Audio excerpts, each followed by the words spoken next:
It's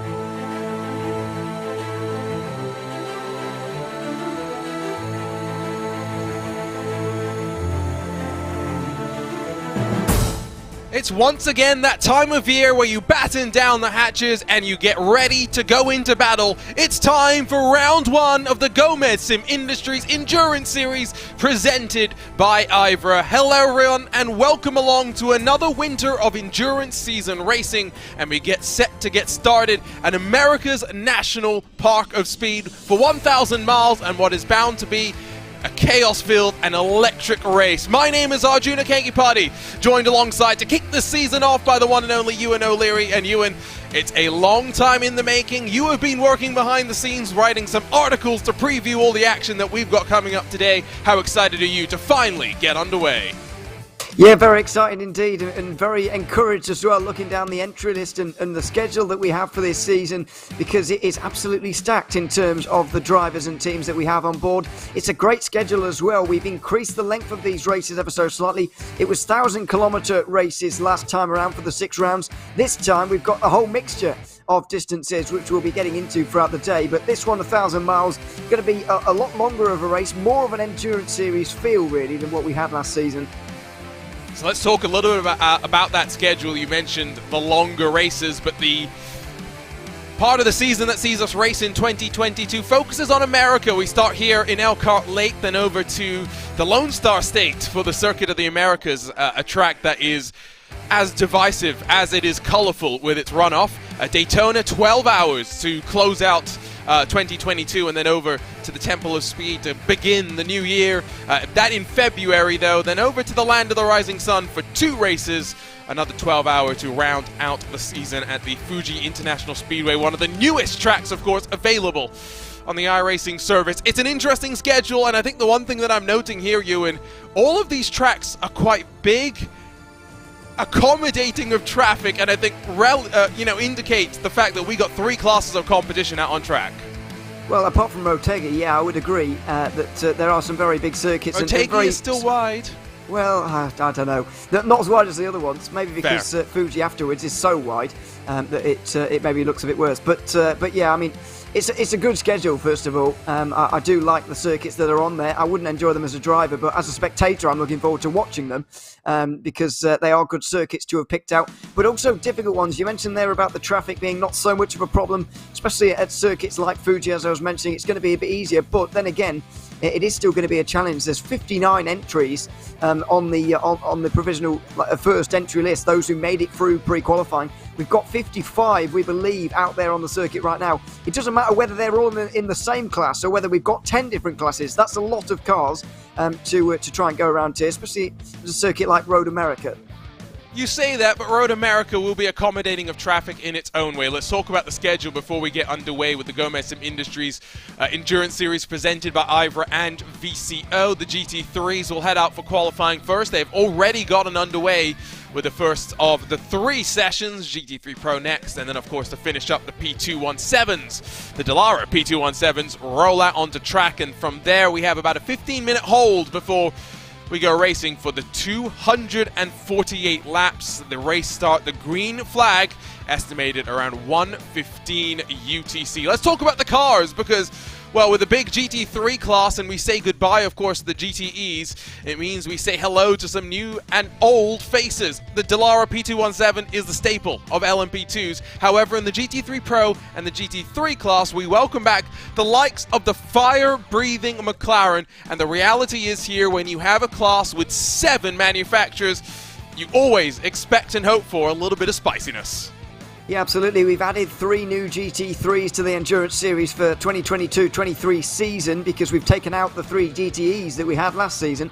So we've added in the Audi, I believe the Ferrari, and definitely the McLaren as well. The other 4 were present previously. However, despite all of the variation, we haven't got actually many teams deciding to go for different manufacturers. The Porsche has been very popular. The Audi has been selected by 1 or 2, Phoenix Racing Esport being the obvious one there for Audi, but there's an awful lot of Porsches out there. Glacier Racing have gone for a Ferrari, for example, but looking up and down the entry list, it is pretty much all Porsches. There's 1 or 2 Mercedes, 1 or 2 BMWs, but there's no question which is the preferred manufacturer.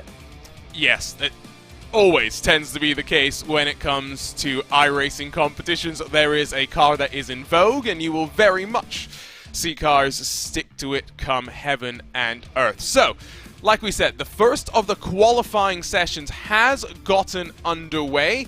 We will roll them out onto track, and we will get them started in the GT3 class. Let's talk a little bit about the teams and classes, Ewan, because a lot of excitement about that coming into this year. Yeah, absolutely. So, as you mentioned, we're down. We've got rid of the GTEs, but we still have three classes. You mentioned the LMP2s, but we split the GT3s again. Last season, it was between GT3 Pro and GT3 Pro Am.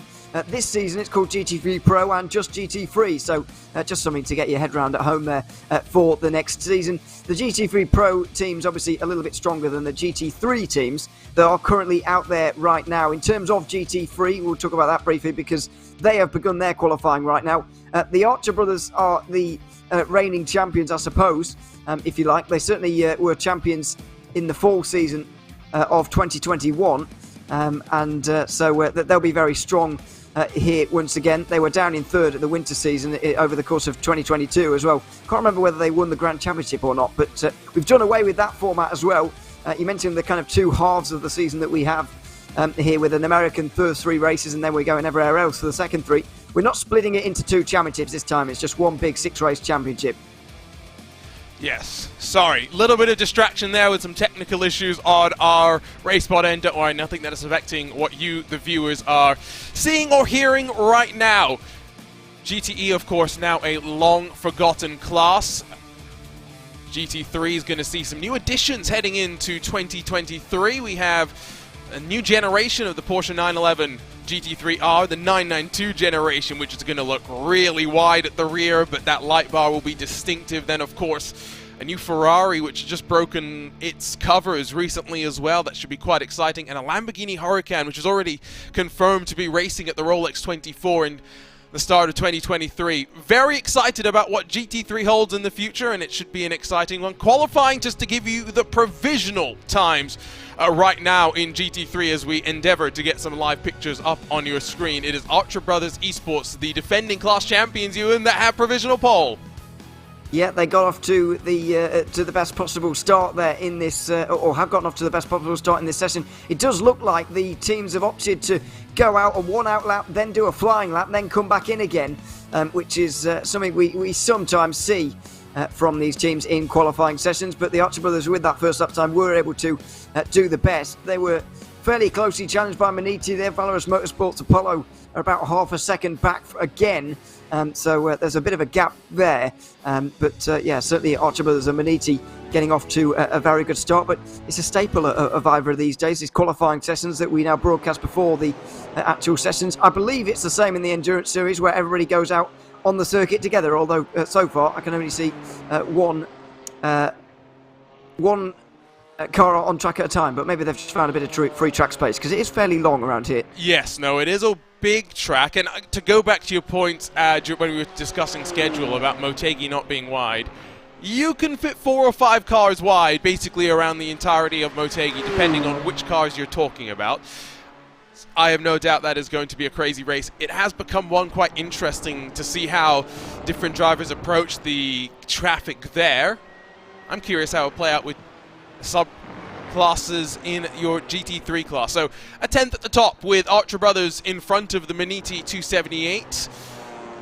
They're not going to shout at me anymore for calling them Maniti instead of T3 Motorsports when it was always still technically a Maniti car. Then Satellite Racing and the AM 264 as they've listed themselves in iRacing. I always find it quite interesting what teams differentiate their teams by when they join the sessions. Valorous Motorsports Apollo then only about 100th further back, and then a bit of a close battles up and down through the fields. Remember that these drivers will also be gridded up with the rest of the GT3 Pro class, Ewan, so while they're racing their own races, they are still, basically sharing the same bit of track. Yeah, absolutely, and we've seen this many times throughout last season, that by the end of the race, the GT3 class, or GT3 Pro Am as it was called last season, the winner of that class was very often inside the top 10 of GT3 overall, and sometimes even in the top 5 by the end of it. So yeah, I mean, it's it's a interesting one because they are, after all, using the same machinery. It's not quite. People often compare it to the WEC and the GT3 Pro, GE etc. Thing that they have going on there, but in that category, that things are slightly different. The cars are very slightly different. It's not much, but they are slightly different. Here, you are using exactly the same machinery. There is a little bit of a differential with regards to which manufacturer is most popular. The BMW that you're seeing here is most popular in GT3 for whatever reason. Maybe it's just a bit safer, but yeah, it's other than that, they're exactly the same, and the winner in this category may well be well inside the top 10 by the end of the day. I really enjoyed seeing those sort of things. Remember, Motul Petit Le Mans 2022 saw 3, as they're called in IMSA, GTD cars finish in front of the GTD Pro overall winner, as it turned out, the class winner. So by no means are you slow in GT3, it is just how your drivers are classified by the IVRA race control. So 44 minutes left to go overall in this qualifying, but officially the checkered flag not far away from flying for these GT3 machines. Here comes Archer Brothers and Jacob O'Reilly to get a lap time in. A 2:03.069 will improve the margin that he's got at the front. Maniti not tracking any improvement right now as their Mercedes works into the carousel. Yeah, they're going to need a bit of an improvement, really, Maniti now. 0.3 of a second is a pretty big margin, but it's very clear early on in this session that these two are the class of the field. Let's not forget that Maniti Racing won 3 out of the 4 championships in the winter season of 2022. That was at the second half of the 2021-22 season. And that's a really impressive record from them. So they'll be looking to, well, not emulate that because they'd have to win everything, but they'll certainly look to try and do the best they can as Talk Freak Racing get up inside the top 3 now, but still a good half a second away. Yeah, I think the pace from the top 2 seems to be a bit of a breakaway. Now, will Joshua Meyer be able to stop the stranglehold of the BMW at the front? How close will he be able to take it as he powers up the hill? It's a steep climb as well. A 2:03.3, his best. The world of sim racing jumps to the inside of row number 2. There'll be a 1/10.5 improvement from Beniti, but it's still a further 1/10.5 to find if they want to challenge the Archer Brothers as the 2:36 slides up into the top 5. Yeah, I think it's the world of sim racing team's first run out, first race in the endurance series. Don't believe they've done it in the past. No, I feel like back when I used to do IVRA in 2020-21. Okay. Yeah, long Maybe time ago, I know, in sim racing. 1 year, yeah, but they certainly did the. What I was going to say, because I know this for sure, because I commentated on it. They definitely did the GT Sprint Series last season, and they were very strong in the subcategory that they were in. They weren't competing for overall victory, but they were in the subcategories that they were in, challenging for titles and so on. So that will be a team to watch out for, and I feel a team that will only get stronger as the year goes on as well, because let's not forget World of Sim Racing really come from another simulator. Then iRacing not their primary go-to, I wouldn't have said, but they're certainly getting stronger each time I see them race on here. They're getting better every time, so expect to see them doing especially well as the year turns to 2023 and we get towards the end of the season. So qualifying for your GT3s will end in about 30 seconds. Drivers can finish the lap time that you're on. Into Canada corner comes that 2:51. Do have some great liveries up and down through the field, and don't forget, if you're a fan of BMW, Ewan and myself are only here for a couple of hours or so, and we jump over to the end of year party. That is BMW Sim Live. It is always a blast. They guaranteed a new winner. No improvement for the world of sim racing car. So they will come down on towards the pit lane. I saw Archer Brothers had already descended. But can Valorous Motorsports find some time? Talk of good paint schemes. I'm a fan of this one, that's for sure. To the line comes the BMW. There is going to not be an improvement. He will stay where he is. And behind him, will the Rotsty Spatulas find some time? Let's see for Heitner Hakkinen there. It's not going to be just about. It's a 2:04.1. Not quite fast enough on that occasion for the Porsche. Going to need to find a little bit more time as Joshua Meyer once again comes over the line to start what's surely getting towards now the very final laps of this session. We mustn't have very long left here in GT3 qualifying before we move on to the GT3 Pros in a few moments as well. Yeah, last chance really for Meyer, and nothing the Octa brothers can do there in the pit lane now. They will watch and see just how much the 278 is pushing.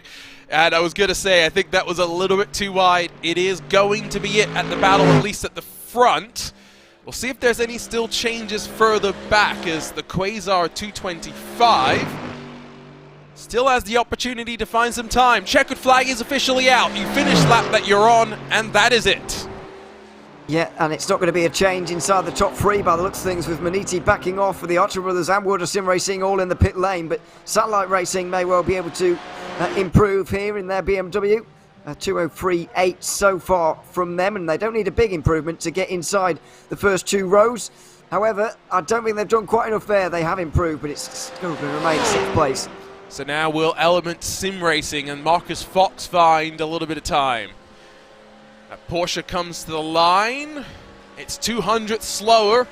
Ackles finds 2 and a bit tenths, but will stay, I believe, in 10th position, and that will see the end of qualifying for your GT3 machines. Don't forget, though, they will figure out where they line up overall in just a handful of moments' time. It does mean that you see... Oh my God.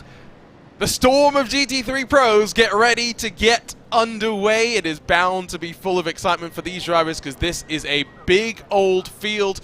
Before we talk about these drivers, let us recap the results out of your first qualifying session of the year for GT3s. It's Jacob O'Reilly in that defending champions 201 Octa Brothers Esports BMW that punches his way to the front. It will be Meyer alongside provisionally.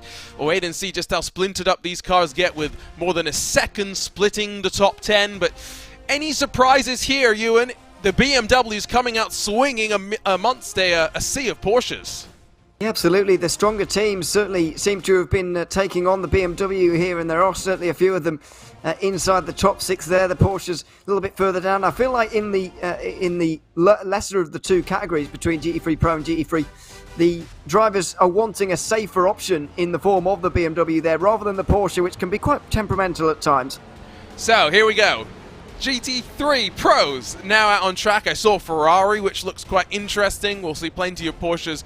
As Ewan mentioned, a Lamborghini sprinkled in there with some Audis, Mercedes, mainly Mercedes, because I think we do have a handful of the Mercedes AMG Urano guys that have shown up. I think we've got, what, 27 GT3 Pro cars, Ewan, and it's a field where realistically you can have no expectations going into the campaign.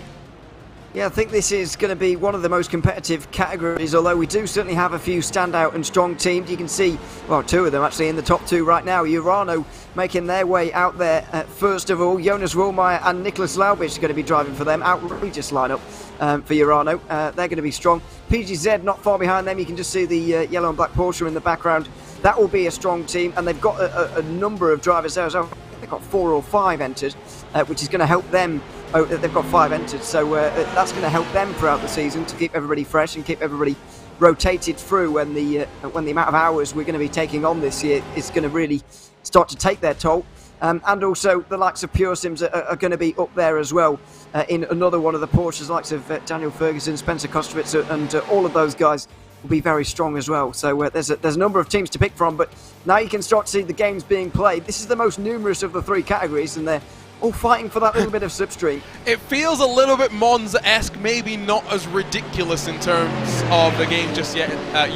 It's funny that you talk about Pure Sims, by the way. I'm just chatting with one of their team managers, Daniel Ferguson, who is also on the best coast of the USA, and wondering how I am keeping myself awake. I pose the same question back to him if he wishes to throw a response into our YouTube chat. So, they played their games. Now what do they have out on track? And we haven't really talked about track conditions. Let's very quickly do that, because it's getting cooler in what is already a relatively cool Elkhart Lake. 28 degrees in the air, 30 on the track, with not a touch of cloud in the sky. It is almost perfect racing conditions, Ewan.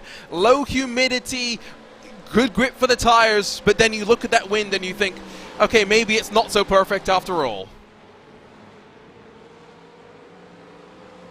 Ewan O'Leary.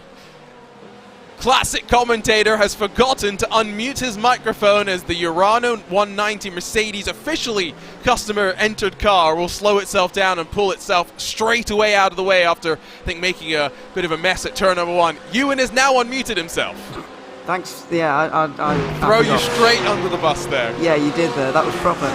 But yeah, not quite perfect. But I mean, it's not going to be too bad conditions. And you can't forget as well that these are only the conditions for qualifying. When we get towards the actual race session, it will be 29th of October, and it will be in sim, and it will be a different time of day, possibly different conditions entirely as well. So these are only the conditions for qualifying. And so in terms of the actual temperature, it doesn't matter too much. You just got to try and do the best you can with the conditions that have been presented. But yeah, it's very interesting that Urano are playing the game there, leading the field around turn 1, but only turn 1, and then immediately tucking back into line. Yeah, I do like the way that it was only turn 1. I do think partially it was what happened on the exit of the first corner. New look on this Alpine Stars Geodesic Racing Mercedes. I'm a fan of it. Miguel Vigo behind the wheel. Amidst the sea of strong contenders, they are one of the IVRA staples.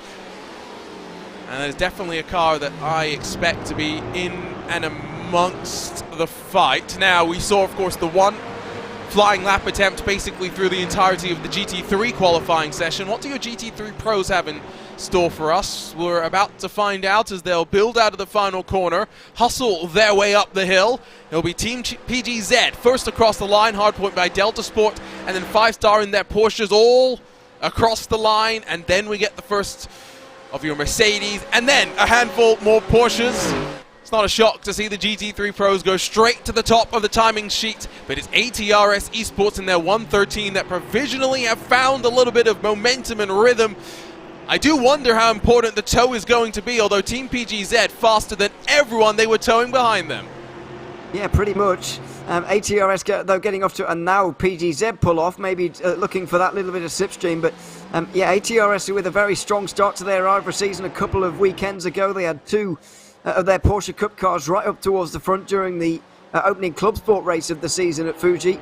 They didn't end up getting the result they wanted, but it was a good start for them, and this is a good start in qualifying as well, as there's all kinds of drivers pulling out of line right now and getting out the way. It's hardpoint by Delta Sport actually in 3rd at the moment in qualifying. Yeah, not exactly sure what the plan is here. Do remember you have to do with a full out lap, or rather in lap as it was, back to pit lane, so you might as well hustle. I think hardpoint was maybe just trying to avoid catching anyone up behind them, and maybe ended up causing them a little bit of damage to their car. You'd hope not, but that was a bounce over the curb on the right hand side, something you will have to think about as we work through the course of the race. There is the car on provisional pole position. It's Damon Woods behind the wheel of that 113, Rico Wenzel behind the wheel of the 114, with Christoph Herbigno rounding out the trio of Porsches at the front of the field on 3rd. Another Porsche behind in 5-star Motorsports. Maybe not shocked to see that way. However, let's not forget that qualifying pace and race pace is a very different kettle of fish. Yeah, and I feel like controlling that Porsche for an entire, what's going to be 1,000 miles today, is going to be very difficult indeed in terms of these high-speed corners especially. I think if there's any circuit where the Porsche might have the best time of things in the schedule, then this is going to be up there because there's not too many real high-speed corners. You've got obviously turn 1, the kink as well, but it's barely a corner. Yeah, it's a circuit, in my opinion, that would suit the Porsche quite well, really. So I feel like it is going to be very strong around here. But when we start to get to some different circuits in this calendar, then maybe things will not look so good, because from what I continue to see, it's just not a nice car. Well, I wouldn't want to drive it, put it that way.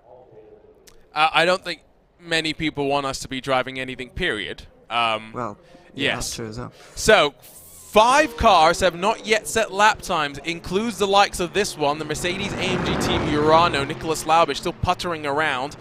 Tempest Simsport, Diogo de Souza behind the wheel of the 103, as Aztec Simsport's Visceral up into 11th. Impulse in their 157, Jackie Lotterman, no lap time there. And then Maniti in the 179.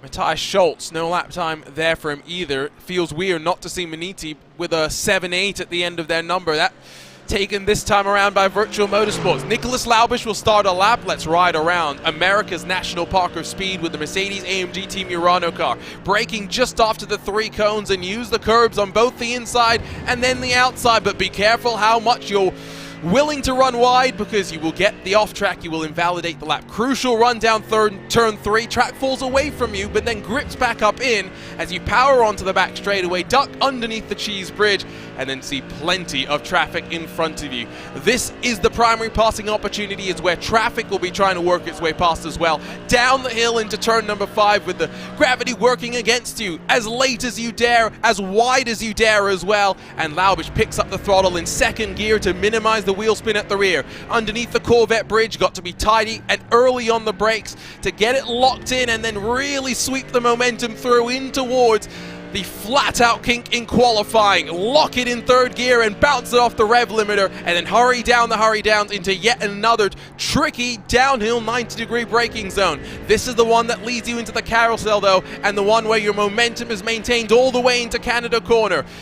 As tentative, as patient as you can be. Some drivers will cut out and then V back in. Laubish a little bit more tight to the apex. Into the kink, this is not what you want to see. Traffic playing its part, but it will give a little bit of the draft, the punch in the air to the Urano Mercedes, who will now see the C's part. He will see the C's part until he doesn't, and that is blocking from the 179. A slam dunk Stonewall penalty. I am sorry, Matthias Schultz. Race Control would like to have a word with you. Well, yeah, there were 3 cars involved there, really. Not only the Maniti one, but the other 2 around them there may get in trouble as well, because unquestionably Urano were blocked in that one. There's absolutely no question at all, and Nicholas Laubish is going to be furious about that. He goes into the pit lane now. Goodness knows what lap time that would have been, but this is the problem when you go out at different times from the pack. You do avoid at times the battle for slipstream that's going on, but you also get bought by traffic because people are going on their outlap when you're doing your flying lap, and obviously not everybody's paying as much attention as they should be, or you would like them to. So it's a real minefield for you. Urano took that risk, and now Laubish has got basically 1 lap to nail this, otherwise he's going to be starting way down. Just look at how many entries we've got. He cannot afford a bad qualifying. And again, remember, he start behind the GT3s, not just behind the GT3 Pros. So yeah, I think you're selling it short when you say you don't want to do that. And again, I think that is one of the easiest penalties Race Control will have, at least for the Maniti 179. The rest of the cars, we'll see. I was trying to give them the benefit of the doubt as well. You could hear Ewan going, he's going to get checked up, he's going to get checked up. I'm trying to be optimistic, saying the C's will part for him. Yeah, maybe I should have learned better at this point in sim racing. You could see it happening. I could see it happening when we went on board with him for the very first time. And I was going to say, like, this could be a great opportunity to see a lap, because Laubish is one of the best drivers in the field and whatever. And it's a good demonstration of Road America, but there's no way he's getting through here with all this traffic. And in the end, it became true, unfortunately. As well, this is why I don't want to drive a Porsche. Just look at that. That's horrific. But that's the way you've got to drive it, and out of the carousel. That was Christoph Herbigno in that hardpoint by Delta Sport entry. Of course, we've seen them in the IMSA Esports Michelin Global Championship presented by VCO as well, in that very car that is carried over from the real world to the virtual. Always exciting to see what they do, and as their team manager always wants to make sure that I remember, they have a bit of pedigree in the GT3 class as well. So we saw ATRS, the 113 and Damon Woods bail out of this qualifying run. Now, I'm not sure exactly why. Can Team PGZ find a little bit of speed, though, in their 144? I think they may have bailed to pit lane, so that's not going to happen for them. It's Glacier Racing, though, that jumps to 3rd in the Ferrari. Yeah, nice lap from Glacier Racing, although they're going to get pushed down pretty quickly. Just look at how close it is. 15,000 separating the top 3 right now, which is absolutely ridiculous, but what you'd come to expect, really. A good performance, though, from the Ferrari, which I wouldn't have said has been particularly favoured at any of these circuits. It hasn't been favoured in iRacing for quite a while, so it's good to see it up there right now as we go on board with previously IVRA GT Sprint Series champions. Hoisingbell, they know what they're doing in GT3, and they're going to jump up the order as well. Whoa! Oh my goodness, into 2nd place. And look at those close. And those margins from the top 4. There is a 10.5 that will split the front 2 rows as they run right now. Yes, There is still about 4 minutes to go in this qualifying session before we get this order buttoned up, but my days, Ewan, we talked, you know, not just broadcast, but in the build-up to this one about the potential for the most competitive IVRA endurance season yet, and it is bearing out in qualifying. If you look at a second, it splits 26 cars across GT3 Pro and GT3.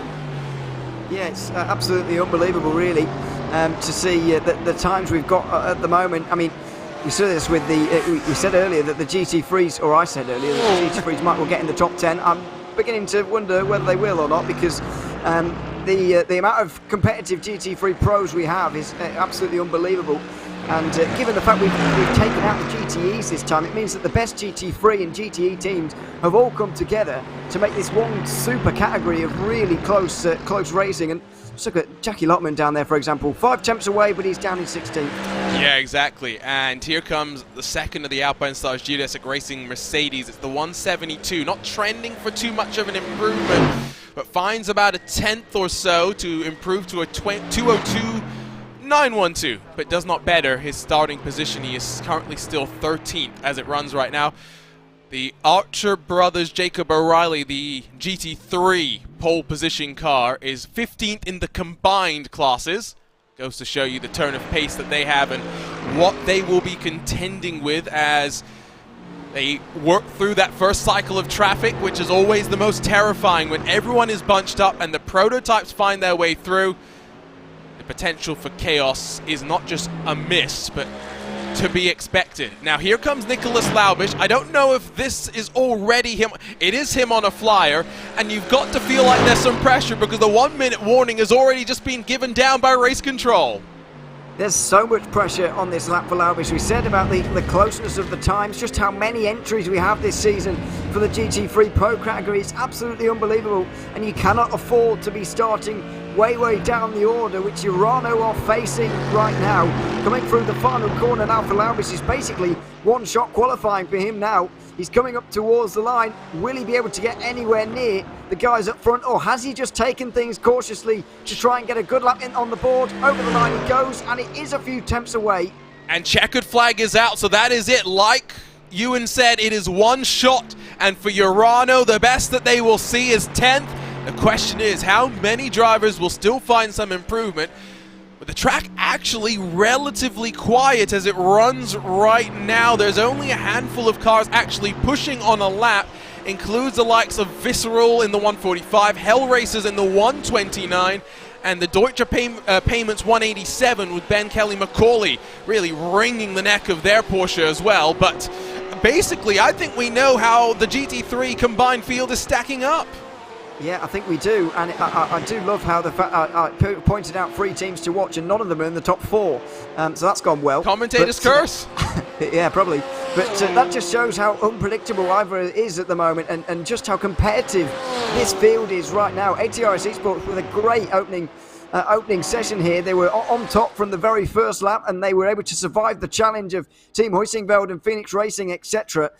So yeah, great qualifying from them, but it's not going to look like that by the end of the race. That's Hell Racers. Yes, Hell Racers and Jonas Bodin. Only got a glimpse of the livery, but it's so distinctive you cannot tell.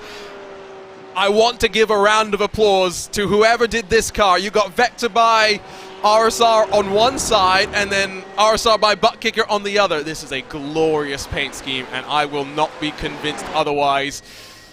Love it. We were having this discussion on the Lionheart Retro Series broadcast just this past week about how we preferred the green and black over the red and black, so I wonder if that's a direct response to us. So a couple of GT3 Pro cars did come across the line, a couple of Audis, but no improvement for them. And now we wait for the prototypes to be released, and what a prototype field it is. As always, though, before we get the focus onto the Dallara P217s, let's run you down through the qualifying results after the second of the qualifying sessions has come to a close. Damon Woods for ATRS Esports is on pole, But by 2,000ths of a second, it's Jan Sentakowski that says Mercedes is here to fight for Team Hoisingveld. Kevin Volk for the Audi Phoenix Racing Esports 105 will line up inside of Miguel Vigo, the second of the Mercedes in the Alpine Stars Geodesic Racing IVRA special livery. Rico Wenzel then leads Temper Simsport Obsidian through the top 7. Glacier, the best of the Ferraris, hardport by Delta Sport, and then Mercedes AMG Team Urano Esports. Given the scramble to just punch in a lap, let's be real, Ewan, 10th is not the worst that Urano could have expected. No, it's a top 10 at least, but it is lower than you'd expect. What was also a surprise is just look how many Porsches there are, and only 2 of them inside the top 5. That is a bit of a surprise to see. Yeah, very, very interesting opening qualifying session for GT3 Pro, but as I mentioned, it's going to be very different by the end. Traffic is going to be very interesting with these drivers. 1.2 separates the 27. Lamborghini down in 22nd. You got the BMW and the Audi rounding out the fields. Should be interesting how that class will race. But now the twitchy Dallara P217s. Last year I reached a little bit of my bowling point with these drivers. Not in this series, thankfully, but in one of the other endurance series that I was commentating on. And I dubbed them, thanks to the help of our helpful RaceSpotTV community, as the Let Me Pass class. Now, hopefully, with safety cars to equalize things and a really interesting class dynamic between the P2s and the GT3s, hopefully it's not that bad this winter. However, it is a field stacked with quality. We have the likes of Movano joining the regular ranks, of course. Veloce, P1 Esports, Urano being another entry into this class. I mean, the expectations are high for fireworks as already through turn 1, a huge stack up for Andrew Dawson, who wrecks the Maniti 79. Well, that may be them starting down in 16th. Well, yeah, we'll have to wait and see on that, because they will have a chance to come in on an in-lap and get back out there again. I think that was Veloce going firing off down the bottom of the hill there at turn 5 as well. They're getting the braking all wrong downhill. So, yeah, that's not good news for them. Early mistakes being made by some of these drivers. But yeah, I mean, we're very much underway, and it's going to be very difficult. As you mentioned, very twitchy car, and so you need to try and get this right, and they've only got 15 minutes or so. Well, I say twitchy. Twitchy is probably not the right word that I would use when I describe how I drive the car. I say it's twitchy because you're always on edge, and especially through traffic, you're looking for an edge. We saw how it went just with qualifying in that GT3 Pros, right, when there was a bit of blockage going on. See exactly how it will work out when your P2s come barreling in to a 3-wide situation. They'll get their lap times underway. This is the P1 Esports number 30 that we ride on board with. Daniel Sivi-Shabo at the wheel there. They're getting a bit of a tow in front of them, which is nice, as the 46 punches the hole in the air. Yao Vaz behind the wheel of the Orion race team. First lap time's actually already in because of where the pit boxes are, but they're not really representative lap times, so we'll wait a little bit longer, I think, before we really talk about them, because they are basically 12... No, excuse me, these are representative lap times. I'm not sure if we spent so much talking about GT3 Pro Qualify that we missed the entirety of the outlaps, but ATRS Esports, P1 in 2 classes right now, Ewan.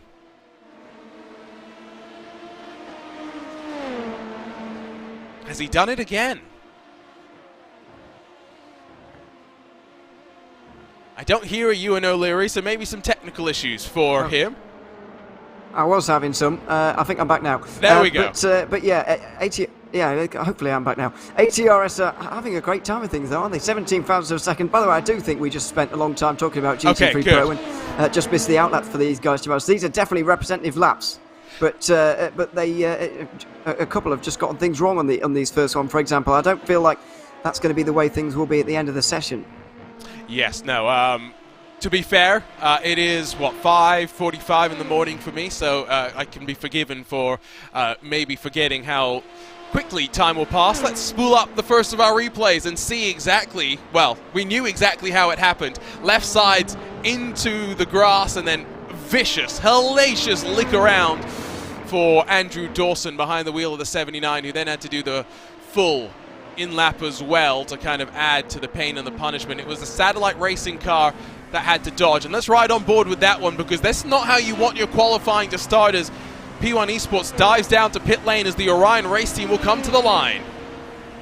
Yeah, let's see over the line for them and where they're going to get to right now. It is going to be first. Oh my goodness, that was close though, with that replay there. 45 thousandths of a second for the moment. Low 49s we're in right now. But oh, Joshua Chin. Oh dear. He's chinned it. He has binned it on the outside of Canada corner. For those wondering, Joshua Chin and myself, I say friends, but I think at this point he's not going to be very friendly with me given how much I dig into him. A thousandth of a second though at the front of the field as Dominic Hoffman takes Veloce to provisional pole position. Yeah, great lap time. 1,000th of a second, though. That is such a close margin, and it's great qualifying that we are seeing in this session right now. We've really seen a lot of close margins between one and two in all three sessions now, and it's only going to continue. Then again, the likes of Bivano really haven't got themselves together yet in this qualifying session. Neither of Pure Sims, so we could even see some even closer times later. Yeah, no, I think you're right. I wonder if Kane Halliburton maybe has a little bit more as well. He only did 1 lap time in that first run, whereas I do think 2 is the move. We do tend to see that, whereas in the GT3s, lap 1 can be the fastest. In these prototypes, can maybe get a little bit more grip from them as you work through the run. I think Race Clutch, at least for a moment, we're trending towards completing a 3rd lap. RSO still maintaining pace with what they've done so far in this qualifying session. Again, it is close, and other than the 2 incidents that we've had with the Maniti and the private label Team Hype, despite how much these cars are pushing, knowing how tight this field is, it is going to shake up to ultimately just come down to how traffic will play itself out. No draft for Halliburton on the run to the line as he tries to now get back up to the top. 49.2, so he will improve, but it's only good enough to slide him back up in towards. In fact, no, it keeps him in 6th position. It shows how close the front 3 rows are.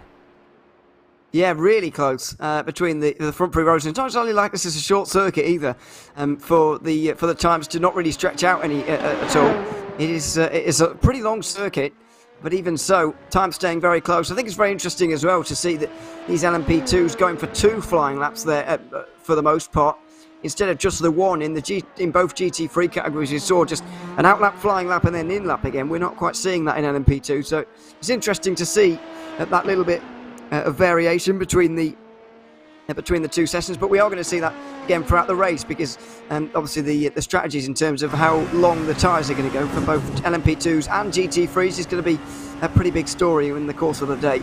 We have limited tyre sets, but we'll talk more about that in the interlude that we have between the end of qualifying and the start of the 2022-2023 Gomez Sim Industries Endurance Series presented by IVRA and VCO. Here comes Andrew Dawson with the damage seemingly repaired on his Maniti 79 again. 79 in this class rather than 78. It feels weird because 78 is the best number in all of motorsports, and everyone knows this, including Lewis McLeod.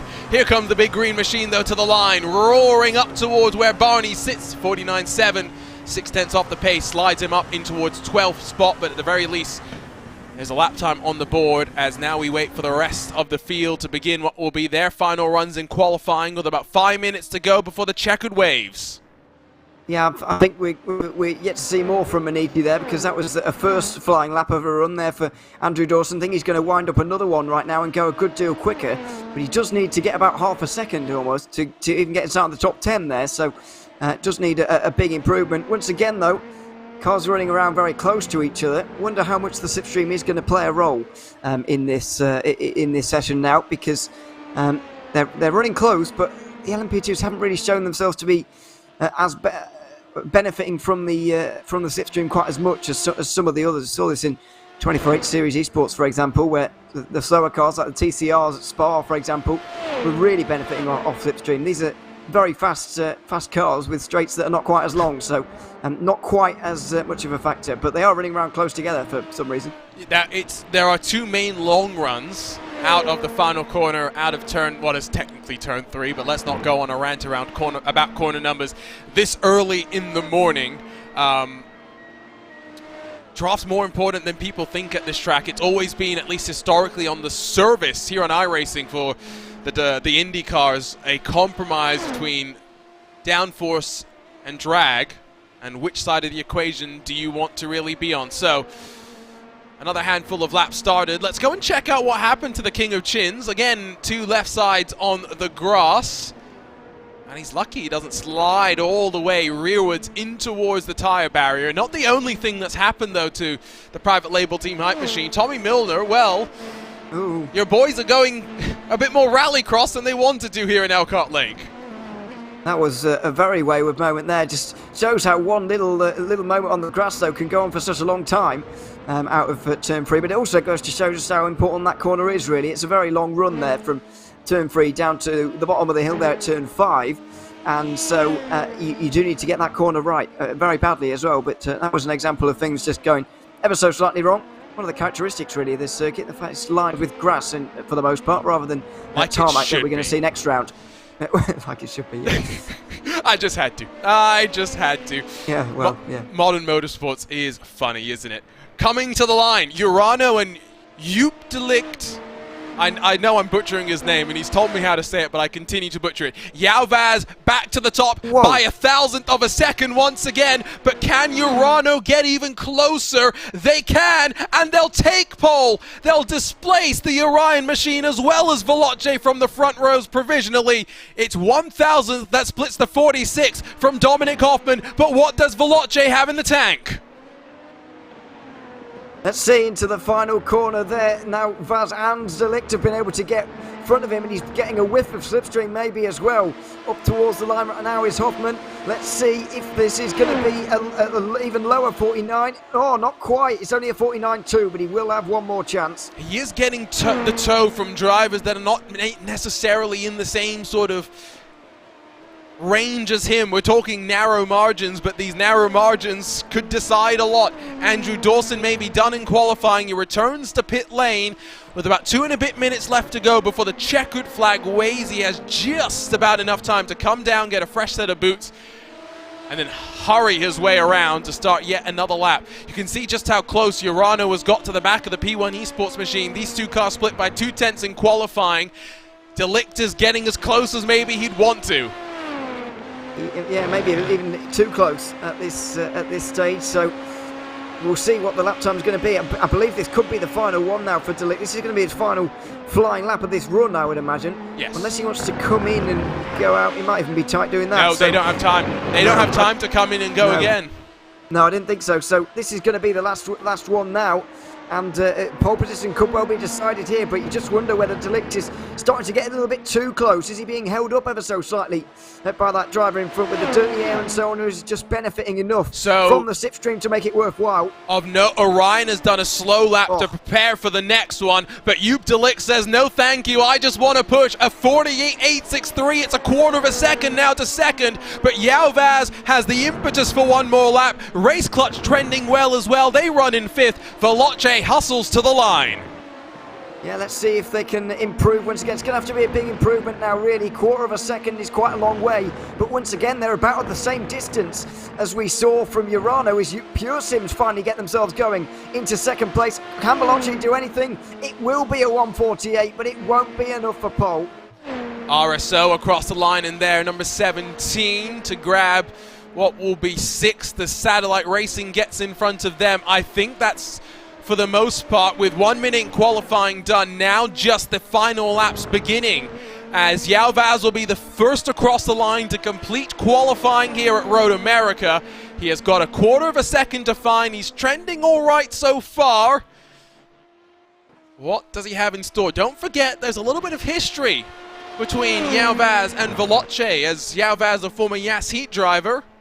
I say former Yas Heat driver. We do tend to see him, some of those Yas Heat drivers represent Orion once in a while and switch back and forth, but it'll be interesting against the Yas Heat sister team Veloce how the battle between the 28 and the 46 will go. He'll come to line first, of course, as he runs through Bill Mitchell Bend, sets up on the left and then sweeps through the final corner. Liberty's taken with track limits, and that is it for Yalvaz. Delict will dive to pit road as well, so his qualifying will come to an end. I don't know how many more are really still pushing out there on track, Ewan. Yeah, that could be it now. It's certainly in terms of the guys inside the top 5. I can't see things changing too much, although Holly Horton is going pretty quickly right now. It looks like it. We'll see if there is going to be a 48 from these guys. Well, yeah, maybe. Pure Sims do have the last laugh in this qualifying session. We'll wait and see as they come up towards the line now with the number 1. Oh, it's not going to be enough, just a tenth away from previous best. And so it is going to be third as Hoffman also comes to the line. So Dominic Hoffman with a 49.3 does not improve. I think that will officially be it for qualifying then, with Mats Thorg Hutzfeld very much off the pace. My days, Ewan. My days. It was close until it was not. It was close until Urano and Joop de Ligt said, thank you very much, I want pole position. Yeah, absolutely. They kept it close for a while. It did take a little while for Urano to really get themselves going, for them to stretch their legs, but once they did, there were no match for everybody else as Joshua Chin just goes that little bit quicker and vaults up into 14th place. But we do have a very exciting race in prospect. All 3 qualifying sessions remaining very close, remaining very competitive. And GT3 Pro probably the pick of the bunch in that one, even though LMP2 was very impressive there as well. So, qualifying draws itself to a close. We get a brief hold before we go racing, so don't go anywhere. The racing action will come up next, live here on RaceSpotTV. Maybe we'll get joined by some of those from qualifying, preview some of the racing action. Just saying it would be quite nice, it would be quite fun. That is for sure. Ewan, I mean, you're like I said earlier, behind the scenes now working on writing some of the articles that go live on the IVRA League website. A long build-up, a long wait, and the reality is with a certain other endurance series not opening its doors for this coming winter, it's, I think, partially why we see such a stacked field in both the LMP2 and the GT3 classes, but then you still have the traditional IVRA competition, those that will continue to be at the front of IVRA competitions, looking to make sure the newcomers don't have it all their own way. Yeah, absolutely. We've certainly started to, with IVRA running for a number of years now, certainly started to see returning teams that are very comfortable here and very familiar with the series, with the formats that it puts on. So there is certainly space for those guys in the entry list, but also space for the newer teams and some real top-name professional teams as well coming into the fold as well for 2022-23 season. It's not just in the Endurance Series, but all over, with the GT Sprint Series starting tomorrow on RaceSpotTV as well, and the Club Sport Series that started 2 weeks ago at Fuji. So yeah, it's very exciting times indeed. And just to circle back to that Club Sport Series race, this is going off topic a little bit, but we have got a few minutes. I was speaking earlier to Will Chadwick about that race a couple of weeks ago, and speaking about, well, I'll continue with that story a bit later, Arjun. We've got a few minutes, but we've got to go through the results first, sorry. Yes, no, let's quickly cycle through these prototype results just to confirm them for everyone with all the lap times now officially scored. De Ligt and Urano on top here after the struggles for the sister car in GT3 Pro qualifying. Dominic Hoffman for Veloce after winning a title with Paddy Wolf at the end of, or rather the start of this year, moves forces to Veloce second for the 28 with Harley Horton, the defending champions inside of Yalvaz on row 2. Exciting field with half a second splitting the top 10, and it should be a lot of fun. Ewan, sorry to have cut you off there, unfortunately. Let's talk about that Club Sport race because it was electric. And we like as well the fact that there's a type of endurance racing for everyone in IVRA competitions. Yeah, I feel like the endurance racing format that we see here is a bit unique, really, compared to what we see elsewhere because of the caution periods. Now, in case you haven't seen it, then I'm sorry for spoiling the race, but it was 2 weeks ago.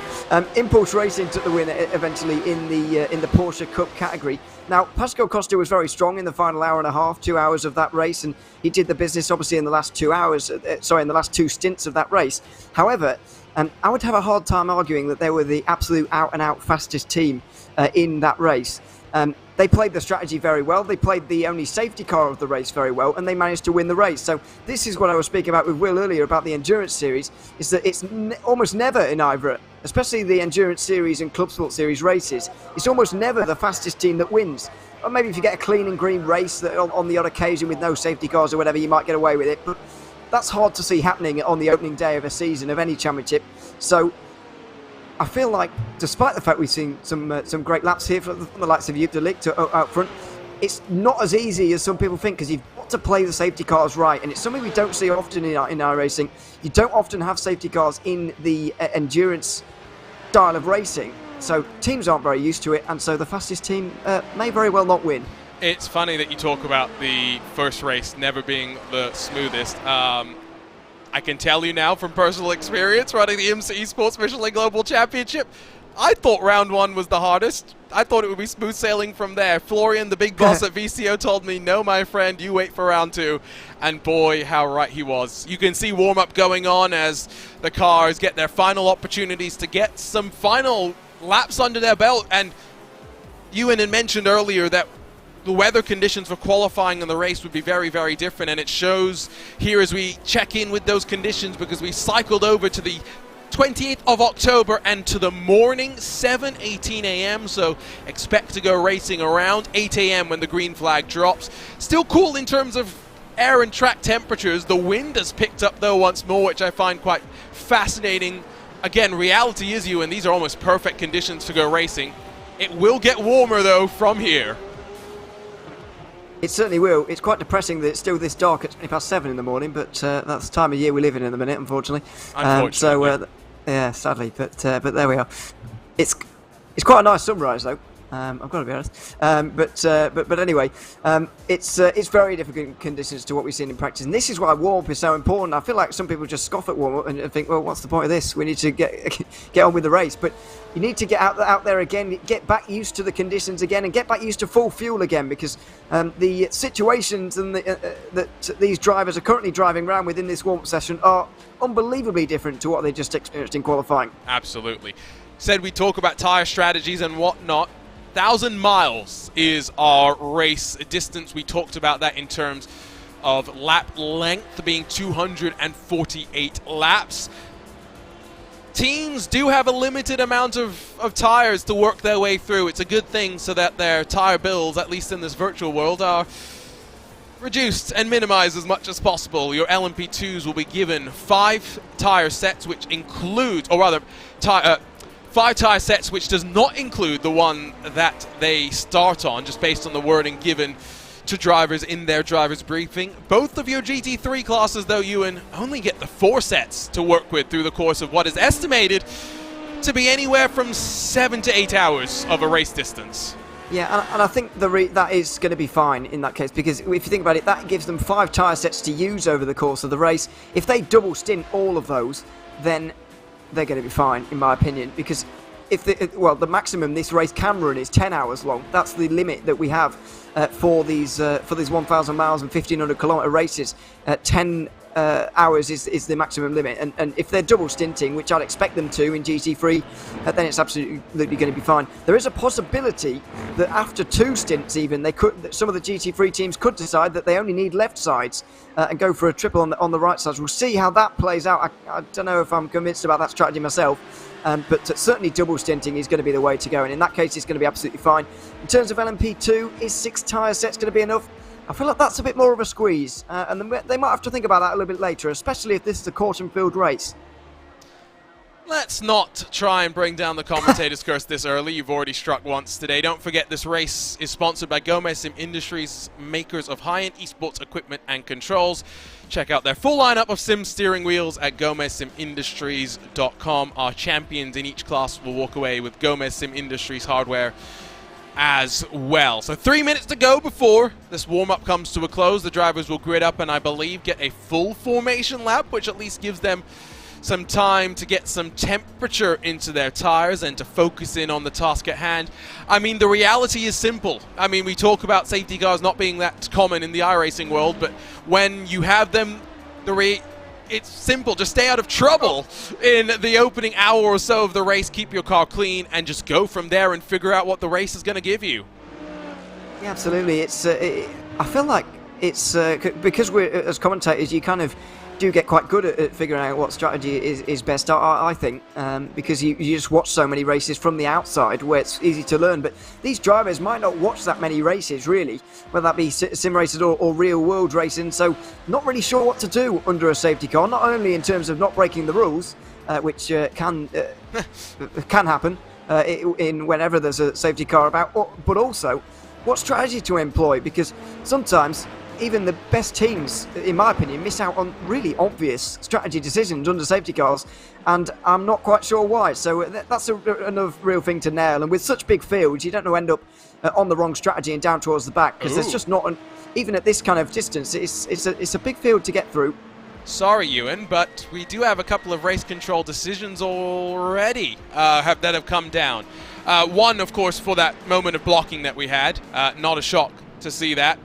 The Matthias Schultz 179 Maniti machine will get a 20-second penalty to serve at some point during this race, as well as Damon Woods in that 113, the ATRS esports machine that will line up at the front of the field. Now, quickly, let's touch on it. We don't have much time here, Ewan.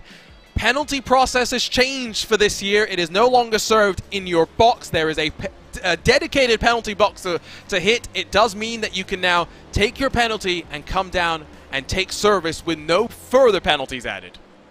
Yeah, absolutely. You can kind of do it in one go, which is slightly helpful, I guess. But yeah, I mean, it's a little bit of a change. It's more like what we see in 24/8 Series Esports, so it's not a bad idea, but hopefully they'll be avoiding that as much as possible. And there are some parallels to talk about between the two series that we'll talk about more as we work our way through the course of this one, but we are ready to go for the first time this season. As the sun begins to shine at America's National Park of Speed, the drivers of the 2022-2023 Gomez Sim Industries Endurance Series presented by IVRA and VCO are ready to hit the track, and this is how they'll line up. It's Joop de Ligt that decided it didn't need to be close in P2 qualifying with a 148.863. He'll lead us to the green flag in the Urano Esports Data Group number 90. Veloce's Dominic Hoffman, alongside with Harley Horton and Pearsons, the defending champions, lining up inside of Yao Vaz and the Orion race team. Sharing row 3 at Satellite Racing, Alex Gall and Matt Thords Hudsfeld, two staples here in the IVRA competition, trying to fight against the swarm of newcomers. Race Clutch and ATRS 7th and 8th, rounding out the top 10. P1 Esports and the Alpine Stars Geodesic Racing car that you will not be able to miss with a distinctive livery for this series. Alessandro Di Tullio, the, I think, 15 or 16-year-old for Hardpoint by Delta Sport in the number 99 is 11th, inside of Marcus Hamilton, who will be slightly perplexed as to why he's down in 12th, half a second off the pace. The Valkyrie Experience team, I would assume, is in the 13th spot alongside Joshua Chin, who recovered from a couple of spills to be 14th. German Sim Racing and Maniti round out the field in the LMP2 class. It is indeed a full pace lap, so we have plenty of time to walk you down through a big GT3 Pro field where already some drama. ATRS Esports have put it on pole position with a 202.596, but will have a 10-second penalty to serve at some point in the opening stages. What will that do to drop them back into the thick of the fight? And what a fight it will be, with the top four split by just over a 1/10 of a second. Sentikowski on the outside of row 1 with Kevin Volk for Phoenix Racing Esports' Audi inside of Miguel Vigo in the Alpine Stars Geodesic Racing Mercedes. Rico Wenzel in the Porsche alongside Tempest Simsport and Diogo de Souza with Obsidian Racing and Glacier Racing 7th and 8th. Glacier in that Ferrari and showing what the prancing horse has to show. Hardpoint by Delta Sport and Mercedes AMG Urano round out the top 10 in this class, with Urano struggling to get a lap time on the board until the late stages of the session. 5-star and Pure Sims share row 6. It's Fiercely Forward and Alpine Stars Geodesic Racing second GT3 Pro entry that share row 7. 15th sees Aztec Simsport Visceral and Vince Peters with German Sim Racing and Christopher Heinemann in the German Sim Racing 167 Audi. Jackie Lotterman and Jonas Bodin on row 9, while through the top 20, Team RSO and the Orion race team find themselves alongside one another once more. Schultz with a 20-second penalty, Samba Racing team in 22nd, and we'll scroll through the rest of the names in the GT3 Pro. Not many more. It's 1.2 seconds that splits, though, the entirety of this 27-car GT3 Pro field. And then finally we get to the GT3s, and the defending champions Jacob O'Reilly and Archer Brothers Esports are on pole with a 203.069. They'll be alongside Josh Meyer in the Maniti Racing 278, World of Sim Racing, Torque Freak Racing, BMW and Porsche on row 2, with the rather fetching Belarus Motorsports 236 inside of Satellite Racing's 264 entry in this class. Element Sim Racing, Rusty Spatulas, WS Racing Esports, and Quasar Sim Racing round out the top 10, with SRN Motorsports, Prestanda Nomad. The rest of the cars in the field, wasn't sure if that was it, but it is a big field ready to go here, Ewan. Absolutely, and everybody's going to be raring to go at this point now. The build-up has been long. It's late October after all, and we are starting a season, so it's been a long build-up now for these teams and drivers. They'll be very eager to get going, and also some teams looking to make amends for qualifying. Some teams you'd expect to see right towards the front are not, and so we expect to see a lot of action throughout these opening moments. But hopefully everybody realises that this is going to be nearly an 8-hour race, and they've got to be calm in the opening moments. Early in the morning, so excuse the brain fade, but I did forget that we were going to have the GT3 Pros and GT3 split up into their classes, so they're doing that on this long formation lap now as well. Make it a little bit less chaotic on the start. We'll see how it plays out, though, as we work through the course of potential safety car periods. This is not the only time we'll see that iRacing pace car out on track, at least not based on the form book so far. Prediction times, Ewan, and I'm going to ask for something bold. I'm not asking for winners. I'm asking for champions. Oh, champions. My goodness, that's going to be hard. But I'm going to go for a team that I trust to do the business in the IVRA Endurance Series in LMP2, and I'm going to go for the reigning champions, going back-to-back after taking the fall season and winter season and the Grand Championship last time out. I'm going to go for LMP2 Pure Sims champions, purely because I trust them to do a job in this kind of series. To be fair, sometimes you just need to understand the rulebook, right? That's half the battle. Yeah. So this first round for teams new to the championship will be the most treacherous. Okay, so you've gone in prototype, now GT3 Pro, and that's the only one I will put you on the spot for. How about that? Well, that's it's like trying to pin the... What's it called? Whatever. It's like trying to throw a dartboard blindfolded, to be honest. But I'm just going to take a wild guess at Team PGZ. Why not? Oh, okay. Well, you're going to be popular in Pablo's Discord right now. My predictions. Oof. I think I go Veloce. I think I go anyone in the GT3 Pro, let's be real. I'll go ATRS Esports just because they're on pole here today. What a season we've got in store for us. 3 races in the US to start the campaign off in 2022, and then a bit of a worldwide tour in 2023. It's Urano that leads the field to the start of the new generation of IVRA competition. Say goodbye to the GTEs and say hello to the Gomez Sim Industries Endurance Series presented by IVRA. A great jump from your leader, who immediately controls the run into the opening corner. Behind them, we'll wait for the GT3s to run themselves into the starting zone, but can the prototypes get through safely? No one onto the grass to start this race off. A tidy start, but here come the GT3s. Yeah, very nice start in the LMP2s as all of the top 5 stay in the same positions that they were in before. They all fan out in the GT3s behind. Things going a little bit better on this occasion, and through they go. The top 6, 7 or so staying the same, but behind it's gone a bit wrong. A few cut drivers into the gravel. At least 4 cars I saw there, and there's contact down at 5 in the LMP2s. And that's going to cause a bit of a blocker. Now, can we get through this first lap caution free? That's the question. Turn 5 going to be important for those involved to get it sorted and spun around as quickly as they can. I think we may just have survived the first bit of chaos, at least for the prototypes. Now the GT3 Pros down the hill into turn 5. They descend as well. Here come your GT3s, already right in the thick of the GT3 Pro traffic. Yeah, absolutely. It's going to be a very long race for them, and just a race of staying out of trouble for some as well. We've already got Alpine Stars Geodesic Racing having towed back to pit lane already. That might be the end of their day already. Down at in the gravel on the outside there at turn 1. And to clarify, sorry Ewan, yeah, that is the second of the Alpine Stars GT3 Pro class. There's a 172 that started down in 13. Yeah, so they were one of the 4 cars that went off. Team RSO was another one, along with Fiercely Forward and Hell Races, I believe, with a 4. Pure Sims in the number 1, the defending champions off the road. It's another Ewan O'Leary commentator's curse. But as we finish the opening lap of the race, it is already broken out in electric craziness at America's National Park of Speed. It is 1 and 2, Urano and Veloce, that have broken away from those behind in the prototypes.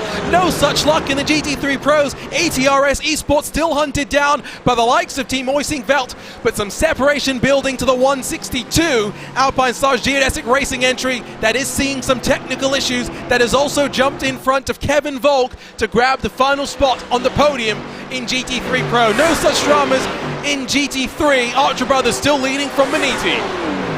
And slightly bizarrely, the top 2 in all 3 categories getting away from the rest just a little bit. But the problem for the Archer Brothers here is that they're onto the back of some of the GT3 Pros. They're in the same machinery, and so they're getting slowed up, and Maniti are able to challenge them as Glacier Racing are getting challenged down the inside. Down there at turn 1, I believe they started 5th, but are clinging on to a top 10 already.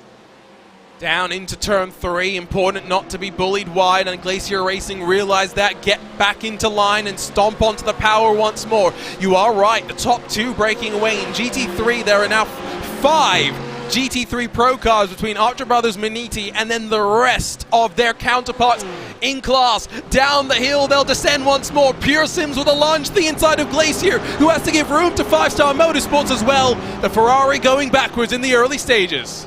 It's a disaster of a start for the Ferrari as they get, once again, German sim racing down the inside of them as they go over the crest there through the left-hander at 6 into 7. At least they have the inside for this, and they are going to finally stop the bleeding here, but my goodness, it's a terrible start for Glacier Racing. Now German sim racing are going to be on the defensive themselves. Things are going to single file out because the carousel is one long right-hander, of course, so things are going to get a bit more normal, but what a terrible start this is for the one of the few Ferraris in the field, but one of the strongest teams. Glacier Racing have been around a long time, know what they're doing, but it's not an ideal start. A lot of history behind the Glacier Racing name, that is for sure. So lap 2 now complete, still Urano and Veloce. Yalvaz trying to hunt them down rather. Last time lost about 0.3 of a second to your race leader.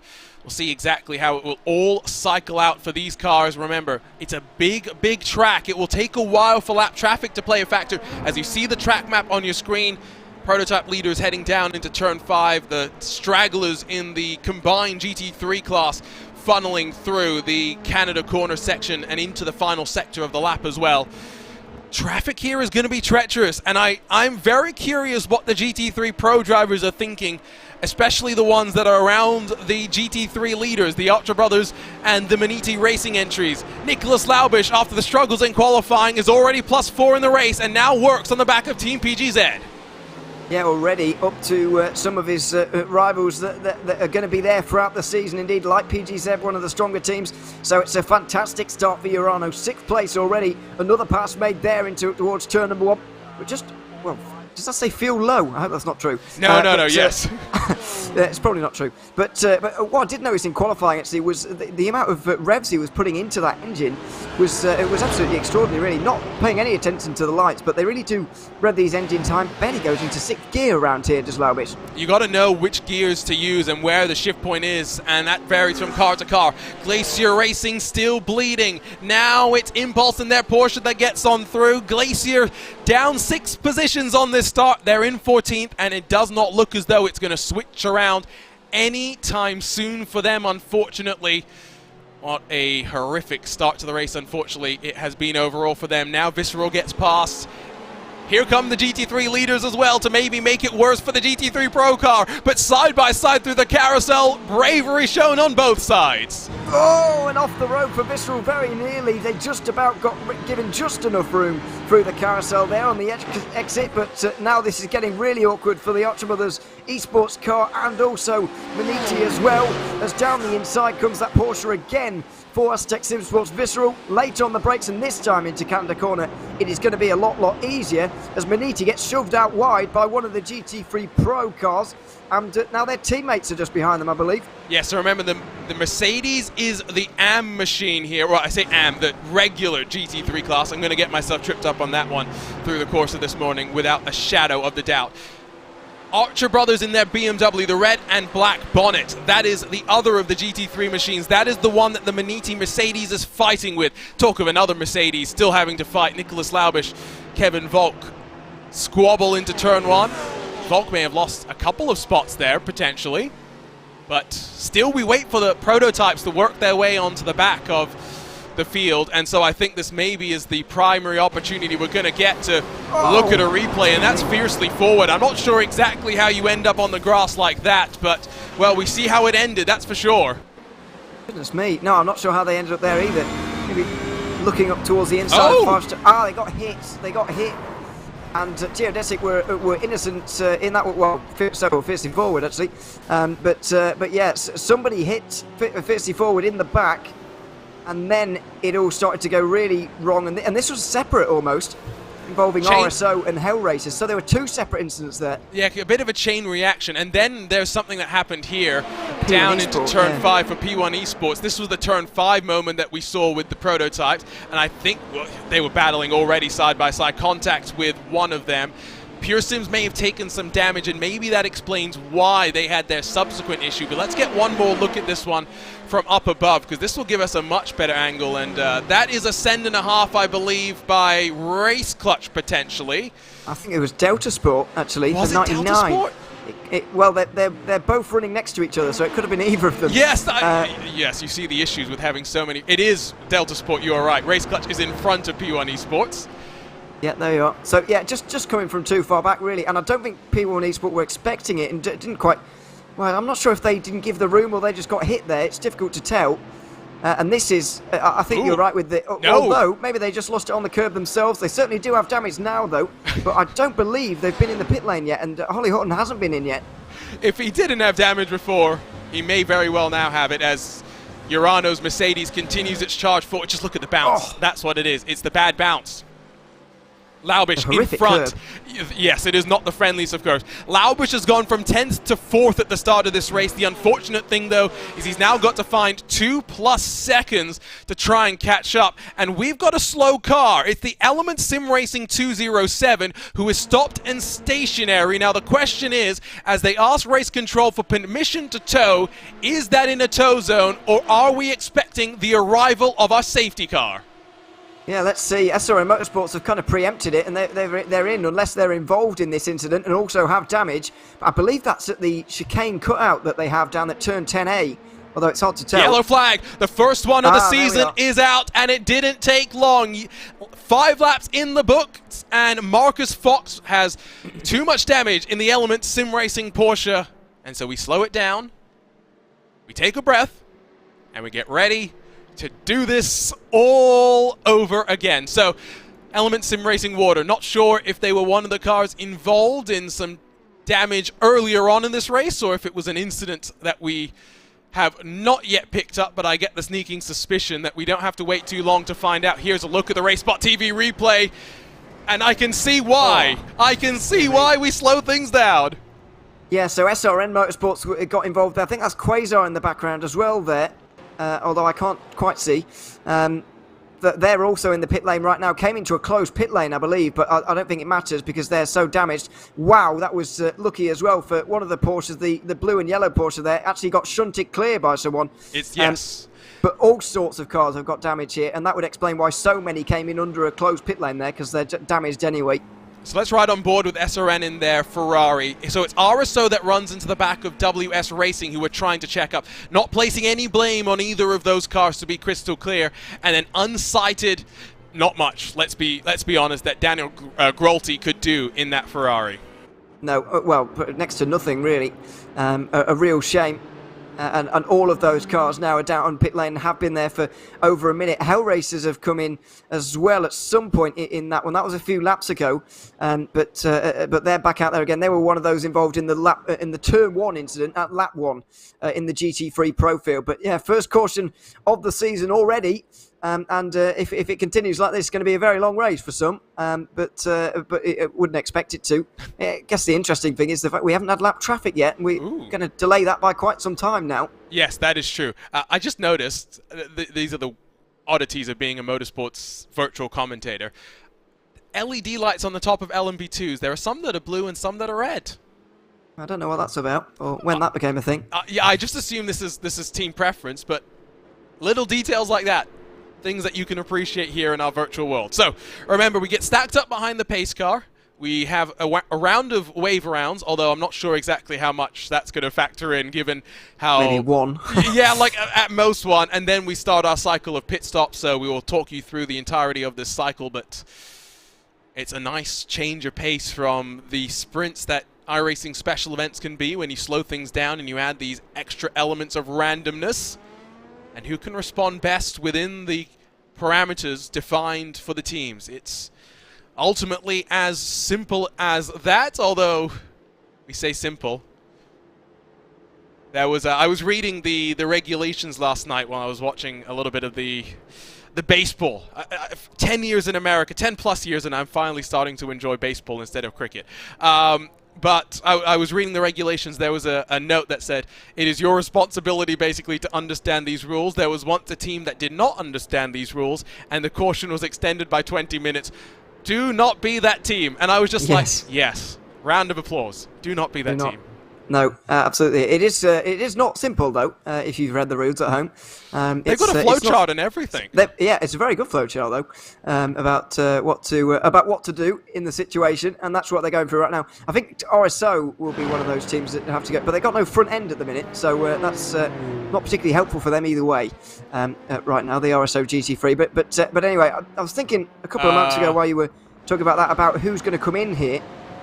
In these, when the pit lane eventually opens, as somebody off under safety car hit. Yeah, that was the going on. It was the recognition that there was a car that had been off the track for 16 seconds during a safety car period, and I was trying to figure out exactly how that had happened. Yeah, that's odd, slightly. But I've got three teams anyway that I'm pretty sure will be in here in the form of P1 Esports, Team RSO and Pure Sims Esports in the LMP2 category, because they obviously got, as that's how this team went off under safety car. A bit clumsy, but there we are. They've taken damage. They must have done. Yeah, right on board with Marcel Bosman in the Virtual Motorsports 178. Way too late. Just forgets. Yeah, forgets. Forgets about Canada Corner. And that is a bonk, I can confirm. Yeah, that'll be a bit of damage there. And so they'll be in as well. It adds to the list. Yeah, we'll add to the list. Now, those teams that are further down the order and out of position compared to where they want to be, expect to be at this stage, I think it's a no-brainer for them to come in right now. Just get yourself off strategy ever so slightly, put a bit of fuel in. I know we've only been racing for 5 laps, but why not do something different? They're down the back anyway. So, and of course, sorry, just to get a circle back, the LMP2s this season will get pushed up towards the front. There will be a class split this year because there are just so many cars. It will be dangerous to have the LMP2s starting at the back. Much more important of a point than whatever nonsense I was going to talk about anyway. So I'm glad you did point that out. Like I said, they do provide a flow chart to the drivers. And the one thing, talking to real-world drivers about how a lot of things are done with regards to race control process, I think sim racing teams do have to kind of recognize how spoiled they are in that race control, with the help of iRacing at times, yes, but race control tries to take the burden off of the teams as much as possible, in that they are trying to make it clear when pit lane is open and closed. They're trying to make it clear who gets a wave around when, and basically they are just trying to make the lives of the teams as easy as possible. Now, in the real world, it's not that simple, Ewan. I was talking to a certain Tyler Maxon who drives in the IMSA Michelin Pilot Challenge, and he was telling me, as we were debriefing events out of the safety car from the IMSA esports stuff, race control barely tells those drivers anything. I didn't even realize that the drivers that the teams don't get told by race control that the caution is out. The teams have got to tell the drivers themselves. Yeah. Teams have got to know when pit lane is open because they don't get told that regularly. And most importantly, when it comes to wave arounds, this is the thing that really got my mind just working in a tizzy. Teams have got to know if they're wave around eligible by themselves, and then when the time for wave around comes, they have to just go and take it. Yeah, yeah. But then again, I do slightly get confused about teams that say the safety car periods are the most complicated things they've ever seen, because I'll be honest, I'm not that smart, but I understand them. So I mean, it can't be that hard, can it? But clearly it is. I mean, when you're in the heat of battle as well, it must be difficult, of course, as well. So I have seen one team in Pure Sims Esports. Well, I was surprised not to see some of the others down the back, not just take on fuel anyway, because they're at the back anyway. But I'm presuming pit lane is open, and Pure Sims haven't broken a rule there. No, I think it is, and I think it makes sense. Remember, given how this race has started, anyway. Yeah, you can see on the right front of their car. Yeah, but RSO have got damage. What are they doing not in the pit lane? Unless it's closed, because they are the only ones at the minute at Pure Sims. I see what you mean. Pure Sims are experienced enough that I would hope that they have not just broken the rule. You can see the damage. Maybe RSO, the way the damage is played out, they think it's less significant. Yeah, but although they're not losing anything by pitting. Left rear as well. No, I agree. I'm trying to. It's the same thing that happened during qualifying when I was trying to give the benefit of the doubt to the teams on the blocking calls. I'm trying to do the same here. I've not been doing a lot of that this afternoon, if I'm honest. But no, not so far. But yeah, I mean, it's a strange one. I've got to be honest. I'm slightly puzzled as to why RSO haven't bothered with that.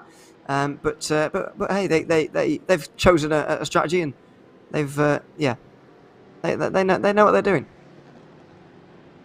Didn't even really get to see if there was any strategy calls going on when it came to the fuel in the early stages of this race, just by virtue of a caution on the 5th lap of this race. We'll see if it changes up. Well, what this is going to do, of course, is going to push this stint well beyond 40 minutes, which is what we'd normally see, because, in real life anyway, the 2 safety car laps is 1 green flag lap in terms of fuel consumption, so you use about 50% less under caution, but it might even be more exaggerated than that here, because they're really really well drilled with fuel saving on the safety cars. Sorry to cut you off again, Ewan, but I think very important. We're not hearing race control, so we're just going off what we see on the feeds. We just got word it's a short yellow, so pits were never opened. Ah, okay. That would be. Yeah, I did wonder about that, but I didn't think that was a rule in the endurance series, but it is. But I think it then implies that there maybe won't be any sort of a reordering and shuffling of the combined GT3 Pro field. Now, I don't think the GT3s would be reshuffled anyway, because they're all the same category, but the LMP2 certainly would be put towards the front, and that's what's happening with Pure Sims right now. They're racing their way through the GT3s, and they're making their way down towards the back. But if that is true, then they might incur a penalty. Yeah, I was going to say, surely there's a penalty for entering a closed pit lane, but whatever. Yeah. They clearly think the damage is significant enough that it warrants the trip down pit lane and whatever penalty they may get, so we will trust their gut instinct. Lights are off on the pace car, and I think we are going to go racing this time, because Pure Sims have flown their way through the combined GT3 field and have lined up at the tail end of the prototypes. So I think we are indeed ready to get back racing. Yeah. Within 15 minutes of the start of the race, short yellows are introduced, and we must have just been inside 15 minutes when the caution was thrown, so that's why this is a short yellow. Yes, this is the thing where we track these races now, at least broadcast-wise, by laps rather than time, so we weren't even thinking about that. Oh, things to think about as you start a new season. The joys. The sun continues to rise, not just here in Road America, but on this Gomez Sim Industries Endurance Series presented by IVRA and VCO. 5 laps done, and then the caution flew for a stricken car. Car recovered.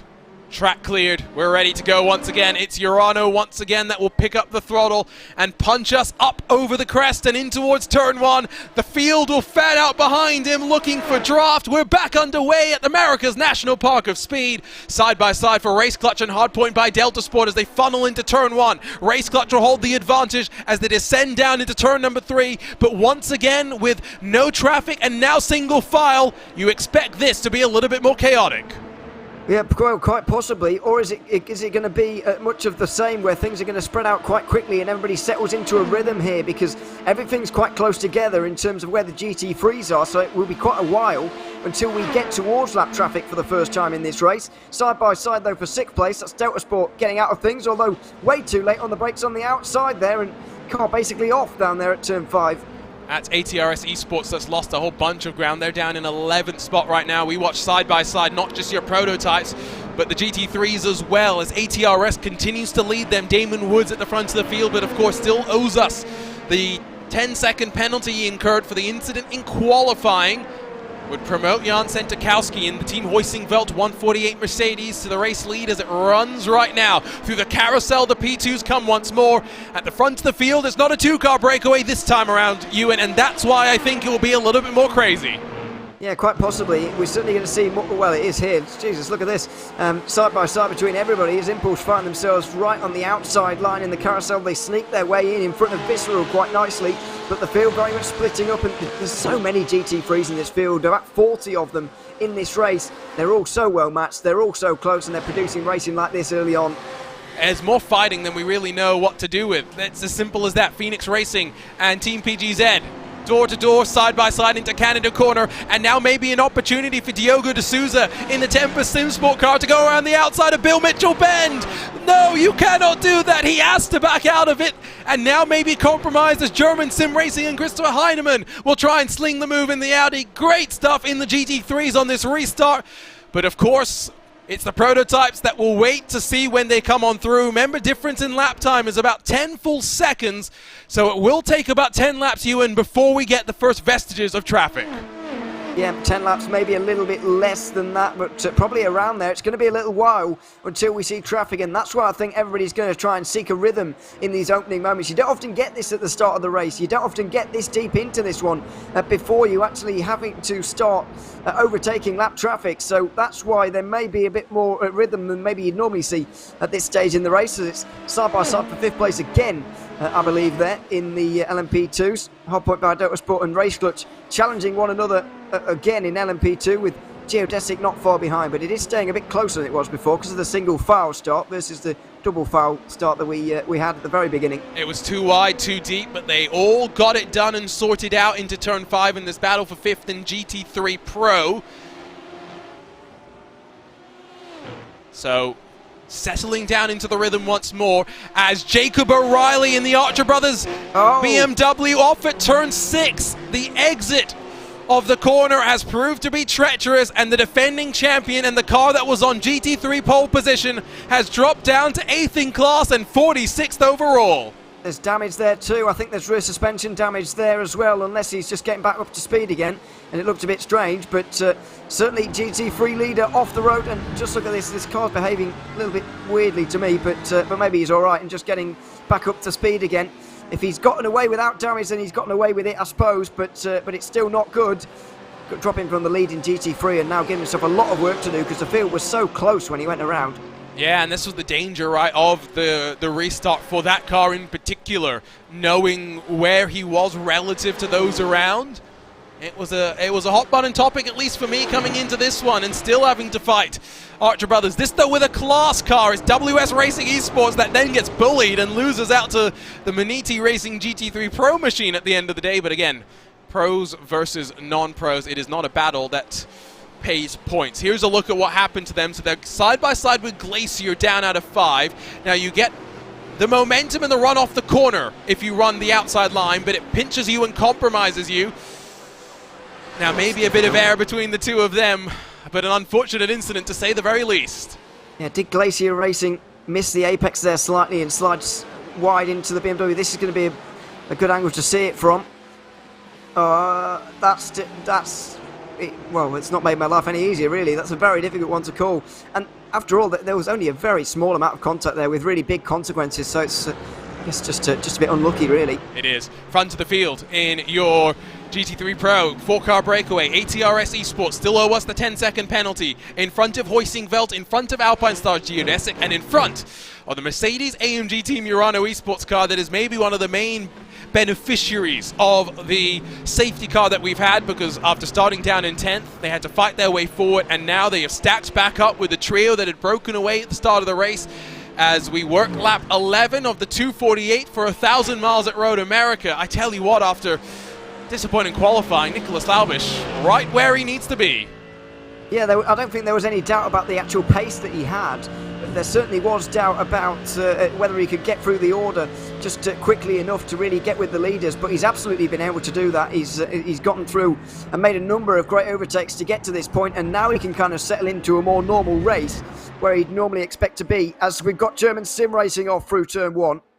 Not the first time we've seen a prototype have issues, but was this assisted, or was it again the 2 wheels on the grass spinning it around? And for Benjamin Cease, how much bleeding will that be? We check in with their GT3 Pro Audi, the 167 in front now of Phoenix Racing Esports. +8 for German Sim Racing in their Audi R8, -6 for Phoenix Racing Esports, who did have a great qualifying and got the most out of that car. Not working out that way, at least for the time being. GT3, it's the Maniti 278 that is the recipient of misfortune for the Archer Brothers Esports 201. That is, of course, now 7th in class. Those two split by just under 10 seconds. Live timing available if you head to RaceSpot.tv/timing. Let's check in, though, with your prototypes, because while they are yet to work into traffic, maybe 5 laps away from doing so, and they have not splintered up at all just yet. Yeah, and this is the problem with not having traffic for a long time, is that the field just doesn't get that spread out. That's a real problem, really. We always talk about the first trip through traffic being the most dangerous, and this is exactly why, because you don't have that traffic to split the field apart. And when you look at the qualifying times we saw earlier, there's nothing to choose between them in actual talent, but that was a mistake, and there's certainly going to be a chance for Race Clutch to go through, Delta Sport to go through on Race Clutch here. Here comes the Floridian, Alessandro Di Tullio, to the inside with the draft and with the overspeed. Now, is there going to be any difference in terms of downforce levels for these cars? Because Di Tullio stalled out and is still side by side into turn 1. Contact between the two of the red machines. They sorted out. Di Tullio has to slot into line, but I get the distinct impression Di Tullio just does not have the top end speed to pass the Race Clutch car into turn 1. Yeah, you might be right, and I think that they realise that on the outside line they're holding on very well indeed, but surprised to see this amount of fighting so early on in the race. There's over 200 laps to go, for goodness sake, but they're fighting absolutely tooth and nail. Outside line again here for Delta Sport. They're not going to be able to do it there and even have to go on the defensive from Geodesic, although I think that they are sat behind there in 7th place right now, and Graham Sanders watching what is going on in front and thinking, what the hell is this? There's so much going on. It's so early on in this race. I think he'd rather get single file and get on with this. That's the veteran, though, in terms of IVRA competition, Graham Sanders. You heard when we jumped on board down into turn 5. He clutched up on the run into the corner, saving as much fuel as he could in these Dallara P217s. He knows what this is all about. Oh, hardware failure! Hardware failure for Miguel Vigo, and this is dangerous! He clips one Porsche who will have significant damage, and Vigo gets clipped again. This is treacherous. This is so dangerous, and he's going to get hit here by somebody surely. Oh my word, everybody's avoided him just about. And he rolls off the road. Big engine damage though, big damage. It was Diogo D'Souza, sorry Ewan, in that Tempest Sim Sport car. Not much anyone could do there, let's be real. No, from 3rd place as well in GT3 Pro, of course. He's now allowed to escape back to pit lane. I think he got permission there, and we're going to stay green again. But that was huge damage, and these guys are going to be very glad they got away with that. But yeah, my goodness, I'm absolutely shocked that he didn't get absolutely smashed by somebody there. Well, I think Diogo D'Souza will take issue with your comments. Straight to the replay. I mean, just listen. Don't even have to say anything. Just listen and experience what it would have been like. Whoa. Just keep waiting.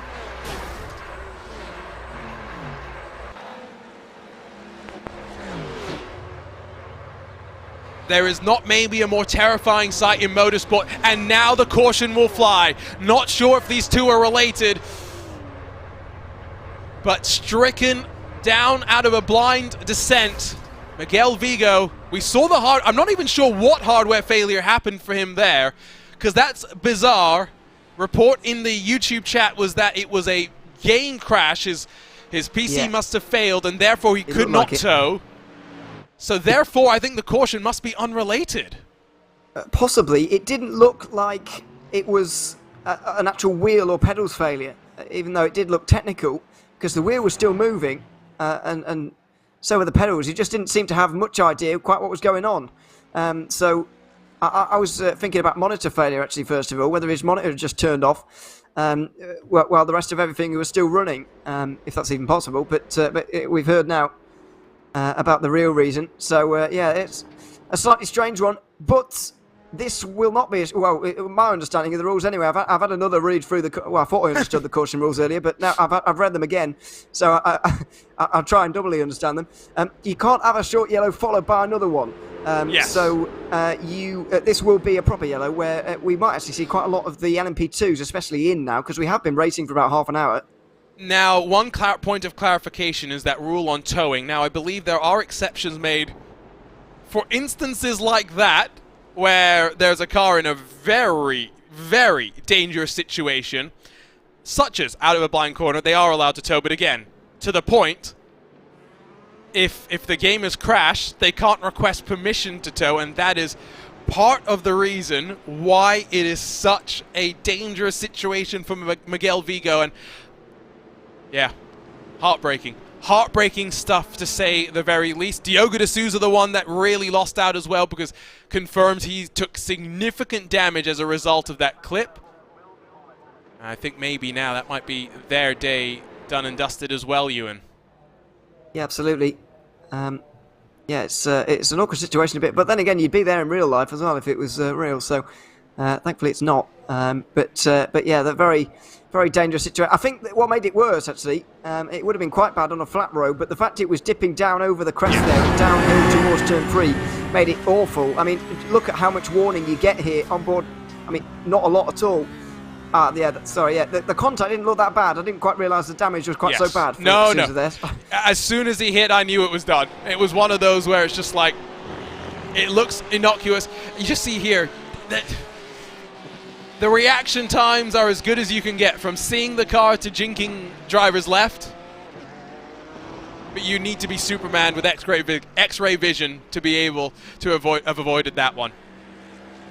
Yeah, you do, and it's a real shame. I mean, it's one thing also having the reaction times to do it, by the way, but also when the reaction times when you're not expecting anything to happen there is even worse. If you told him something was about to go wrong, then he might be a bit more ready for it. But obviously, that's not the case. Yeah. So it's a really hard situation to be in, and unfortunate, really as well. But once again, the LMP2s slow down and get behind the safety car, having not lapped any of the GT3s pretty much. We've still got 46 cars on the lead lap, and that's unbelievable half an hour in. I'm trying to even figure out what that first pass through traffic is going to be like. Terrifying is one way to describe it, and I think the more it gets delayed, the more terrifying it's going to be. Possibly. Because there's that sense of anticipation, right? Like, I could tell he was a driver of the slower cars. You're sitting there thinking, all right, we'll get that traffic through soon, we'll get that first pass, and from there we'll settle down and we'll be fine. Once you've had the caution, okay, fine. They'll be through in another 20 minutes. Another caution. All right, now I have to wait another 20 minutes. I don't know. I would not want to be in the GT3s at this point. Again, remember what I dubbed the LMP2 class last year in another endurance league? The Let Me Pass class? Well, hopefully we don't have too much of that driving here today. These drivers have not had to work their way through just yet. As, again, the fact that we slow it down will mean that they're bunched up when eventually, hopefully, we do get to the traffic. It's Arjuna Kankipati alongside with Ewan O'Leary to start off the 2022-2023 Gomez Sim Industries Endurance Series presented by IVRA and VCO. We'll be in your ears for about maybe another hour and 45 minutes. And then we hand over to our good friends DJ Clark, Lorenzo Bonder, and Ryan Walker to take you through to the checkered flag here at America's National Park of Speed. I know DJ Clark's looking forward to this one because anytime anything goes to Road America, DJ will put himself forward. Pit entrance open this time around, so we're about to see who decides to come down to pit lane. Well, I would be in, no matter what situation these LMP2s are in, no matter what team I was put on, I would be in here, because as an LMP2 team anyway, because we've been running for quite a while now, just top the fuel off a little bit, and then even if you weren't thinking about triple stenting the tyres earlier, it would kind of turn into a double and a half, really, in terms of tyres, which seems manageable, although I've not tried. It seems manageable. for drivers of this standard. So I would certainly be in, but it doesn't look like everybody agrees with me. Oh, late calls. And very late. At least one car ends up stranded. It's Dominic Hoffman that got baited potentially into staying out. Alex Garland, the satellite racing entry, will also remain on track. But only 4 staying out. Yeah, split calls. It is a busy pit lane, and who knows how many GT3s will roll in behind them as well. Yeah, this is the problem I feel for the likes of those who have stayed out, is because they're going to end up pitting early on every single cycle, and they could get caught out by a yellow later on in the race. If this race starts to run green and we have 3 green flag stints from here for a while, Giorano have to reverse there into their box ever so slightly. But yeah, if they have to pit early, they could get caught behind a yellow a bit later on, because there'll be a good 20 minutes or so where they'll be running around, possibly nearly a lap down, and if the yellow comes out during those 20 minutes, then they'll be in real trouble. So on pit exit, it's now officially open. Urano had to respond in time to actually get their position in queue. No major dramas then on pit exit. Prototypes roll out. Here come the GT3s that pitted, also rolling through. We ended up having about 20 cars stay out, though of note, of course, Pure Sims have already made their pit stop. Now, I'm trying to keep abreast of what's going on in the race control room as well, but you will forgive me for being preoccupied with also making sure we're focusing on the right things in terms of broadcast. But Ewan, I didn't see a penalty come down for the Pure Sims car for entering what we think is a closed pit lane. It depends what service they did, I suppose, because I presume there are rules about, I can't remember what the term is, but necessary service or whatever the term that would be. Emergency service is usually emergency service. Called, thank you. Yes, that's the word I was looking for. Yeah, there might be rules surrounding that, but I mean, what emergency do you need 5 laps into the race? I mean, you're not running out of fuel at that point, so I don't know quite how they've gotten away with that, unless they've just not gotten to that, because I'd imagine race control are fairly busy at the minute. Yeah, fair enough. Although, entering a closed pit lane, I believe, is an end-of-line penalty. Now, I guess it depends on how race control defines end-of-line. Is it the end of the line? Or the line. Yeah, exactly. Of the line, of your line. 2 different ways to look at it.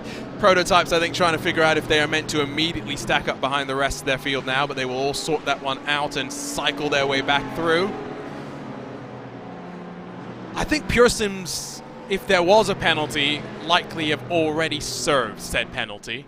But in the true confidence of a commentator, don't trust what I'm talking about. No, don't trust any of what we're saying, is the motto. No, it's oh my that giddy, was awkward. Oh my giddy aunt. Now, why did this happen? What exactly was the cause of the build-up? We're on board with your... Oh dear. So it's a checkup by... What is Fiercely Forward? Well, looking out of line for there. Fiercely Forward, I think, checks up to avoid running into someone else. We'll get one more look from this World of Sim Racing. Yeah, World of Sim Racing. And to be fair, Yalvaz does lock that one down as well as you could possibly hope for. Whew. Lights still on the pace car, so we'll get one more lap, though, to at least to figure stuff out. The LMP2s have got to figure their way through. They just about have done, but it was a bit late to go green, really. So we're not doing that just yet. So waiting a little bit longer. But yeah, it was Orion have been given their place back again, by the way, as well. So that's good news for them. But this is the thing really with Veloce now. They've got a grand total of 3 cars between themselves and Orion and Urano, who are going to be right on them very soon, and they're 15 laps lighter on fuel, so they're going to have to pit 15 laps earlier in every single cycle, and they're going to get caught. They could get caught behind a yellow at some point. So I don't quite understand the strategy, unless, as you said earlier, they really did just get absolutely baited there in the pit lane, because everybody was weaving around all over the place. See a couple of your GT3 machines come in as we get word from the Alpine Stars GSI Racing camp involved in the incident that brought out this caution. 1 hour and 15 minutes of repairs. I see Miguel Vigo jump in to talk about the hardware failure as well. Yeah, like you said as well, when we jumped onto the onboard, it looked like one of the weirder technical failures we'd ever seen. But instantly from the TV angle that we saw of it in real time, we knew something was wrong, and we knew it was not Miguel's. The car was not under his control. Yeah, it was especially obvious to me on the onboard shot, actually. But it made it all the more puzzling as well, because the wheel was still moving, and so were the pedals. But it was not quite normal. So yeah, it's a real difficult one, and difficult to know what to do there as well for Vigo, because normally, obviously, you'd expect on iRacing that the driver would just escape when they find themselves in the middle of the road like that. But obviously, when your game crashes, it's quite difficult to do that. So that's why we ended up with that situation. So yeah, unfortunate. But Geodesic will be encouraged by the opening qualifying and the opening laps that they saw. They'll definitely be up there in the season. For sure. Although maybe they're going to blame me a little bit for commentators cursing them. I have been talking about how they would be one of the staples of this series to take the fight to some of the newcomers, especially in that stacked GT3 Pro class. Screen froze and he could only hear audio. Yeah, just trying to... I'm trying to, even just as a software developer, someone who's curious about tech, trying to figure out what happened with Miguel Vigo, because it's definitely not something we're familiar and you know, accustomed to seeing on a regular sort of a basis. So lights are still on the pace car. That does not mean we are not necessarily ready to go racing this time by. We'll see if they get turned off in a few moments. But as Ewan was saying, a bit of questions around the strategies for the front three. Veloce, Satellite, Race Clutch yet to pit this race. Behind them, Pure Sims, who pitted under the previous cycle of yellow flag running, trying to get some damage repairs as well.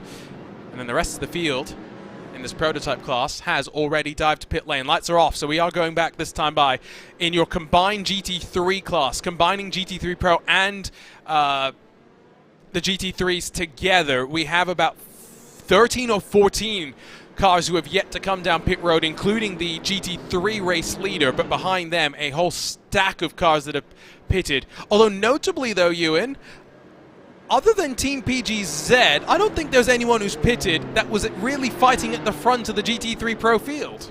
No, not really. There were a lot of the guys at the front have stayed out, really. So the top 16 overall GT3s have decided to stay out. The rest of them have been in for varying reasons. Some of them even for maybe tyre changes, damage repairs as well.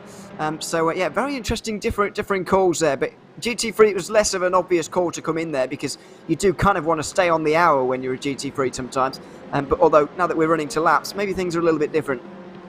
Safety cars as ever mix things up as well. So 2 cautions inside of the opening 17 laps, but it's now Veloce at the front with their new lineup of LMP2 stars. It's Dominic Hoffman behind the wheel, ready to get us back underway here in Elkhart Lake, Wisconsin, and already a battle further back as they work across the line. Yao Vassis, Joop de Ligt, and Alessandro Di Tullio fight side by side. Again, it's black and red versus black and red, and into turn number 1, it will be Urano that grabs not just the position in front of Hardpoint, but in front of Orion as well. Vaz then sees the Di Tullio car off into the gravel. He will hold on. Halliburton gets turned around and sees the field start to streak on past.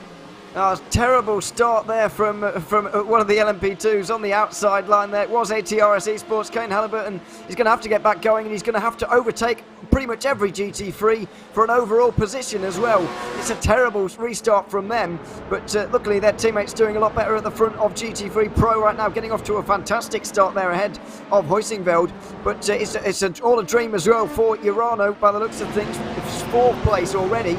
They've stayed in front of Orion, more importantly, as well. They're really battling with those guys now after the 2 of them came in.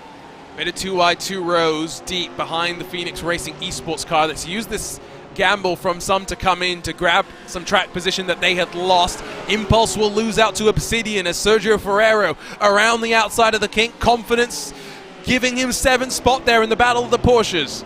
Plenty of fighting to open this race back up as we get back under green, but it's the charge from Urano straight back up into 4th position that has impressed me the most. We'll see what they can do now. 2.3 seconds back from your race leaders.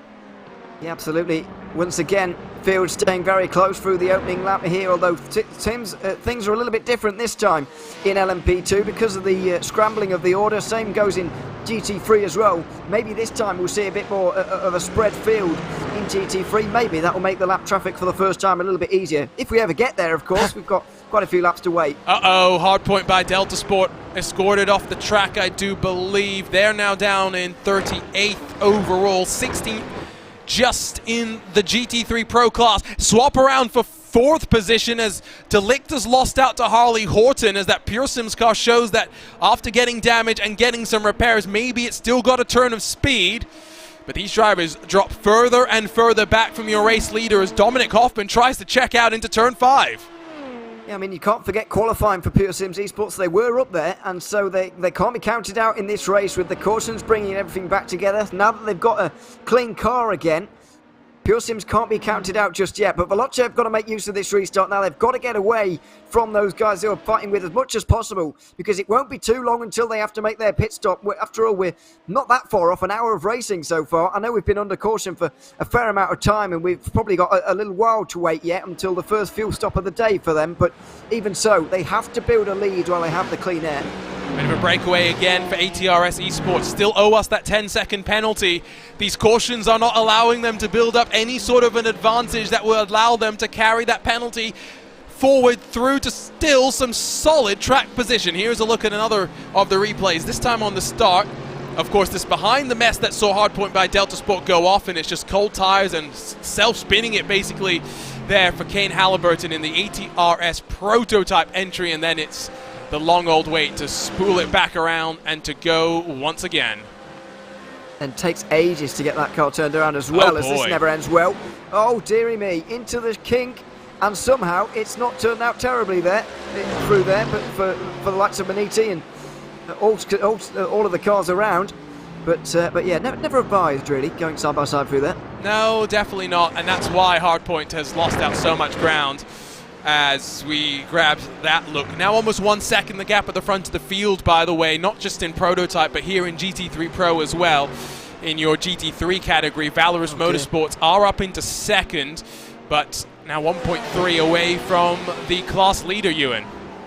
Yeah, and just look at this for ATRS Esports as well in the LMP2 just coming through. Look at how much work it is to come through all of these guys for Kane Halliburton. One mistake, one spin, wasn't even going all the way around, but it's given really disastrous consequences, and this is going to be such hard work now. He's doing the right thing though. He recognizes he's so far off the back that he doesn't need to be ultra aggressive and force any moves. He'll pick him off one by one and slide his way through calmly without interfering in their battles. Exactly what you want to see from a prototype car. Top marks to Kane Halliburton there in the number 13 ATRS Esports. Front of the field, Laubish is up to second. He's in front of Sentikowski, and this is a Urano team that has initially, not by choice I think, had to come to grips with the Mercedes. Remember when this partnership between Urano and Mercedes-AMG was announced? It was at the start of this year when we didn't have the new Mercedes-AMG GT3 Evo on the iRacing platform. The Urano drivers had to make do with the older Mercedes-AMG, a car that is very, very long in the tooth now on iRacing, a car that maybe was never always balanced as much as the Urano drivers would have liked relative to the competition. But now, in this newest edition of the GT3 car from Mercedes, they found the most speed out of it, and in some ways, it's been a breakout year for Urano, Ewan. I know you and myself, we were kind of talking about who the best sim racing teams have been this year, and Urano was up there on our list. Absolutely, high up on my list, I've got to say. But to your point about the partnership with Mercedes, I remember the Daytona 24-hour at the very start of this year, and how they were using the old Mercedes. They were absolutely nowhere, so you know it does go to show that once they are given the machinery that to be competitive, that they're going to be very strong with this Mercedes, as Satellite Racing in GT3 are off the road. Now, it has gotten a bit clumsy in the GT3 field. We missed a lot of that. That, of course, was the Satellite Racing GT3 car that Ewan had pointed out that was off the road and is still trying to nurse it slowly around the carousel. See how much damage, and look how much it's crabbing. We may be in with our third caution of the season with 20 laps in the books. That car pulls to the side of the road. Certainly does, inside of the carousel, and that could be it for Satellite Racing. It's interesting to see, actually, that a lot of these, only 7, I think... They have towed. Maybe, yeah, they have towed. Only 6 or 7 of the GT3 class cars have not had problems so far in this race. We're not very long in, and already a lot of them are many laps down in this race, and you can add Satellite Racing to the list now as well. And remember, I did talk about how the fact that they score points separately, but they are basically just racing together at the end of the day, and I think that is something that very much has to be factored in. Let's look at some of this. So there is the first incident that sees the Satellite Racing car involved. Archer Brothers as well get mixed up. Ryan Robertson was behind the wheel at that time. It was hardpoint by Delta Sport and Christophe Herbigno. And we'll just take a look at a better angle here, Ewan. Yeah, he got turned by the Porsche. I don't think he quite realised the Porsche was down his inside there, and then absolutely refusing to hold the brakes at all. And Archer Brothers getting involved as well. Oh, there's afters here, don't forget. Yeah, there certainly is. Oh dear, there is. There definitely is. So Henna Hakkinen in the Rusty Spatulas is, I think, the one that gets the most of the aftermath as they get through the smoke cleanly initially. Just a second bit of damage for them. Second bit of damage for Rusty Spatulas in this race already. And, oh, look at that. Dear me. That's Hell Racers, isn't it, that went around? Yeah, it is. Not a good start. I believe they are a GT3 Pro team, aren't they, Hell Racers? And they're struggling in amongst the GT3 class cars because they've just had a really awful start to this race, as have many. As have many. I think that's the right way to put it. So, traffic may be a bit of a factor now. At least one SRN car for Veloce.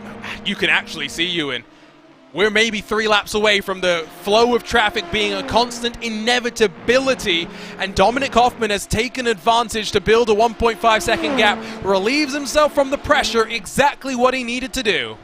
Yeah, now that we're so far into this race already, I feel like we are going to see the fields in all categories spreading out a little bit more. People are starting to get that kind of restart weariness, I guess I'd call it, from all of these cautions, and they're starting to really spread out early on in these stints. I know the fact that there are some slower drivers up towards the front in LMP2, whereas they weren't before. Maybe that's playing a role as well, of course, but even so, Hoffman's putting in a good drive right now. The GT3s are spreading out a little bit as well, you can see on the left-hand side of your screen.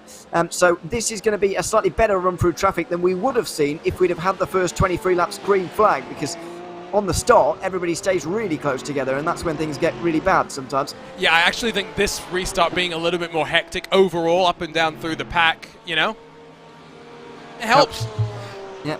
Miguel Vigo says that he's grabbed an early beverage and some food to watch the excitement. I guess that's one of the benefits of retiring early from this race, is you can kick the feet back up and enjoy your weekend with less pressure, even though I'm sure there's a little bit of disappointment that all the preparation has not paid off with the result that you thought that you deserved. I am well acquainted with that particular emotion. Check back in with Veloce. 2 seconds to Alex Gall. Remember, top 3 will be slightly lighter in terms of fuel, and maybe that's reflecting in terms of lap time, because they have broken away this leading trio at the front. Harley Horton in similar regard, with a slightly lighter tank relative to the 5th place on back car. My goodness. I don't think that was that close, Ewan. Oh, sorry, I'm always amazed, though, at how close they get, and why everybody continues to go around the outside of the carousel, because I would never have the bravery, we'll say, to do that. I guess it wasn't that close, but I wouldn't be doing it. I'll tell you that. I agree with you. It's not that close. It does not mean I think it's a wise thing to do. Especially because you remember when I was talking through the attempted onboard lap before it was quite rudely interrupted by the traffic. We were talking about how some cars will double V that corner. They will swing out wide, cut back in, and stomp onto the loud pedal. So I agree. Very treacherous to leave yourself compromised on the outside of the corner. So, 23 laps now complete for your race leader, and indeed for the majority of the field. It's Veloce that leads now from Race Clutch as they slide their way forward. Marcus Deck jumping in front of Satellite Racing in that LMP2 category. Pure Sims Urano round out the top 5 in class. Urano, the most recent to have pitted. Here we go with traffic. Oh yes, no, you're right. Yeah, we're very much in amongst it now. But what I was going to say, great restart from Marcus Deck in this one for Race Clutch. He's done a really good job, but it could all be undone very quickly here with this traffic. An opening load of 4 cars here, diving down the inside of everybody and just about checking up in time. Just about checking up in time as some dirt is kicked up as well behind them. A bit of side-by-side. Graham Sanders down the inside of P1 Esports, and Danny Sivishpabo cannot fight that one back. And it's Sanders in the 62 up into 7th spot as they start to dive, to carve and dice their way through the traffic. Gap for the lead is already blown up to 3 full seconds. Dominic Hoffman has the number 1 next to his name, and you know the cars he's lapping are aware of it. Absolutely. He will be just trying to keep his... Oh dear, miscommunication. The GT3 not staying where it's not staying on its line as you're instructed to do. And Race Clutch, Marcus Deck really not happy about that. Probably rightly so as well. As a GT3, you do have to hold your line and get the LMP2s to make their way around you. And on that occasion, that wasn't happening. Although it is always awkward when you're going around a corner where it's not quite a corner. You see what I mean? Oh, and now Race Clutch in. Wow. So 24 laps in, Marcus Deck brings first stop it in, and I'm curious why the call to not pit now, because we're 8 laps into the run for those that have pitted, and he's going to drop a full minute back from the rest of the field. So an interesting call, to put it mildly. We check in with the battle for second in your GT3 Pro. Nicholas Laubish still at the front of this queue with Pure Sims and Lucas Lindqvist now behind him. Sentikowski has dropped but out of the podium spots and is down in 4th as the Porsche for Pure Sims starts to come on strong. And again, it's our expectation heading into the season. Yes, there is a custom BOP that the management of the series will devise week in, week out. But most of these drivers will be focused on the Porsche just for the simple reason, with this default iRacing BOP, the Porsche is the best. It certainly seems that way. It certainly seems most popular, but at the moment in this race, well, I'm kind of discounting ATRS Esports at the moment because they do have that penalty to serve coming up at their first stop. But other than that, it would be a Mercedes leading in the form of Urano. So it's not that the Porsche is really loads quicker than everybody else, because you know they're not stacking the front with 5 cars, but they are certainly the most numerous, and you would expect them to take the majority of the wins this season unless the non-Porsche teams can do something about it. Just to circle back to the Race Clutch pit stop there, though, from those guys. First of all, I'm surprised it didn't come in under caution, but we've covered that. I do like the call, though. If you look at the way these other LMP2s now are embedded in traffic, just think about how much time they're losing. Race Clutch are going to come out in clean air, they're going to come out on their own with a full tank of fuel, and they're going to be able to get into a rhythm, get on with it, not in this traffic. So if they're going to have to make a stop soon anyway, then I absolutely agree with the call to come in before they get into this real load of traffic, whereas later they might be a bit more spread out. I can see the logic. Oh! Veloce in, and well, Veloce have come in on the cusp of what may be another cycle of cautions. Rico Wenzel, and now more chaos. The Lamborghini tagged by the German sim racing LMP2 car. Is there oil on the track? I mean, it seems like it. WS Racing, the biggest victims of all of that, but I think we may get through this one without the caution after all, but there's a lot of damaged cars trying to limp it home. It was very close to pit lane, fortunately, so all the drivers involved are able to get to pit lane. Veloce are not going to benefit from a caution period, unfortunately for them, as they make their first pit stop of the day. But just look at the way they're going to come out right now. They're going to come out behind all of that traffic, whereas Race Clutch have been in a bit clearer air. Race Clutch could even be pretty close to Veloce on the exit of pit lane here. Plenty of drama once more. This race has not had enough drama, apparently. Just need a little bit more of it. Not even 30 laps in yet. I was going to say, we could have legitimately had 4 cautions at this point. We really could. At the very least, let's check this one out. And okay, so I don't know what the prototype is doing. WS Racing shoved into the wall, not much they can do, and they'll take Team PGZ and at least another Porsche with them as well. Yeah, and then that Lamborghini got shunted out the way as well by German Sim Racing, who had no idea what was going on there. So was it hard point by Delta Sport, sorry? I think so, yeah. Looking around I mean, that Porsche is on the white line on the right-hand side there, and they're going to go even further right there when there's grass. So I'm not really sure what the Delta Sport driver was doing there either. But there we are. Yeah, then we see the afters of it afterwards as well. Yeah, that was German sim racing, as you said at the time, getting involved with the Lamborghini. Yeah, and let's try and pinpoint exactly how this happens, because, again, I don't think German sim racing had too much time to... Sun blinding you into the penultimate corner. You can't see. You see just smoke. You see the brake lights, and you're like, why is the Lamborghini braking so early for the corner? Yeah, I can understand how that German sim racing car unfortunately was not able to slow it down in time. Now, I've just been reliably informed there was another bit of drama, as tends to happen in IVRA. Drama in bunches. Torque Freak Racing, well, that's self-inflicted, just trying to stay out of the way, getting way too wide. Yeah, this is what I was talking about with the LMP2s going around the outside of everybody earlier. It's that you get dragged off here, and Torque Freak Racing are pretty lucky not to end up in the wall, in my opinion. See, they get dragged on the outside, and then they get in the grass, they get dragged off. Luckily, they go for a spin, and I think that saved them from hitting the wall, really. But you could very easily just get dragged off by the front and go nose first into the wall there, which is why I was so, hiding behind the sofa there, watching the LMP2s going around the outside. So we've got a car that's had to take a tow back to pit lane. Try and get word on who that one is. Agreed with what Carl Moore has said. No blame on the German sim racing car in that situation. It's a blind corner, no time to react. And again, he probably was just thinking in the heat of the moment, why is he on the brakes already? That is not the braking zone for a GT3 car. And then he found out why about half a second later. Not much time to really respond. Delict gets past his teammate Laubish in the 190. 5 seconds the gap that Urano now has to the Pearson's car out front.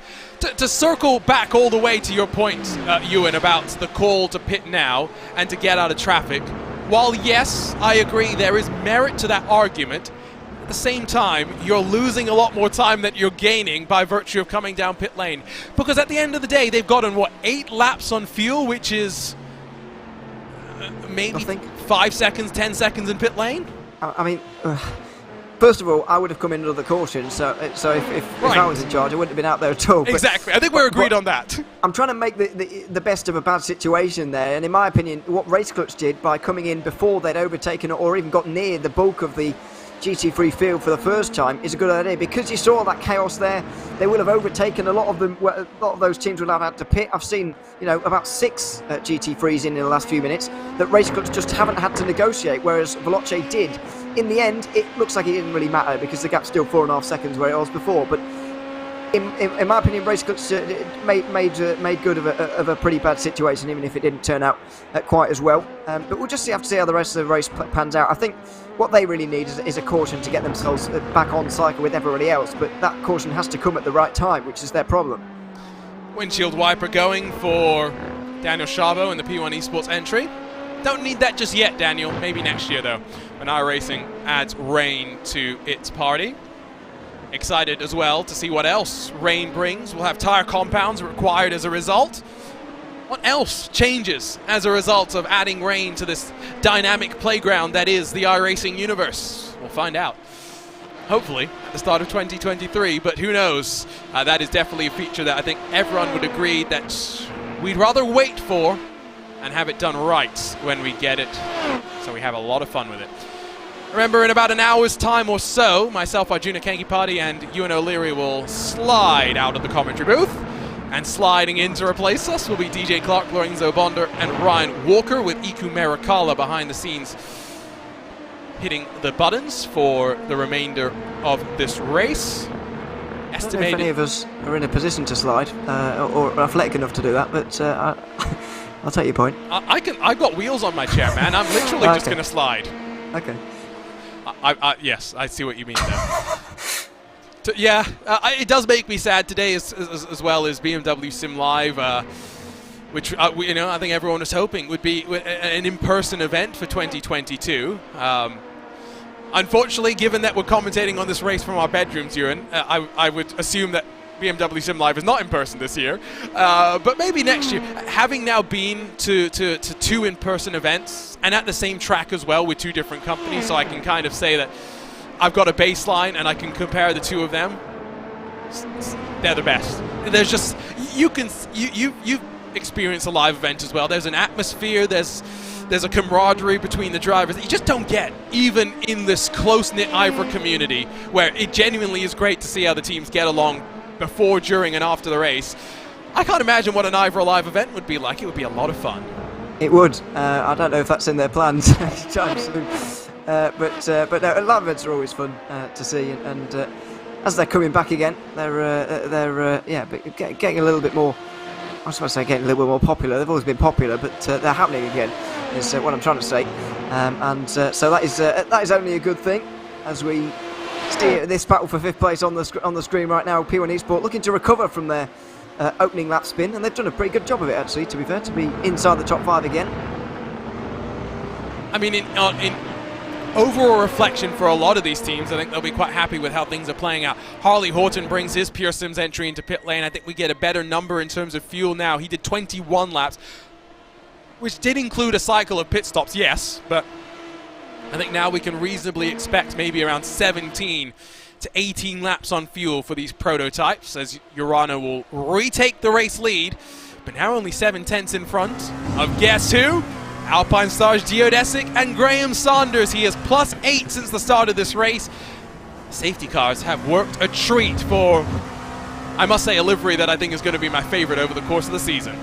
Yeah, it's a very good livery, but it is conservative driving so far. Graham Sanders has really done him a lot of favours. We mentioned it when we were watching the battle. I think it was between Race Clutch and Delta Sport, down here into turn 5 actually, when he was lifting off, clutching in. I could almost see him shaking his head from here. He was, just keeping things calm because there's such a long time to go. Well, now that's starting to pay off. Good strategy from them as well to come in under the caution. They didn't need as much fuel as some others as well because they've been hanging back so much in the opening moments of the race. And here they are, 2nd place in what I would say is the corrected order right now, although it's really hard to tell this early on. There's so many laps to go, and surely another caution in the tail. That it's difficult to tell quite who's where. No, it is. Interestingly, we've been talking about how Race Clutch, made the right call. They're behind both Pure Sims and Veloce right now, Ewan. Yeah. Oh, well, no, I agree with their call at the time, but it just doesn't seem to have paid off quite as well as I was expecting. I mean, Pure Sims have done well as well. You've got to give them a bit of credit for the clean air they've been in this race. Let's give some credit to Urano and the Mercedes. They've closed in to Damon Woods, and while technically Lucas Lindqvist is still within drafting range, he is just about hanging on to the very last tails of it as we jump on board with that Pure Sims 116.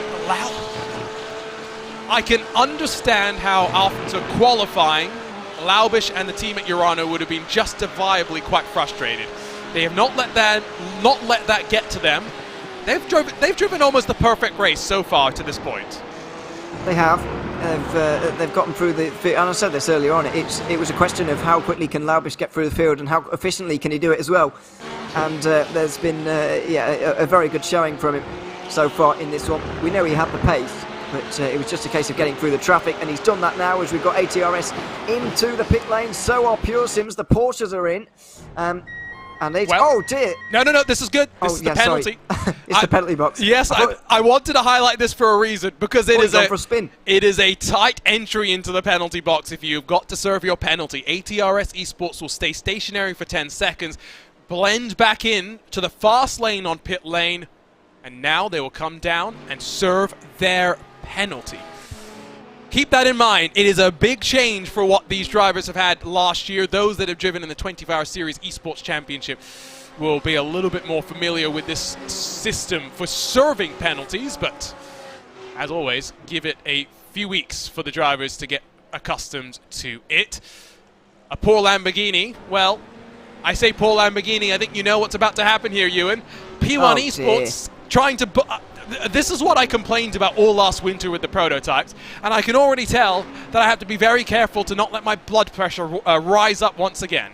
That was really silly, though. The Lamborghini on the outside line, minding its own business here, and it's going to get absolutely swiped there by P1 Esports. It's ridiculous is what it is. Not quite as that LMP2, a little bit longer than what they were expecting there, and the Lamborghini off the road. So that'll be a penalty for P1 Esport, you'd imagine. Not too much of a discussion will be had about that one behind the scenes. It's ridiculous. The GT3 car cannot just disappear off the surface of the track. I mean, I understand the prototype is trying to you know, make the most of the track and, you know, try and attack as much as possible, but we have a little bit of reasonableness when it comes to the GT3s, please, so we can see them survive. They'll tango into turn 5, Orion and P1 Esports. P1, again, fade to the right-hand side, but this time given space by the Orion race team, and P1 now provisionally scored on the podium, albeit for how long being the question. Here's a look at another replay. Oh, again, 2 wheels in the grass. Now, have Quasar been able to slow this in time? No, they bury themselves in the tyre wall. And they're stuck there as well, aren't they? They can't reverse out of there. Oh, can they? Oh, go on. Yeah, there we are. He's done it just about. That was a bit of a tug of war there to try and get out the... it's an awkward surface there as well, isn't it? Yeah, I don't know if technically he is completely out just yet. Now he is. Now he's officially dislodged himself. Maximizing the limits of the track. It can happen. Aaron Ackles, lucky that did not end worse. So more takers to pit lane in GT3, especially in that GT3 Pro car, Ewan. This is what we expected, though. Yeah, absolutely. Those that stayed out have got to be in now. We're, well, I say stayed out. It's stayed out under the most recent caution. Are now in, including Hoisingveld. You can see there, Phoenix Racing as well. A couple of the real top qualifiers from the opening moments in this race. We've only got a couple of the GT3s still out there as well. So Archer Brothers and Talk Freak Racing staying out there once again, still waiting to make their pit stop just for the moment in GT3. But yeah, that's what's given Nicholas Laubitsch such a big lead at this stage in the race. About an hour and 15 minutes into this one with 32 laps in the books for the 1,000 Miles of Road America, the first round. The Gomez Sim Industries Endurance Series presented by IVRA and VCO for 2022 and for 2023. Still 2 horses at the front. Alpine Stars Geodesic Racing trying to hunt down Delict in the Urano Esports Data Group entry. Still a 3-way fight for third. Maniti and Andrew Dawson, after having that big crash in the opening stages of qualifying, have been able to bounce back to grab a spot inside of the top 5. Still plenty of time to go. 54 started as traffic gets close once more. 54 started. We still have 50 running. But confirmed retirees, I do believe, include the Alpine Stars Geodesic Racing 162 Mercedes, Satellite Racing GT3 264, Team PGZ in the 114, and then WS Racing Esports' Porsche in the 223. Those are the retirements that we have been made aware of so far today. As Nicholas Laubitsch, after charging his way through the field, has also managed to be the lightest in terms of fuel at the front of the field and finds his way into the pit box. Yeah, into pit lane. So good opening stint from him. You'd imagine he'll be staying there, not changing tyres either. There hasn't been a whole lot of tyre changing going on from anyone, as you would expect at this stage. I mean, has anybody changed tyres? Don't think so. There's really no point, because they've not been racing on them for quite a long time at this stint, if I'm honest.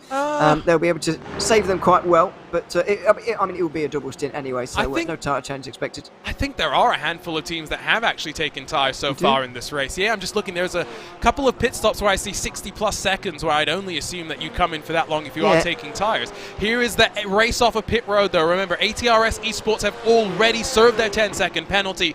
Not too worried about where they are. Pure Sims up to speed, tires up to temperature, and they should jump Urano around the outside into turn number 1. It will be Pure Sims that hits the front on the net GT3 Pro race lead. Yeah, nice job and nice undercut there from those guys to be able to pit earlier, get some pace down on the track, and then jump over Urano. You are right, there have been a couple of pit stops over a minute, but those, I can't see a pit stop over a minute that has happened since that caution. So I think that was just damaged cars getting repaired. I don't actually think anybody's changed. Well, I suppose if you're getting damage repair, you might as well take tyres as well. But from the main contenders, I don't think there's been any tyre changes there, and not on this occasion in LMP2 either, which we go back to now. But yeah, great undercut strategy there from Pure Sims to get a brief lead, but it might only be brief. Veloce in 12th, 51 seconds off your race leaders, with ATRS Esports behind, who are very off kilter on strategy after their spin earlier on in this portion of the race. It's been 18 laps in the run for these drivers since that caution. So not far away from seeing prototypes back down to pit lane and having to execute once more. Will we see tires taken this time around? Not sure. It will likely depend on your call with driver changes and how you want to structure those out. Remember, we talked about this earlier as well. Limited set of tires. The LMP2s have shorter stints, about 35 to 40 minutes, so they get 5 tire change sets in total, while your GT3 cars and classes just get the 4 sets across their 1 hour basically stints. And because of those limited tyre sets, I believe that, and because it's only going to get warmer, and we've had a lot of caution earlier on, I think this will be a triple stint from the LMP2s, just to make sure that they're actually not going to run out of tyres by the end, because I'm not entirely convinced that if they just do double stints all day, they'll have enough for that. I think it depends on safety cars as well. You're talking for weather. Let's quickly highlight them once again, because it really hasn't hotted up too much in terms of track temperature just yet. 24 in the air, 26 on the track. It's that wind that continues to be the striking factor for me, with not a touch of cloud cover in the skies. It will only bake down the track as we get closer and closer to the midway point of this day. DJ Clark will keep you abreast of that one as we build through the course of the session. Underneath the cheese bridge, this is that battle for the net race lead. Pure Sims versus the Mercedes-AMG Team Urano Esports entry. And in terms of favorites, I mean, GT3 Pro, it was hard to have any favorites with 27 cars in it and so many strong ones. But when you saw the likes of Urano joining the fun, you knew we were in for something different this season compared to what it's been in the last couple of years. Absolutely. Urano certainly the pick of the bunch, in my opinion, with the lineup as well. Laubish and Jonas Ruhlmeier as well. Really strong drivers, and only 2 of them as well. It's a bold call, but they're so good that it might not matter really. So yeah, it's hard to look past them, and they've certainly been showing that so early on in this season. By the way, I just got word from another GT3 team of Satellite Racing. David Nichols has been in the YouTube chat. I know he's a team member at Satellite. No, he has been for a long time. Says they're not retired just yet. So we will see them again. No. They say yet, Ewan, because they've been in pit lane for 30 minutes almost and counting, and I think they're just basically trying to see what the car is like when they get the damage repaired. So, pit stops once again in the prototype class, and of note, P1 Esports have come in, and I didn't see them head their way to the penalty box. So either the penalty has not come down just yet, or we missed the verdict from race control there. We will try and get you updated on that little bit of information. Prototype pit stops then likely to begin, and to begin in earnest now, Ewan. Yeah, they certainly are. That being for the guys who came in under the most recent caution, of course. Obviously, but the likes of Veloce won't be coming in anytime soon, since they're about halfway through their stint. So this is where things start to get a little bit odd, and this is where I think Veloce have made a mistake in terms of getting off strategy there, because they spend a lot of the time really far down, and if they catch a caution at that point, then they could really get into trouble. So, yeah, it's a difficult situation for them to be in, but that's the kind of situation we have in the race now. We have that in all 3 categories, because there wasn't it wasn't one of those cautions where everybody came in. We've got different cars on different strategies here already. Well, while we watch a Pure Sims versus Urano battle in one class, we have Pure Sims and Urano. No, that's another red and black prototype. I'm just saying, if you're redesigning, if you're coming up with new colors and liveries for your teams, don't do black and red. We have enough of those already. That's all I'll say. We'll leave it at that. More P2s into pit lane. Includes the Alpine Stars Geodesic Racing entry. SRC Movano followed in by Josh Chin. Hardpoint by Delta Sport, as well as Team RSO. I do believe Hardpoint by Delta Sport just serving a penalty. They leave the penalty box now and roll back down pit lane. Yeah, just to the left. They've got to make sure they go back in the fast line again. And there's a few teams follow that in club sport. You can't just drive down the pit boxes in IVRA. You've got to follow some real life rules as well, which makes things look a bit nicer in the pit lane, to be honest. So they've done that, but yeah, not good to And a penalty at this stage. As you can see, everybody's staying on the floor. Still no tyre changes at this stage. You do tyres and fuel separately in P2, I do believe, so... True. Just keep that in mind. I still wouldn't expect that. No, agreed, but I just want people to make sure that they're aware. 99 got the penalty, by the way, for... It's a 10-second penalty as we see Visceral and Glacier battle door-to-door into turn 5. It was for a penalty while... Oh, that was the 99. Sorry, the 99 and 199 are two different cars. The 199... That was... I'm getting... Okay. Again, I apologize. That's the Delta Sport. Yes. GT3 Pro. I've gotten myself confused reading the notice board sheet, gotten myself then more confused reading the timing screen, and again, compounded the confusion once again by confusing myself on the notice board. So, it was Alessandro Di Tullio in the prototype 99 hardpoint by Delta Sport car that served a 10-second penalty. It was for contact with the 30 P1 Esports car. That was lap 1, wasn't it? That was down at turn 5. That was very early on, yes. So that has been the penalty for the start of the race, and as Delict and Vaz come in top 2 in prototype once again, I still think there's something to come down for some of those cars in the prototype class. Yeah, they're probably. This is what happens when you get nearly 30, by the way, Arjuna. But anyway. True. But no, it is confusing. Delta Sport have indeed. Well, I agree with the penalty, is what I'm trying to say. Yes. That we saw on lap 1 there for P1 Esport. But as I said earlier, P1 Esport have done a very good job of recovering from that. And we'll see where they filter out when all these drivers come in again, which they are doing now pretty much. We're only waiting for ATRS Esports after this, and now they're in as well. So all of those that came in under the most recent caution are now in. We have had one stint under green, which is good news for everyone. But Veloce have retaken the lead once again. Well, you say retaking the lead, but it's much closer than I think they would be comfortable with. So Urano does end up getting in front of Pure Sims for second. But it's only 5 seconds that splits Veloce from the rest of the field, and you have to think Dominic Hoffman is at a significant disadvantage in strategy, already more than halfway through the stint, although if you work backwards from the end of the race, maybe there's a fuel strategy that we haven't yet picked up here. Don't forget, he will be faster than those behind as well with a lighter car right now, so the gap will increase as we work into the end of this cycle for him. Sideways for Race Clutch, and not sure if he really has much to be aggrieved about and much reason to really be getting on the headlights. Probably not, but you know what drivers are like when they're in the heat of battle. It's very easy to see things in your own way, as we're about to see. Although he's doing a lot faster than the lights anyway, so it might be unrelated. Let's find out. It's down towards turn 5. It's just the pressure. It's just applying the pressure. He's not particularly unhappy or necessarily unhappy with something going on there, just trying to apply the pressure.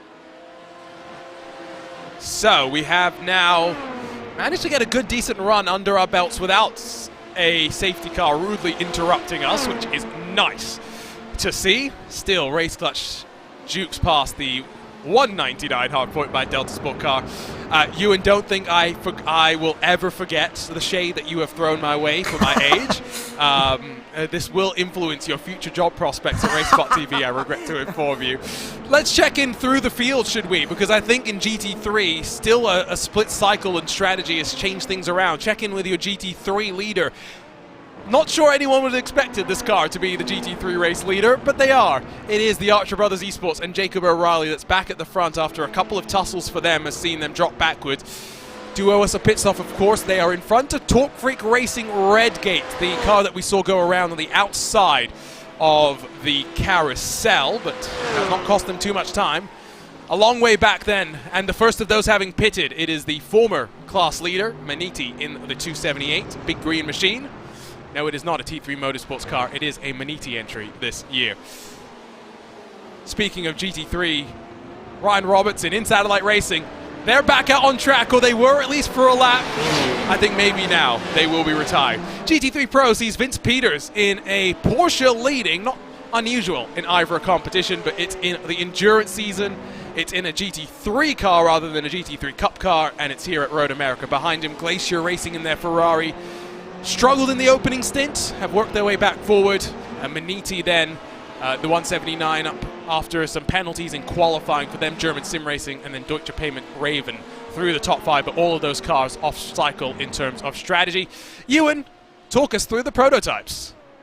Yeah, Veloce, after staying out under the most recent caution, have got themselves to the lead just for now. Urano about 6 seconds back in a fight with Pure Sims. That'll be an interesting one to watch over the next few laps. Graham Sanders and Alpine Stars Geodesic Racing just fallen a couple of seconds away from where they were previously, but they are still 4th and doing well.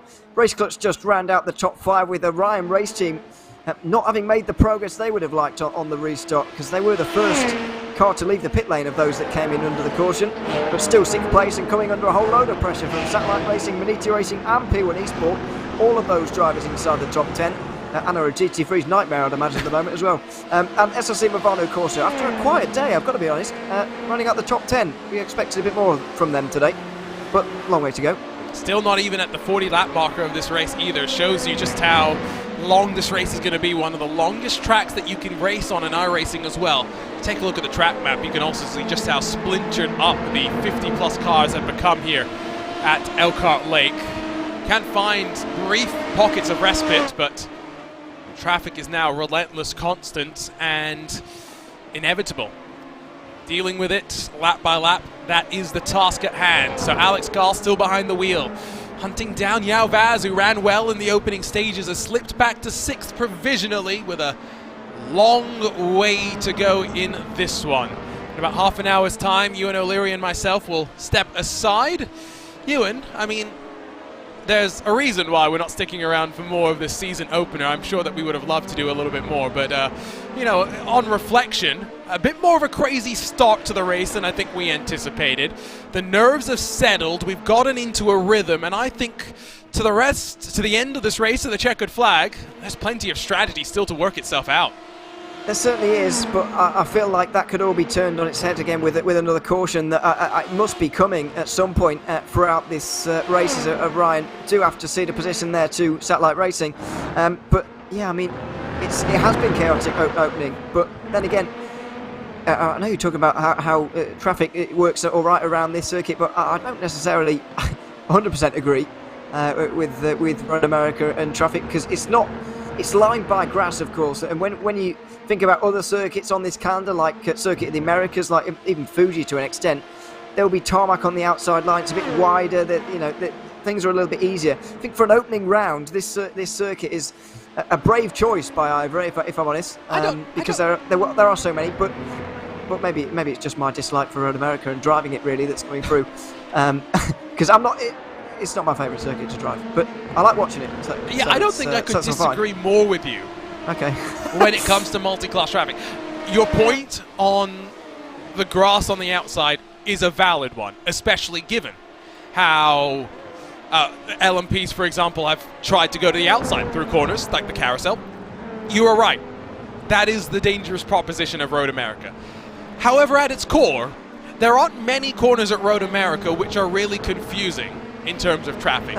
Because for the most part, they're 90 degrees. Yes, you've got the kink there, the kink on the back straightaway, and, you know, a handful of corners like the carousel where, you know, there's a little bit more thought. But at its core, 90-degree corners are pretty simple to figure out, because you kind of know, okay, you're either close enough or not close enough to make the move happen. Yeah, but I feel like when there are confusing and tight corners, people just wait rather than going for every opportunity like they do here, because there are just 90-degree corners and it's not that difficult. So the LMP2s are like, well, deal with this GT3 because it's just 90 degrees. Whereas going into the final chicane, you know, that awkward chicane in the final sector at Fuji, for example, the LMP2s might dive down the inside for the first bit, but then everybody single files out because they know it would be idiotic to do anything else. So yes. I feel like sometimes having at least one difficult corner might help, but we don't really have any. Well, it's not that there aren't difficult corners. I think the fastest... Traffic difficult. No, I think we do have fast, difficult ones. I think the carousel is more tricky than people will give it credit for. I think the penultimate corner, Bill Mitchell Bend, we've already seen one. You know, you remember what happened out of that corner? There are corners where it's difficult. I'm not trying to say there's not. I think overall, this is a good place to start the season. I mean, I look through the rest of the season. Got Kota, which is typically all right for traffic. The question tends to then be how it is in terms of sight lines for those with single monitors. Daytona is usually okay. It just comes down to the sensibleness of the drivers. It's as simple as that, let's be real. Monza is Monza, in that, you know, you're there for what you're there for. I think any incident comes down to the sensibleness of the drivers, to be fair. Yes. People are fearing, by the way, that we're just going to not be on speaking terms after this, by the way. Yeah, we've got to go and do BMW Sim Live after this. How are we going to do that? I don't know. It's gonna be a married couples argument sort of a thing. Let's turn our attention away from the argument then, because I think Nathan Amos wants us to do that as well. Glacier Racing in their Ferrari, up there in the top 3, remember. They were running second at the time. Well, they tried to get into Canada. That's not the way to do so. No, that's a pretty big incident, really. I think they were running second at the time. Yes. They were, yeah, so that's a pretty big... I know this is not corrected order because we are in the middle of, as we always are really, in the middle of pit stop cycles, but just on the brakes way too late, and once you're in the grass and the gravel, you're going to end up in the wall. Luckily, it wasn't a really hefty bit of contact, but it wasn't a light brush either, so there may be some damage to that Ferrari now. So... at Glacier Racing Ferrari, we'll see how bad the damage is, but of course they were already on the back foot as we were running at the time.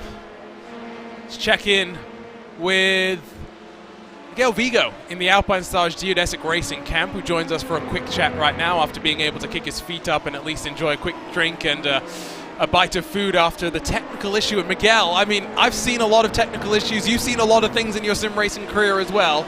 Don't think I've ever seen anything like that before.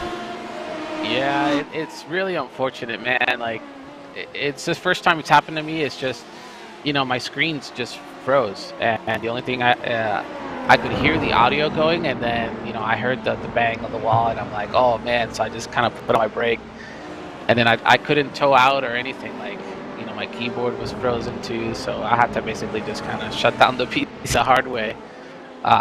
So yeah, I again, unfortunate and sorry to the guys that ended up getting tangled with our car and stuff like that. And yeah, we were looking pretty strong, but yeah, would have loved to have seen what we could have done at, you know, towards the end of the race and stuff like that. But that's just kind of how it is. I'm definitely enjoying the race so far. Like, plenty of action, as it usually is, you know, for the first season of IVRA, or the first race of IVRA. Every season, there's just some big drama going on, so, yeah.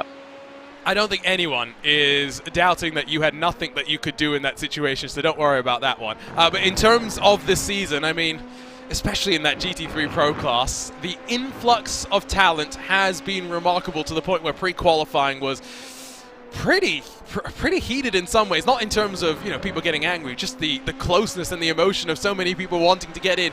How excited were you, though, to return to this series and see just such a competitive field ready to go for another winter of racing? I could tell you that I was stressing out for the last couple of weeks, just because, you know, like you said, the competition was going to be just super stiff.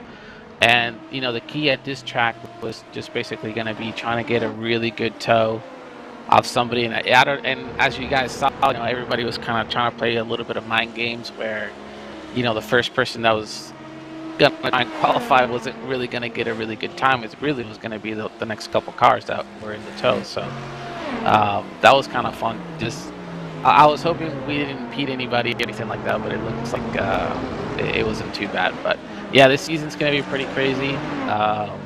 I'm just kind of happy that, like, so far the BOP is looking pretty good. So I'm definitely looking forward to looking at the data at the end of the race with David. So just to see if we need to make any changes or anything like that. You can be the adjudicator of a squabble that you and myself are having right now, Miguel. In terms of Road America and its, you know, its capability for multi-class traffic, how do you think about it in terms of managing the traffic? Do you think it's all right, or do you think, like Ewan thinks, that it's not the best suited for multi-class traffic? I mean, I think it really just comes down to, like, each team. You know, there has to be that give or take kind of thing. So you have to have that mindset with each driver where, you know, like you guys were saying, you know, nobody wants to lose that half of a second or anything like that. So, but, you know, there's usually going to be a caution or something like that that's going to bring you back forward again. And so, you know, being the first race of the season, a lot of guys have the race jitters and all that stuff, and are trying to, you know, push as hard as they can. And when really we're going to be doing like a 7-hour race or some around there. So it's just those kind of things, you know. Usually that comes with experience. So as you saw, like Urano, I think they ended up getting a pretty hefty penalty for the start of the race, but their pace and all that stuff, they brought them up real quick, and they're doing real good right now. So it's just those kind of things that you got to put into perspective when you're driving. Thanks for joining us, Miguel. Hopefully the rest of the season goes a little bit better in that Alpine Stage Geodesic Racing. Leave it the 162. They still have the 172 out there on track. Of course, Miguel will be watching on from the sidelines. Well, he was sitting on the fence so much that you and O'Leary and myself are still now not sure who of us is correct. But I think the reality is, no matter what track you're at, what cars you have, you can survive anything as long as the drivers want to make sure you survive. Exactly. He's probably correct, really. We're obviously making it quite extreme one way or the other. That Road America's terrible or it's great, but it's probably somewhere in the middle, really, like with many of these things, but there we are. Pit stop window back open, by the way, Ewan. Race clutch has already dived down. Yeah, they have. Just noticed that as the interview was coming to an end there. Marcus Deck still in the car, still on those tyres, by the way. Nearly 50 laps in now, but I haven't seen anybody make a tyre change in LMP2 just yet, so interesting to see. What would that be now? That would be a full-on triple stint now for them, no? Yes. No, that is a proper triple stint for them as well, yes. Yeah, not even like 2.5. Yes. Proper triple stint. Yeah, which, I mean, temperatures are still relatively warm, but we're not, I think we need about 3 more hours before it will start to climb a little bit more. Midday is usually the hottest point here on iRacing, so just keep that in mind. Veloce and Dominic Kaufman putter down pit lane and get ready to hand their cars over to the service and let the pit crew work on them and entrust your pit crew, at least momentarily, with the story of your race. Maniti Racing. This is now down in through the hurry down, so out of turn 7 on the run into turn 8, and he's having to do about a 50-point turn right now. The car still looks okay, you know? Well, is it okay internally though? That's the key. Looks okay. Oh wow, it's all right. There's probably a couple of degrees of steering lock in there, but not too much. They have lost about 20 seconds as well, which would be hurtful for Maniti Racing. But let's not forget, these guys came in under the most recent caution in GT3. They're still out there. There's not many of them still out there, actually. They are one of only 3 teams still out there, having not made a stop since the caution. So they were near a pit stop anyway. The low fuel clearly catching them out, or whether they got involved with someone else to see the actual incident. I was going to say, we've got to play that game right now. Was it a prototype, or was it a self-inflicted mistake? I think that is going to be a fun game to play this season. Here's our latest edition of the game. Air. Yes, there's air. But it's German sim racing that was down the inside, and that's the moment that has seen the Maniti car go around. Let's go from up above here, because I want to see the line the German sim racing car takes you and into the corner to see. I mean, I think without the air, they probably would have been okay. He's already alongside. He's ahead, really. Yeah, I don't think German sim racing does much wrong there. No, I don't think they've done anything wrong there at all. After all, Maniti were the team that could actually see everything happening there on the turn-in.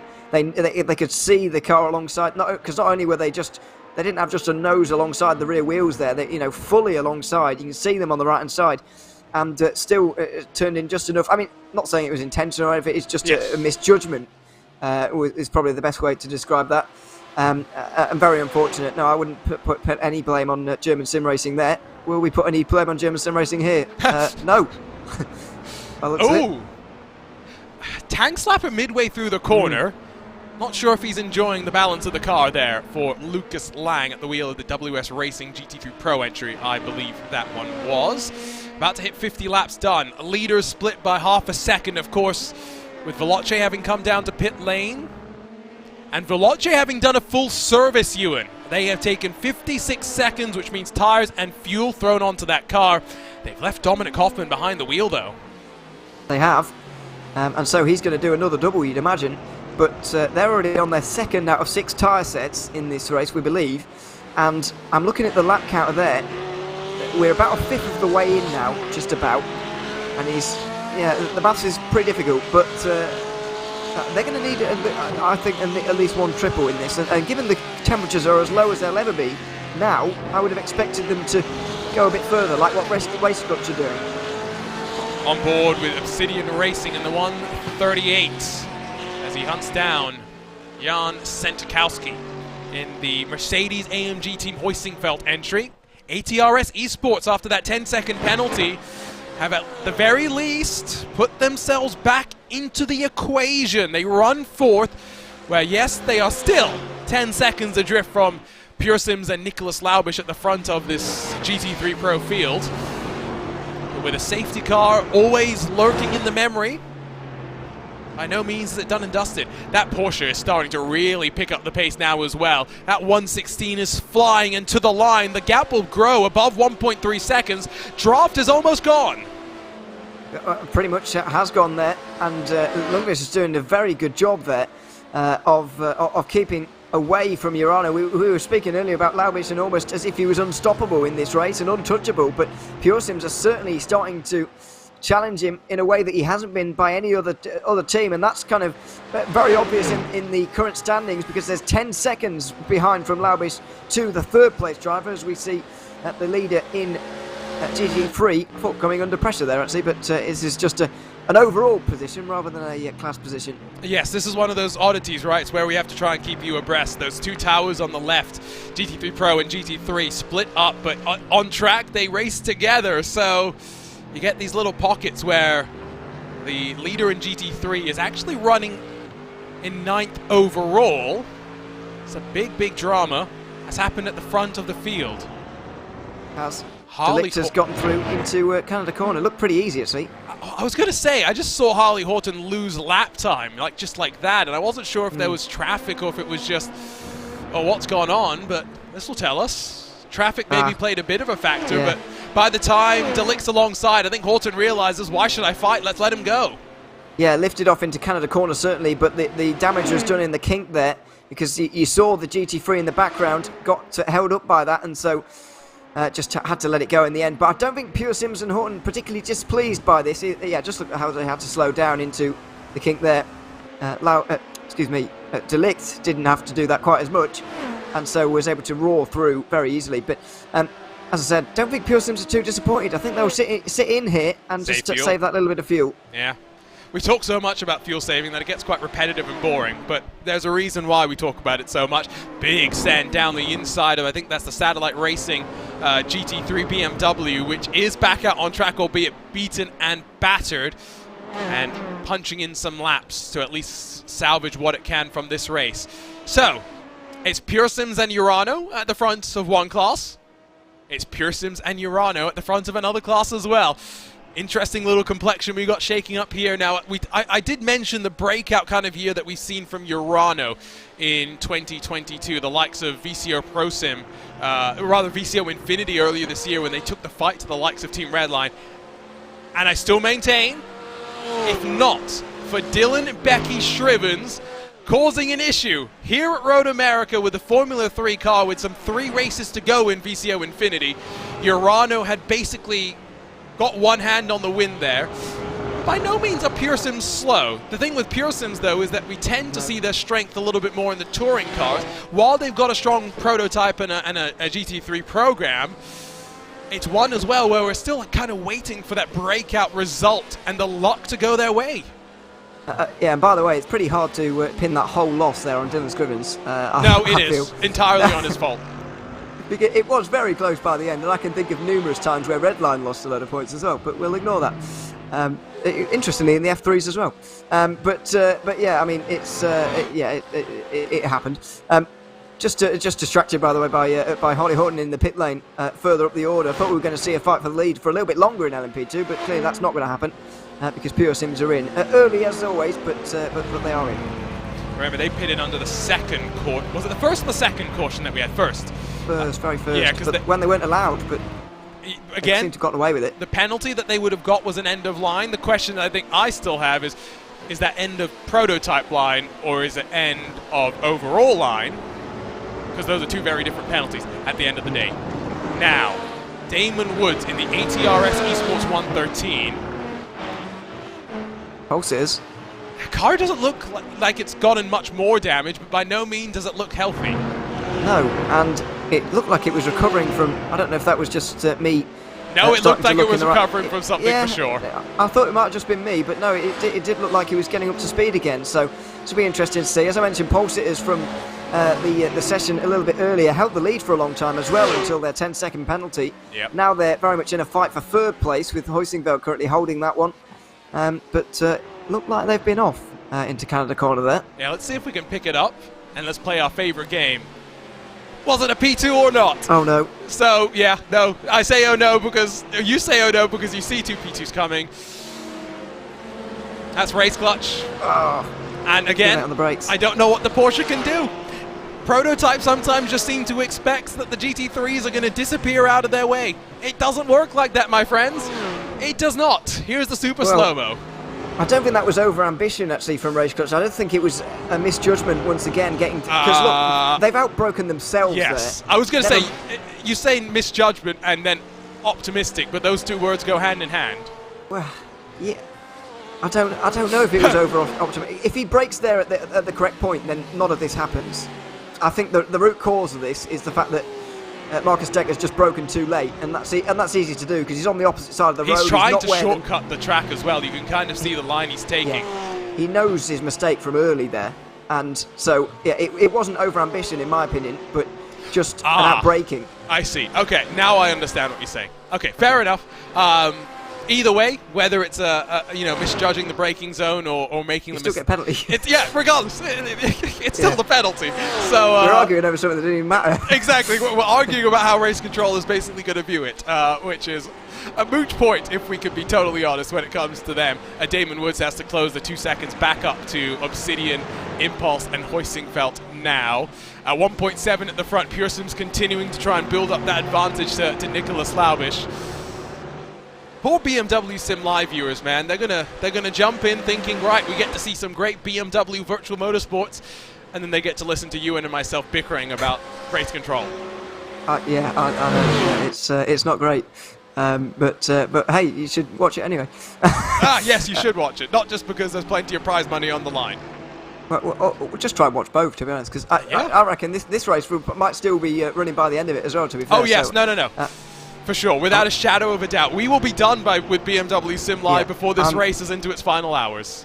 I'm looking forward to having dinner with this race on, to be honest. It'd be a good watch in the final hours, but a little bit later. But it's been a good watch so far in these first 50 laps, really. I know we had cautions earlier on, but now we're starting to settle into a recognisable race form. It's not gotten single file and boring. We've got a lot of action still going on, like this pass for third place, for example. Huizinga off the podium now. May lose out to Impulse, but Lotterman thinks better of that one, and I am glad. Obsidian looking very, very strong right now. They are up 4 spots since the start of this race. Impulse plus 12. But Obsidian has done that mostly just on the pace of their car rather than the strategy playing its factor as well. This is the battle for that GT3 Pro. Remember, my name is Arjuna Kankipati. On hand with Ewan O'Leary in a handful of minutes' time. We'll hand this one over to DJ Clark, Lorenzo Bonder, and Ryan Walker to walk you through to the checkered flag of this race. Yeah, I realized the opportunity was right there. A couple of clarifications have come down, by the way, from the teams as well, I've just seen. We mentioned the tire limits for the drivers coming into this one. 5 sets allowed for the prototypes, 4 sets for the GT3s, and I had maybe questioned at the start based on the wording in the regulations and the briefing that it said max tire changes. I thought that meant number of sets that would be provided outside of the one that you start on. We've just got a clarification! Oh my giddy days! German sim racing trying to jink past the visceral Acetec entry, and the miscommunications of all miscommunications almost just broke out. My goodness, yeah, that was close. But luckily, they were able to get down pit lane, and German sim racing thankfully realised what was happening there early enough to get out of the way there. Oh dear. Hard point by Delta Sport. I'm going to get in some trouble, I think, with Brian for saying this. It's not been an easy day for them. Involved in way too many incidents, I think, for what they would have wanted to see. What happens here? To be fair, the Quasar Mercedes tries to block the run. Well, no, so he explicitly just tries to block the pass and say, sorry, Hardpoint, you're not coming through. And you'll see that from up above. They're side by side here. He can't go back to the racing line. He's side by side here. So I don't know what the GT3s either of them can do there, really, because they're battling themselves. And Delta Sport have got to wait there, in my opinion. Yes, no, to correct myself. Quasar jinks to the right to express to the LMP2 that you cannot come through. I'm not saying Quasar does things wrong. Thank you for bringing that one up, Ewan, because the way I brought it up the first time maybe did point it that way. That is not what I was saying at all. That's why I was saying Hardpoint by Delta Sport. I may be getting in trouble with their team manager because... I mean, that's the second time we've seen them do something very similar in the first fifth of this race. So. You said it, not me. Oh, so sorry. Well, they don't know who I am, so it's all right. It's nothing against them, of course, but you can't keep causing incidents on the circuit. Well, for anybody, it applies to everyone, of course. So there we are. But yeah, I mean, these LMP2s, you've got to be patient in that situation. Where there's two, this is what I mean about Road America, when there's two GT3s side by side at that portion of the circuit together, LMP2 can't, there's not really space for them. And that's what happens when you try and make space. So you just got to wait. It's a long race. You just got to wait. So lap 53 of 248. Only seen a handful of questionable things from the prototype so far, which at least gives me pause for optimism. There's a three-way fight for 13th right now, and these are all cars that are off-kilter from the rest of the field. It's Race Clutch in front of Veloce and Satellite Racing. Now, Veloce has fresh boots on their car to push a little bit harder. Race Clutch already probably under investigation for a bit of contact with some of the GT3s, so Marcus Deck will already know that he is under the microscope and has got to stay out of further trouble. The reality is, though, with how the strategy is played out in all three of our classes, Ewan, we're going to have no idea how things play out until A, a safety car interrupts it and totally changes it, or B, we get to the final hour of the race, and then we'll know exactly what's going on. Well, yeah, I feel like after lap 200, we're going to kind of have a good idea of quite what's going on as Veloce get through there on Race Clutch with the new tyres on that car. But yeah, inside those final 40 laps or so, we are going to have a better idea. If we kind of pin the stints here for LMP2s about 20 laps or so, just over maybe. When you get towards over just lap 200, you know, if there's cars coming in at lap 200, you know, you've got to question whether they can do two 24-lap stints, and you know they've realised they've done it wrong. Obviously, they'll realise earlier than us, but at that point, you'll know, you know, they've got some work to do here to get back on the in the correct way. But I think before that, it really is just about getting through these laps. Staying on the lead lap is really important. It's much more like how this works in real world motorsport when it comes to that, with the fact that just stay on the lead lap. It's as simple as that. And then if you're in contention with an hour to go, all bets are off. Oh, or even if the last caution is before with over 1 hour to go, I think that's when gloves come off, and that's when, of course, you don't know at the time it's going to be the last caution, which makes it difficult. But when you look back at a race, I often go back to the last caution, especially when I'm watching, you know, IMSA or something like that, or IVRA. You look at the last caution, you think, you know, these are the teams in contention. Pretty much every team on the lead lap is in contention, and that's pretty much how these races are decided. You see plenty of last lap passes as well. Don't count out the drama there. So P1 Esports, the 30 to pit lane for Daniel Charbot. Will we see him do a bit of a driver and tyre swap around in that number 30? Not exactly sure, if I'm being completely honest. How teams are thinking about this next phase of the race. Now, what I can tell you is that overall, with still 49 cars out on track, traffic is still as bad as it would have been even without those safety cars at the start of the race, Ewan. Pretty much, yeah. 5 retirements, I guess, so far. And Satellite Racing, not one of them, which is great to see. Endurance racing spirits. Yeah, absolutely. They'll be, hopefully getting to the end of this race now after all that they've been through. But yeah, traffic's still not that more easy. I guess the fact that it is more spread out now, it making things easy. I think part of the problem in those first 3 cautions or so was the fact that things just weren't spreading out. It wasn't getting any easier every time. And I know we didn't get into lap traffic, but the fact that everybody was so close together, everybody was still in their qualifying positions, it was just creating a lot of tension between all of those cars, and just bouncing off each other in the end. And so, yeah, it caused a lot of the problems in the opening round. But look how evenly spaced everybody is now. It's a lot more what you'd expect. Let's grab a look at some more rallycross. This time it's Team RSO in the 197.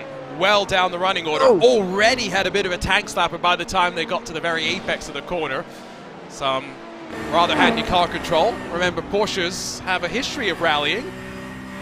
I don't think this is the type of rallying that they will have in mind for the new generation Porsche 911 Cup car, but you can see the rear end was screaming in agony by the time that it really stepped out around. Yeah, it's another example of why the Porsche looks really undesirable to me, because the rear end is just very temperamental, and you find it sliding out on you quite often. So, yeah, that was another example of it there, as we really do get now down towards another pit stop cycle. Nearly 2 entire LMP2 stints now under green. We're getting a nice run together now. Yeah, this is good. This is what the drivers would have wanted. Miguel, I think, did point out as well that in his experience, round 1 seems to be the one where you have the most drama at the start, and then it settles down from there. We'll see if that holds true. Say that, but I mean, the first club sport race, I don't know whether he's referring to exclusively the endurance series, but or whether IVRA series in general, because there definitely is a pattern to them. But the club sport series race was not unchaotic, but it was pretty calm but especially compared to this. Looking at this battle between your GT3 leader and a GT3 Pro car, as now the 278 has indeed gotten past. I got a message from Hardpoint by Delta Sport. I'm not on the naughty step, at least for the time being. I didn't get word about you though, Ewan. That could mean I am. But they don't, as I said, they don't know who I am, so it's fine. I always think it's interesting when you have cars in both classes as well, right? Because there are there will be teams that don't have the experience on both sides, right? They don't know where each class maybe is weaker and stronger to the same degree as a Maniti or Urano, who have cars across the LMP2s and the GT3. So I always wonder how much communication they have pre-race, as Maniti had 2 of their tires on the grass, lucky not to snap sideways and spin straight into the WS Racing Esports car, who gets it done. But I tell you what, nervy moments there. Yeah, and this is a really unhelpful battle as well for Maniti Racing. For 24th overall, it's not for a class position. All they're doing here is losing time, but they're not quite quick enough to overtake this Porsche and get away from them. So they're in a really awkward place with that one at the moment. As more LMP2s come in now. Geodesic from 2nd have been in. RSO and Mavana you can see in the background there as well. Still waiting on the race leaders Urano to come in though. Can't be far away. Probably next time by, 4 cars will peel off on towards the lane. This is a battle in GT3 Pro. It's the battle for podium. It's Impulse versus Obsidian. Now, Impulse has gotten in front of the 138, but both of these cars have lost a whole bunch of ground, not just to Laubish in the Mercedes Urano 190, but to Lucas Lindqvist as well in the Pure Sims 116. I'll be honest, this is not a name that I am very familiar with, you, and when it comes to the roster at Pure Sims. I've seen him a couple of times in IVRA for Pure Sims, because they do a lot here, but yeah, I guess on a more general stage, maybe not seen quite as often. Sorry. I don't really know. Again, those who have watched me for enough time on endurance racing know what's coming. It's time for, again, was it a P2 or not? Well, that's a harder one to call, that. It's again that I think what we're seeing is that particular corner is just a trouble spot. So both the GT3s and the prototypes have to recognize that moving forward. It's not on one particular class, it's for both classes to recognize it. It's a really tough one to call though, in terms of actually who is at fault, and I guess it's neither, I suppose, if in that sense. But it's yeah, just I feel like what's a little bit frustrating is I feel like it can work through there between the two of them. They can make it work, but they're not currently, and can't quite put my finger on quite why. So in this case, it is a bit of an early turn-in, if we can be fair to the prototype. Yeah, I don't know, honestly. It's horrifically bad to call, as in it's not obvious who's at fault. It's those type of calls where we're glad that we don't have to make the calls. Being real, just as simple as that. Exactly. I would hate to be at race control. You know, the BMW team there marching down to race control saying, you know, this is terrible, and race control. I would not know what to do, honestly. I see the arguments on both sides. Someone in the chat says the P2 could have waited, but by the same token, he was already technically ahead of the GT car by the time that the GT turned in. So, is that enough justification? I think it is. I think that's enough justification as someone who has been very aggressively frustrated with how fast the classes have usually done their passing. I think that is a perfectly acceptable measure of when to execute a move. More pit stops, though, in your prototypes. Urano and Orion come in. Now, Ewan, tires I think we expect. Drivers, what would you do? I would want to get out at this point. You know, it's been a couple of hours now, but these drivers are more than capable of going for longer than that. We've seen tyre changes from pretty much everybody so far. RSO have not, though, neither Satellite or Race Clutch in this most recent. I guess the most surprising one is RSO, who are going for a real 3.5 stints on those tyres. But yeah, some driver changes start to happen here. So it will be Daniel Lorenzo, who jumps into the Urano number 90, taking over from Delict, former F1 esports driver. Slowly has just been transitioning more and more to focus on iRacing. Into the Orion 46, taking over from Yao Vaz. It's Ilka Happala, former iRacing World Championship combo there. We'll, of course, give the lead back over to Pure Sims and Harley Horton, because he is another one to have done slightly different sort of a plan. He's only 1.7 in front of Veloce right now. As a bit of a moment there with traffic, but we check in with Race Clutch. Yeah, they've not taken tyres either there. So Pure Sims, Race Clutch and Satellite are all waiting for tyre, and RSO are all waiting for tyre changes so far in this race. Not particularly surprised about Veloce, Race Clutch and Satellite, because it is a triple stint, which is not too bad in the LMP2s. But for the Pure Sims and RSO drivers, that's 3.5 stints on a set of tyres, which is quite hefty, really. But if they can manage it, then fair play to them. I'm not entirely sure on what the on how possible it is, but clearly they think it is beneficial to do at this stage. Strategy calls are what define endurance racing. It's what makes them so tense. It's why we enjoy them. So, about 5-10 minutes until we switch over to DJ Clark, to Lorenzo Bonder, and to Ryan Walker, who will standing by with our next producer, Iku Merakala. At that point, when we're doing the switchover, don't worry, we'll stay on this YouTube feed. If you're watching on Twitch, it will turn off and turn back on momentarily. We'll jump on board with one of your drivers and give you some RaceSpot fan immersion to enjoy the sights and sounds of America's National Park of Speed. Ewan, you're going to be working a lot behind the scenes on some of the website articles in terms of keeping spectators, drivers, and those interested, all equally up to date on the world of IVRA. But what an exciting winter the series has in store. GT Sprint starts tomorrow. It truly is the IVRA celebration to kick off their season. It's very much IVRA season starting again. It's felt like a long summer, that's autumn months, really, or fall.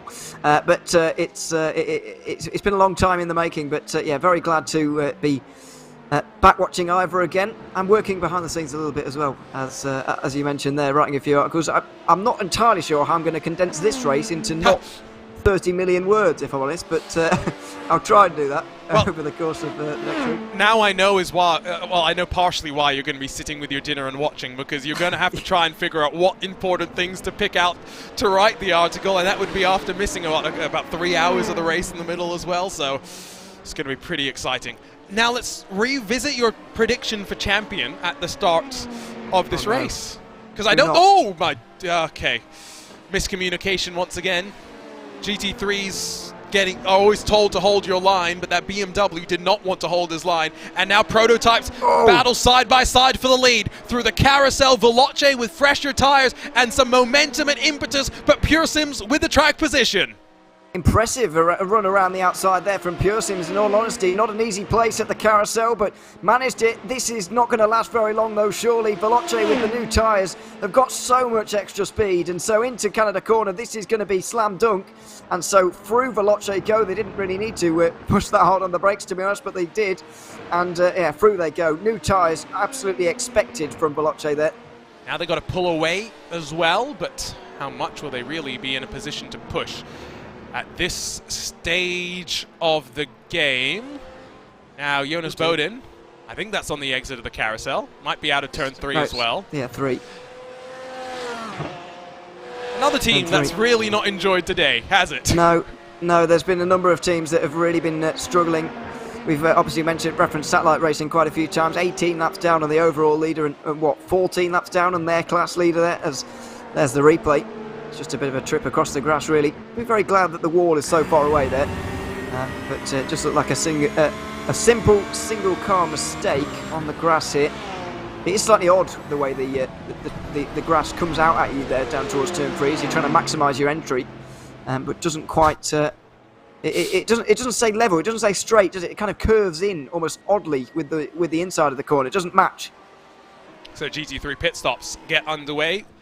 Handful of GT3 Pro cars first down onto the lane, and seems driver changes underway as well, as ATRS Esports has Damon Wood out, Nick Ludke jumping into their 113. You see still a little bit of that front splitter damage. Daniel Ferguson, team manager for Pure Sims, jumping into the 116, which has been running at the front of the field, as we still wait for Nicholas Laubish to dive his way down on towards the safety of pit lane. So we'll hand over at the end of this cycle, I think, because that's a perfect time for us to wave goodbye and to leave the viewers in the capable voices of TJ Clark, Lorenzo Bonder, and Ryan Walker. I know Ryan in particular is very excited about this one. Ewan, much like yourself, we enjoy a bit of IVRA action. It's always exciting. It's always entertaining. Yeah, it's. I always enjoy coming back to IVRA. As I said at the start of the broadcast, the cautions and the safety cars add an element to these races that you just don't see in other series. I mean, it's in the official. In the special events, or indeed in anything else, in a lot of other community leagues and whatever you want to call it, you just don't see this very often. So it's absolutely fantastic to see. It adds another element to the racing, and yeah, we're seeing that once again. Although maybe 3 in the first half an hour is a bit much, but we're getting a nice green flag run. That this is more like what we've been expecting for the last what's it been, hour and a half maybe. This is much more like it. When it rains, it pours, and that includes cautions as well. Still, Laubish, who saved a lot of fuel in the first stint, continues to do an impressive job at the front. Works out of the corner. And again, I just want to retouch on the continued evolution of GT3. I saw a picture of the old school, like the initial homologation era of the GT3s. The cars look so different, and I mean, modern day GT3 cars, Ewan, they look like race cars. They look like they've got the aero and whatnot. But you look at some of the older GT3 cars, they've got big, wide open radiators and all of this stuff. They don't have all of this massive, aero sophistication. It was just raw race cars in so many ways. And, we look forward to next year and 3 new GT3s joining the international circuit. And we just think how far this class has come and how they get set to head back to the Circuit de la Sarthe in 2023. Yeah, absolutely. It's a call I think that has been coming for quite a few years, that one, really. And so it's good to see that's happening now. But and of course, with that comes a lot of investment as well from some more manufacturers, some new drivers as well. Some new cars, I should say, some new manufacturers as well. So that's all good news, and it's good to see that iRacing is keeping up with that, because I did feel, especially in the early days of iRacing GT3s, kind of in the mid-2010s or so, it was falling behind sometimes with the development in real life to what we had in iRacing. But now we got ahead of the curve last year with the BMW. It's a very different look to iRacing GT3s than what we see, and real life GT3s indeed, from what we have seen in maybe the mid-2010s when it was really coming to prominence. And of course, that goes hand in hand, not just GT3s to Le Mans in 24. I misspoke when I said that earlier. But it goes hand in hand with the new generation of prototypes, which we'll welcome to the real world next year with the GTP era in North America, the LMDHs, while in Europe, the World Endurance Championship, of course, the LMH is going to take center stage from next year. So, who knows? Not confusing at all. Not confusing at all. I would also very much hope that iRacing doesn't have to wait too long for a new prototype to be added. Yeah, I think that would be very, very beneficial. And I think a lot of these prototype teams... So quickly, before we say goodbye, because I think it's important for us to talk about, Ewan. The reality is a lot of the teams are here because there's another endurance league that's just not running this winter that traditionally has run the prototypes and GT classes. And so with IVRA taking the mantle of the premier multi-class series with prototypes, A, it puts pressure onto the organizers to accommodate the team and drivers and to work with them. But B, as well, it means now there has to be a little bit more focus on that and that moving forward relative to maybe the goals of the series maybe 12 months ago. Yeah, things may have changed. It's hard to say quite what the reasons are for the changes, because of course sim racing is changing all the time, and not only in terms of the actual iRacing itself, but also the leagues around it and kind of what's benefiting who and so on is hard to work out really. It's hard to quantify. So it's difficult to know. But yeah, it's an interesting debate, and certainly we have seen some changes this season. There's no doubt about that with regards to what we have, and it does feel like a bit more of an endurance series. 1,000 kilometers is not 1,000 miles. No, this is 1,000 kilometers is sometimes less than 6 hours, 5 or 6 hours. Oh, but I see. This season we've got just let me. Yeah. This season we've got a bit longer races. It does feel a little bit more endurance, and not that last season didn't, but it feels a little bit more endurance. It's certainly a little bit different, but it's been enjoyable so far. I think we've enjoyed just poking fun at one another as well. Let's be really honest. A little bit, yeah. IVRA is just a bunch of fun. Ewan and myself had a bunch of fun, and we will now leave you with the capable voices of DJ Clark, Lorenzo Bonder, and Ryan Walker to get you to the checkered flag. Before we do so, though, I think it is time for some RaceSpot fan immersion for the first time today. And Ewan, there's a bunch of cars that we could go and look at, so I'm going to make it easy for you. Prototype or GT3? Go for a prototype, I suppose. Okay. I guess it's the obvious call. But, a lot of them are about to pit. Exactly. Fair, so. No, that's why I asked you for that. If we're going prototype, we jump on board with Alpine-Stars Geodesic Racing, this livery that I love, the special white for this GSI IVRA Endurance Series, and we'll ride around for a handful of laps. Thank you so much for joining us for this first portion of the race. Myself, Arjuna Kengipati, and Ewan O'Leary, delighted to have kicked off this Gomez Sim Industries Endurance Series presented by IVRA with such an electric start to the race with 2 safety cars before we even get 15 laps in the books. There's a long way to go to the checkered flag. You're watching RaceSpotTV and the 1,000 miles of Road America.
Welcome back to Road America as we continue to watch the IVRA 1,000 miles of RA here on RaceSpotTV. My name is DJ Clark, joined here in the commentary booth by Lorenzo Bonder and Ryan Walker. Thank you so much for being on board as we had a couple of moments of RaceSpot fan immersion there. Just to give you a quick recap of what is going on up and down the field, Pure Sims Esports leading the way up in the prototype category ahead of Satellite Racing LMP2. They were able to make that pass courtesy of some fresh tires put on in the last pit stop cycle. Back down in the GT3 Pro category, it is German Sim Racing Green leading the way over Deutsche Payment Raven, but only by about a second. So very, very close racing there. Down in the other GT3 category, it is Archer Brothers Esports leading by about 2.5 seconds over Torque Freak Racing, and we will continue to watch those gaps play themselves out over the rest of the session here as we work our way around. Traffic becoming a big, big issue. And Ryan Walker, this is one of the reasons we love Road America. Plenty of room to get past, but plenty of room where things can get tricky. Yeah, absolutely. It's been a good race so far. We've had some incidents from time to time, and also some coursing the flag periods as well, where kind of it's in a way it's mixed the strategy up, and you've seen some people up at the front that you maybe wouldn't normally see up at the front in their classes, but yeah, there's been some drama as well with one of the, I think it was a Geodesic GT3 car. It had an issue with Miguel Vigo at the wheel with I believe that he had technical issues, and he basically had no control, so he had to close iRacing down, and their car's pretty much done for the day. Yeah, very, very tough break for them, and you hate to see that as we focus in here. Little bit of lap traffic here for your leader of Pure Sims Esports as they work their way down into turn 5 and up under the Corvette Bridge. Oh, it's one of the trickiest corners in the world, I will make an argument for. But Lorenzo, as we continue to watch these drivers work their way around, we've already talked about a little bit of the retirements, but what has caught your eye in the next about 200 or so laps here in this race? What are you keeping an eye on? Well, the first thing that caught my eye is that the Emperor of Bad Luck in Road America didn't cause the 3 yellow flags that we had in the first 24 laps of this race. I might have been watching, but I didn't do anything about that at all. I had no actions to cause those yellow flags. So getting a yellow flag on lap 6, then getting a yellow flag on lap 14, if I remember the other one was around lap 24, all due to different reasons.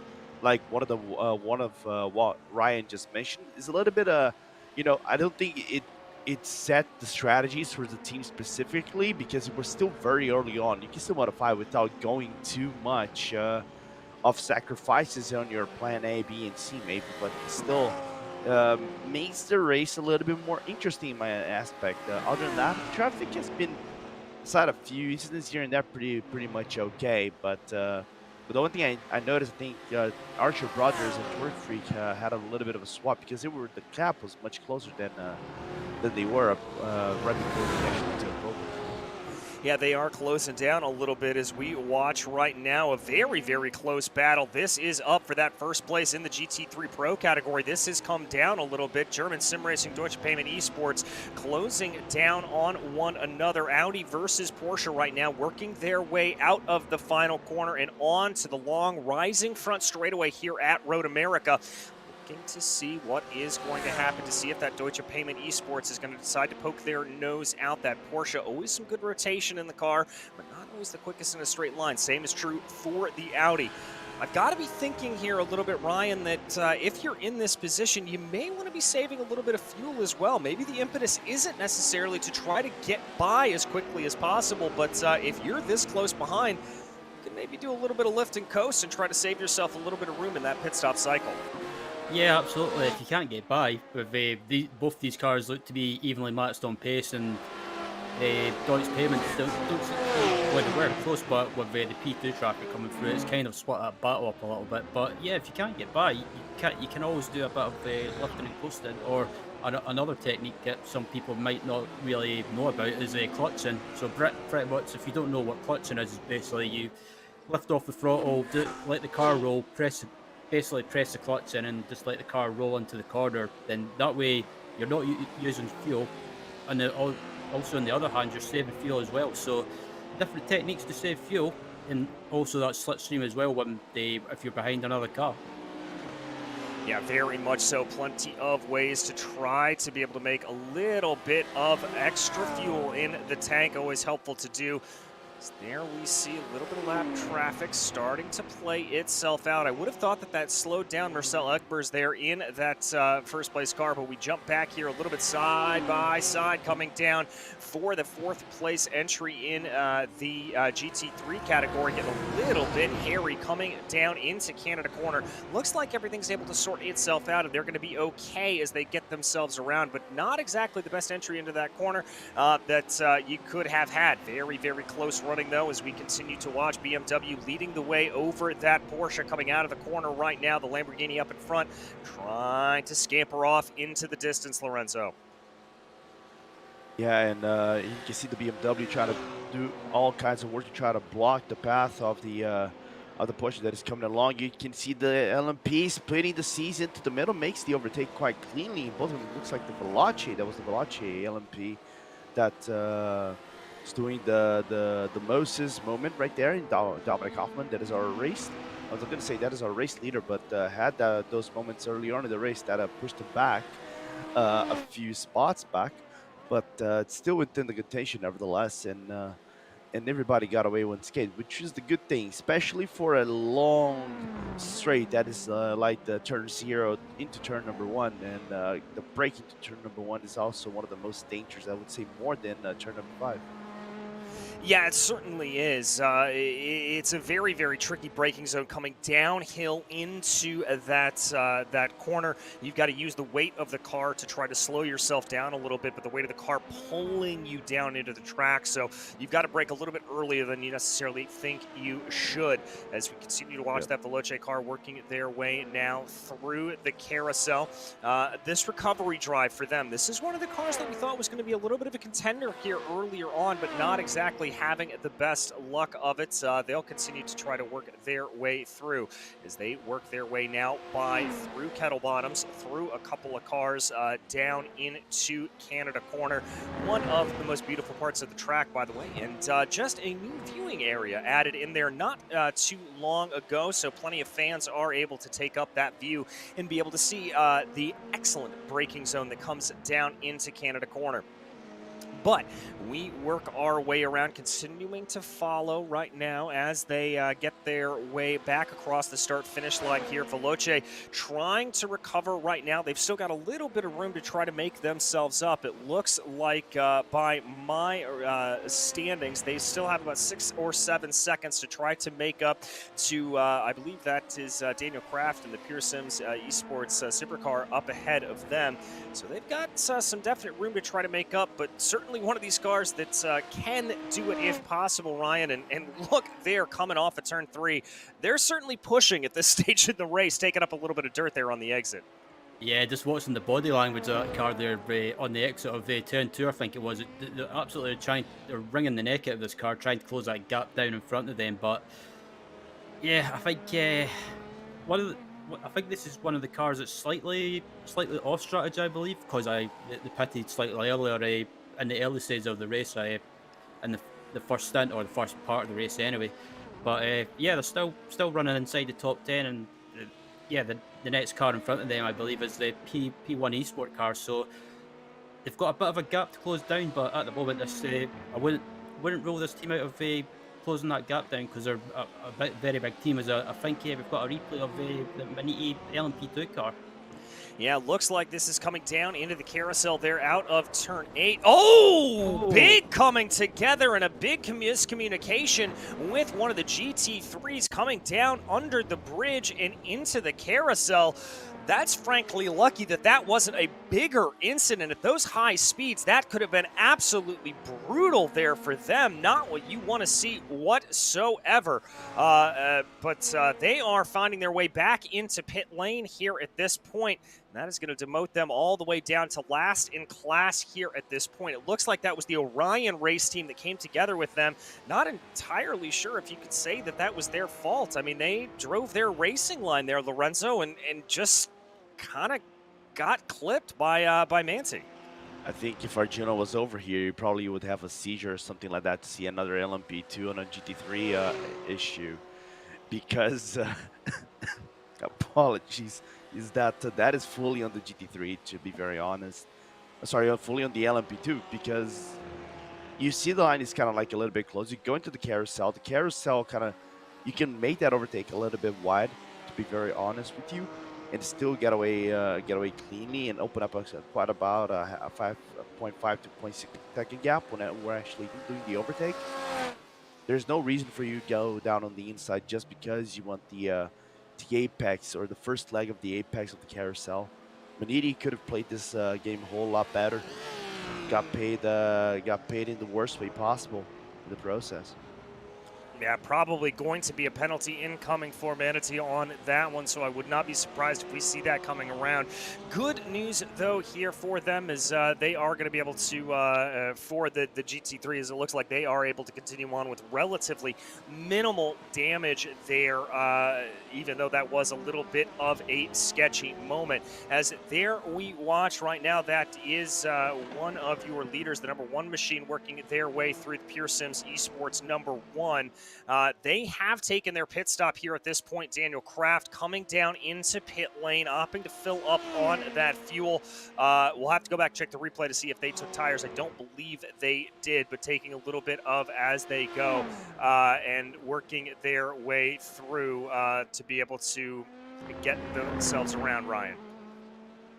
Yeah, I think Pure Sons, I believe anyway, they were pretty much on strategy, so that was a perfect timing for their pit stop. But excuse me, looking at the track in front of them and behind them, they've got clear air in front of them and behind. They've got a GT car in front of them, but apart from that, it seems to be clear air for the number 1 Pure Sims LMP2 car. So it gives them a chance to put some quick laps down and maybe regain some positions when the other teams and drivers in front of them, they come up to make their pit stops, which is not too far away, I think.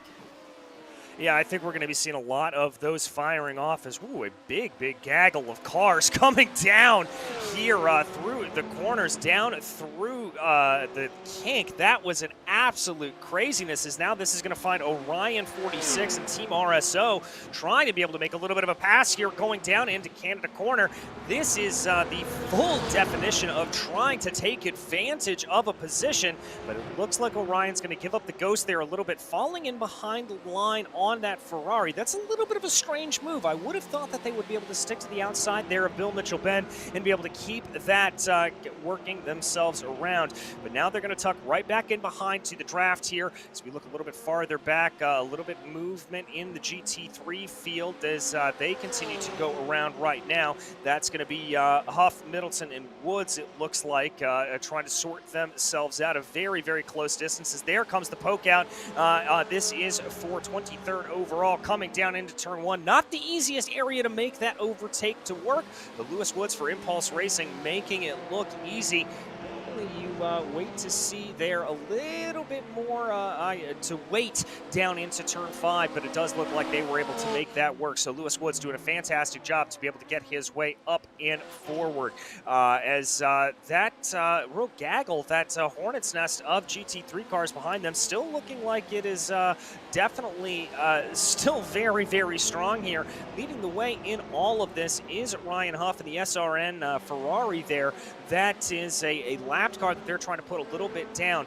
Looking back in the order there, that is the number 6 Valkyrie machine as they try to piece their way through some of this traffic. Not the easiest thing. Big roadblock there in front of them, as that's going to be the Impulse Racing 157 trying to get by that 274 Ferrari. The LMP2 finally able to get by, but now it looks like the 23 going to be a little bit held up as well. Excuse me, the 73 held up a little bit as well. That is the private label Team Hype machine. They're finally able to get by. We don't normally see all that many gaggles like this, Lorenzo, because this is such a long circuit, but certainly when the flashpoint happens on this track, it happens in a big way.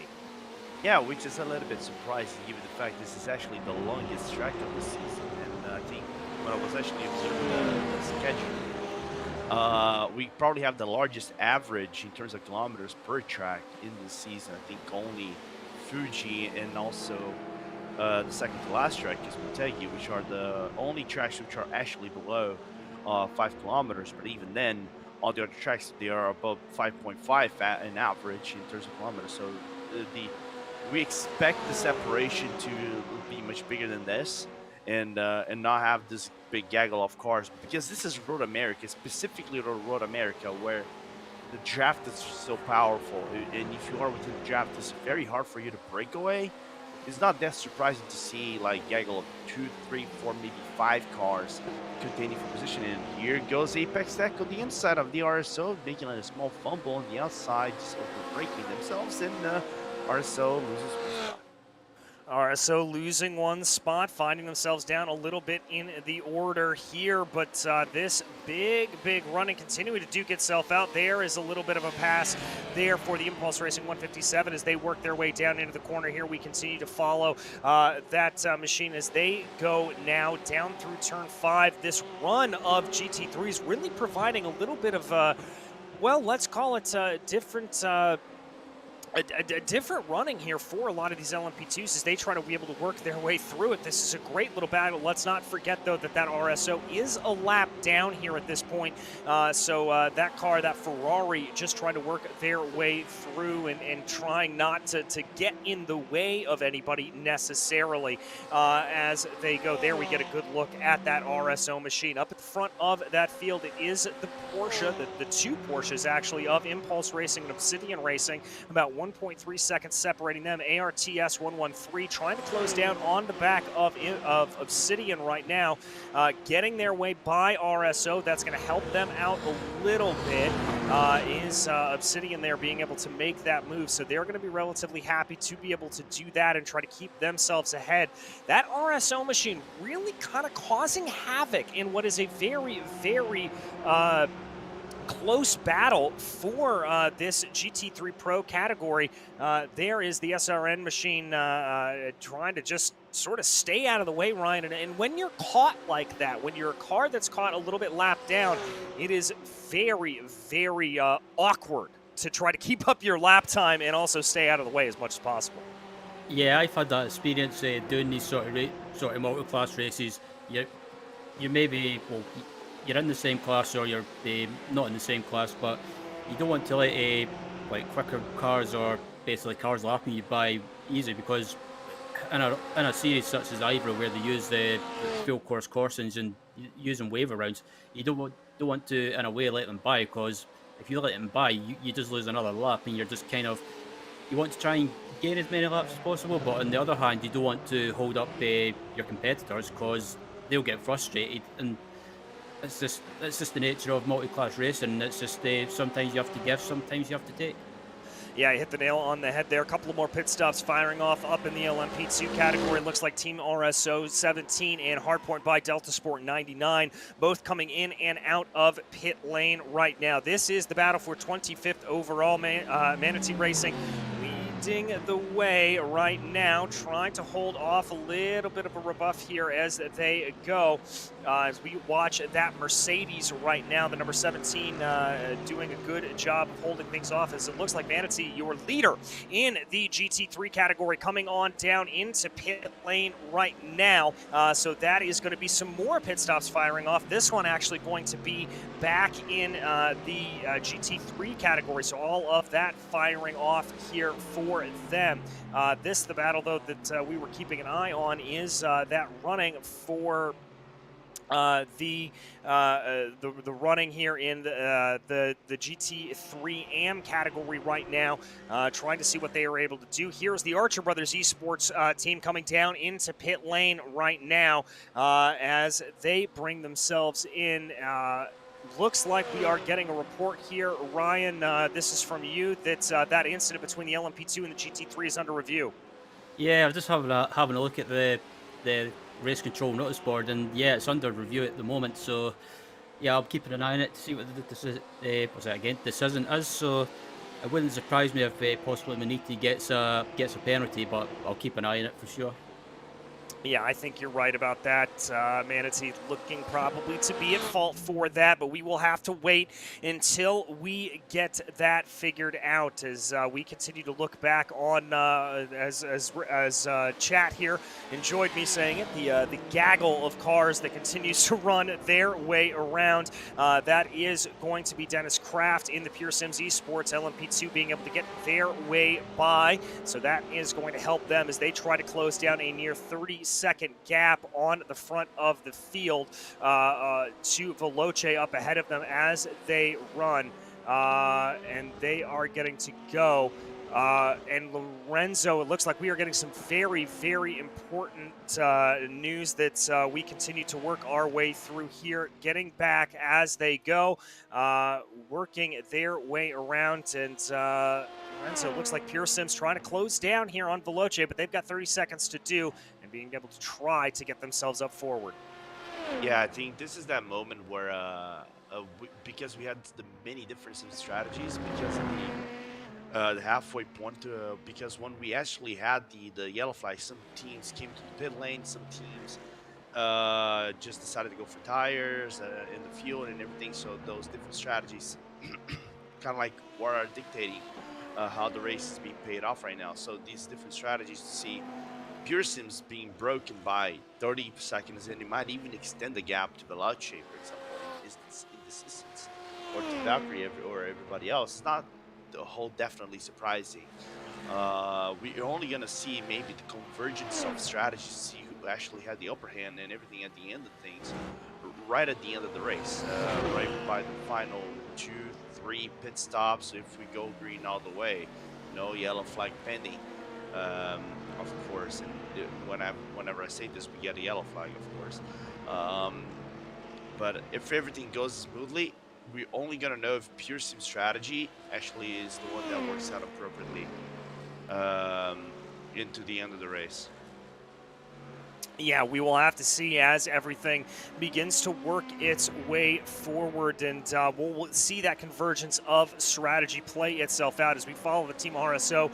Number 17 right now, they are getting chased down here by the P1 Esports team. The gap only about 0.7 of a second in between the two of them as they try to work their way around, trying to see what they are able to do, and working their way through right now. Looks like down into the corner, trying to take a look here at sector times. It does look like that Team RSO is starting to pull away a little bit as they run. So that gap now building up from about 0.7 of a second to about 0.8 of a second. And that's going to be good news for them, but a little bit of lap traffic in front of them. That is going to be the German sim racing DE by ACV machine, that Audi that they are trying to get their way around. Looks like nice and easily passed there through the carousel, maybe slowed him down a little bit, lost about 0.2 of a second. Ryan Walker, certainly not an area where you normally want to be having to make a pass through the carousel. Tends to be a little bit of a one-lane highway, but it's Team RSO making it work.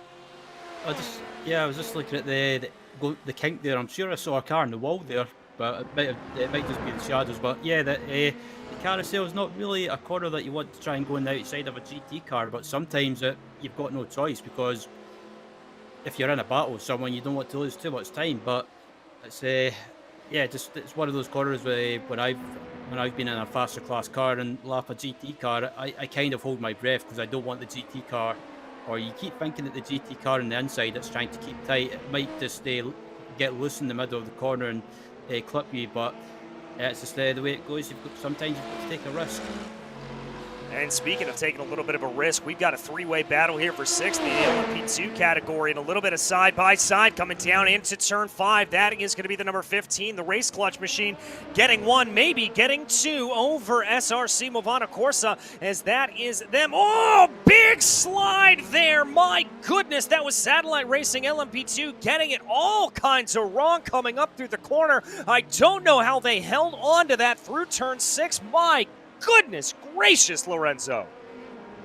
Race go, and Satellite always finds themselves in a nitpicky situation, don't they? But what a held right there. What a hold from Cyanjar right there, and putting his LMP2 skills and prototype skills to everybody's shame. of course, lost positions in the process, but that hold, my friend, you get a 9.5 out of 10.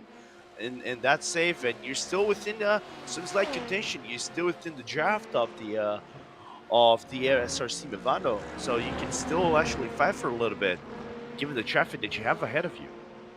Yeah, you're still able to fight and look at that side. Definitely get able to keep that car together. Let's watch on board with this save from Sayandra. Absolutely remarkable stuff. There you see the pass down to the inside there for Race Clutch coming up in over turn 6 right now. He tries to take a little bit of a move down to the inside. Full opposite lock going into the corner. That is how you save a car. I haven't seen that done in a very, very long time. And look at that. They're not done. There is the move. That is Satellite Racing LMP2 after that wicked slide, getting the move done into turn 1. Well, that is certainly a way to keep yourself going here, Ryan. Yeah, absolutely. I think I have no idea how Sai saved that, because probably on the other hand, he's thinking about strategy and trying to calculate the fuel. And Sayandra's someone that I gave the nickname to of Mr. Strategy, because somehow during a race he seems to be able to pull it out the bag and get a car back into contention. And I think that save that he just done has probably woke him up as he runs right onto the gravel and he's going on the grass, and he's just about to lose that position again. Yes, he is, and now this battle's getting a little bit close because SRC Movano is now in this leading a 3-car train with Satellite and now Valkyrie behind them. So all 3 of them working their way through the corner right now, coming out of the carousel. Gonna get a big helping of the draft here are Satellite and Valkyrie. But looks like they're separating themselves out. About a 0.5 of a second gap between Satellite and SRC. Valkyrie about 0.5 of a second as well. This battle just absolutely percolating here as it continues to run its way through. Better onto the binders. There was Sayandra in that Satellite Racing LMP2 number 64, but not able to really capitalize going down into Canada corner. We jump on board with the number 64 here as he works his way through Bill Mitchell Bend. Now trying to be able to see if he's able to get anything through that final corner. Good lines there for Sai. He's able to keep everything nice and together. Is the draft going to be enough? About 2.5 seconds here as they cross over the start-finish line. Here he comes. Here comes Sayandra down to the inside, trying to remake that pass there on SRC. And later on to the binders, and Sai is able to be on by, and that is good news because that is going to be the Torque Freak Racing by Redgate machine that they just are able to get their way by, and that's going to give them a little bit of breathing room. But all of that battling, remember when this was a 3-car battle with Race Clutch, they've scampered off into the distance to the tune of about 4.5 seconds, but it looks like here that SRC may have a little bit of a response. Maybe Sai sending that move a little bit too early down into turn 5. No, the number 3 going to stay in line there, not wanting to make any opportunity. I've got to say, a little bit of aggression here, Lorenzo. I'm a little bit surprised to see that much feistiness this early on in the race. I would have thought that it would have been a little bit more restrained, but clearly Sayandra not waiting around. No, I think he did the right thing because you're not going to get closer to what would be the Race Clutch car. I think they are on a different strategy and we're breaking away from them. So, try to fight for positions, just try to, negotiate the overtakes as cleanly as possible without losing too much time as possible. The problem is you let yourself have the Valkyrie car that was not far behind him. It was about 0.5 of a second, half a second to 6/10 behind you, and also contend for position as well. So you open up a small gap of what was about 1.5 seconds to now half a second just by fighting. So that's the danger right now as we're seeing Glacier and Maniti battle off for the 11th in class, and it's going to be interesting how the Ferrari of Glacier holds out the Porsche, because we know in terms of downforce, the Porsche is just a stronger car in comparison to the Ferrari. Yes, we certainly do, and that Ferrari, a pretty good all-arounder, sometimes known to chew up its tires a little bit, so specifically late on in a stint, it could be a little bit of a tough run for them. We also have to contend with the fact that Glacier did have a little bit of contact earlier on in the race, as there we see Daniel Kraft and that Pure Sims Esports #1 working his way by. That's going to separate the battle out a little bit as of now, about 0.7 of a second in between them. By the way, that car that you see lurking in the background, that Lamborghini Lamborghini. That is the Samba Racing Team number 151. They are not involved in this battle at the moment. They are a lap down here at this point. Rowwinkle driving that machine. But we want to keep our eyes focused here on Glacier Racing versus Manatee as they try to be able to get their way through. There is that Porsche, and you can see a little bit through some of those high-speed corners, specifically the carousel, Ryan Walker. That Porsche starting to close in a little bit more. Ferrari may just have a little bit of the legs here on the straightaways, though. Yeah, I was just watching that Glacier Racing Ferrari, and it just seems to have that slight edge in a straight line, but Porsche as well. It might not always be the quickest car, but it's in the corners, it seems to have a very, very good handling, and the on-corner exit, especially slow-speed corners, for example, it just seems to be, as soon as you get on the power, it just seems to stick, but the Porsche, it might look like it handles good, but if you start overdriving or being too aggressive, it can randomly bite you when you least expect it. And we are hearing that we believe that Porsche could be a little bit maximized for straight line speed as well. Not surprising here at Road America. You want to try to take advantage of the long straightaways. And indeed there, though, through turn 1, looks like the Porsche is starting to close in. Manatee going to have a little bit of a look down into turn 3. Not going to be able to play it there, but let's see if they are close enough to take full advantage of the draft here as they're going to tuck in behind the Ferrari, working their way down the Moraine sweep here. Some LMP2 starting to come up behind them, including Alpine Stars and Orion Race Team working their way on by. That's a battle for position as well, and indeed they're almost going to go down into the corner. Noah's Ark side by side, trying to work their way through. Looks like that battle's not going away here for the moment as Orion there trying to close down on the back of that number 62. But we keep our eyes focused here on this battle with Glacier and Manatee, trying to find their way. Some more LMP2s working their way on through right now. I believe that is the Race Clutch machine that is starting to poke their nose in as well. And Race Clutch really doing a good job to close down on the back of Orion. Remember, Race Clutch on a little bit of a different strategy right now. They work their way through the carousel. Again, a little bit hairy there, but I've got to give some massive credit here to the back of Manatee being able to keep their way through that bend, Lorenzo. I would have backed out of that. I would have been a little bit scared, but I guess then there's a reason I'm up in the booth. But maybe here comes a move. A little bit of a fade there from Glacier to block off the outside going into Canada corner, and Manatee's going to have to wait another day. Yeah, just delaying what could be the inevitable between the drivers right there. Is just taking a quick look right here between them. I think Arch, I want to say there's a GT3 car right behind him, but it's not a guy, individual battling for position. The one that would be battling for position is the leader in the GT3 AM, which is Archer Brothers, but he's about 7 seconds behind, so we can leave him out of the loop. Right there, it's going to be an interesting battle. Coming down to turn number 1, you have the SRC, looks like the Movano car on the inside. Makes the overtake quite cleanly. There's also another car, another LMP2 behind. Might not split the seas.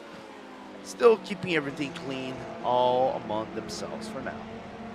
All among themselves for now, and that was the Valkyrie machine that was able to get their way on by. We keep our eyes focused on the battle. Little flash of the lights there. That's private label Team Hype as they work their way on by as well. So the LMP2 field, the real meat of it, getting by this battle right now for class position as they work their way down into the corner. Manatee just continuing to stalk behind here, continuing to try to really do everything that they can to maybe elicit a mistake here out of this Glacier Racing car. Yoni Hagner trying to be able to hold off to the best of his abilities, and I've got to say, doing a very good job. When you are under constant pressure like this, it is easier said than done to keep all 4 tires pointed the right way, keep them all on the black stuff.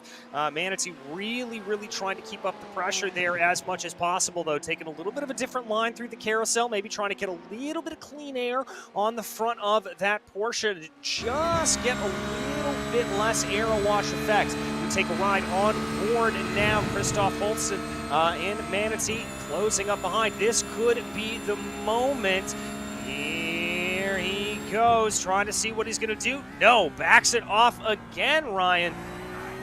They look like they're aggressive. They look like they want to try to be able to make this move, but whenever they've got an opportunity, woo, that's an LMP2 streaking their way on by. And by the way, Race Clutch down into pit lane. Yeah, it seems to be a case of Beniti, the 179 Beniti Porsche keeps getting close, but it's a case of they can't really seem to make a move, and because that's Ferrari in a straight line just seems to have that edge. We heard that they went for a kind of a setup that's optimized for straight line speed, so that seems to be helping them. But Beniti, on the other hand, as well, can't make a move. But if they can't get by, they can always do that old thing we keep talking about: save some fuel, do some lifting and posting, and see if it. Oh, as I say that, it looks like they'll go for the move up the inside of the Glacier Race of Ferrari, and they get it done. Wow, a surprising place to get that done. I wouldn't have expected a move going down into turn 3, but there you have it. But now let's see if that Ferrari is able to fight back. Almost bump drafting here down through the Moraine sweep. I certainly think there could be a little bit of a move here from the 143, but no, they're going to stay in line now. Maybe it's Glacier Racing Team's chance to maybe save a little bit of fuel here as they continue to work their way around. We'll have to see how that continues to go here for them that is going to be what it is. We now focus on the battle for third in the GT Pro category. ATRS Esports leading the way over Obsidian right now, the 113 over the 138. Trying to see what they are able to do, as it looks like your leader there in Urano is going to be able to make the pass on by, putting them another lap down. A little bit of a poke to the inside there for Obsidian. Maybe thinking about it, kicking up a little bit of dust there on the outside. And it looks like Veloce is coming down into pit lane from third place in the LMP2 category right now, Lorenzo. Yeah, he came actually as a race leader into the pit lane, so lost a few spots because of the pit stop, so it's not even surprising so far. Dominic Hoffman is now going to switch drivers, so he's probably going to remain the same and wait until maybe Paddy Wolf takes on the next stint, which I believe it's the normal way of things to do inside the team. Need to be very honest with you. Just try to drive about 3-4 stints and then let your teammate take through. What was the old core of the Red Line team, the Red Line LMP teams, now what is Veloce, one of the most accomplished LMP2's teams in sim racing, and showing why they should have been counted out despite the incidents they had somewhere in the early portions of this race. Yeah, exactly. They find themselves returning back out of pit lane in P7 right now, and only about 37 seconds off of the lead. And while that may sound like a little bit of a unfazable margin there for them, it's certainly able to be caught down on, as there they find themselves now in a little bit of a battle with Private Label Team Hype. Obviously, a little bit of different pit strategies here. Private Label coming in about 10 laps before that Veloce car, so that is going to change things up as now they try to work their way by, I believe that is the Manatee Porsche, or excuse me, the Manatee Mercedes that they are able to get by. Big flash of the headlights there from behind from the Private Label car. They certainly don't want to give up any positions here at this point. Looks like they're trying to hold on to the back here of Veloce as much as possible as they work their way down into Canada Corner right now, trying to see what they are able to do. Coming up through Bill Mitchell Bend. Credit here to Private Label. They're keeping that gap at about 0.5 of a second, so certainly keeping in close behind the number 28, not letting it go too much. They're going to have a little bit more lap traffic to deal with. It looks like that's going to be the Element Sim Racing water machine that they are able to pass right now, coming down the main straightaway here. Working their way on through. This is the closest battle right now in the LMP2 category, about 0.4 of a second separating the two of them. Private Label Team Hype kicking up a little bit of dust there on the exit of turn 1 as they now come down into turn 3, and we can have that eternal debate about whether or not turn 2 is turn 2 or not. Any thoughts from you, Lorenzo? I would say Connor is not going to try to go for the move. Even if it was an IndyCar, then I probably would say Connor's hoping that he still has some push to pass left to try to go on Dominic Hoffman. But knowing, I think, the fact that their car is due to maybe to come to the pit lane real soon, I just need to know how many laps they're in, because we already had a few pit stops in the LMPs. I would say Connor perfect move would just try to save fuel behind Dominic, let him lead him out, see if he can follow the pace, and then just go around the car and see if you can stretch it out for one more lap and maybe go for an overcut before the remaining laps of the race. Yeah, we'll have to see there, as now they're able to work their way by a few more cars. This battle continuing to rage on. We jump around in the order a little bit right now. This looks to be the battle between Alpine Stars, Geodesic Racing, and Orion, number 46, as they work their way up through the field, passing on by that looks to be the TRS Esports number 113, as they try to be able to get their way through. Trying to see here if they're going to be able to get a little bit of a move going down into turn 1. That's not going to play itself out. Geodesic in 3rd place. This is the battle for 3rd overall right now. Trying to see what they are able to do, trying to see if there's going to be any room for these drivers to work their way through. The draft coming into big play here for them, as now they're going to get their way by Ryan Robertson in the Satellite Racing GT3 AM entry. They are able to clear on by that. Orion continuing to try to push in behind. Now these two drivers here, Ryan, they are on relatively the same pit strategy. They pitted within 3 laps of each other, so that's certainly going to, I think, increase the tenacity with which they want to fight. It's not like they've got different strategies that they're playing with. This is a real de facto battle for position. Yeah, pretty much, and yeah, it shouldn't be too long before they're in the pits. So if they can't sort this battle out on track, it could possibly come down to the pit stop that's coming up soon. So also what strategy they do in the pit stop, it'll be interesting to see will one of these teams maybe they decide to leave their driver in and maybe just take fuel only and no tires as well. So maybe try and jump each or play a bit of pit stop mind games if you like. Yeah, a little bit of pit stop mind games certainly could play themselves out here as they now come down through the final corner here. Going to come up on by the Mercedes-AMG Team Urano Esports entry as they go through. And Lorenzo, I will come back to you and maybe we can answer the question to begin with. Turn 2, is it a real corner or not? Oh, hell no. Hell no. All right, here's the thing. This is an American track, and I wanted to bring this up with you, DJ, because you're more connoisseur of American tracks than I do, because I'm actually going to ask you a question. All right, turn 2 is not a corner. Turn 4 is not a corner. 10A is not a corner. Just try to name it one corner, for the love of God. I do not understand you Americans. Let's just go, for example, to VIR. 10A to, like, corner A, B, C, D, and E. I'm never going to get that. The Grand East layout. I'm never gonna get that. Like, nothing against you Americans who are watching the broadcast. I respect you all. Like your automobilism and everything. You guys at IMSA, for me, the second best endurance series in the whole world. Just listening to see Super GT. Yes, hashtag I am biased. And Arjun is gonna kick me out once I actually said that. But other than that, jokes apart, have you ever seen a race with the other layout they do at Road America? Oh, with the motorcycle layout on the on the bend with the bend. Yeah, it's weird. It's real weird. Man, I'm never gonna get that. From what I understand, it was created for the motorcycles when they did come around here, but for certain series, it was also opted to do because of the fearsome speed, particularly in the mid-2000s that was taken through. You come to mind the fearsome crash that Catherine Legg had back there in the Champ Car days, and so sometimes some series will opt to run that 10A.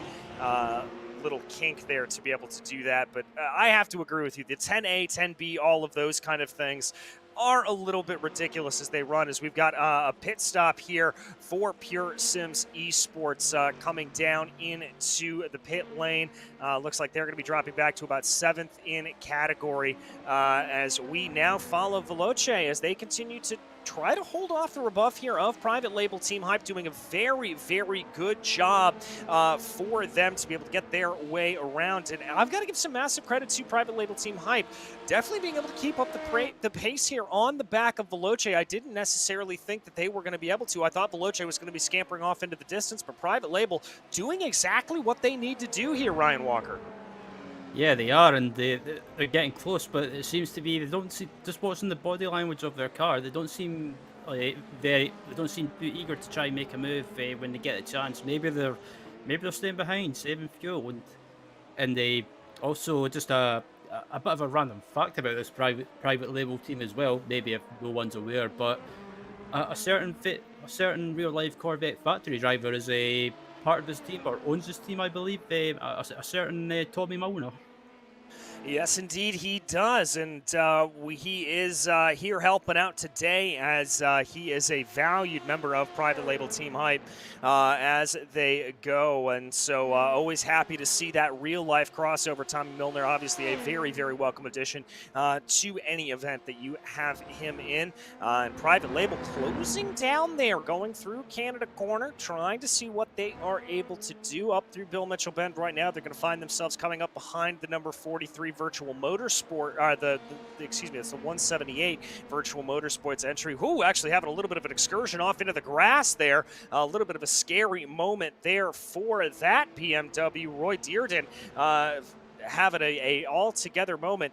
And there you can see coming up behind, just able to get by them, Team RSO 17. They're only about 3 seconds off the back of that battle between Veloce and Private Label.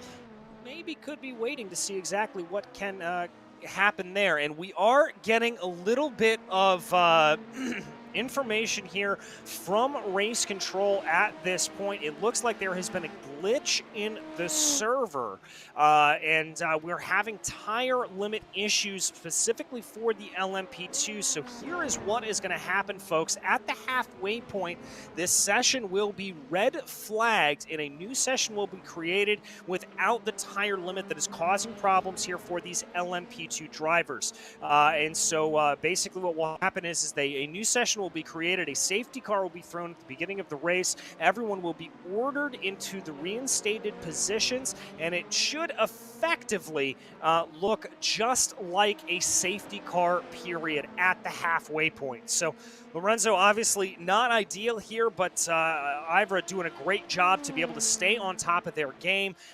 recognizing there's a problem, and it's ostensibly going to be nothing more than a yellow flag period. Yeah, it's just going to be a yellow flag, which is see. The only thing I can also mention is that because this is just a safety car, not a full restart, those teams actually are DNF. They will continue to be DNF, so you don't get a second chance to go into the race. So let's see how this is going to be and how it's going to pan out with this second restart. It's going to be a little bit more interesting because it brings a whole different dynamic into the race. Of course, you're going to have to cut it in half, the stints of the cars, and it basically resets everything moving forward. But it should provide some great action. It definitely will bring some of the cars that you thought, oh, they had no shot whatsoever to make it into this race. For example, like Pure Sims, P1 Esport, Private Label Team Hype, and some other teams to say now, okay, now we got a chance to fight and to continue at this. So let's see how this restart will pan out. Not yeah, restart, safety caution.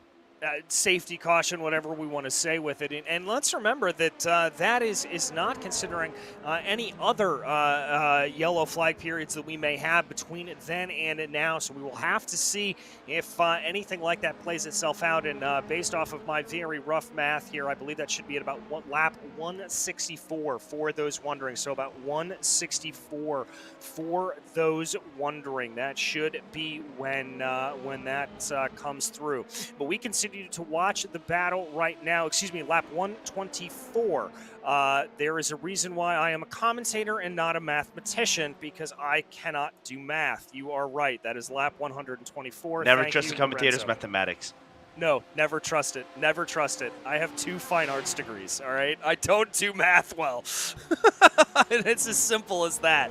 But right now, we focus in on the battle for 11th place in the GT3 Pro category right now. That is going to be Glacier Racing and ATRS Racing. Glacier seeming to be involved here in the day. And Nick Ludicky here for that ARTS Esports number 113. Part of the reason he is involved in this battle right now is because he has just taken a little bit of a pit stop here, Ryan.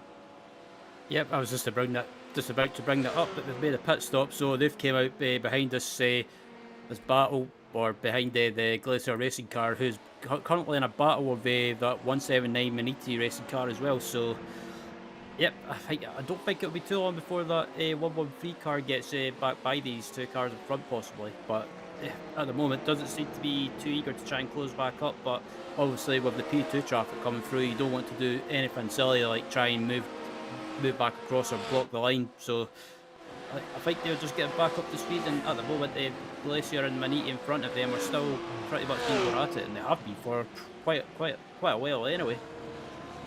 Yeah, quite a while anyway, as they continue to try to work their way around. This is a battle that has just been sort of percolating. Remember, we followed this for a long time, and I frankly thought Maniti was going to be able to streak their way off into the distance here a little bit once they finally got that pass done on Glacier Racing. But Glacier's done a very, very good job of keeping their way up behind them. They've been able to keep in and really keep behind that Porsche, and so it's a good run here for them. But right now, I think the real question is going to be is how ATRS is able to slot into this equation, whether they use this opportunity to save some fuel. And I also think here at this point that, Lorenzo, this is going to change around some of the calculus with this safety car period that we know is going to be coming out at lap 124. I think you're going to see drivers and teams starting to work backwards from that point to try to figure a few things out strategy-wise, potentially. Yeah, you start from lap, let's just say we start from lap 130. That might be the de facto restart lap in the race. Maniti off the track and still, nope, that is very unfortunate. Another LMP on GT3 situation right before our eyes. Oh, my goodness gracious. Definitely commentator's curse there coming out to play as we were talking about strategy for them and thinking long term.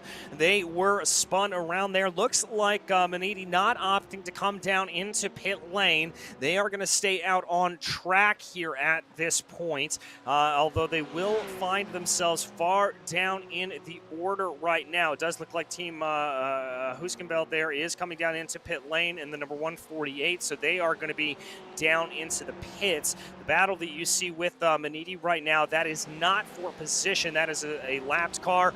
Ryan, talk us through this incident just a little bit more of as Lorenzo said, LMP on GT3 violence. Yeah, pretty much. Just looking at the replay from my view as well, it looks like the 27 Valkyrie car went to go for a move up the inside, but on the other hand, the Maniti Porsche was turning into the corner and can't just jump out of the way. So if I was in charge of race control, I probably sound harsh, but that 27 Valkyrie LMP2 car, that is a slam dunk penalty if ever I saw it. Have to agree with you there on that. I think that is going to be a pretty easy penalty to assess and to take a look at for race control, but we will have to see what everyone decides to do for them as we take another look at the replay here. This is on board with the Valkyrie LMP2. Yeah, that was a door that was always going to close for Valkyrie, and I certainly think, Lorenzo, that that is going to be a slam dunk. That is going to be the easiest slam dunk penalty of the season. You shouldn't. It's like you had no overlap on entry. Even if you try to make an overlap, you're probably going to compromise the GT3 on the outside. You might even push him out of the track because you're compromising your inside line, and even then, it's very risky because you don't make that kind of overtake with a faster car and a slower car in there and get away unscathed. We saw that from time to time. Maybe GT3 on GT3. Maybe on LMP and non-LMP, maybe it's a big maybe, but different classes is very complicated for you to get away unscathed in there, as we're going to see Apex Tech going for a possible move.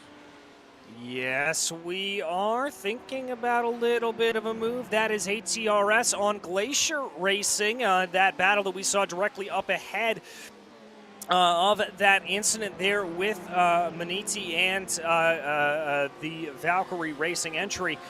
Looks like that's going to dissipate itself just a little bit. I don't think ATRS able to get the best run there off of turn 3 as they came off the corner. It looks like they're going to find themselves a little bit off the pace compared to that Ferrari. The Ferrari, again, suspect that car running a pretty good straight line setup, able to just sort of slip off into the distance here and be able to take full advantage of the horsepower underneath that Ferrari 488. Now, obviously, that car going to be replaced in the next year in 2023 by the Ferrari 296. I heard Arjuna and Ewan talking a little bit about just what we have in store. And Ryan, I'm very, very excited for this new raft of GT3s that we have coming in next year. I was hoping you would bring that topic up at some point, because thinking about the new IMSA season in general, not just the new GT cars, but also when you thinking about the GTP cars, your Cadillacs, your Acuras, your BMW, just this whole era of sports car racing, it just makes me really excited, and is one I can't wait for. But that Ferrari that you're talking about, it looks so gorgeous.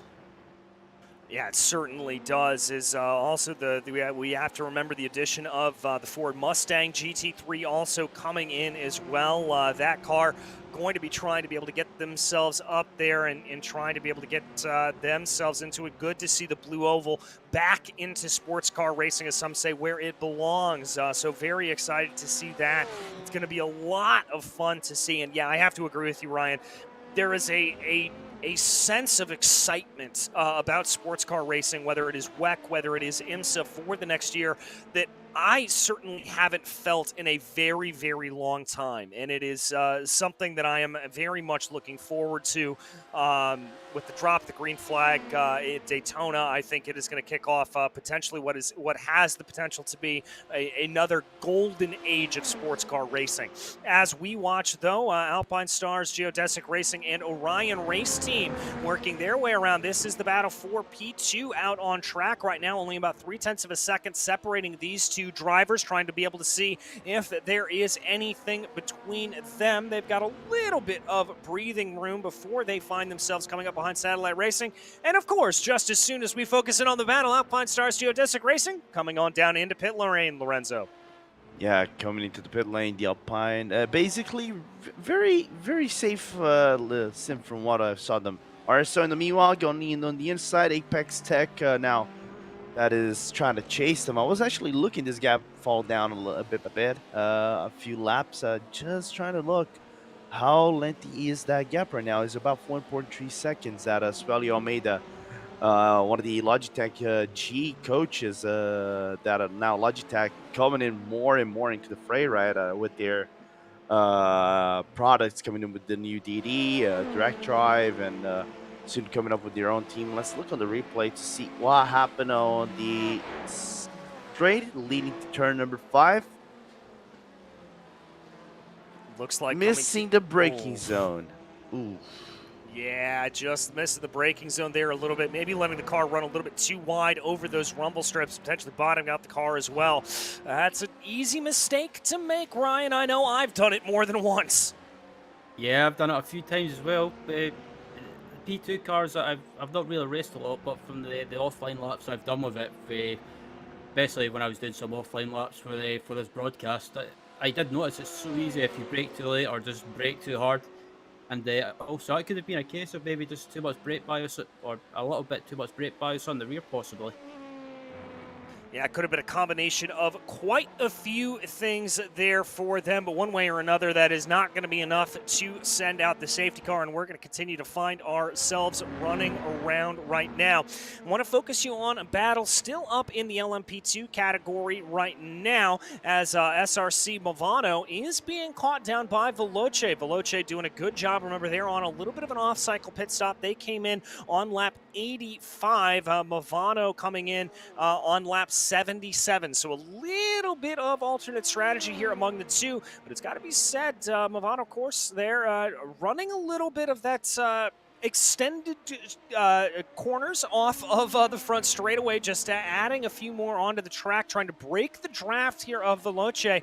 I think they recognize that this car is coming on like a train with a full head of steam, and they want to try to stick out of the way of it as much as possible, try to be able to keep themselves ahead and keep themselves going if they can, to see what Veloce try to keep them at bay. And for as of right now, they've done that. They're about a second ahead as they run. So good running here for SRC Movano.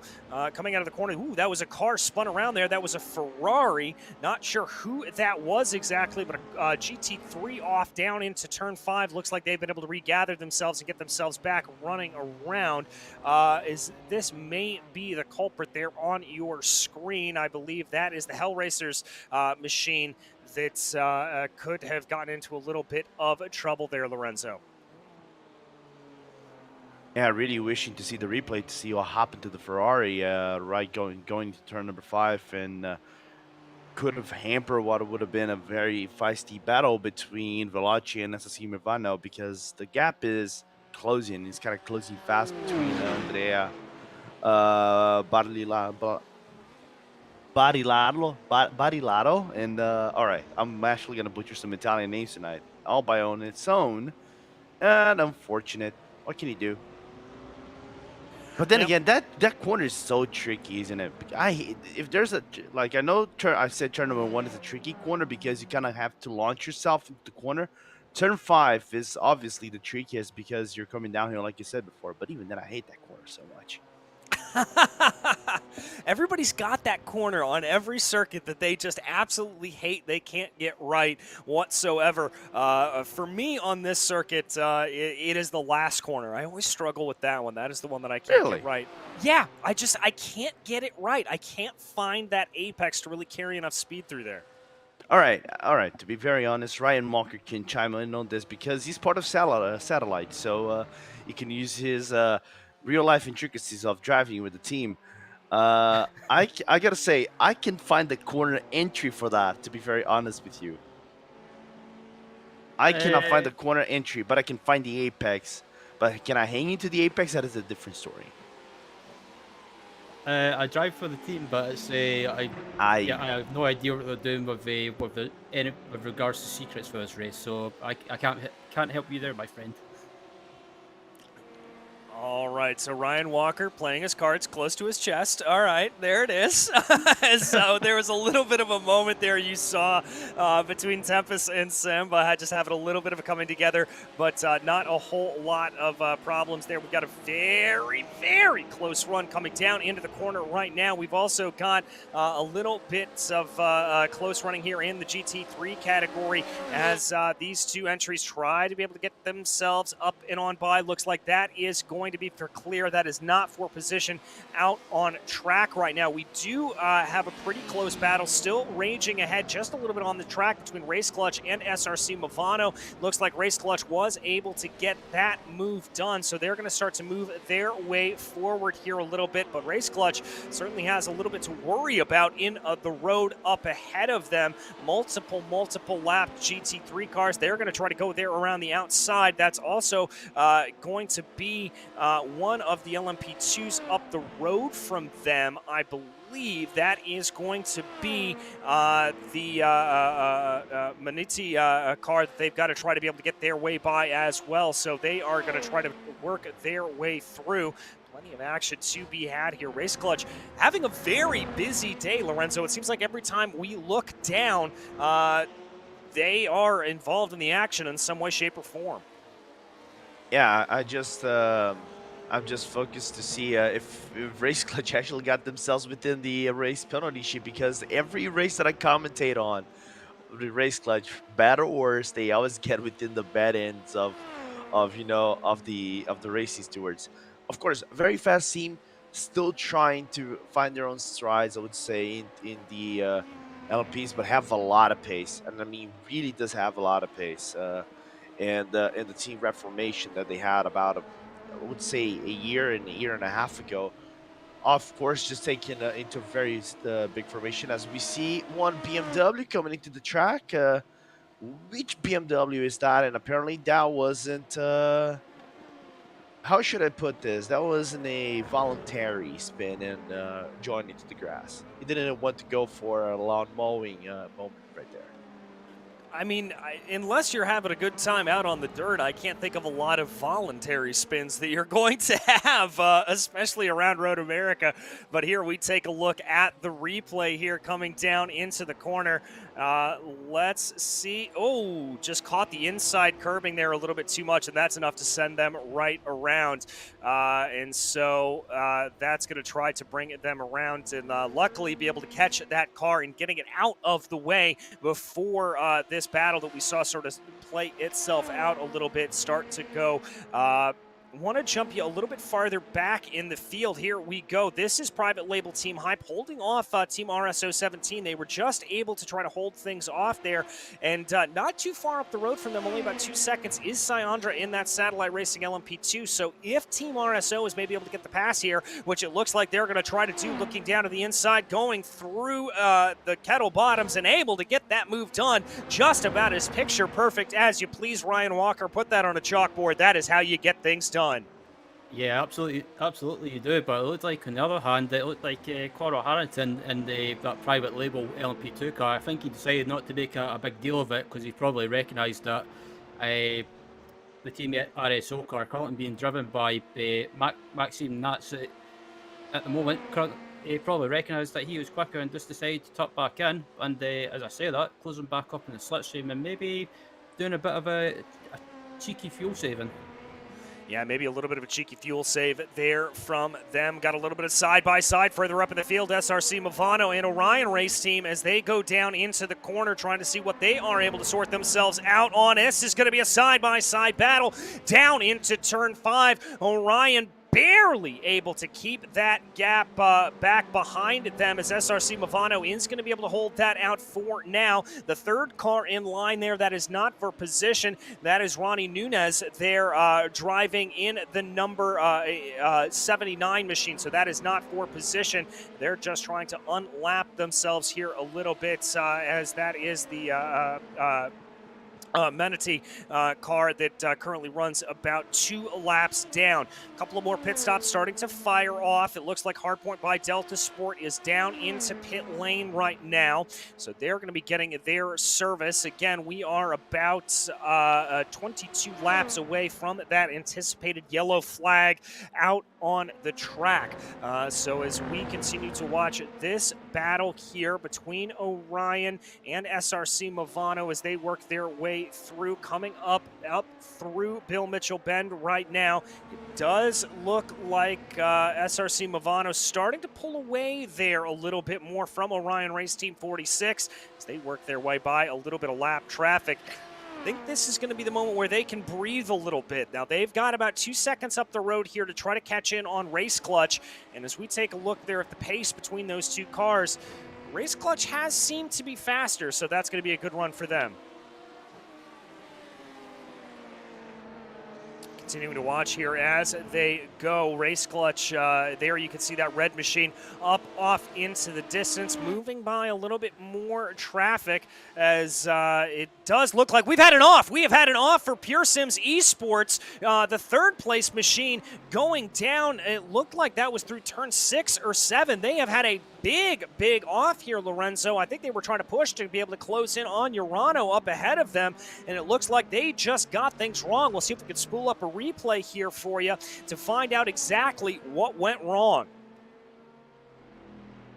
Pure Sims making mistakes or in the time they shouldn't make a mistake. So let's take a look on the replay whenever we can get that look. And see what kind of mistake those actually done. Here we go, going to turn number 5, making that overtake on the inside in the Porsche. Just right, clean on turn number 5. Did he actually got light on turn number 6? Oh, most definitely. Just went overshot the braking zone. Was a little bit light on entry, so you try to counter steer the car. Lose about a second or two.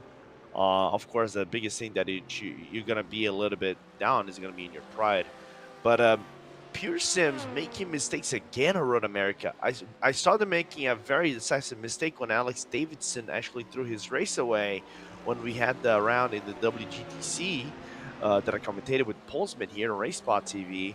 But that was a much bigger blunder than this. This is more like a natural race blunder, and still, again, still in a competitive margin whenever they go for the safety caution restart after the yellow flag, or the red flag.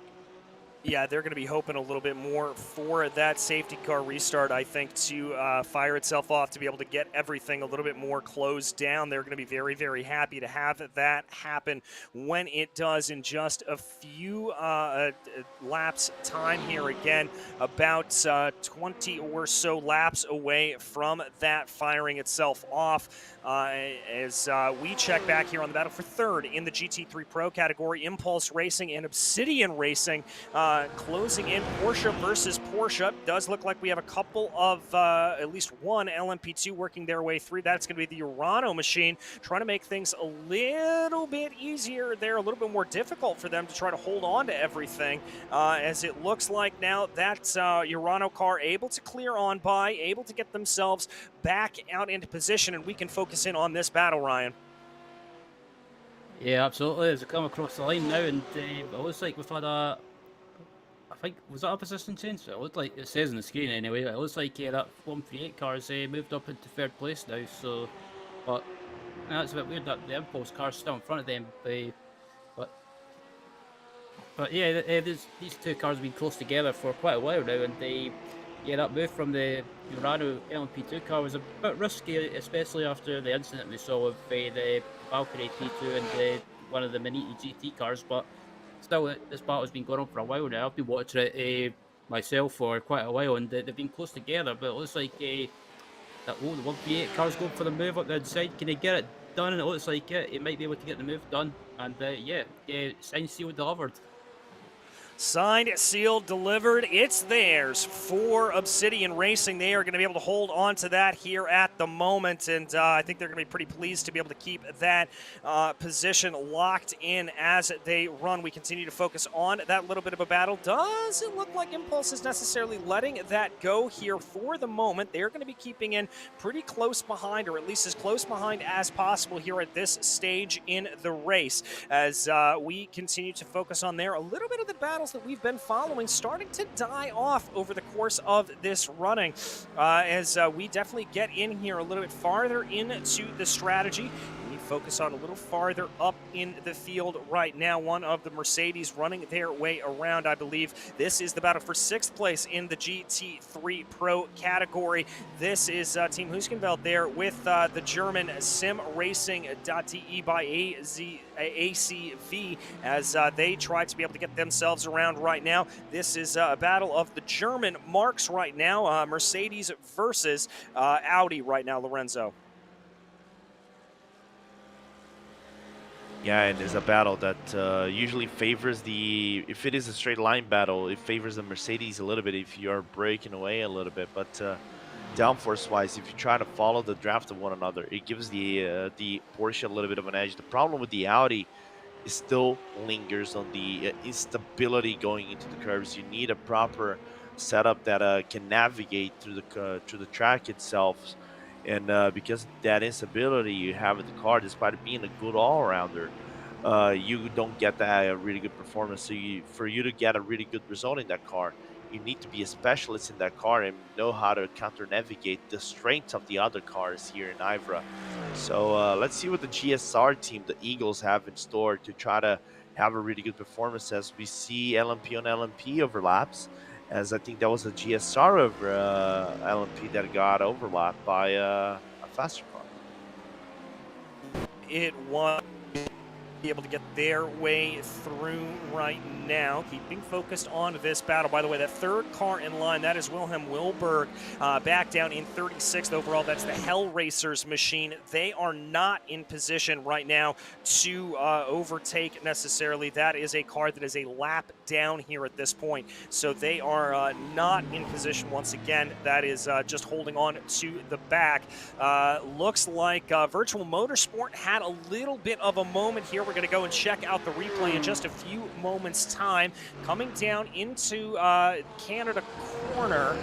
Looks like they bring the car around. Did they maybe clip a little bit of that grass and gravel? Yes, they did, Ryan Walker, and that is some pretty hefty impact there to the outside. And it's such an easy mistake to make, because you want to get the exit of that corner invites you to try and get in the power early, which you can do, but you've got to get the entry in the middle of the corner and the exit right. But it looks like they just got in the power and just ran slightly wide, clipped that grab on the outside, just over the slight bit of the tarmac area there. And unfortunately, a bit of wheel spin, and unfortunately she went into the wall. And I've done that move myself. It's an easy mistake to make, and unfortunately they found it out. It's easy to make as well. So, but managing to get going. But I think they might have some slight front end damage from that. Yeah, may have some slight front end damage. They'll have to see as we look back up through the field here, trying to take a look at that machine. It's a little bit hard to tell if they've got damage or not. That's the virtual motorsport machine. Yeah, looks like there is just a little bit of it, so that is going to hurt them a little bit. You can see the crumpled up hood of the car, ever so slightly crumpled.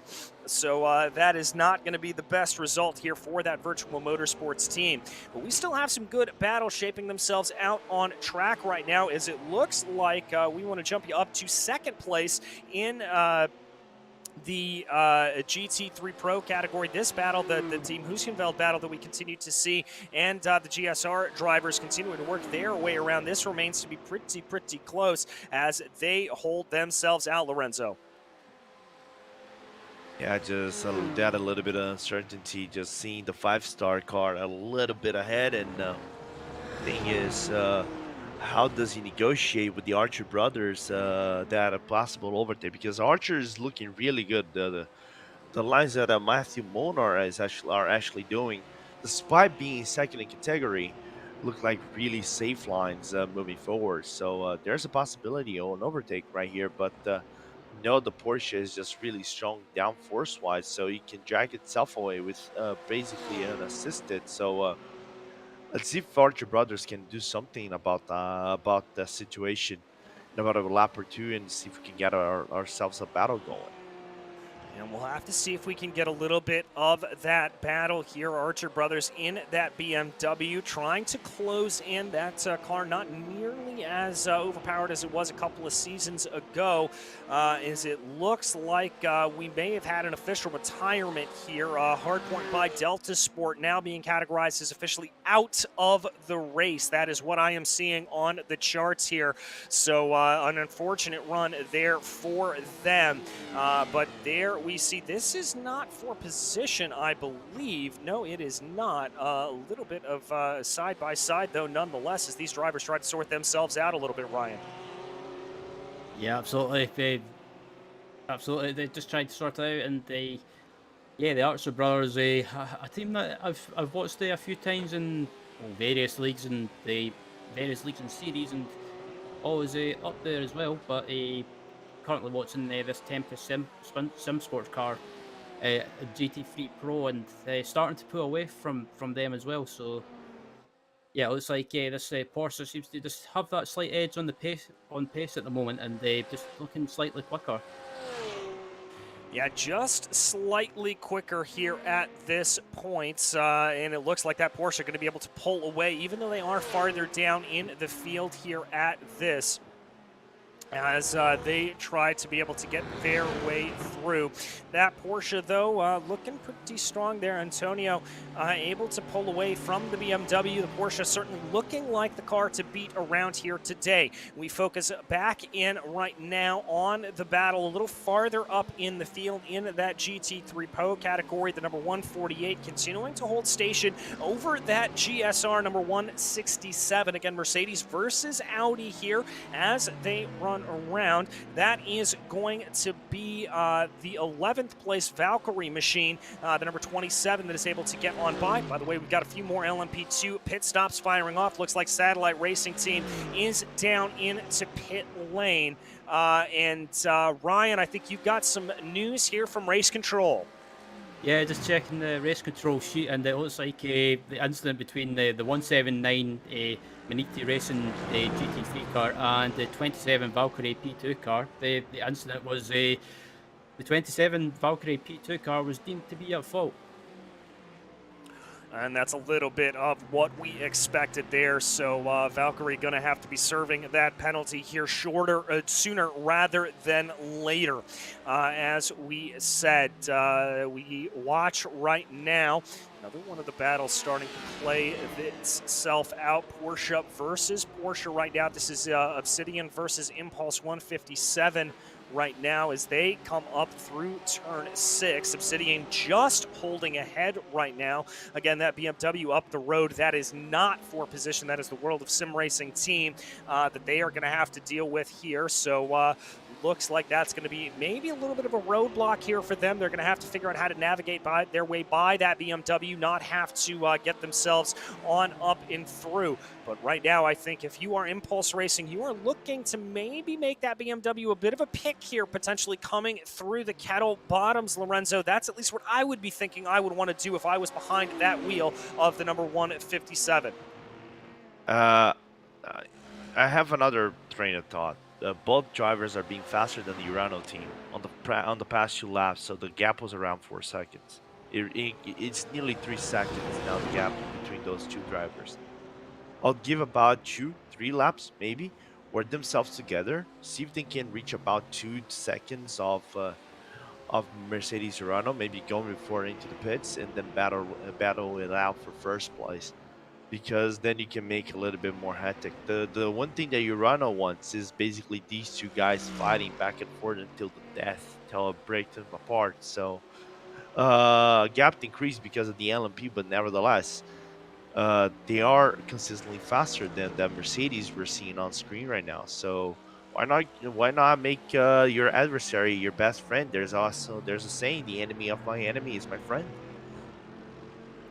Lorenzo Bonder, ladies and gentlemen, the most brilliant man on this broadcast. I've got to agree with that wholesale. You are 100% right. I think that is the strategy that they are trying to play themselves out here at this point. Probably trying to work together a little bit. We may even see them play a little bit of leapfrog as we take a look there of that Urano team up at the front of the field. The Mercedes-AMG Team Urano Esports number 190 that does lead the way.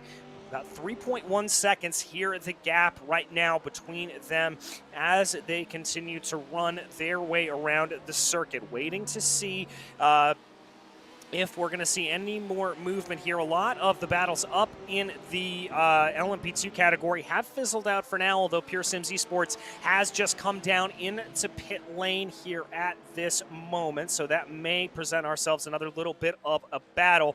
But we keep our eyes focused right now on this Porsche v Porsche, Obsidian and Impulse Racing, having to see if they're going to be able to work together a little bit. As Lorenzo speculated, I think that's probably the best course of action for them, Ryan. Quite possibly. I mean, it's something I do in these sort of races as well. If I can't pass someone, even though I'm quicker, if I can't get by, I normally just stay behind and maybe just try and work together and just try and close that gap to the next car in front of us. But even if you can't close the gap down to the car in front of you, you can always just do some fuel saving and just try and stretch out as long as possible. So there's kind of that's a couple of things you can do. But I'm watching the pit stop from the number 1 Pure Sims Esports LMP2 car as well, and it looks like it was just a case of fuel only. Yeah, looks like fuel only there for them. And just a reminder for all of these drivers out on track that we also have to take into consideration here the prospect of halfway points for these drivers. You do get awarded those points at the halfway point, so a lot of these battles certainly do matter for these drivers, including this one right now, the battle for P10 in the GT3 Pro between Phoenix Racing Esports and that GSR machine. It seems like we've always seen that GSR car just involved in the battles here. This is the Sim Racing green entry, I should note, however. But as they try to be able to work their way through right now, John Atkinson and Patrick Richter, Audi versus Audi right now, trying to hold on to that top 10 position as they work their way through the gap, working at about 0.4 of a second as they come down through the final corner right now, trying to see what they are able to do is they build their way, building speed. Looks like they've got a little bit of breathing room, although Ronnie Nunez there in the Benuzzi machine working his way on by, another lapping LMP2 to be able to get their way on by through them. So that's going to be a clean run for them. But yeah, Lorenzo, these battles certainly do matter as we close in. We are about, let's call it 13, 14 laps away from that halfway point. Yeah, give or take, we're reaching lap 124. So, of course, that is going to be for the LMPs. We don't have to wait until the GT3s reach lap 124. So it's the lead lap that counts. But nevertheless, it's going to be an interesting chase because, like I said before, that gap is plummeting, really crazy. Like the Titanic is actually plummeting into an iceberg. And obviously, we're going to have a 3-car scrap awarding for 50 points, which are the maximum points you can get halfway through a race. So good luck, Urano. May your Mercedes be stat and fast against your Porsches. Well, we will have to see if that prayer is heard by the rest of the community here. Urano definitely being caught here at this point. Obsidian and Impulse doing what they need to do. The gap has come down to about 1.1 seconds here as they continue to work, trying to see what they can do. Jonas Wallmeyer, holding off here the best of his ability, but will it be enough? Will it be plenty to be able to hold on here? There is a little bit of lap traffic up the road from them. That looks to be, as we've had a little bit of an off in the background, that looks like the WS Racing School Esports 120 has had it off. They have been able to recover at least. But this battle certainly coming down closer and closer here, Ryan. It's now under 0.8 of a second. If the plan for Obsidian and for Impulse was to work together, it is playing off in spades. Yeah, this gap's been coming down lap by lap, and I'm just thinking about it. Maybe Urano, or maybe not slower than the 2 cars behind it, but maybe they're working to a strategy, maybe with regards to fuel, and just not trying to go flat out all the time. Maybe I think they might, just a sense I have, they might have a game plan in mind. They may have that game plan in mind as this battle starts to heat itself up here. We're going to keep our eyes focused. This is the incident that we mentioned here a little bit earlier, going down into Canada corner. Oh, little bit of contact there, Lorenzo. I think that has a little bit of the makings there of a bit of a dive bomb. To put it mildly. But I don't see there's a major problem. You know, you go for that commitment. Note that you need to brake appropriately. The thing is, I don't think this is going to be a slam dunk penalty because it looks like a more self-inflicted wound than anything else. Not only your pride is going to be broken, you're going to lose a little bit of time. You're going to lose a little bit of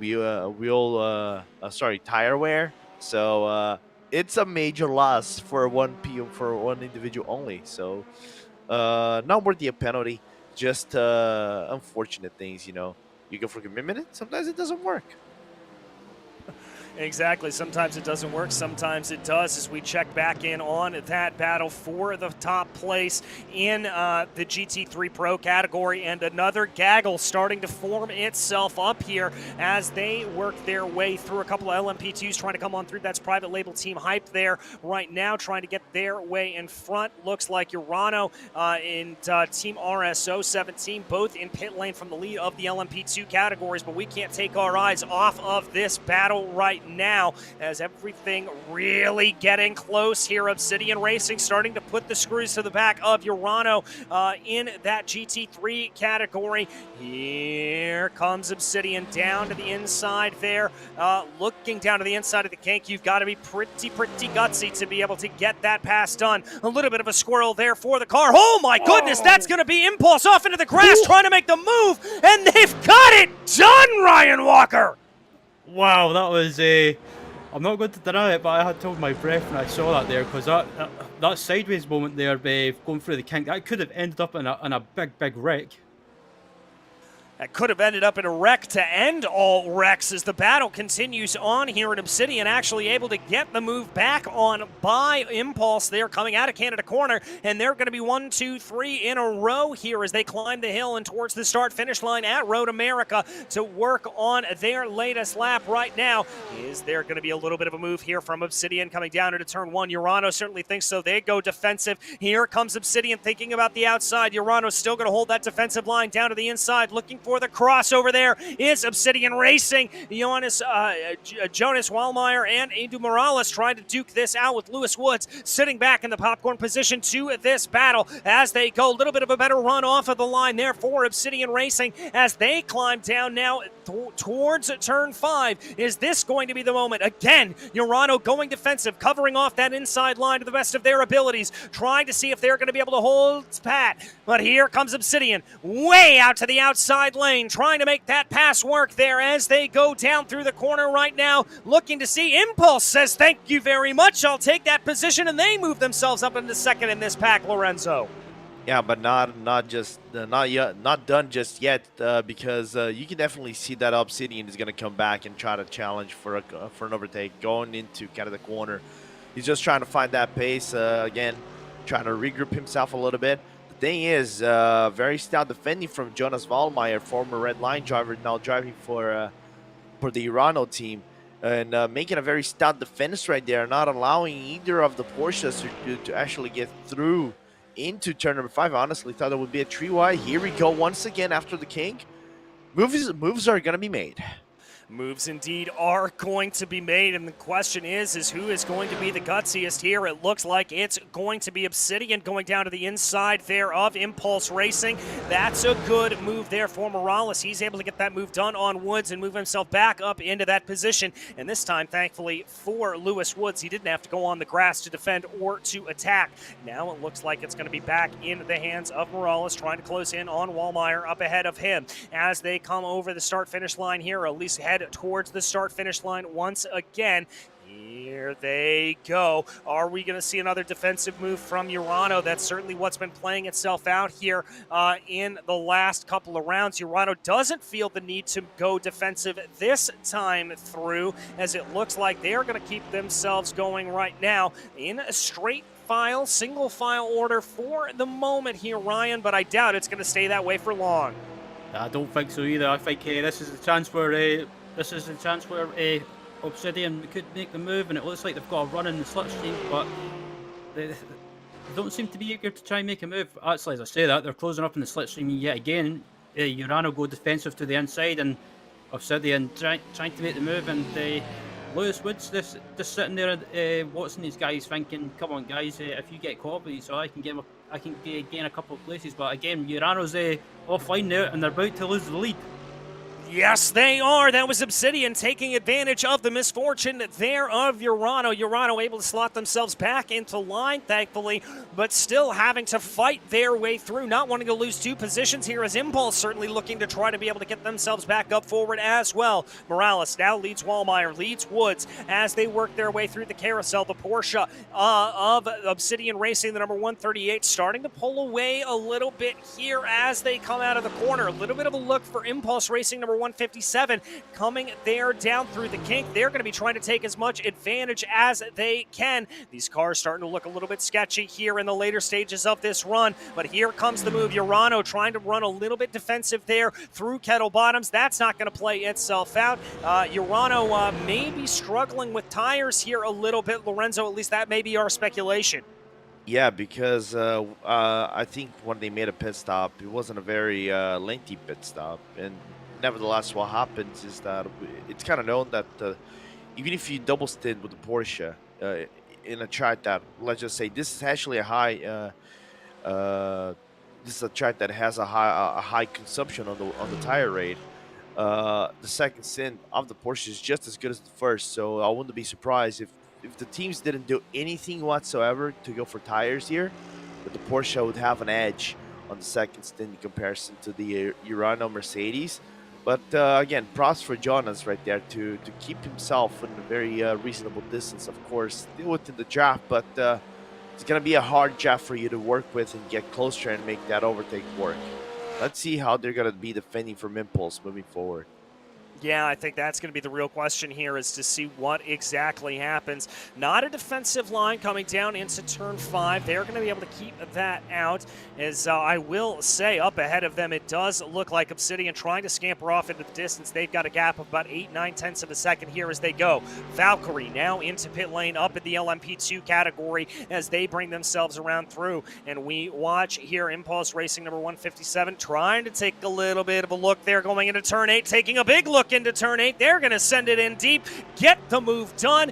That was very, very pretty of a move done there for them, and that is going to be Jonas Wallmeyer down 2 positions. Unfortunately, Ryan Walker losing it all here in the closing stages of the first half of this race. Yeah, absolutely. I think it's just the nature of the Jonas struggling with that Mercedes on older tires, and even though the 2 Porsches in front of him are on older tires, it's just the way the Porsche is, with especially with the engine, where the engine is placed. They just seem to get really good traction on corner exit of the corners, and I think Jonas might be feeling a little bit frustrated there, but that's just the way it goes. I think he just needs to try and make it to the end of this first half of the race, or basically the end of his stint. But Lewis Woods there, he didn't hang around by any means when he saw the opportunity. He knew he had to get by, and otherwise he was just going to lose too much time to that 138 Obsidian car in front of him. Yeah, certainly it did know that that was what he needed to do. We check in on a little bit of a close battle here farther back down in the field right now. Porsche versus Porsche action as they come around through. There is the Audi leading the way right now. That is, as we flick you through the order right now, a couple of these drivers just trying to sort of sort themselves out here out on track. That is, we've had a spin for the number 113 ATRS Porsche in the final corner. Ryan, you were the one that was able to catch that. Yeah, I was just looking through the replays, and I just saw it. He came into the final corner, and it looks like he just got slightly offline and caught the marbles, and unfortunately, as soon as you get onto the marbles, you're just pretty much a passenger, and he just had a little spin into the gravel, but thankfully managed to get going again with no damage. Yeah, thankfully able to get going with no damage there as we continue to watch LMP2s working their way on through. Want to bring you back to a battle here. This is 8th place in the LMP2 category. Satellite Racing LMP2 and Race Clutch in a close battle right now, coming down out of turn 1 as it looks like Satellite trying to hold off here to the best of their abilities. It looks like they're running a little bit ragged. Both cars taking a big heaping of dirt there on the exit of turn 3, and they're going to be side by side, Lorenzo. Yeah, side by side they will be, and let's see who's gonna get the upper edge. Here goes Satellite on the inside. It's gonna be a little bit nifty for you to make that overtake. Here goes the tail. Tail gives away a little bit. Still side by side under the Corvette bridge. A little bit of a overbrake for the Race Clutch. Still side by side, but no, Race Clutch has to give way for the Satellite team, and well done by Sai Endra. Really good overtake done by the Satellite team and moving up 1 spot. Good play indeed there for Sai to be able to gain that position. And remember, as we close down with about 6-7 laps left to go here in this session, that is, or not in this session, in this moment before we have the reset back. But it looked like a little bit of a move there for Race Clutch trying to come down into Canada Corner. They're going to be able to hold that out there. Great respect here among these two drivers, Sai Andre and Rick Yonk, as they try to work their way through. Race Clutch not looking looking like they aren't done yet, though. They certainly want to fight here as we come down into the final corner. Ryan Walker, I don't think Race Clutch is anywhere near done. They're going to get a nice heaping of the draft down the main straightaway. They're absolutely not done with this battle, and it looks like they've got a run coming across the start-finish line. And it looks like the Race Clutch car going on the outside. That'll be brave on the outside into turn 1 as they've got GT traffic in front of them. And Race Clutch get the move done. Fantastic stuff. Yeah, fantastic stuff there for Rick Yonk as he was able to just muscle his way around. Now it's all going to be back to Syandra to see if he's able to do anything there as he's going to try to close in behind that gap, expanding at about 1 second here, courtesy of that battle as it started to fire itself off, though. Looking back a little farther in the field as this battle looks like it's fizzled, I want to bring you back into 4th place in the GT3 Pro category. Oh, no, let's keep it here. Race Clutch getting it all wrong. A big squirrel there coming out of the corner, coming out of turn 5, and that's going to allow for Satellite to be able to right back into this equation. Lorenzo, I think a couple of these drivers may be struggling with tire wear this far on. Yeah, but a little bit surprised, and here comes Satellite. Has to actually deviate from the original route on the GT3. Lost a little bit of time, but now Rick Young breaking away a little bit. Really looking to see properly on the replay how come the Race Clutch team just lost on turn number 5. It looks like it lost on the braking all by itself, but now starting to show a little bit of separation between both teams. But of course, we have traffic, and we know that old traditional cliche sentence that traffic given a Terra, traffic shall take it as well. Yes, it certainly will. You never know how that traffic is going to play, although right now it looks like it has giveth to Race Clutch as we take a look here of a replay. Oh, big incident there for the 168 GSR machine. That is heavy damage. They are able to continue on, but I've got to think that there is going to be some pretty massive internal damage to the front end of that Audi, and that is certainly going to send them back down the order a little bit. I would not be surprised if we see them coming down into pit lane in short order time. Looks like there was a little bit of contact while we were checking that out, Ryan, between Syandra and the number 113 ATRS Porsche. Yeah, it looks like I think Sai was just being a bit too eager trying to keep up with the Race Clutch P2 car and carried the corner, and unfortunately it looks like Sai might have just slightly braked himself or carried too much speed and clipped the rear end of the 113 ATRS Porsche and carried the corner, and I think Sai just being a little bit too aggressive there.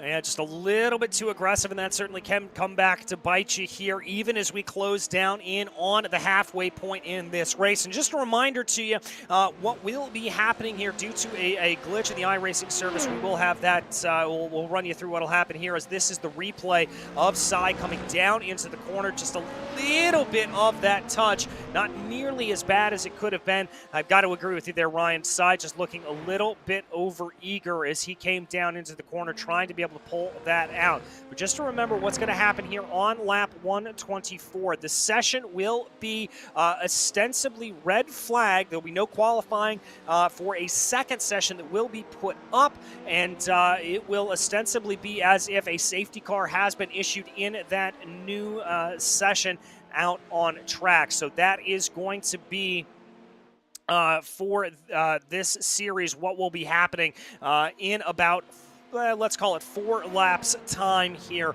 as they work their way around. So a red flag to the session. And Lorenzo, you were taking a look here at some of Ryan, you were taking a look here at some of the fuel numbers for Orion Race Team up at the front of the field. Starting to maybe wonder if they can make this to the end on fuel. Yeah, it was someone else on the a producer brought up as well, but it's a good point. Can they make it to what is it? Lap 124? So they may be able to make it, but they'll probably have to save some fuel by lifting and coasting and also doing some clutching as well to try and save as much fuel as possible. But I think they may just be able to make it. Well, if they are able to make it, that would be a strategy gem for them. Looks like we've got a couple of GT3 teams opting to come on into pit lane. Looks like Amunity coming on in, as well as ATRS Esports 113. They are in and out right now. So Nick Ludicky there coming out of the pit lane in his Porsche, as we are just about 4 hours into this race. And that does mean that we've got plenty of time left here to go. But again, just a few hours down, just a few laps down until we hit that halfway point here. Looks like the closest battle we have out on track at the moment is probably up for, well, it was up for about P7 in the LMP2 category. We've got a couple of more cars into the GT3s coming into pit lane. World of Sim Racing Team, Samba Racing, both coming on in right now. I think these drivers just getting a little bit caught out by that halfway red flag here. Lorenzo, looks like that their strategy may be a little bit scuppered, losing out some of those valuable halfway points. Yeah, but then again, it happens because you have this last-minute strategy call. It's so tricky for you to try to, you know, make a audible work and see if it pays off at the end of the day for you, because you have so many other variables that could happen. You might have a yellow flag before this this red flag to start to happen, as we're gonna see more cars coming into the pit lane. So the leader Ilkka Haapala comes in for Orion Race Team, and obviously will give way for Urano and also Veloci to take P1 and P2. But other than that, it's those things. What can you do other than just shrug and deal with it? Yeah, exactly. You have just got to be good with the hands that you are dealt. So that does mean that Urano will take back over there in the lead of the race as they work their way around Orion. It'll be interesting to see where exactly they're going to find themselves when they are done with that pit stop. As drivers continue to circulate around here, about 3 laps left to go until we officially see that red flag cycle being thrown out there. Interesting there. It looks like they're changing the driver in the Orion Race Team machine. Ryan, what's going on there?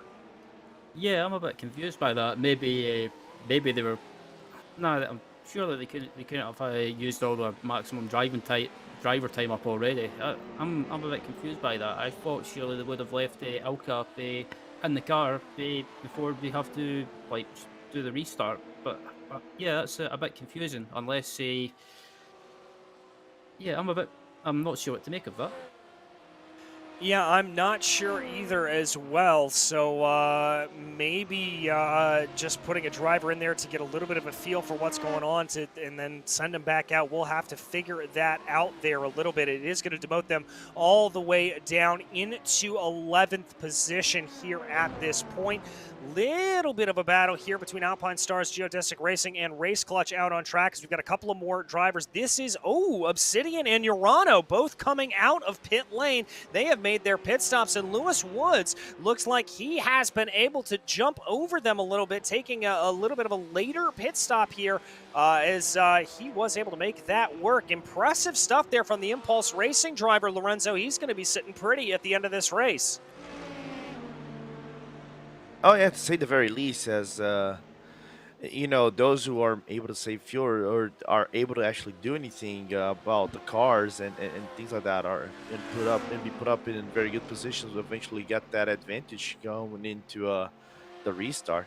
But if that wasn't the question, I apologize again, because I was focused on side news, very big side news.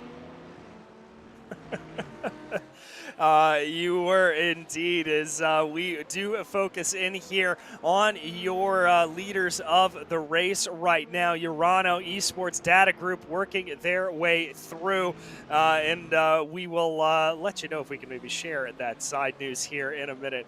But as they get their way through right now, just coming up and under the Speedville Bridge here, A good run here from Urano. Looks like they've been able to call this strategy well.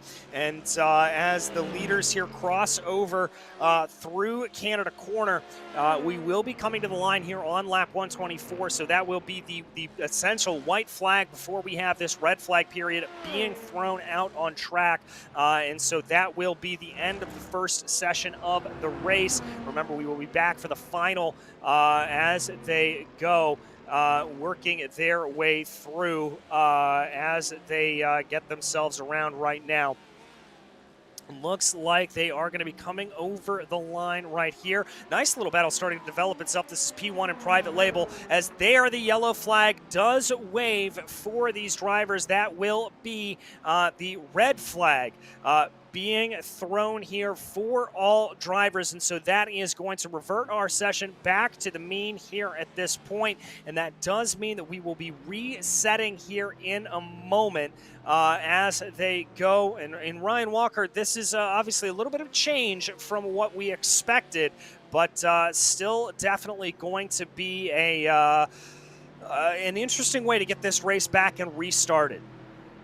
Yeah, absolutely. I think the teams that have managed to stay out as long as possible, they stay out as long as possible, not pit probably a couple of laps ago. I think the ones that have stayed out and they tried to stretch it as long as possible, I think for the restart, they've played a blinder. Yeah, they really and truly have. And so here at this point, looks like they're going to be doing some wave arounds here. These drivers going to be let around to determine the order, and race control will be making a note of what that order is for them.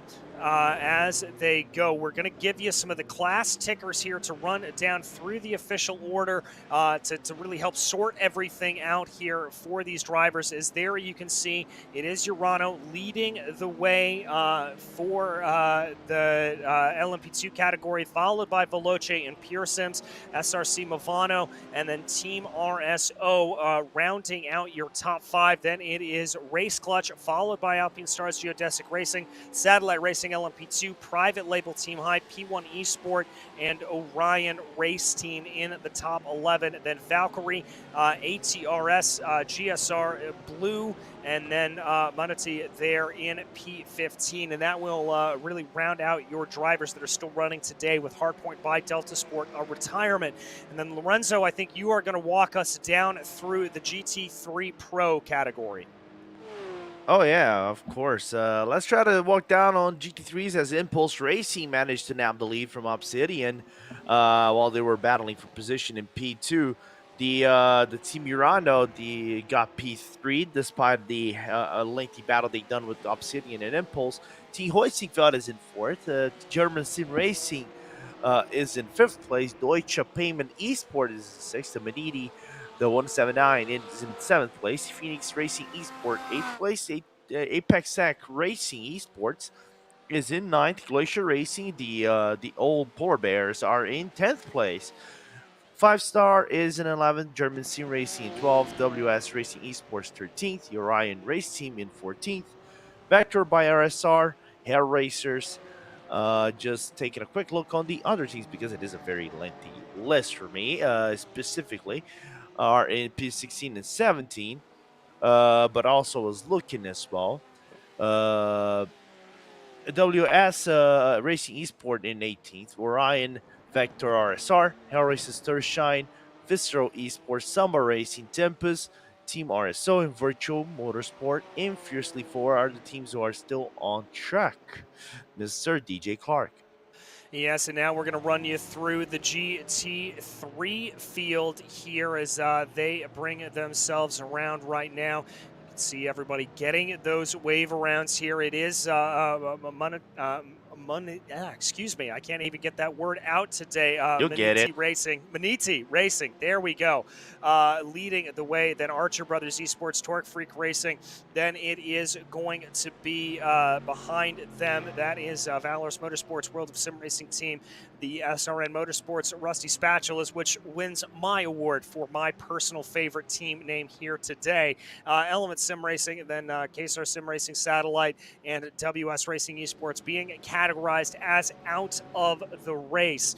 And so as everything gets themselves sorted out here, looks like the field being brought around. I think pretty much everybody has been caught up here at this point. More wave rounds being given in the field, and this is going to be a little bit of a thankful a moment for some of these drivers, I think, to be able to breathe a little bit. Obviously, it's going to throw a lot of this strategy out the window, as ostensibly we'll be coming in with a new race session, and that has its pros and cons here, Lorenzo. I think certainly the cons being that your strategy is a little bit thrown out the window, but probably have a little bit greener of a track, so maybe not nearly as much marble buildup offline.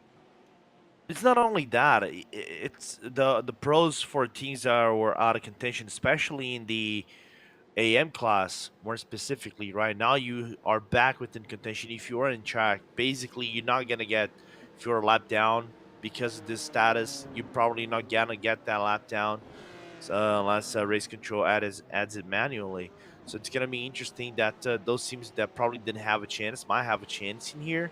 Of course, DNF teams are not allowed to come back, but other than that, one thing that is definitely gonna make is bring the LMP to crew together. So teams that you initially thought or previewed that couldn't not have a chance anymore might have a chance once again for battle for position. So it's gonna make that safety caution restart much more hectic once we have the second server set up and we get the restart going, because I think it's gonna be more of a sprint race than anything else, and we are more prone for lots of cautions in there. But then again, I hope I'm wrong with this.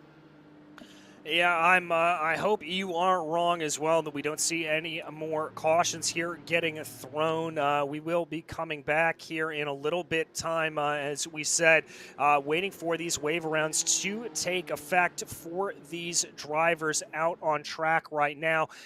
We will be taking that quick time away and getting everything set as they will on go through. Looks like we are going to be having the official red flag here being thrown in pretty much just a corner's time here at this point. So that is going to be the official stoppage moment when we switch over in race servers here. Again, just a glitch here with iRacing that Race Control was absolutely on top of, was able to cover this and able to get this all taken care of to be able to get everything going. So absolute massive credit there to them, as there you can see the stop out on track, and that will be the official switch over here for them. A little bit of a strange sight, to be sure. That is without question for them, but not the most normal thing. But this is the moment here where Race Control will be marking down everyone's position. And then when we get back into the race itself in this second session that will be coming up here in just a few minutes' time, that will be the moment where we do see the whole field form back up into this initial style. So that is what we are waiting for here, Lorenzo. Just for that new session to reform as the rest of the field comes up to the back here. And credit to these drivers. I think in a much lesser league, we would see a big coming together there in the back of the pack, but clearly everybody able to get it nice and easy and together. So that is going to be good news for these drivers. Again, Race Control just making notes of where everybody is here at this point. Yeah, you also grabbing notes of laps down. Just to get a quick clarification, I wish I had this sooner. I've seen this sooner. Let's just say if you are, for example, 2 laps down, you're gonna have to wait 2 laps for you to go back in. So you do get, it's not you don't get an advantage over here. You do get a little bit of holding. You gotta have to hold into the pit lane for X amount of laps before you are eligible to go in and back into the race, because they will have that in the sheet reserved for those who are in that disadvantageous position. So thank you, the organizer, to clear that out for me, because that was probably my only thought the of indecision moving forward with this safety caution restart.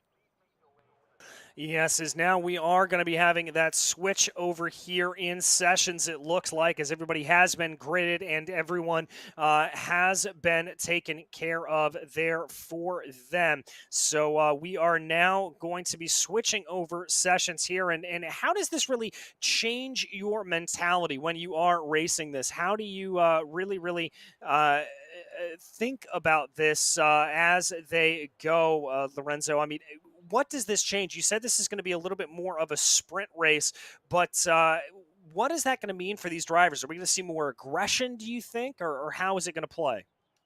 I think we're gonna see more aggression from the get-go. It's gonna be a little bit similar to what we had on the first restart, where you could see drivers, despite the single line, still going side by side on some of the corners and try to claw the positions back up, especially those who were initially within that lead gap and are now going to be much closer to the lead whenever we get the restart. Um, for the other ones, if you are in a more disadvantageous position, you probably just gonna have to race your race until you're wait for the race to be eligible for you to get back. Then once you're back, race your race. Hope you get a yellow flag here and there in a position that you can basically get a lap back. But other than that, it's expect. I'm not gonna say a 10 out of 10 regression, but expect something that for the first 5 laps might be really aggressive, especially in the LMP class than the GT ones. Yeah, most certainly. I think we're going to see a lot of scrambling up at the front of the field as they try to be able to get their ways going and on through. So it's going to be interesting to see what exactly plays itself out when we get back into this session. It does look like we've got about a 10-minute countdown clock for these drivers to be able to get themselves back in through. And Ryan Walker, we talked a little bit about the LMP2s and how that's going to shake things out, but it's also going to have some changes, I think, here for the GT3s as well. Certainly going to change their strategy around a little bit. Yeah, absolutely. I think you'll probably see some teams that are maybe playing a conservative strategy. But I think with this, excuse me, the restart coming up, I think don't be surprised if you see some teams maybe sticking on their quicker drivers towards the end of the race, and then basically start pushing a little bit more, and even being a little bit more aggressive. Yeah, I think we could see a little bit more of that aggression certainly coming to play. And obviously, as we said, this could lead to a little bit more of safety cars that we see at the beginning. Cautions do breed cautions. However, annoying at sometimes that saying can be, it is often true. It is often the way that we see things do playing themselves out. So that is going to be something that we see. Again, lapped cars will be held back, so that's going to be changing things around here a little bit as the second session is now currently being put up by the race organizers. We are waiting for that to get up and going, and the countdown clock, as we see it, starting to play itself out, just starting to get themselves going. We'll have a little bit of warm-up here for these drivers as they continue to get themselves ready to go here in this second race session. Again, this is going to be about 124 laps, so exactly halfway distance of this race for these drivers, and that means that that's will be a half-distance sprint race. The first part of this race did take a healthy chunk of time, but as we said, a couple of very, very early cautions there. Certainly a little bit of the reason for that, Lorenzo, and hopefully if we're able to stay clean and green, we could see a little bit more green flag racing. We'll be able to absolutely speed through these final 124 laps here around Road America. Yeah, which is something that we really don't want to have, something that kind of repeats the first 24 laps of this race, yellow after yellow flag after yellow flag, which, dampens a little bit the race itself. And the only interesting fact is the fact that, let's just say, if you get multiple yellow flags, if I recall correctly, sometimes you might not even go the full length of the race. you might have to go just for time. So you might not have the full 1,000 kilometers. They do have a time allowance that on paper you are able to cover the 1,000 kilometers within a doable time. But if you get multiple yellow flags, let's just say 3, maybe 4 yellow flags moving forward, then maybe you be starting to see a very different dynamic of a race with the time race where the calculations go up like crazy. It's kind of like the New York Stock Exchange. I think that's a pretty good analogy there, and we'll have to see. Hopefully, it's not nearly as unpredictable as the NYSE, but we will find itself out. But Lorenzo, I want to throw back to you because we teased a little bit of important information being released Oh on a yeah. fellow iRacing stream, and I think you are ready to share it here with the world. Yeah, for those who are not haven't seen this broadcast because we couldn't announce it. The BMW Sim Live, which also has been broadcast by RaceSpot, um, and they announced the BMW LMDH, the LMDH car that is going to be run at IMSA and WEC is going to be part of iRacing 2023. I hope, me specifically, it gets released on for Daytona, and then we can actually see that car being shown at the Daytona 24, which is my second favorite special of the year, just losing for Sebring because I'm quite biased of Sebring the 12 hours. But it's gonna be a very very interesting era now moving forward uh, with the LMDH and also with the LMP2s, which will of course maybe get that debuff in terms of power in comparison to the LMDH, but also might make the IMSA in iRacing, now the official series, much more dynamic because you're gonna have the balance of teams moving forward, which we haven't seen before. The only thing you have seen that before was in the European Endurance Sprint Series, in the Endurance Series, where you have the LMP1s, the LMP2s, and the GTEs. We never had that in IMSA, so it's gonna be an interesting one to see these two prototypes moving forward with the GT3 cars on the track. Let's see if they can get the GT3 cars up in iRacing though. I wouldn't mind seeing a Ferrari 296, which has been doing its laps in Monza a few weeks ago. The Corvette GT3 as well, and the Mustang. Please give me the Mustang. I will pay iRacing a bagel in a you can say whatever if they give me the Mustang in iRacing. All right, so we have an offer of a bagel for iRacing here. As they come in, and again, the announcement being made that it is going to be for them that the BMW LMDH, that GTP machine, will be entered into iRacing. So it's going to be absolutely fantastic to see. Very, very excited on that. No news if we're going to be getting any of the other LMDHs coming on in. It is just the BMW here at this point, but that is more than enough news to get us very, very excited about that. Seeing multi-class, which is what my way of saying 3-class racing in IMSA, going to be spectacular to see. And yeah, hopefully we'll get those updated GT3s as well. I wouldn't mind seeing a few of the older ones maybe replaced. I'm still a big fan of the Acura NSX. I would love to see that making an appearance. Obviously, Please. that being run down in the GT3 and the GTD AM category in IMSA. That would be one. Ryan, anything you're hoping to see here now that we're talking about upcoming stuff? Oh, I'm so glad you asked me because I wanted to chip in, but I didn't want to be rude and interrupt. But if we're talking about new cars, there's so many new cars I would love to see on iRacing. You're talking about GT3 cars. I would love to see. I I love it. I love racing on other platforms, but the Acura, or as is known in Europe or Japan, the Honda. I would love to see that NXX. I would love to see. I would love to see. I'd love to see the Lexus GTD car on iRacing. I love listening to that car. It sounds gorgeous, and yeah, there's so many things I would love to see on iRacing. Also, we're talking about LMDH cars or GTP cars. I would love to see the Porsche 963. Yeah, I'd love to see that coming in as well, although I do have a soft spot for the Cadillac because I just love the noise that that thing makes. But we will have to see exactly what brings their way into the service. Obviously, this being some very, very big news being announced that we are at least going to have one LMDH up at the front of the field, and that is certainly going to make everything very interesting. We don't have an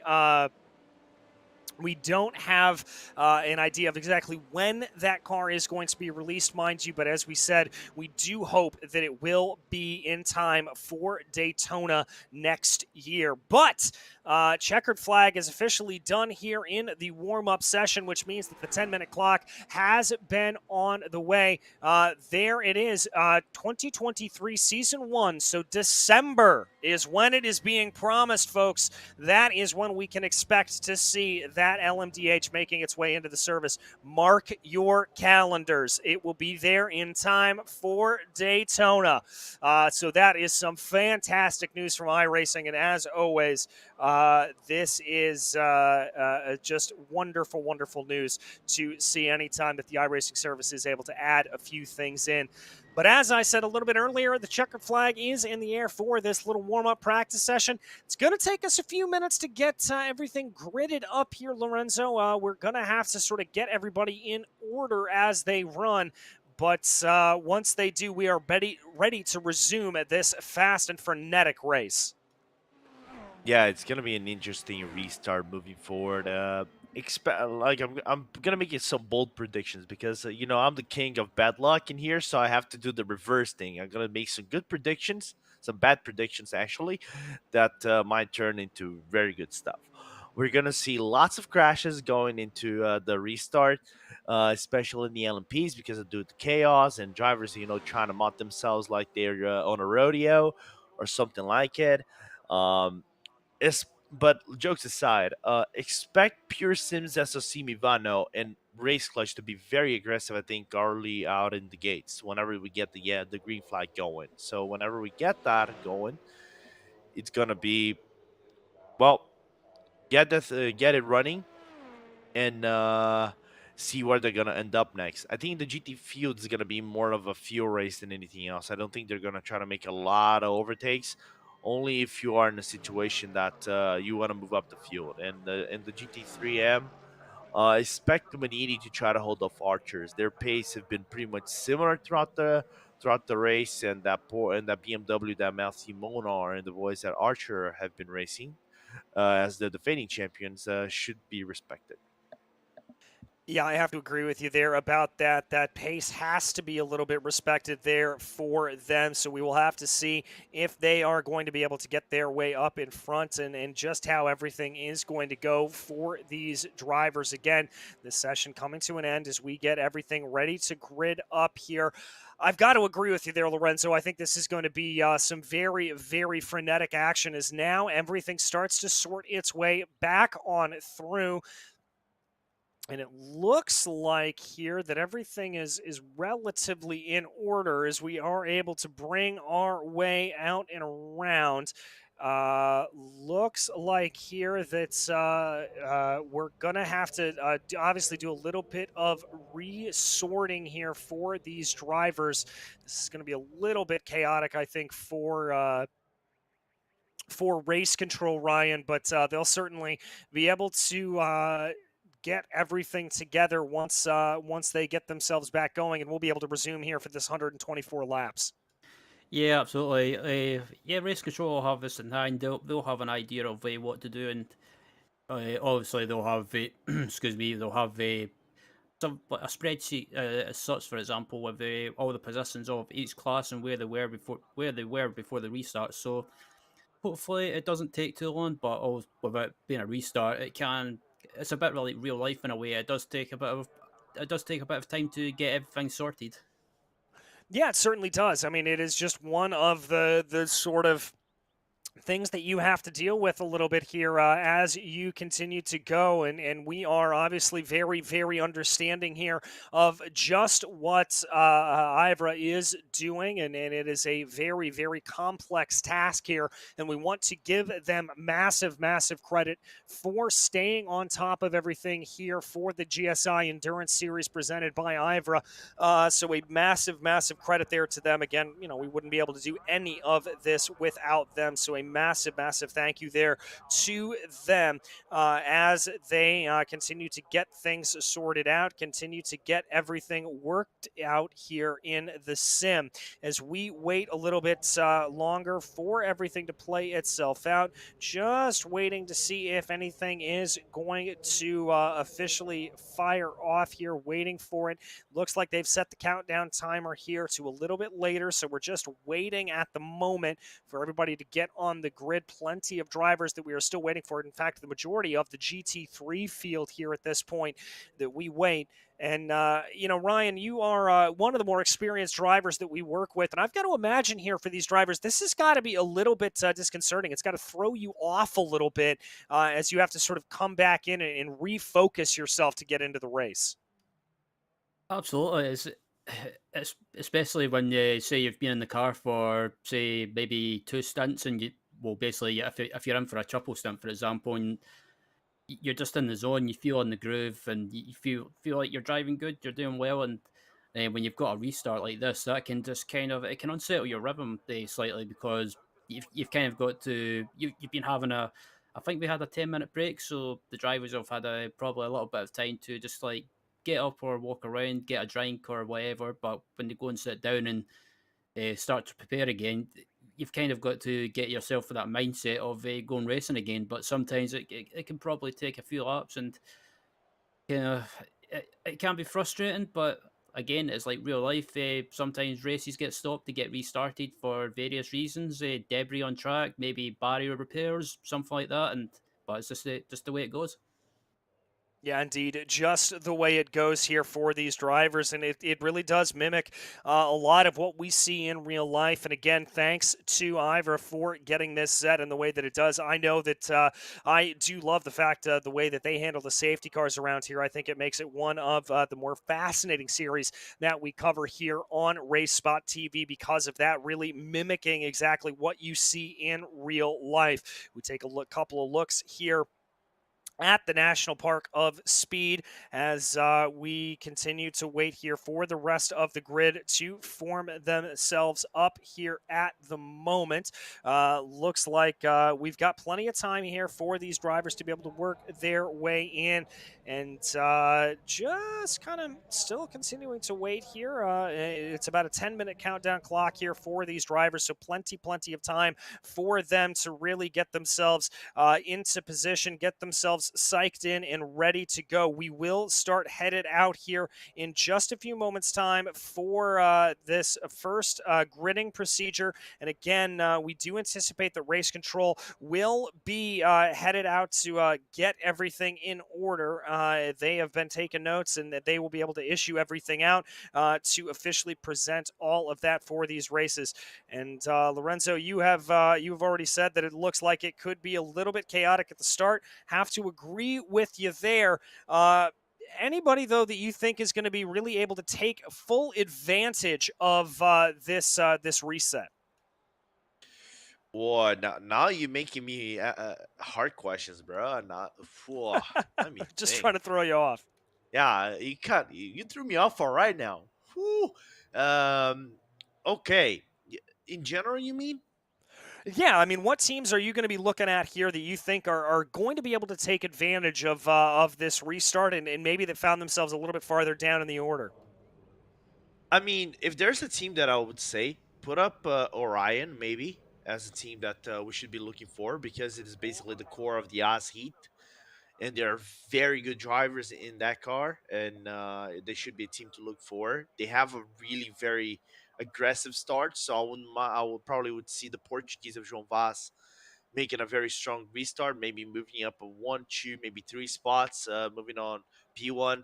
the private label Team Hype and Satellite, and been me trying to reach Austin Young, which is the newest addition to the Alpine Stars Field. Exactly how everything will fire. Now we wait for everything to go, lining up there in the pole position as everything trying to be able to get their way up and through. As looks like we've got some great comments here in the chat that it does look like the Lamborghini Huracan GT3 Evo 2 will take to the track in 2023 for the GT3 racing there for the IMSA series. So some more great news coming in, Ryan. We're going to get an updated Lamborghini. That's not for iRacing. That is in real life. But again, just building the hype for the 2023 sports car racing season. Yeah, absolutely. I think not just in IMSA, but sports car racing in general. I think we're in for a fantastic 2023. I think the race is going to be good. And hearing it, I saw the article about the updated Lamborghini. I think it's one of my favorite cars in real life, and also on the iRacing service as well. And I think especially you DJ, you commentate in real life with Yeah. SRO, and I think SRO in Europe and also America. I think if the Lamborghini's taking part in both series, I think it'll be a sight to see, and I think I can't wait for it. Yeah, neither can I, and I can tell you, yes, I do have the pleasure of being able to commentate on SRO Motorsports Group America stuff in real life, and being able to see that Lamborghini obviously taking the dominant wins this season in Fanatec GT World Challenge America, being able to take that victory there for K-Pax Racing Team. The Lamborghini always strong, and the fact that they're bringing an Evo 2 is certainly going to strike some fear into the hearts of the world, I would have to imagine. But Race Control giving out a few more controls here, a few more issues over to the teams here at this point, letting everybody know just how they're going to sort themselves up around here. And again, thank you again for everybody sticking with us through this little break that we've had. We are about ready to get rolling again. Again, the field will be re-gridded there around that point, and then everybody will be set and ready to go back racing once again. So once that is done, we should be back under green flag conditions, and we'll be able to finish out this 124 laps that still remain in this 1,000 miles of Road America here today. So just waiting for the last couple of cars to get their way onto the grid here at this point, as we do have a fair number of drivers that do, I believe, have to start from pit lane, if I am understanding that correctly, Renzo, that they will be ostensibly assessed a penalty and will have to start from pit lane. That is if they were already a lap down. Yeah, if you're a lap down or more laps down, you're gonna have to wait until the leader laps you the X amount of times, and then once you get that amount of times done, you can go back into the track and be back into the race effectively. Then maybe count with some yellow flags in a very timely fashion, so you can get that lap back bit by bit, and be back into the race effectively, especially if you are in the GTs. But it's gonna be an interesting restart nevertheless. I think we're gonna get an elongated restart, because just to properly sort out the grid, maybe 1 or 2 laps, but we'll see. It's gonna be a very interesting restart, given the fact that we're also with the double file restart rather than a single file. Yeah, exactly. It will be a double file restart here for these drivers as we continue to wait here for everything to get going. Just waiting for these drivers to have to go and get themselves around here. It does look like the majority of the LMP2 grid has taken their place. I'm seeing a few more of the GT3 drivers popping on into place as well, so we shouldn't have all that much longer to wait here until we get going. Just again, waiting for the last couple of drivers to make their way onto the grid before we hear their roar coming back around Road America. And another interesting thing here, Ryan, we were under relatively clear skies earlier in the day. Looks like the clouds have rolled in, and it's decidedly more overcast. Yeah, I was just looking at the weather, and it's a good thing you brought it up. I was looking at the weather, so it's it's looking a bit cloudy with 27 degrees Celsius, and the track temperature being at 27 degrees Celsius as well, and the winds it's a bit windy. It's not too windy, but the wind is bouncing between 15 to actually, as I say that, the wind just went up to about 20 kilometers per hour. So yeah, there's a bit of a wind in the air as well. Well, and that's certainly going to, I think, affect some of these drivers here as they get their way back out onto the track. I think it could be a little bit of a change there for them. As they're going to have to deal with those changes out on track. The wind, in particular, going to be particularly fearsome there. As you said, gusting anywhere from about 15 to 20 kilometers per hour. That's about 8 to 14 miles per hour over here. But it's going to be very, very tough to be able to get all of that for them. Few more drivers making their way onto the grid right now as we continue to wait for the last of them to make their way. We can get back racing again at America's National Park of Speed. And we were just reminded in chat, another bit of good hypercar news today is that Ferrari is actually announcing their hypercar here today. As there we go, enough of vamping out of us. We've got cars rolling out on track. Lorenzo, I am ready to get back racing. Like once great Reggie feels aim used to say, my body's ready. My body is ready as well. We're going to have 2 full pace laps around here to get everything re-gridded up as all of these teams and drivers do have to be able to get themselves back into the order that they were when the red flag flew. So again, thank you to all of you fans that have stuck with us here through this red flag period. No, it's been a little bit of a stop and start for this, but we will be getting our way back racing here in just about 2 laps time, at which point it will be 124 laps down and in the books for us to be able to get going here. There is a 5-hour and 50-minute clock on the board. We have eaten into just a little bit of that here at this point. I don't anticipate us running that to the end, so there is certainly enough to be able to get going there in the 124 laps. I do not have the ability to do that math of how long it'll take if we stay clean and green. I leave that to much more impressive mathematic minds as they go. But trying to get themselves around here, trying to move everything around as they run. Just waiting to see what will fire itself off for these drivers as they are going to be coming back around to green to order everything up. And this is the part where you're finally going to get a little bit of a feel for the track, Ryan, and try to feel everything out. Excuse me, check for Lorenzo is they're going to be able to start to feel what everything is going to be like out on track right now. Yeah, the drivers are gonna get a really gonna get a feel around the track and see how the conditions that apparently have changed slightly is gonna be playing out, especially with this restart. And very soon we're gonna get word with one of the guys from Race Control to talk a little bit more about this and see these procedures. But this restart should prove very interesting moving forward.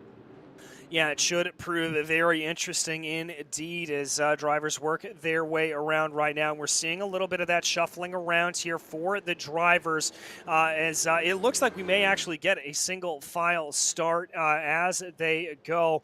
And so Just waiting here to get a little bit of information here as they're ready to get rolling here and try to see exactly what we are able to do. And we are, I believe, ready here at this point to talk to one of the organizers here, a member of Race Control, Pascal Marcos Ratchin, is going to be joining us here in the comms booth here in just a few moments' time to be able to tell us exactly what is going to be happening. Looking forward to talking to him in just a few moments, and we'll get a little bit more clarification on what is going on out on track as we wait for a little bit of that to happen, Lorenzo.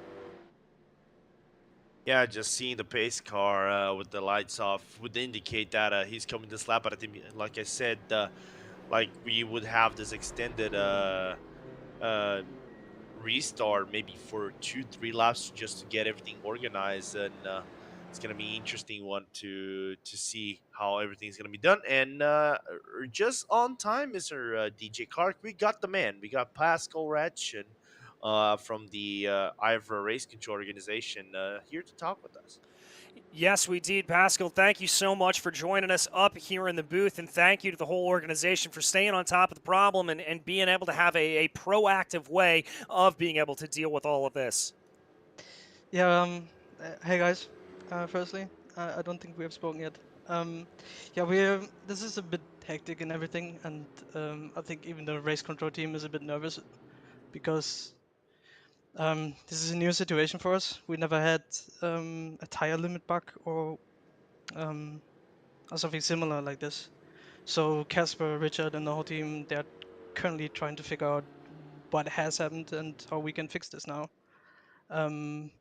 I don't even know how long this is going to take. So I'm just trying to be transparent here. Well, all right. I mean, at this point, I'm assuming that we're mainly dealing with just organizing the cars back around and getting everything set in place. Is that what is taking place here at this point out on the track for our viewers? Yeah, exactly. So we have to figure out who was at which position when we had to unfortunately red flag the session. We have to figure out who was lapped, how many laps the car was lapped, who should be on track, and where the car should be on track. So it's really difficult right now to sort out the cars. It has to be fair, right? So every car has to be on the right position. Otherwise, somebody gets a disadvantage. Somebody gets an advantage that he should have. So that is the situation right now. Well, in terms of trying to get this thing right, I mean, this is the best way, I think, to do it. And, for race control, I really want to commend you guys for recognizing that there was this problem and being able to get on it. What is the contact been with the teams? And talk to me a little bit about recognizing what went wrong and sort of that what I have to imagine was a little bit of a scramble. Well, I think IVRA is very connected with its community. So the first couple of teams came towards us, and even in per voice chat, and came to us and told us, hey, there's something wrong with the tire sets. Like the tire sets are being taken double for some reason, and if this is the current situation, we can't finish the race. And then there were more and more complaints coming up about this, so we simply had to recognize it. And then we, in the shortest amount of time, we tried to figure out how we can address this issue, because if obviously the cars somehow have to finish this race, right? So Yeah, yeah. indeed.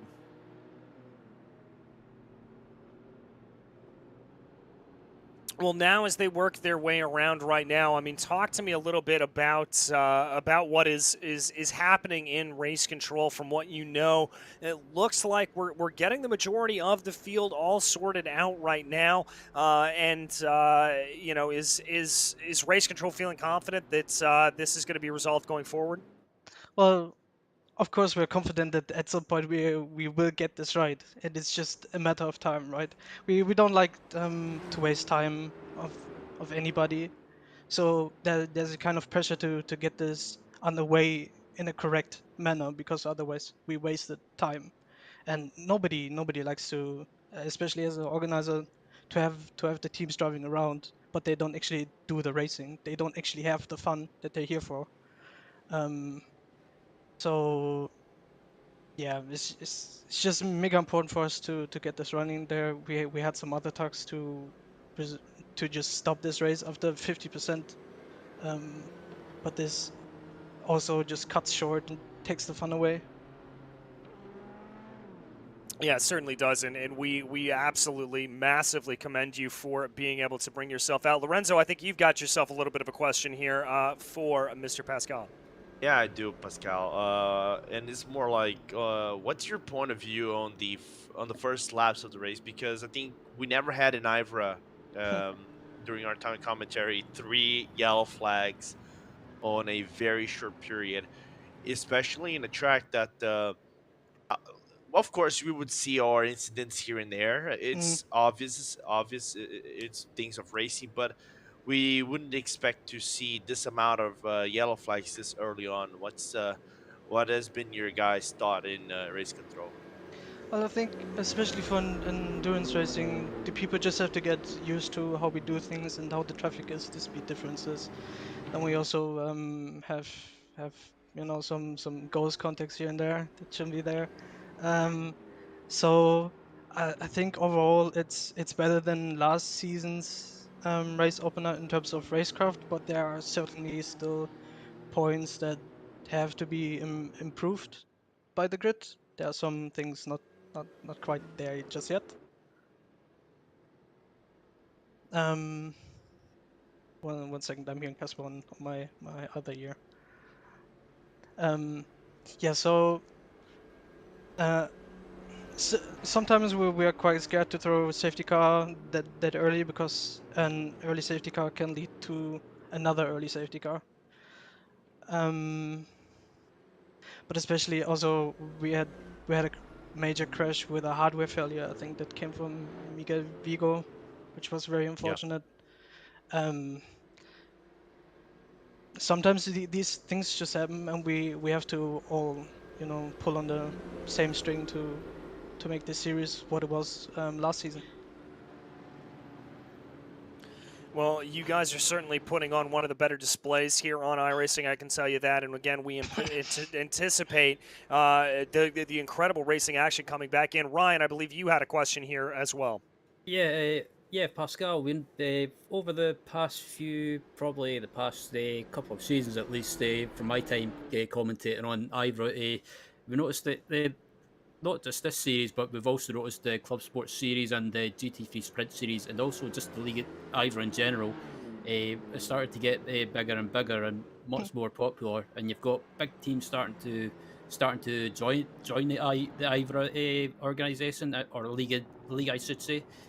What do you think the secret to that is? I think that's hard to make out. I think we've been here for a long time. I think that's one point. We have our teams that we know they're gonna show up each season because they have so much fun, and we are really grateful for those teams that show up every season. Um, I think we're very transparent and open with our community. We always take feedback by our heart. I think that also makes for longevity, because if you're just there for to do your thing and then you disappear again, I don't think you're gonna stay around for too long. Yeah. And excuse me, what would you say to any potential drivers or teams that are thinking about joining IVRA? Do you have any advice for them, or any? It's Um, I'm not sure how to ask, but yeah. would you have any advice or tips for them? Um, I guess if you want to join Ivar Racing, you have to get rid of the official behavior you have sometimes. You know, trying to overtake somebody when there's a crash, being a bit over eager, because if you do this in Ivar events, you will get penalized pretty harshly. So it's a new environment, but it's a controlled environment, and we help you to get to evolve your racing to the point where spectators would like to watch. good stuff. And yeah, I have to say, for me anyway, Pascal, and a big thanks to you and the other people behind the scenes, Casper the Court, and maybe some other people that don't seem to, maybe don't get recognised. Basically, you and the rest of the team for putting on the racing on IVRA. It's really appreciated, and yeah, me myself, I always enjoy calling the races when I get a chance. Yeah, man, that's nice to hear. We hope you provide great racing on RaceSpot. Yeah. And back over to you, DJ. Well, Pascal, I think that just about wraps it up from me. We will let you jump back over into race control, and thank you once again, and thank you for being able to sort through all of this and getting us some great racing action here today. Yeah, no problem. I hope we will have some great racing very soon again. I don't know how long this is going to take, so bear with us, please. We will bear with you until the bitter end. That was Pascal Ratchin there. Thank you again to him coming in to join us there. A little bit of a view behind the scenes of just how crazy this is as these guys try to really provide the greatest racing environment that they can for all of the drivers, and I give them a lot of credit here. As we work our way around right now, I do see the safety car lights are out, but I do believe we may be going a little bit longer. I haven't seen an official confirmation that we will be going back to green. I guess the quickest way that we will see that is by the pace car scampering off into pit lane here, Lorenzo. But here they go, coming down the back straightaway here. 4 laps down already in this caution period to get everything re-racked and restacked. And once again, we just have to give such massive thanks to the IVRA organization to being able to being proactive and staying on top of this problem.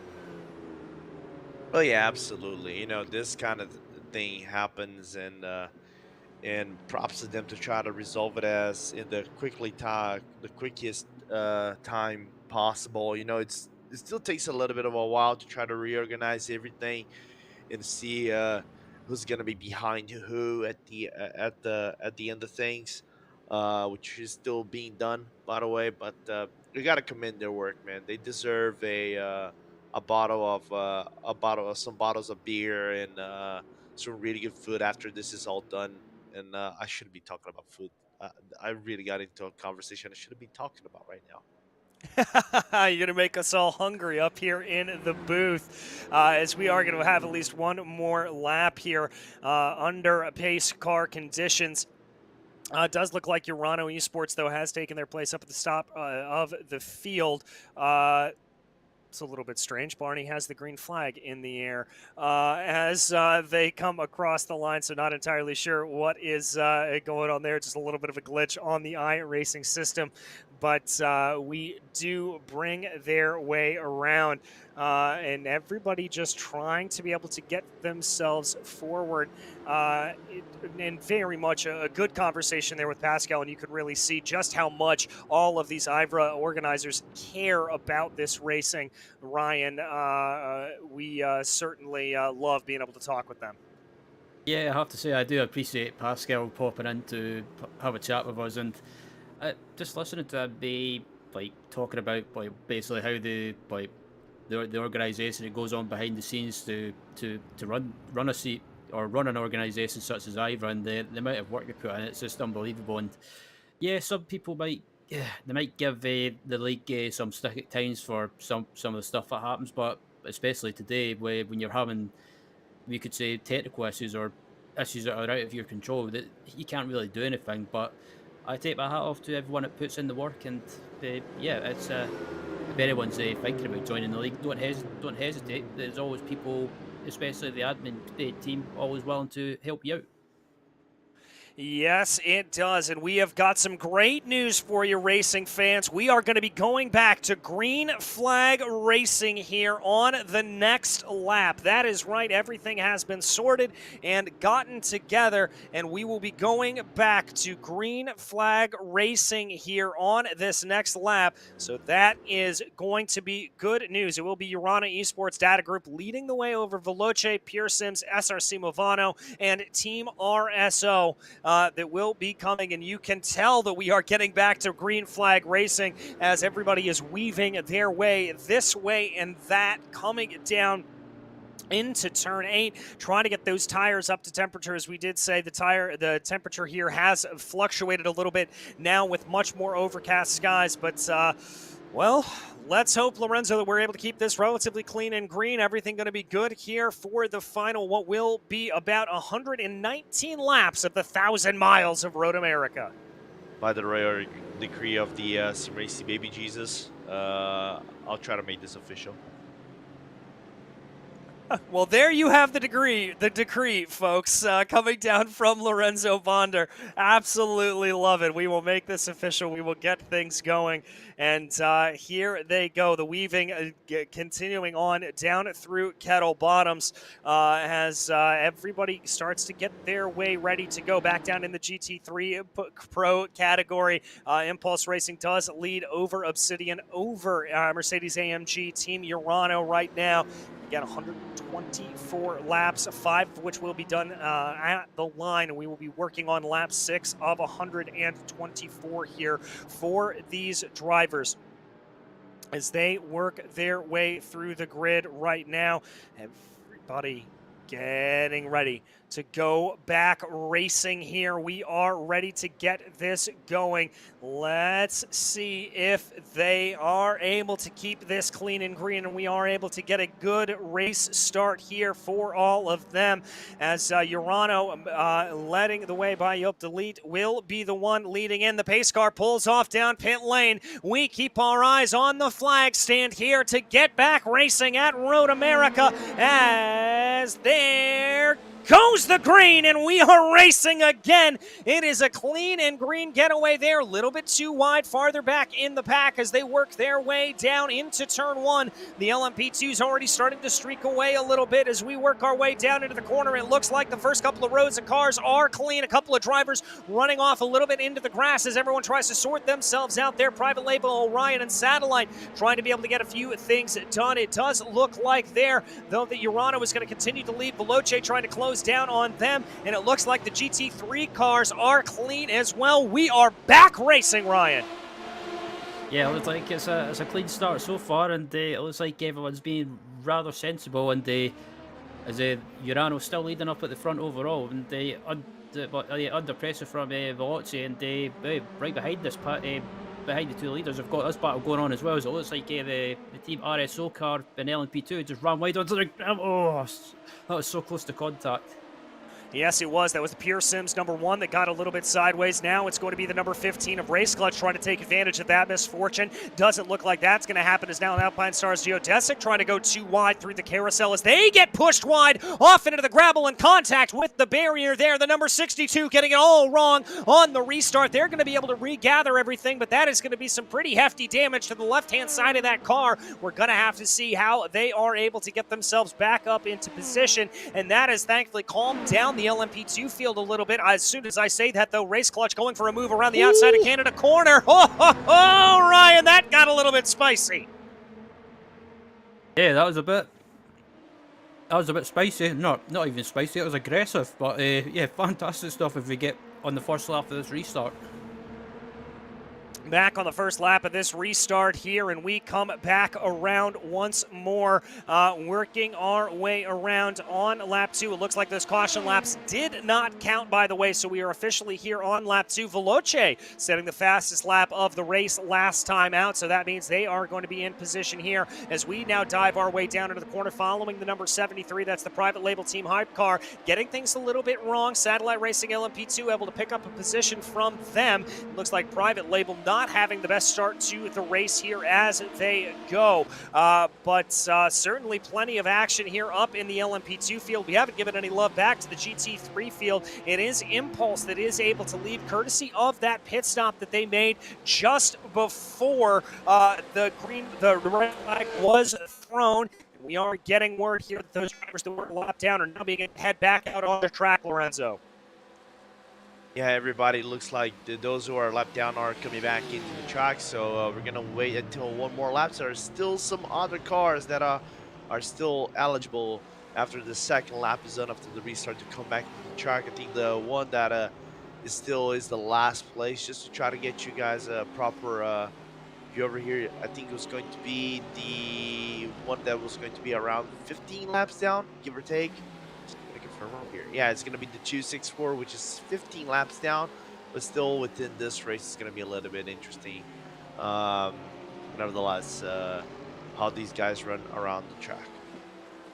Yes, it is. As we look here on the Obsidian Racing machine, excuse me, that's not the Obsidian Racing machine. That's the 201, a little bit farther back down in the field here at this point. That is Matthew Molnar, the leader in the GT3 category for Archer Brothers Esports right now, leading the way over Manatee Racing. They're working their way around, trying to see what they are able to do. Manatee trying to see if they are going to be able to get anything to go in that Porsche right now.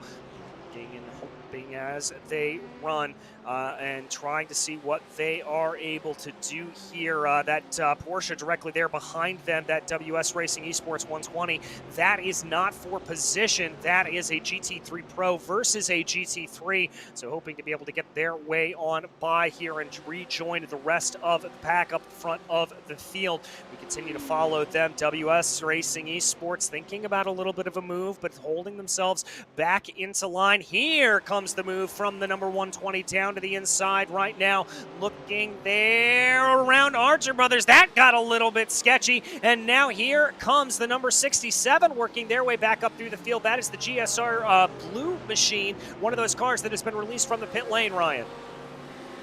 Yep, and yeah, that was a bit close, too close for comfort there, but I had a feeling that something like this was going to happen with pretty much the final 124 laps remaining in this race.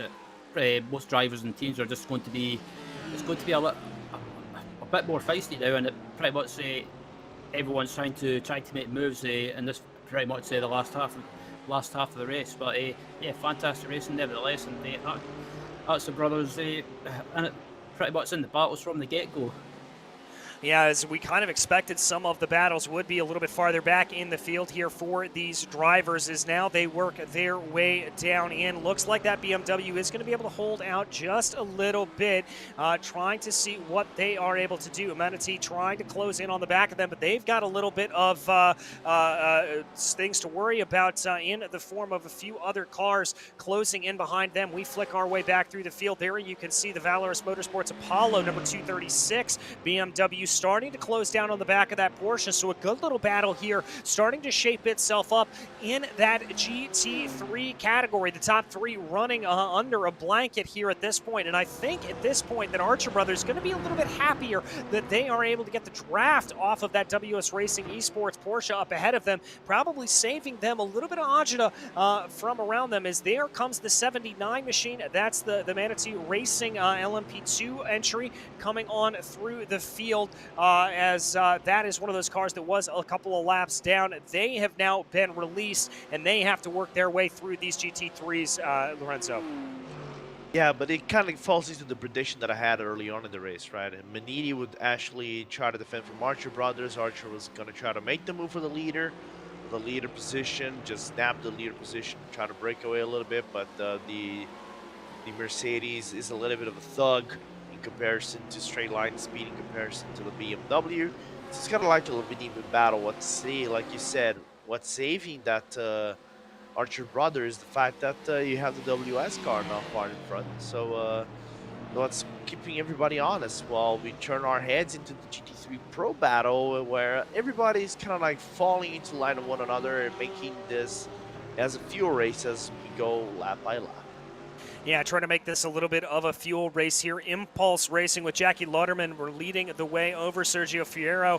Nicholas Laubich there in the number 194 Urano Esports. Those are your top three here at this moment. Urano looked like they were pulling away a little bit from Team Huizenveld in the number 148, but they are maybe falling back into the clutches. There's a little bit of an ebb and flow here to this race and around this track. It does look like that we've got another one of the LMP2s now working their way up, and by them I believe that is going to be probably the Manatee.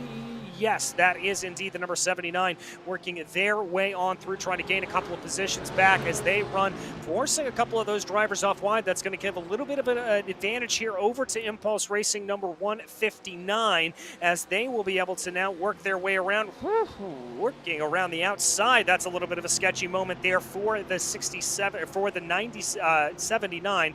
I'll get those combinations of letters, of numbers together right eventually as they work themselves around. But Urano now looking like they may have a little bit of a run here on Obsidian. Laubich trying to see if he is going to be able to make that move or if he wants to just stay in line. Looks like he has no intention of staying in line. The Mercedes down to the inside. Ryan Walker moved, done and dusted.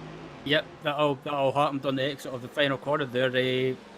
Yeah, that Urano Mercedes got the run in the exit of the final corner, or set up in the exit of the final corner, and got the run down the straight and managed to get the move done into turn 1. And I wonder if they'll be able to pull away and maybe try and gain as many positions as possible. But earlier on, when they were struggling a little bit on old tyres, we presume, but now with the restart on fresher tyres, they're really quick now. And I think the next car in front of them is going to be that I think it's the Impulse Racing car.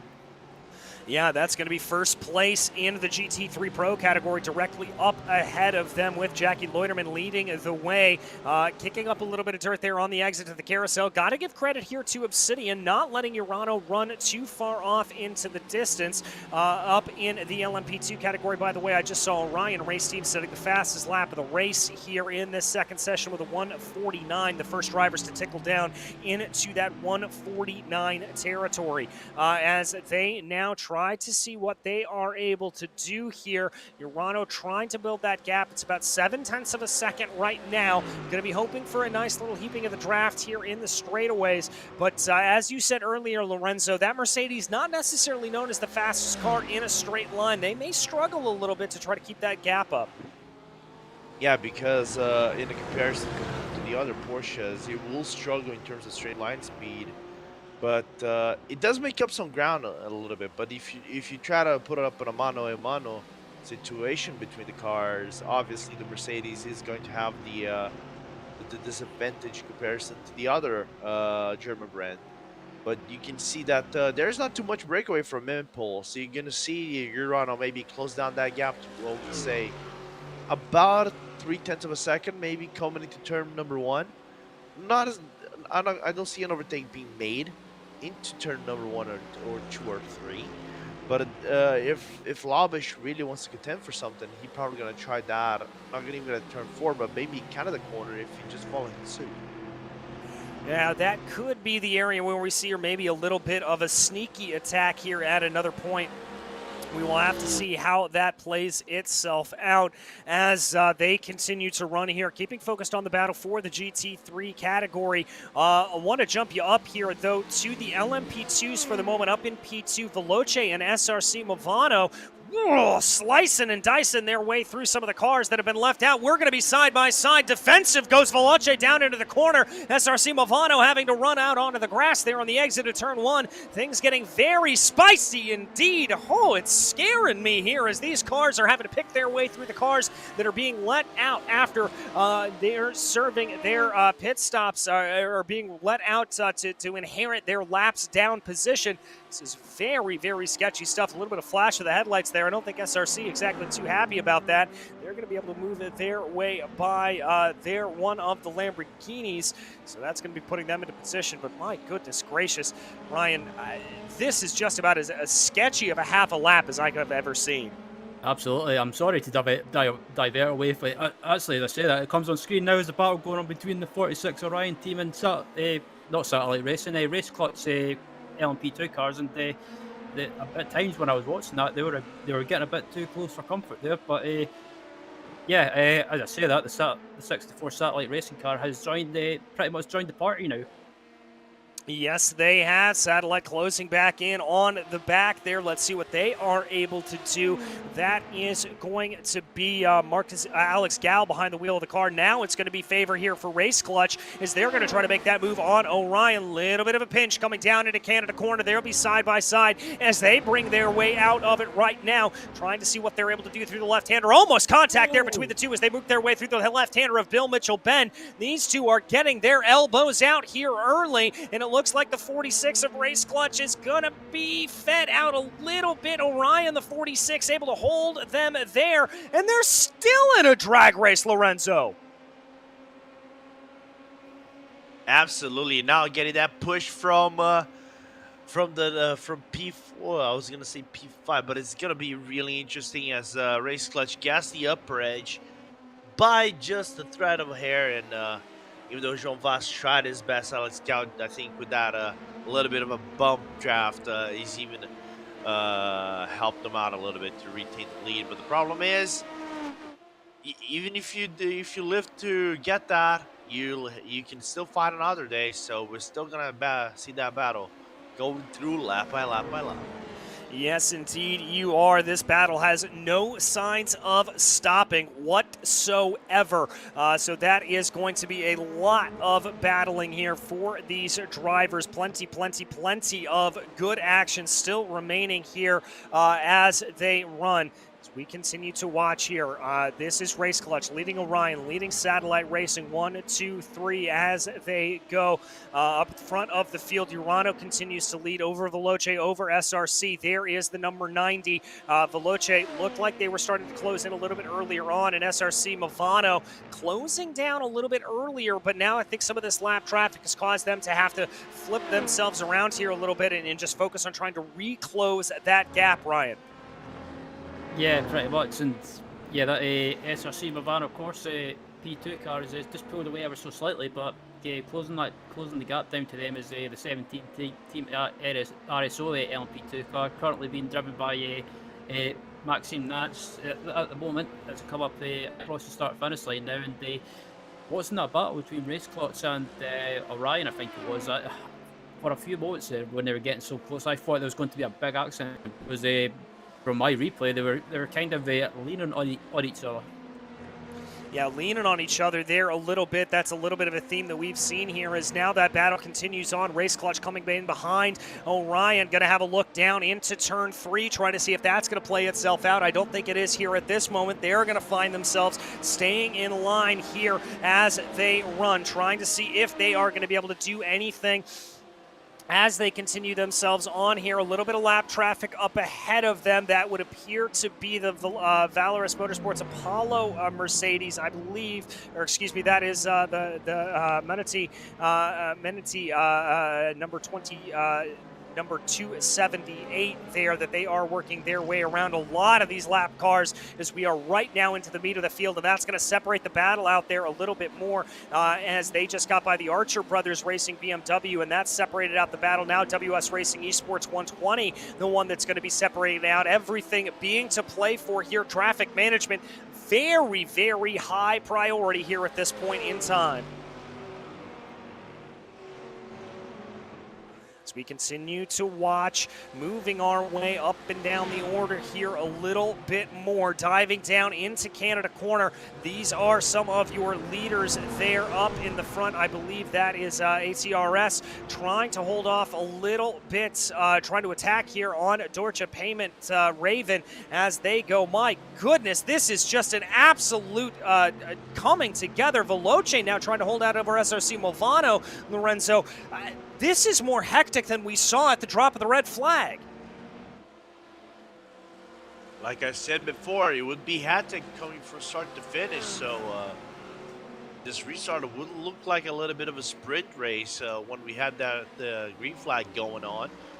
And it's following basically the gameplay that I put up around the track. Luckily for us, no major incidents so far, but expect the LMP2s to be slightly more aggressive to try to keep up with the difference now that you have shortened laps in comparison to what we would have in server number 1. Yeah, certainly would be here as we continue to follow. That's Orion trying to hold their way over Race Clutch right now, working their way through some of the lapped cars. That was Jackie Loiterman there that they were able to work their way on by. That is the Impulse Racing, leader of the GT3 Pro field right now. So they're going to find themselves into a little bit of good position to be able to run in some clear air for the moment. The first time they've been able to pass on through. Looks like the 64 there, Satellite Racing LMP2.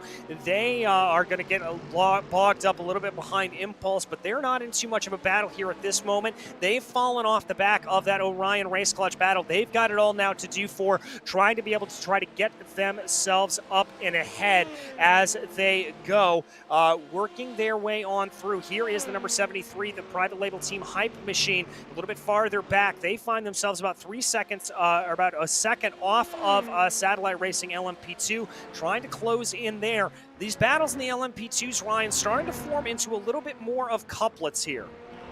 Yeah, I think as soon as that GT traffic started happening, I think especially the 64 satellite racing car, they lost out badly because they were being held up by GT traffic. But that's the way it goes sometimes. But they need to keep an eye behind them, because that private label LMP2 car is slowly catching them. But as you look at the battle for second place in the GT3 class at the moment with Valorious Motorsports and one of the Maniti cars at the moment, this battle has been pretty close since the drop of the flag at the restart. Yeah, it certainly has, and they're starting to pull themselves out here a little bit from the battles behind them. Valorous Motorsports Apollo about 5 seconds up the road from Manatee Racing there, as they are able to get themselves ahead, and so that is going to be good news for them. They're able to scrap this out a little bit, BMW versus that power behind them. As we focus back down into the pack a little bit more, that is the number 261 there, I believe, the 251, excuse me, World of Sim Racing team. Torque Freak Redgate behind them. Paulo Ortega behind the wheel of the car right now. Jonathan Dance trying to close in behind for Torque Freak. A good little battle here. Let's see if the legs of that Porsche down the straightaway are going to be able to hold itself out. Let's see as they dive their way down into turn 5. Were you going to see that little bit of a look to the inside? No, we're not. That's Torque Freak Racing. Redgate now takes a little bit of the move, looking to what will be the inside of turn 6. That's a very gutsy, very late move, but Torque Freak able to get that move done. Move the 281 up into position there, Lorenzo.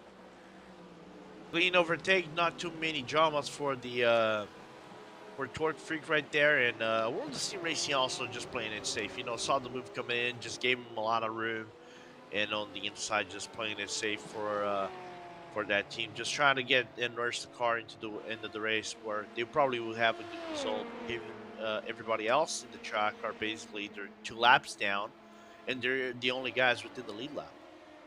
Yes, they are. As we focus back in now on the LMP2 battle up a little farther in the field. This is the battle for P4 right now. Team RSO and Pure Sims Esports.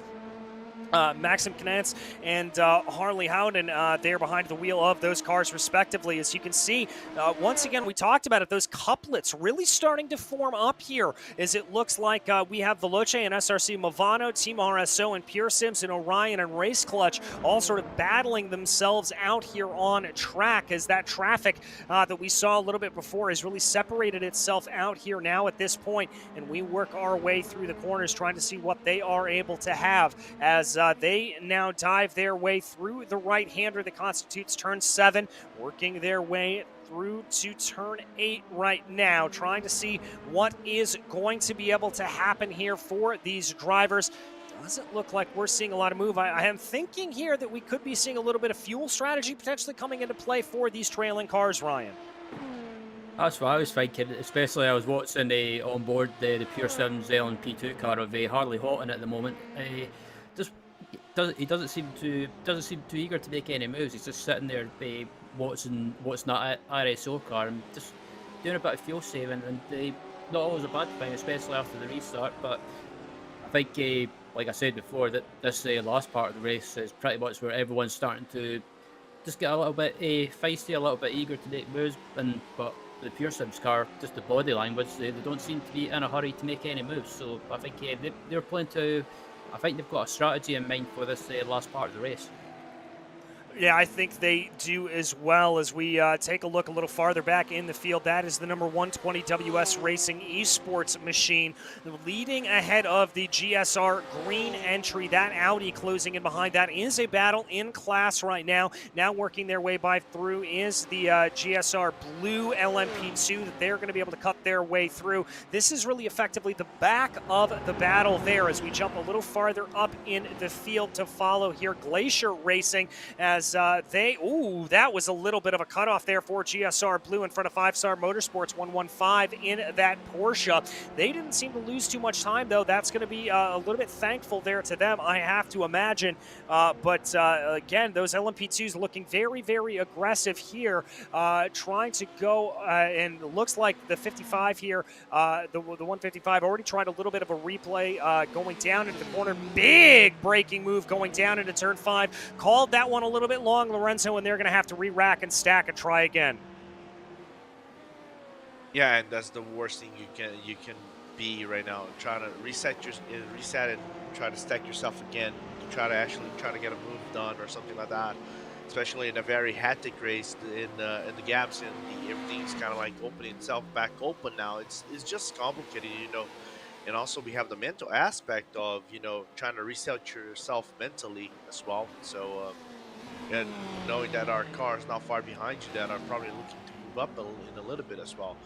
And a little bit of a tail end for the Ferrari, which sometimes on its tail end going to curves is just the worst thing ever. Trust me. I've been on that end.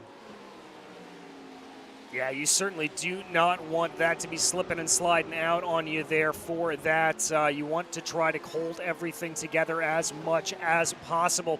We focus now down through the field here a little bit. This is the 113, the ATRS Esports entry, holding off Deutsche Payment Raven behind them. That's going to be the number 79, trying to cut their way up through the field right now. It looks like one of the cars that we were focusing on a little bit earlier, Valorous Motorsports Apollo, is already into pit lane. One of your earliest pitters here, maybe trying to work the race backwards just a little bit.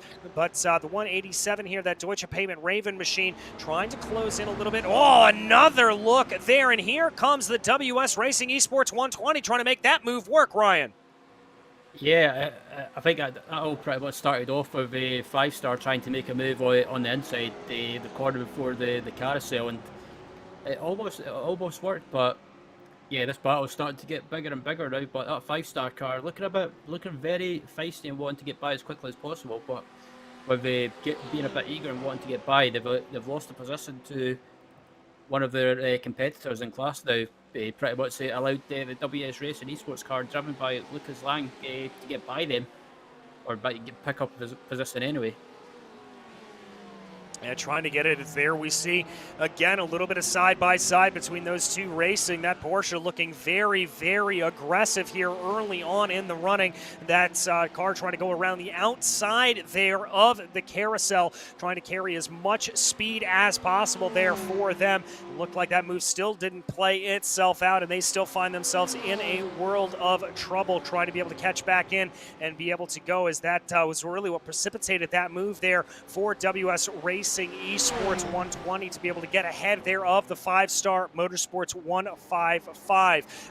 Now, as you can see, that full replay playing itself out as we watch here. It is the Ferrari of Glacier Racing leading over WS Racing Esports, leading over 5-Star Motorsports right now. And they've got to be a little bit worried coming up behind them, because the GSR Green Car and the Archer Brothers machine, the leader in the GT3 category, starting to close in as well. So trying to see what they are able to do here. That is the 201 that you just saw, that Archer Brothers entry, the leader in the GT3 category, holding on to the back. They've really been able to drop Manatee Racing there.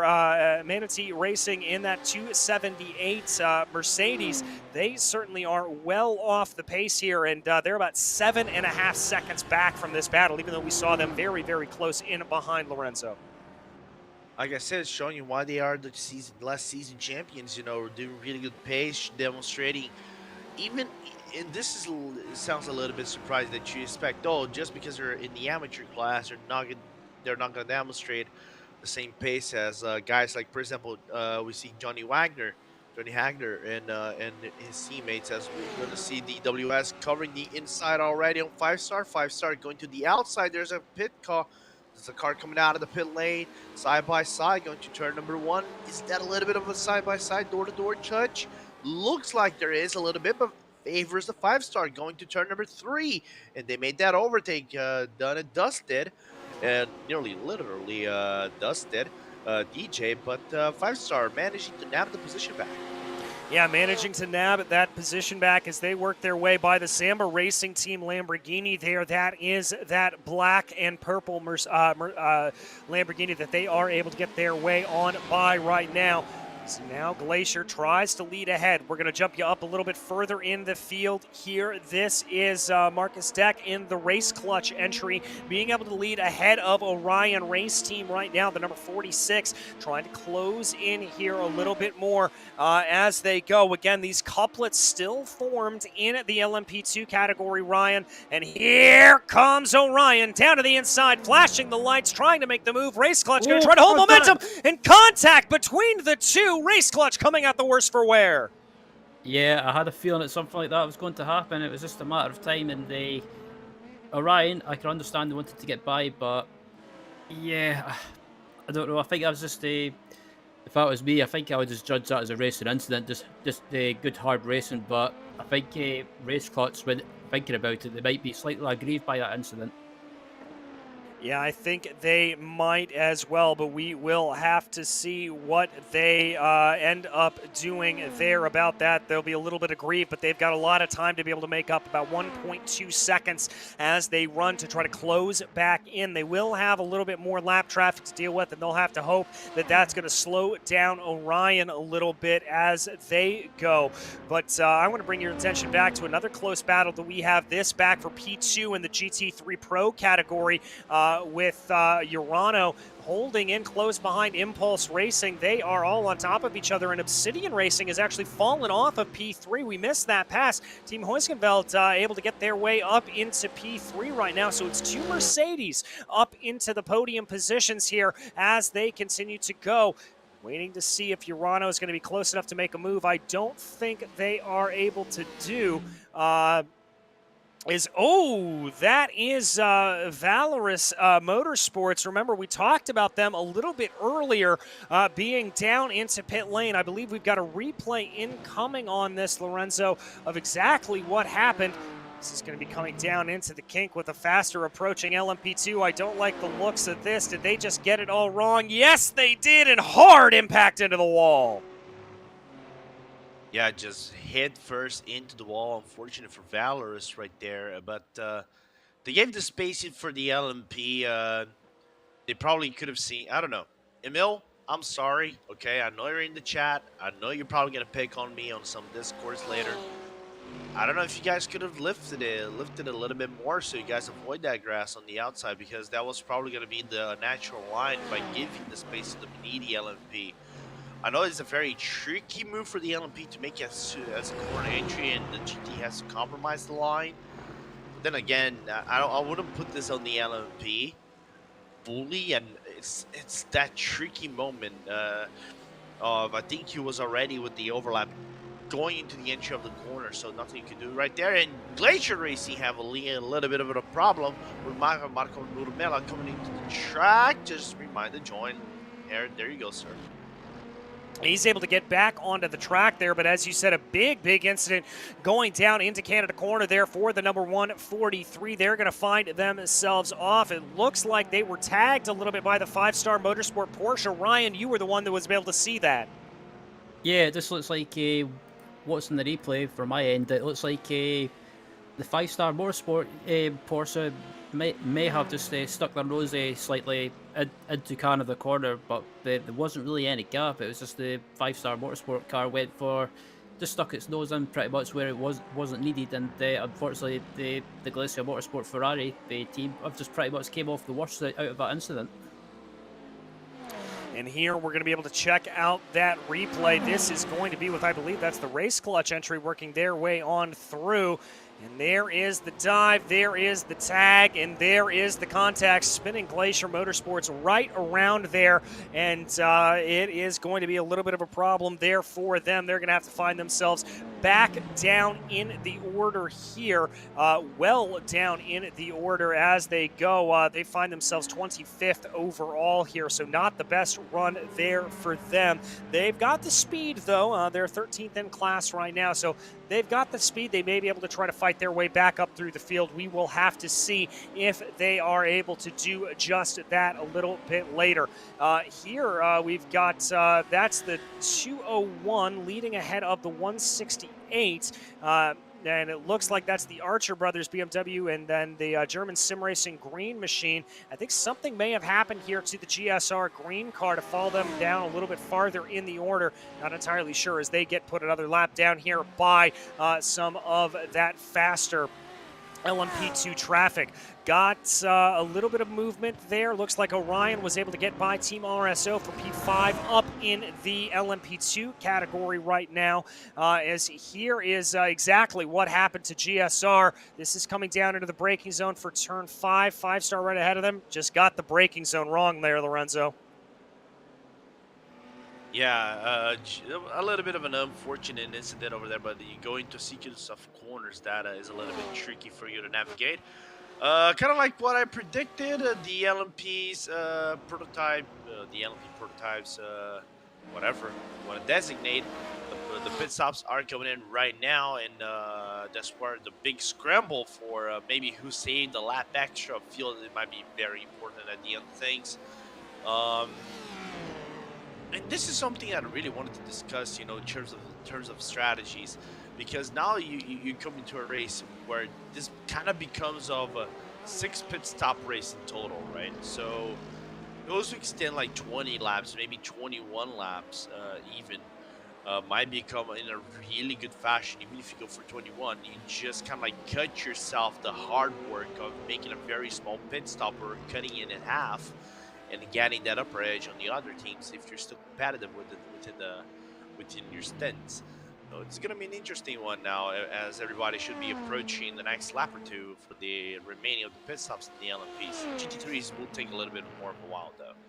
Yeah, they'll take a little bit longer to cycle their way around here at this point. But as we look at the number 15 there, that is the Race Clutch entry, trying to be caught by Satellite Racing LMP2 right now, trying to see if there's anything to be able to go. It looks like we do have a little bit of an interview coming on into the booth. Cy Andre joining us here from the Satellite Racing team. And Cy, we obviously saw you in the car there in the first stint. How's everything going for Satellite?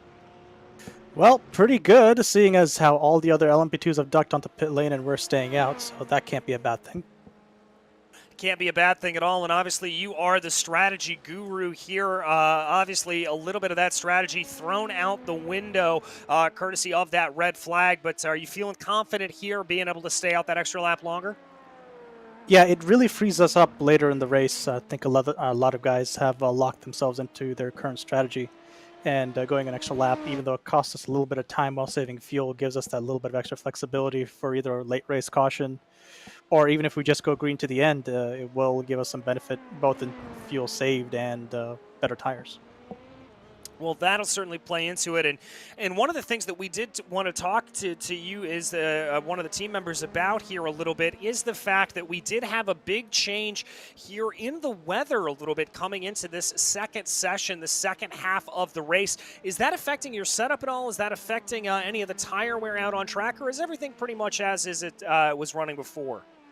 Well, the weather conditions we have right now was pretty similar to the race start, so we didn't have to change the setup a little bit. If anything, we were more confident with what we had that we didn't need to make any changes. Thankfully, it's not going to get much hotter than this with the overcast, because I personally do not like a hot Road America. It is very, very slippery, as you may have seen on my outlaps there. But I think our car is pretty much bang on for this weather. We'd love to hear it being bang on for you, and obviously we don't want to give away too much strategy here. Anticipate you guys are coming down into pit lane. What are your goals? What are you looking at here as this race continues on? Keeping an eye on everything, not losing too much time, and I think we might, just might, if it goes green, be able to make one less stop. I love to hear that, Cy. Anything else you want to let out to the fans here and about how your race is going, how your stints were? Well, big kudos to the guys at IVRA and the race control team we have here today for working through the issues we've had and keeping calm and making sure everything's working relatively smoothly, and so far so good. So far, so good indeed. Lorenzo, I think you've got a question here for Sai. Yeah, I gotta ask you, Ryan, side. Just out of perspective of your team, always getting in the wrong end of incidents, like early on in the races back in IVRA last season. You guys haven't got any major incident this race so far. And I'm not cursing your team just yet. Yeah, well, now you've done it, Lorenzo. Now I've done it. But has this race going planned out for your guys? The way you guys wanted to be, or you guys thought you'd be much more in front? Well, we were caught a little bit flat-footed with the sort of race to half distance that we had, just because our pit strategy kind of revolved around the long game and not essentially running to halfway. But I think we were recovering okay now, and I think we just jumped one of our competitors in the pits. So I think we should be looking forward from here on out. Good stuff there, Sai, and we'll let you get back to the strategy wall there, and best of luck to you and the rest of the Satellite Racing team. Thanks, DJ. All right, that was Sai Andre there in the number 64 Satellite Racing team, and you heard him say he was able to jump over his competitors. They were able to jump race clutch into the pit stop and find themselves right now in the midst of a very, very fierce battle. RSO leading the way on this. Then it is SRC Movano, Satellite, and Race Clutch as they work their way through. Race Clutch looking a little bit aggressive here, Ryan. I think they want to pick up more than one position off of that pit stop sequence. Yeah, absolutely. They've caught right back up to the Satellite team, but not just Satellite. They've caught up to the SRC Bavaro course, who had an issue and went off the track, actually, looking at the replay at the top of the screen, and they just outbraked themselves there, and that's allowed the Race Clutch and also Satellite to catch back up to them. Yeah, it certainly has, and that is going to be music to the ears there of them as they now try to close in a little bit, working their way on through some of that lapped traffic, and they're going to be finding themselves SRC Movano a little bit closed up behind that Lamborghini, but now here maybe comes the move, as that's going to be another one of the LMPs. That's the GSR blue team coming down into pit lane here at this point, where we see them pull off into the pits. Now here, as they've got to navigate their way around a little bit more lap traffic, it looks like that's going to scupper everything. What is that? That's Race Clutch down in pit lane. That's very, very strange. I'm hearing that they have been given a penalty, Lorenzo. Yeah, just trying to look, because what happens when you come into the pit lane, if you're going to do a pit stop, let's just say if they had a pit stop, which is pro, I wouldn't be surprised if it's a program. You come into, as soon as you get into the pit stop, there's what we call penalty box. So you got to stay in that penalty box for X amount of times, and you then carry yourself into your own lane. And from what I hear from Ryan Walker, they also have some sort of a damage in the car. Yeah, I was just looking at the rear left. I just went back to look at Race Clutch to see what happened, and I just noticed that they've got a spot of left rear damage as well. So I don't know if they've been clipped by a GT car under breaker, or if they've went by a GT car and maybe just moved across and been clipped. But yeah, that's not what they want, especially when they were up there fighting the likes of Satellite and also SRC Movano Corsa as well. All right, we'll have to maybe pull our way back through the replay and see what exactly happened there to Race Clutch, but we continue to focus now on the battle right now. This for 5th overall right now. RSO leading SRC Movano. Movano now trying to make a move down to the inside, going into Canada corner, and it looks like that move's going to get a little bit squirrely for SRC. They got all kinds of sideways coming through the corner, but able to regain it and hold on back to it there, as now they work their way by a few more lapped cars. That's going to be the 5-Star Motorsports 155, and again a little bit of squirrel there for SRC as they go. Lorenzo, I'm hearing that you've got some news about Apex Tech. Yeah, so the Apex Tech 13, thanks to Alio for giving me that information on WhatsApp. He just told me that somehow, some way they blew their engine and they have to come back into the pit lane and manage to nurse it back regardless, but have to do about 40 minutes of repairs. So they have to come back about 20 laps behind everybody else in the grid. Not the best outcome for them into this race, just going from kind of like medium to bad to worse. Yeah, medium to bad to worse there for them as we are able to come back here. This is the incident, I believe, for Race Clutch. Woo! Whoa! Big coming Oy, together oy, up oy. in front of them. That is not what you want to see. And Ryan, that explains the rear wing damage.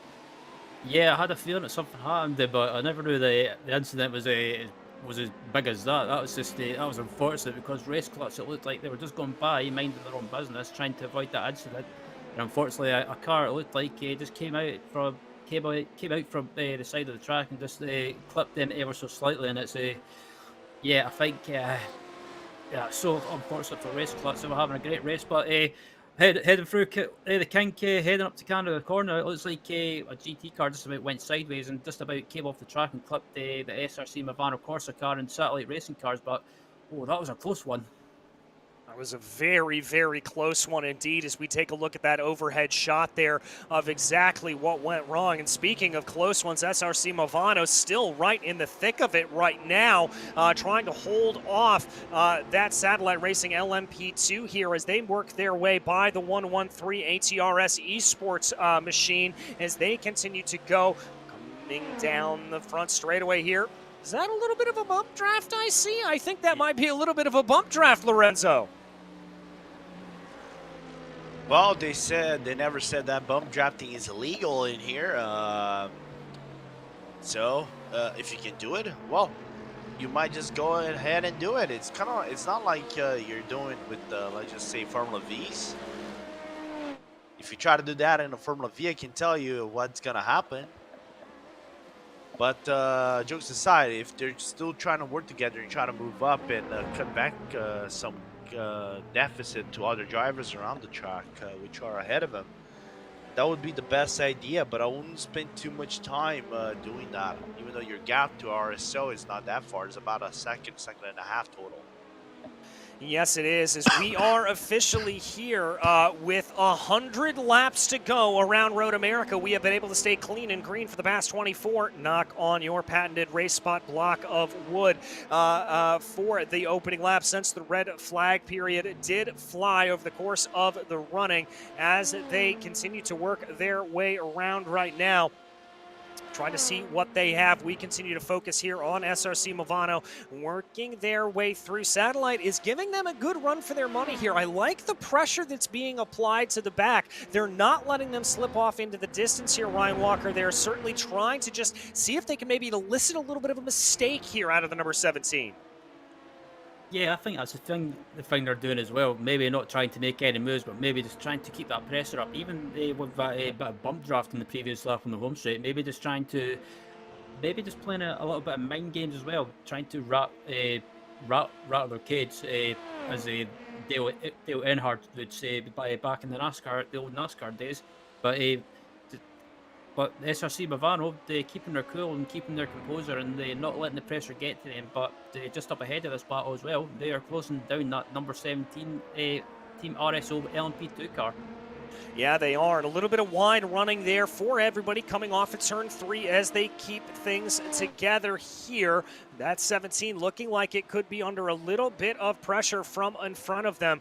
But definitely Satellite Racing under 0.5 of a second as they dive down into the braking zone there for turn 5. Waiting to see what they are going to be able to do as they continue to go. Lorenzo, hearing that the 168 had a little bit of a spin farther back in the field. Yeah, looking at it, just taking a little bit of confirmation if it really was the German, apologies, if it was just the 168 and just trying to grab which car it is specifically. That is the German racing we were seeing around the track. Now, really want to catch a replay. I spun around turn number 6, which is the Corvette bridge, and we normally know whenever you do that on turn number 6, that usually means either A, you caught too much grass, B, you just overbroke yourself, or C, you done both. Looks like that's either an A or C combination. I'm going to lead a little bit more towards A, as I did see a big heaping of grass there kicked up on the entrance into the corner. So I think that's exactly what took them out and around. But they're able to come back now through turn 6 for the second time and get themselves back out and pointing the right way.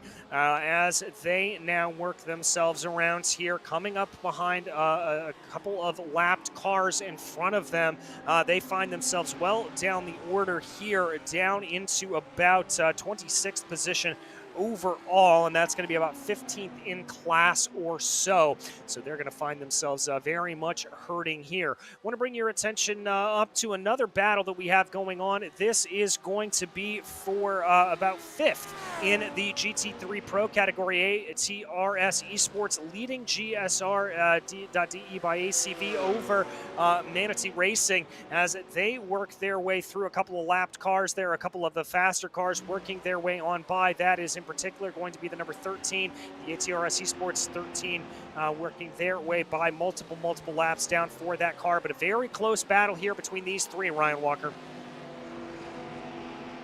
Yep, and also they've got the 179 Manatee Racing Porsche behind them as well for good company as well. So a freeway battle going on, and nothing to really call between them. But it looks like German sim racing cars I was going to say hanging back. Is actually going for the move. Dives up the inside. Can he get the move done?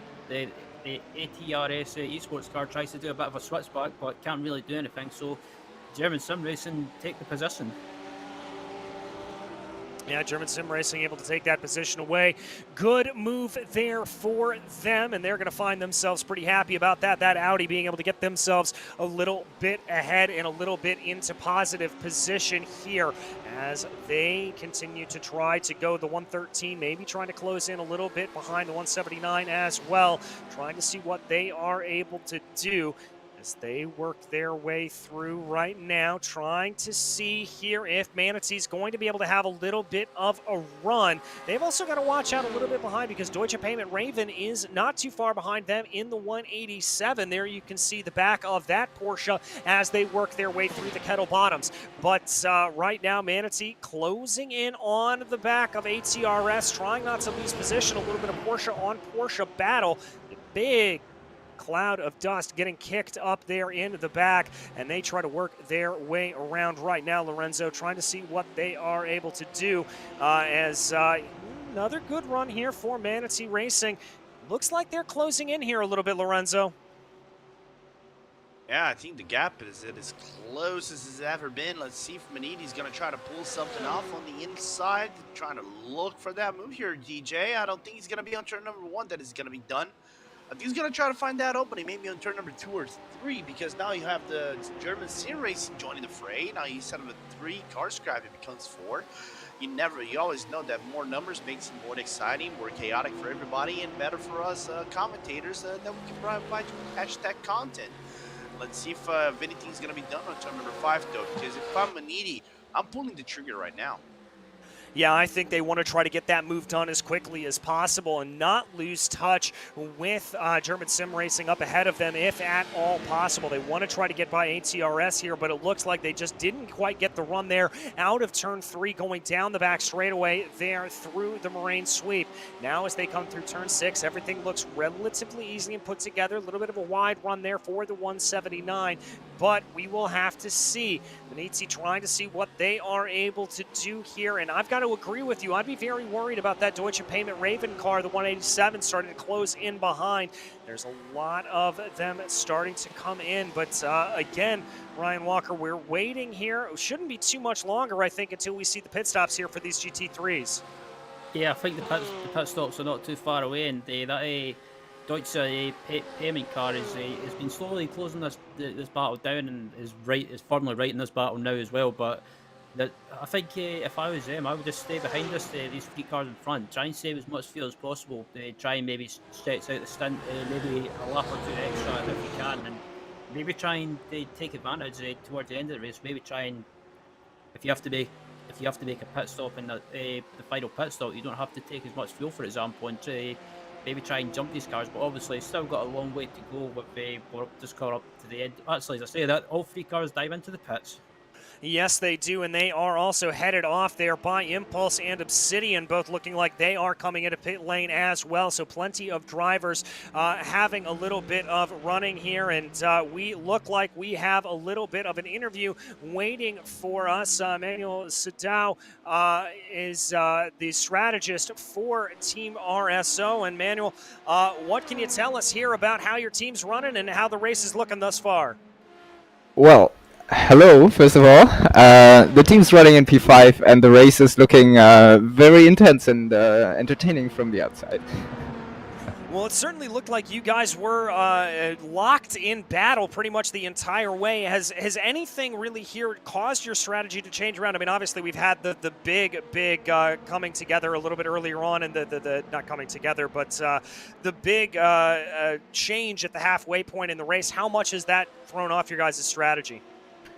Well, actually, like our race began quite eventful because in lap 1 we had like this incident where we had to avoid this late braking. I think it was Delta.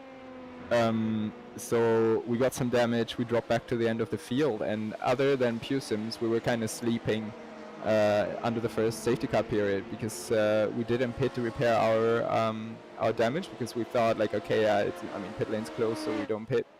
But yeah, the penalty would be you get an EOL, which is if you're last in LMP and you get an EOL, is kind of, you know, it's a free pit stop. We did do that. Pusims did it, so they ultimately managed to like jump up into the top 3. But we could very well recover until the halftime points to P5, which is quite amazing. And I think the core call there was that we did a quadruple stint in the beginning, so we like had the tires quite long, and that saved us some time. And then I think we like rather benefited a bit from this race being interrupted in halftime. But yeah, I mean it's the same for everyone. No one like calculated with it, and we just take it. And at this point, like shout out to the race control and whole IVRA organization, because they really kept a cool head and like managed 300 people to like change the server and restart the race. It's really amazing. So really happy with this one. Yeah, very happy with it, I have to imagine, as we are also very, very pleased to be able to see IVRA being able to manage everything there. So what is your focus here going forward? I mean, are you keeping an eye on fuel numbers? Are you trying to push ahead here a little bit more? How are you feeling this race is going to play itself out? Well, we kind of reset our strategy right now because it's a new race. So we started in P5. We are currently running in P5. We're like doing our stints. So we kind of have to see how it plays out. I think right now we're a bit short. Like the whole field is a bit short. I think there's like 5 to 6 laps missing. So we wait if we have like a safety car period or nothing or something like that. So let's see. Well, we'll have to see. Indeed, we wish you the best of luck out there as you continue to go, and obviously as you work your way around some of these cars right now. Only about a 3-second gap up to Veloce. I've got to ask, what's the goal for the end of the race?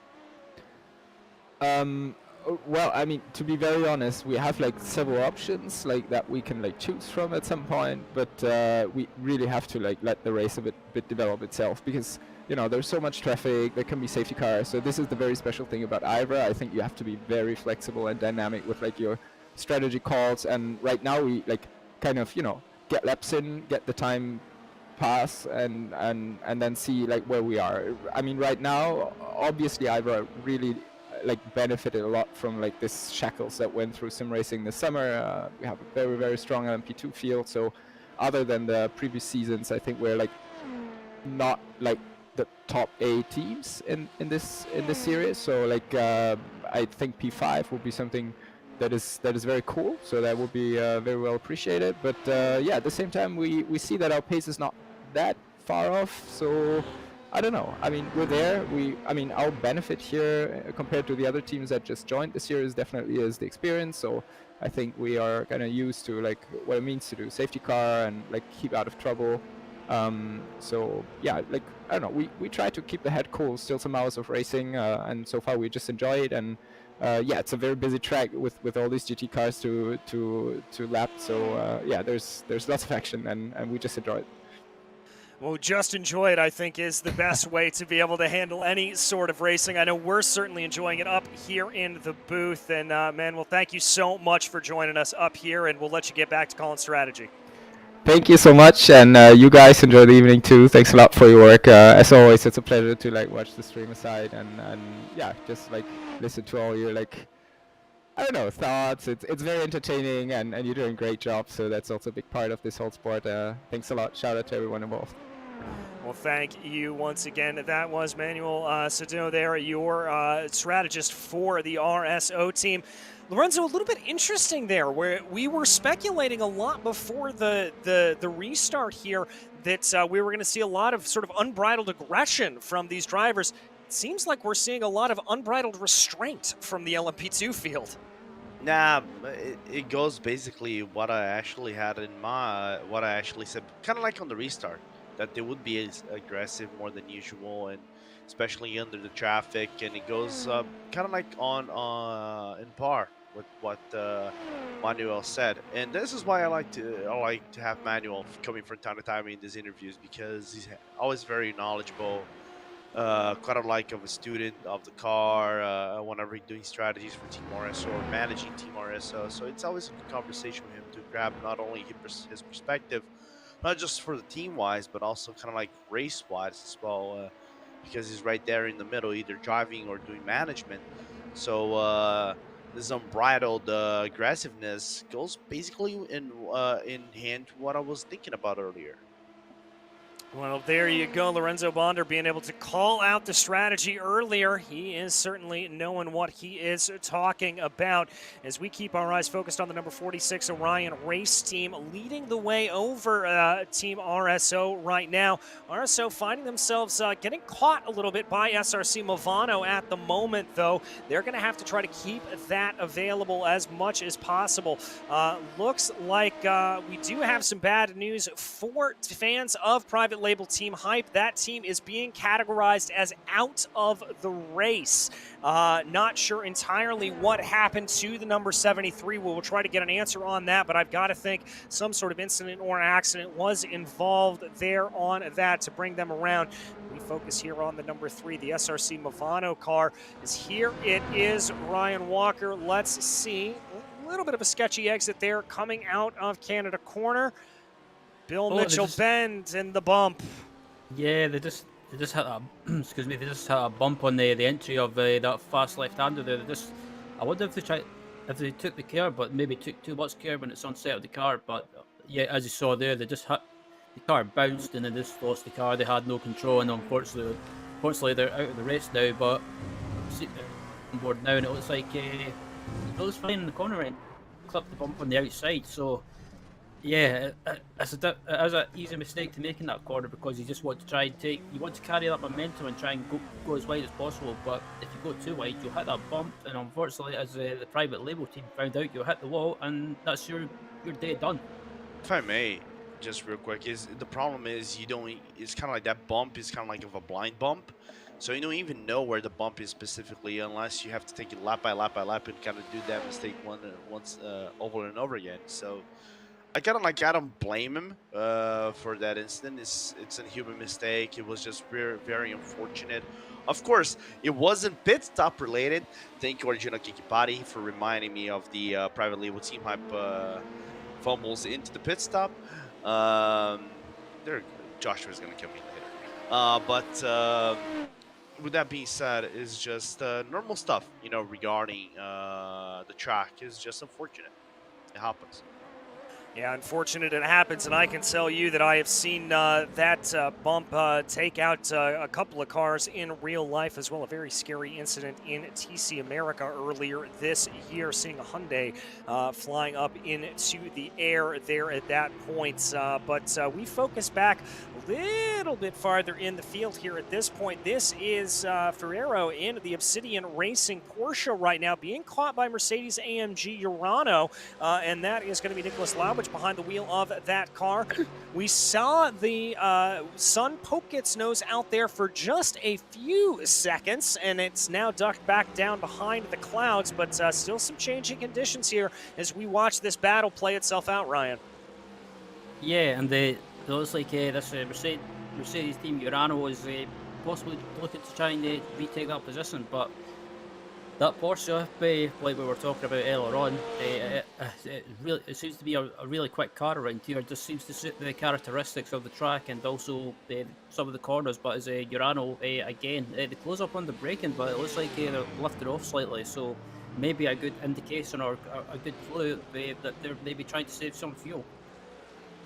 Yeah, I certainly think they are trying to maybe save a little bit, extend that as much as they can.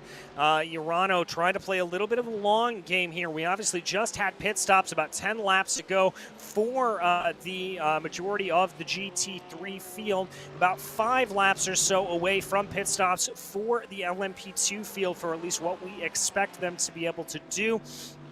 But we will have to see how that all plays itself out. Of course, satellite racing being able to extend a little bit longer. We've got a little bit of side-by-side here coming down into the corner right now. It looks like that is the 278 losing a position there. The Manatee Racing and Torque Freak going at it side by side, and they're going to have a little bit of unwelcome company behind them. As that was a little bit of a close run there. Manatee trying to see what they are able to do, flashing the lights there, a little bit of anger, and that is going to allow for Orion to be caught by RSO coming down into turn 8. Some very hairy running. RSO running out onto the gravel, and now here comes SRC Movano, as that has really allowed for this battle in the LMP2s to gain itself back up here, Lorenzo.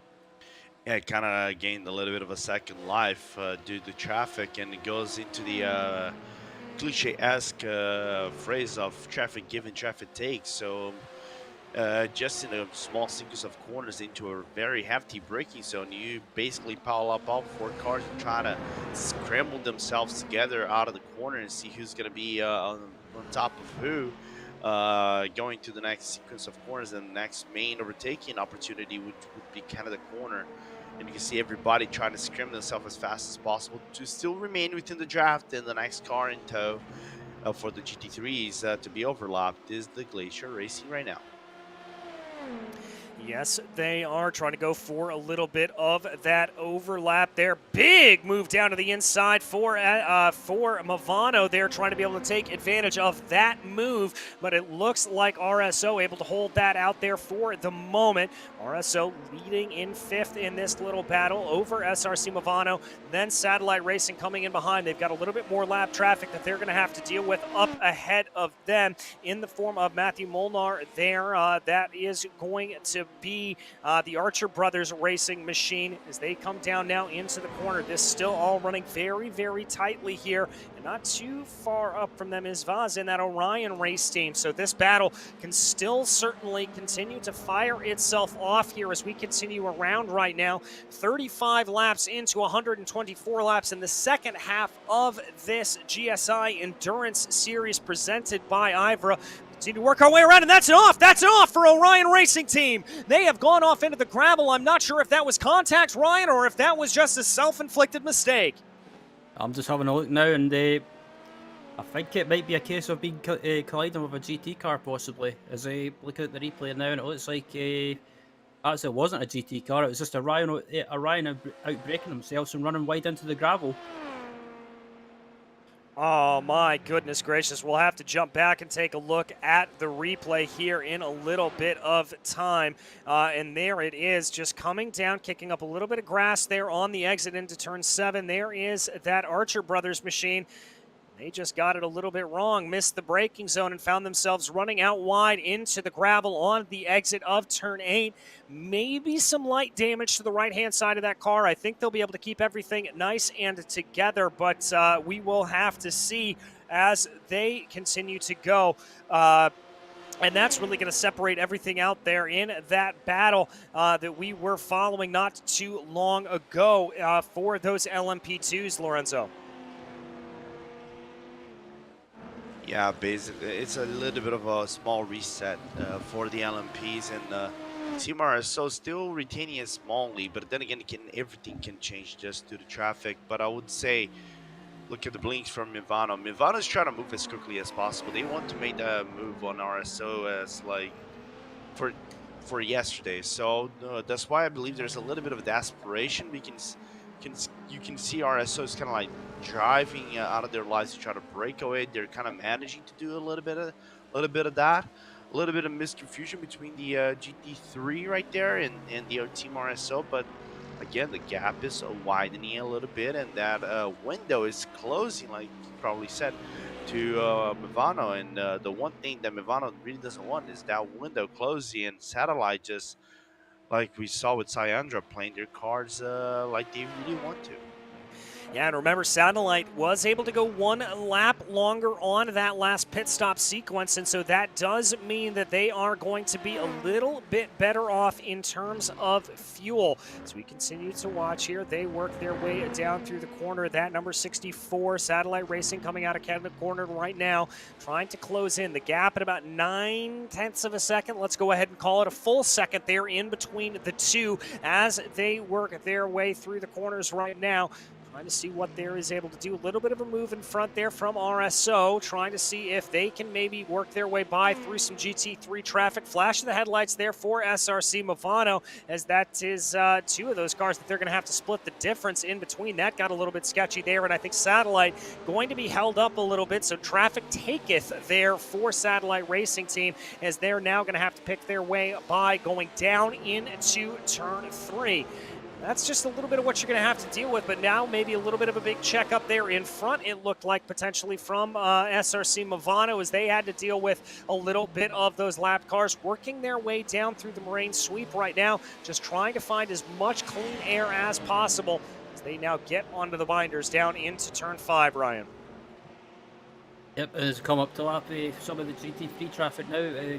Got as they go by one of the Miniti cars in front of them. They've got the Deutsche payment car, and also in front of them they've got the Fierce Forward Porsche and the Team Huskenveld, the Mercedes-Benz as well. So it seems to be a case of in clear air, this battle in LMP2 seems to close right back up. But as soon as you get to GT traffic, it seems to be split up a little bit. Yeah, it just seems to sort of ebb and flow here, and that's really the part of the race that we are in here at this moment. It is a lot of that ebb and flow here. We're going to jump you back a little bit farther in the field. This is the battle right now between Manatee and ATRS right now as they try to go. That's going to be the number 46 working their way on by the Orion race team, but Manatee trying to see what they are able to do and try to hold off their fellow Porsche driver as they work their way up through the corners here, up through Bill Mitchell Bend, avoiding that bump that we saw take out Private Label Team Hype a little bit earlier on in this race. As we wait to see, waiting here, we should be getting, I believe, one more lap, and we should be getting our next round of LMP2 pit stops, so we'll have to see what they need to do, and we should be seeing them come on into pit lane here in just a short amount of time. So that is going to be what fires off there for them, as the two of them continue to work their way now down through turn 1. Here they go as they continue to work their way through, diving onto the binders there, Lorenzo. Waiting to see here for ATRS if they want to try to get that run on Manatee or if they're happy to save a little bit of fuel. Still kind of learning that here at this stage. Yeah, I think still this is a fuel game, you know. I think this will come down maybe to the team who actually saves the most and comes out on top, because it's very indecisive.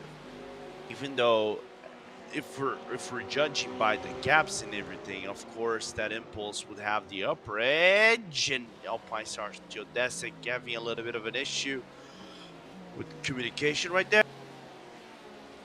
Oh, everything getting very, very close with Alpine Stars Geodesic trying to work their way on through.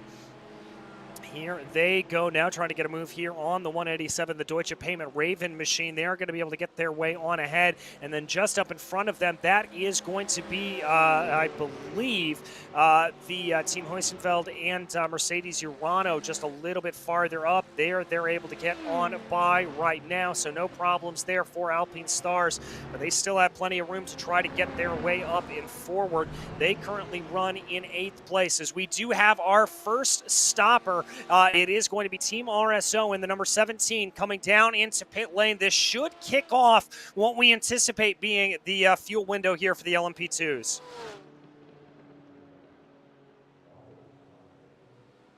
As there you see, waiting for them to come into the box. We'll have to wait to see if they opt to take tires here or if they decide to single stop. It looks like there we are going to have a driver change into that RSO machine.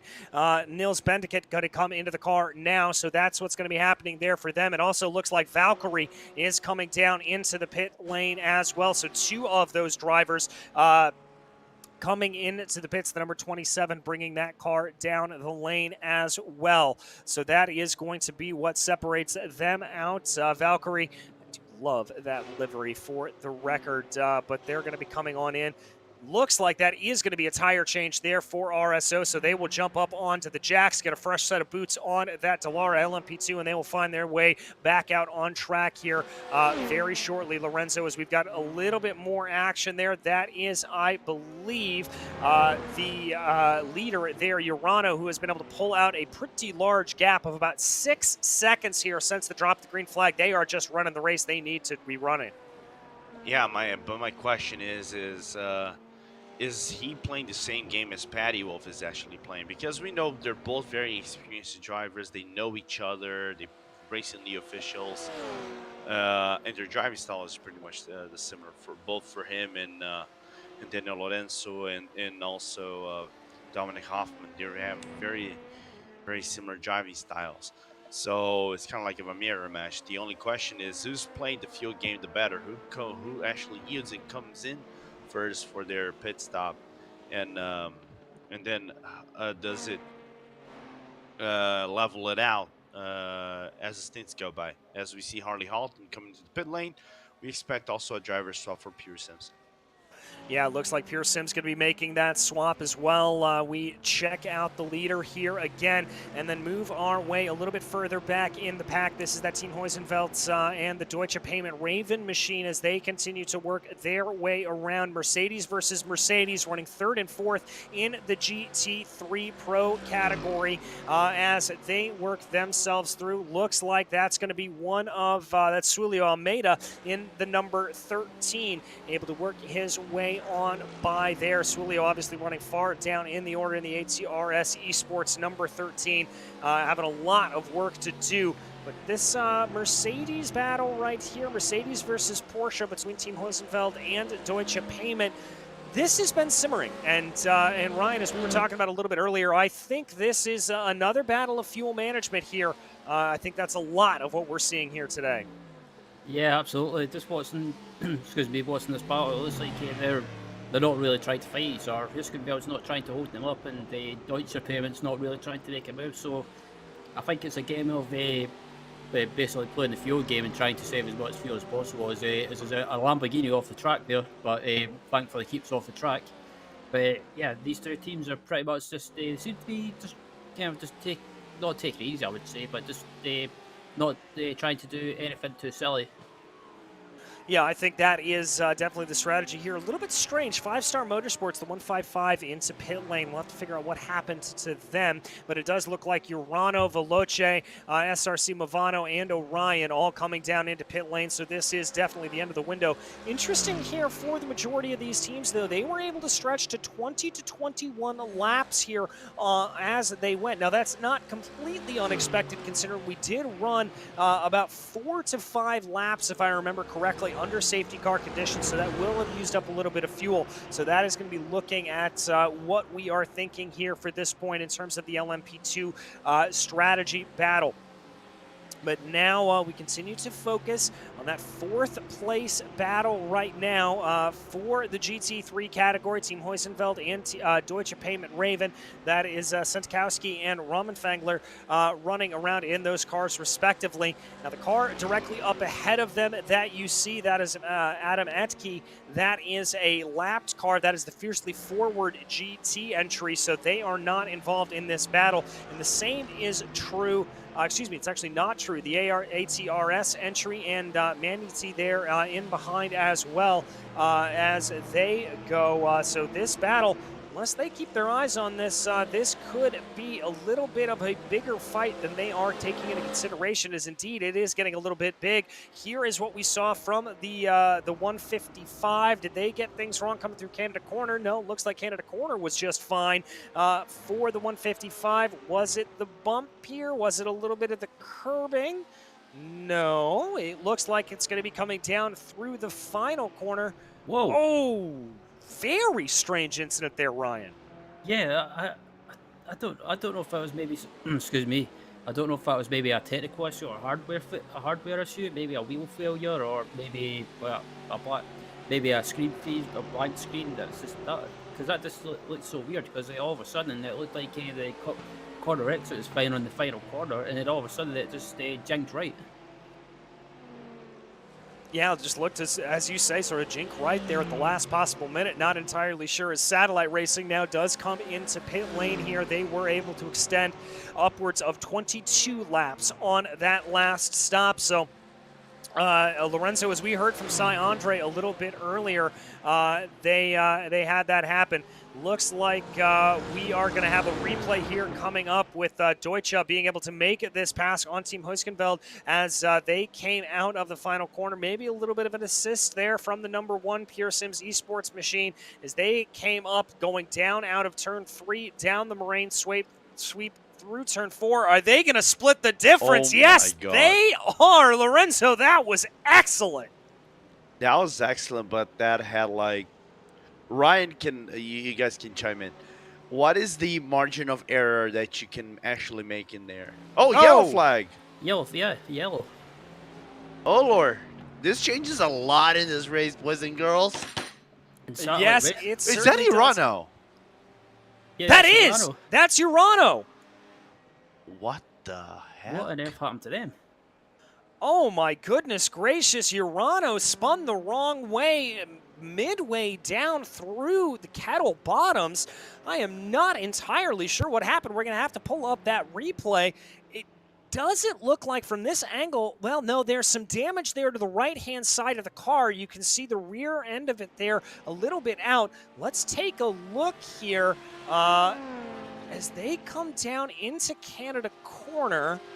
Get everything right through there and ran wide, and then heavy impact into both sides, and that car is absolutely cooked there from them. My goodness, Urano taking a tow back to pit lane. And Ryan, you were just saying Satellite may have called this just about right. Yeah, I was just looking back at the Satellite's pit stop, and I think I just have a feeling that someone might have just saw what happened to Urano and has maybe just possibly called him into the pits just as it happened. I don't know, but either way, Satellite Racing rather have just absolutely played a blinder with that pit stop, and I think look, if my absolute awful guesses with fuel strategy or pit stop strategy in general is correct, I think they've absolutely played a blinder with this one. Yeah, I think they have as well. They could have absolutely called that darn near perfectly right as it finds them in 3rd place overall. That's going to be able to jump them up in the order here a little bit as they run. Veloce will inherit the lead of the race following that incident from Urano. Pure Sims Esports will find themselves in 2nd. And now I think one of the questions going to be here is for a lot of the GT3 field is what do you do here, Lorenzo? Do you decide to come down pit lane? Do you decide to keep it on out? What's the call here? Don't ask me. I have no idea. Well, we won't have too long to find out as they circulate their way around right now, trying to see what they are able to get. And we will have to see. This is our first yellow flag that has been thrown since the mid-race red flag that was out a little bit earlier. So they're going to continue to circulate their way around right now. Let's wait to see here what the rest of the field decides to do as they bring their way all around through. We will reform behind the safety car here on lap 42 on 124 here, 248 overall. Remember, we had that halfway red flag to reset the session here as everybody brings their way around right now. Ryan, this certainly does change a lot of these team strategies, I would have to imagine. I don't think it's going to do too much in terms of the strategy for the LMP2s, but certainly will change things up for the GT3s. Yeah, absolutely. You were talking about whether you stay out or come in. I don't know. I think if you're a team that's probably made their pit stop not too long ago, I think you stay out and maybe, or if you're someone else that's maybe not in contention, maybe stay out and maybe try and get the track position and see if it helps you. But this coursing period definitely throws a strategy right up in the air.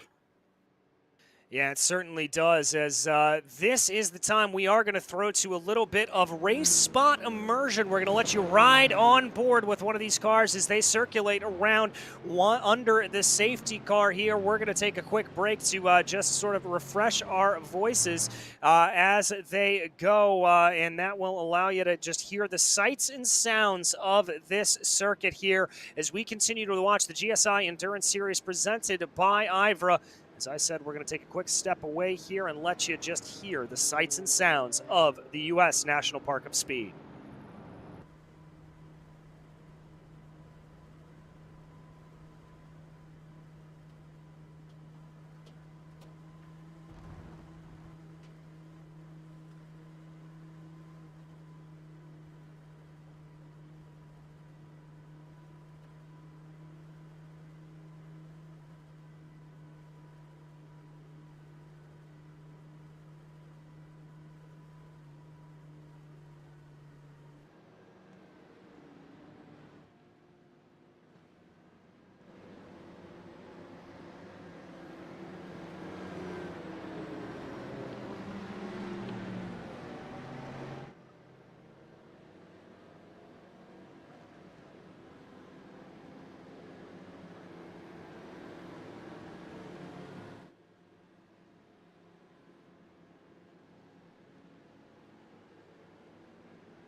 Welcome back to the 1,000 miles of Road America in the GSI Endurance Series presented by IVRA. We resume racing here coming out of our first caution period of the second half of this race. It is satellite racing up at the top of the charts with Alex Gall leading the way right now, but he and the team RSO number 17 might find themselves in a little bit of problems as they have just found themselves out not taking tires here, so as compared to the rest of the LMP2 field, which has. But we will have to see how that shakes itself out as now the cars climb up the hill here, getting to the start-finish line, and there comes the green. We are back racing again at Road America. Looks to be a pretty good getaway there for Satellite Racing as they continue to lead a little bit of side-by-side farther there in the back. That looks to be Pure Sims Esports trying to make a little bit of a move. The first couple of LMP2s through the car nice and cleanly as they get down through the corners as everybody works their way down and around. And it does look like there that everything is pretty clean and green here in the LMP2 field. Farther back down in the GT3 field, it also looks relatively clean as well as we are able to get going. As soon as I say that, that's a problem there for Jackie Leuterman of the Impulse Racing Porsche. My goodness, they have fallen back down through the field in the 157 there, Ryan. Yeah, just having a look to see what happened there, and I think it might just be a case of Jackie might have made a mistake and possibly just clipped that bit of gravel on the outside of turn 1. But yeah, it's so unfortunate, not something that you want in the restart. But he's managing to get going again. But yeah, down in the 11th place in the GT3 Pro. But looking at the replay at the top of the screen, it looks like he's coming down to turn 1 and has a decent start. He's not trying anything too erratic or aggressive into turn 1, and I think he clipped. I think it looked like the Deutscher payment car he clipped into turn 1. Yeah, a little bit of contact there, and that's going to send them spearing off into the barriers there. Thankfully, it looks like the front end of that Porsche didn't receive too much damage, as indeed they're going to be putting a little bit of moves here and trying to be able to get themselves around the 197 here at the moment as they try to work. We focus on up a little farther up in the field right now. This is the Orion race team trying to hold off a fierce attack from Team RSO and SRC Movado as they close in behind. It does look like Satellite Racing LMP2 is scampering off into the distance about 2 seconds up the road here at this point, but a big long line of LMP2s precedes that Orion race team. We check back a little farther in the race here. This is a replay going down into turn 3, and that is RSO getting things wrong. That is what allowed for Orion to be able to get on by. Lorenzo, that looked like a pretty simple matter of cold tires and just coming onto the brakes a little bit too late. Yeah, not only that, cold race as well. So a little bit unfortunate for that to happen to RSO, but still within a contendable position. And Cyandra just lets me know, scrub tires for the win. Scrub tires for the win. It's clearly playing out for Satellite here at this point. Now it's going to be Orion trying to make a move back on RSO, with RSO being able to send that move down to the inside going into turn 5 as we work on lap 48 of 124 in the second half of this 1,000 miles of Road America. Drivers continuing to work their way down through the corners right now into turn 8 as we jump a little farther back down in the field. Oh, that's the 278 Manatee Racing car getting pushed out a little bit too wide. They're going to find themselves losing 1-2 positions there to Obsidian and Deutsche Payment Raven as they are able to skip on by. Just a little bit of what can happen here at the restarts, Ryan. When you find yourself offline, you're going to let 1, 2, maybe even 3 cars on by. Yep, it's just the nature of these restarts with everyone being so close together that some drivers might make a mistake, and like we saw with the Deutsche Payment car, they just lost a position or 2 or even 3, and I think it's just the nature of the restarts as well, that some drivers maybe take a few laps to get into that rhythm again, and just because it's so hectic, you're not really getting a chance to settle down. But as you look at the Deutsche Payment car, they're trying to make a move on the outside into Canada corner. Can you get the move done? It's going too close. You hold it on the outside, no, you can't, but they're still side by side, and they're coming up to this left-hander. It's caught a few people out, and it's these cars, they're still side by side. This is absolutely incredible. Yeah, absolutely incredible battle. They're up at the GT3 field as they continue to work their way around Obsidian and Deutsche Payment Raven, trying to be able to see who is going to be able to claim on to that position here at this point. That is for 5th place in the GT3 Pro category. Here comes a little bit of a look for Deutsche Payment Raymond going down into the inside. They're going to be side by side coming through turn 1. This battle doesn't look like it's abating anytime soon, as here they come. Who's going to be later on the biters? Noah's Ark, as that is Team Hoisenfeld trying to be able to see what they are able to do in the background as well. They're going to fall back into line, as is that Deutsche Payment Raven car. Now they're going to hope to get a nice little heaping of the draft here coming down the back straightaway, going through the Moraine sweep as we wait to see what exactly will play itself out. They're going to look to the outside here, as that is going to be Obsidian onto the binders a little bit early, and that's going to put out just a little bit of that Deutsche Payment Raven car. They're going to have to re-rack, restack, and try that again, Lorenzo. Yeah, but the thing is that they have to do that quite quickly, because you can see there's a little bit of a chaotic movement as we see Maniti, the AM team, covering their movements from the Archer brothers, going in on the inside of the King, going now into hurry downs. Here he goes, Archer brothers inside, nicely done and dusted, and that was very clean from them. Taking now P2 in the AM slot, and now Maniti forced back into the podium spot, but still kind of struggling a little bit with the car, as World of Sim Racing not far behind.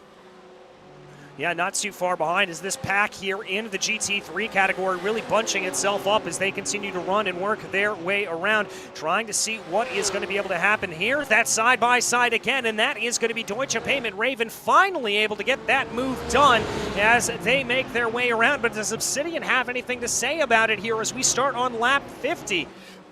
As they get themselves going, trying to see what they are able to do. Doesn't look like Obsidian's going to have too much of a fight back there, as now Team Hoisenfeld is able to get their way up by past Maniti, and that is going to be a battle. But we've got another battle up at the front of the field. SRC Movado and Orion Race Team trying to duke it out, and that's also going to be Veloce getting interested in the battle as well, as they try to fight their way down through the corners, working their way around right now. It looks like there that SRC Movado is going to be able to hold on to that for the time being. Veloce not able to get the move done on Orion quite yet, but they're certainly lining them up here, Ryan. Yeah, they're pretty much they're all close together. This battle with from Orion onwards, and I think looking at this, Orion seems to be the kind of in a way the cork in the bottle at the moment, holding this pack up, and Veloci as well. Veloci, a team that I recognise from various competitions and leagues, and yeah, always a quick team to watch. But yeah, absolutely hounding the back of this Orion LMP2 car, and yeah, just up ahead in them as well. They've got it looks like the SRC Mavara course car as well, so it wouldn't surprise me if Veloci try and make a move heading down to turn 1, but I don't think they're going to be close enough coming across the line to try and make a move. No, I don't think they are as well. They see themselves a little bit spaced out right now. The gap about 0.4 of a second as they run across the start-finish line here. We've seen consistently that's not necessarily close enough to really be able to get a move done necessarily. You need to be within about 0.2 of a second exiting out of that final corner. As we continue to watch here, Orion trying to keep onto the back of SRC Movano Corsa. And it really seems like, Lorenzo, since the drop of this green flag, SRC Movano, Orion, RSO, they have all just been in lockstep with each other, and it's kind of interesting to see now how Veloce is having to deal with this. They've been in an island under themselves for the majority of this running behind Urano in second, and now that they're having to fight their way through the field, it certainly changes everything up. Yeah, but I think after they had the incident early on in the race, I think this is the first time they find themselves within true contention of other people fighting around you in a very big train. So I would say it's slightly surprising for them.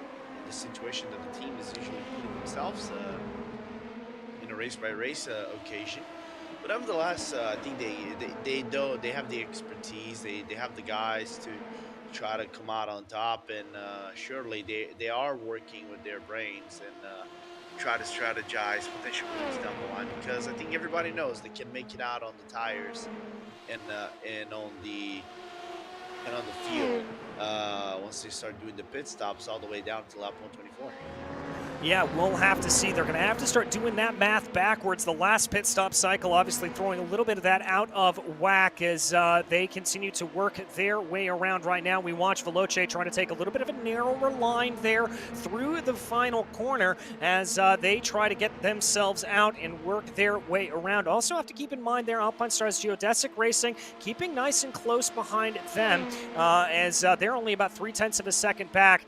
Let me see what they are able to do right now as they come down into the corner right now through turn 1 into the right-hander, letting the car breathe out wide a little bit more. They continue to follow here a long, long line of running, trying to see who is going to be able to come out on top of this LMP2 battle here with Movano leading the way, and they're starting to break away here just a little bit from Orion, but Orion is trying to close in a little bit more. Now Orion's starting to get a little bit of daylight in between themselves and Veloce. This is a battle, Ryan, that just seems to ebb and flow and ebb and flow.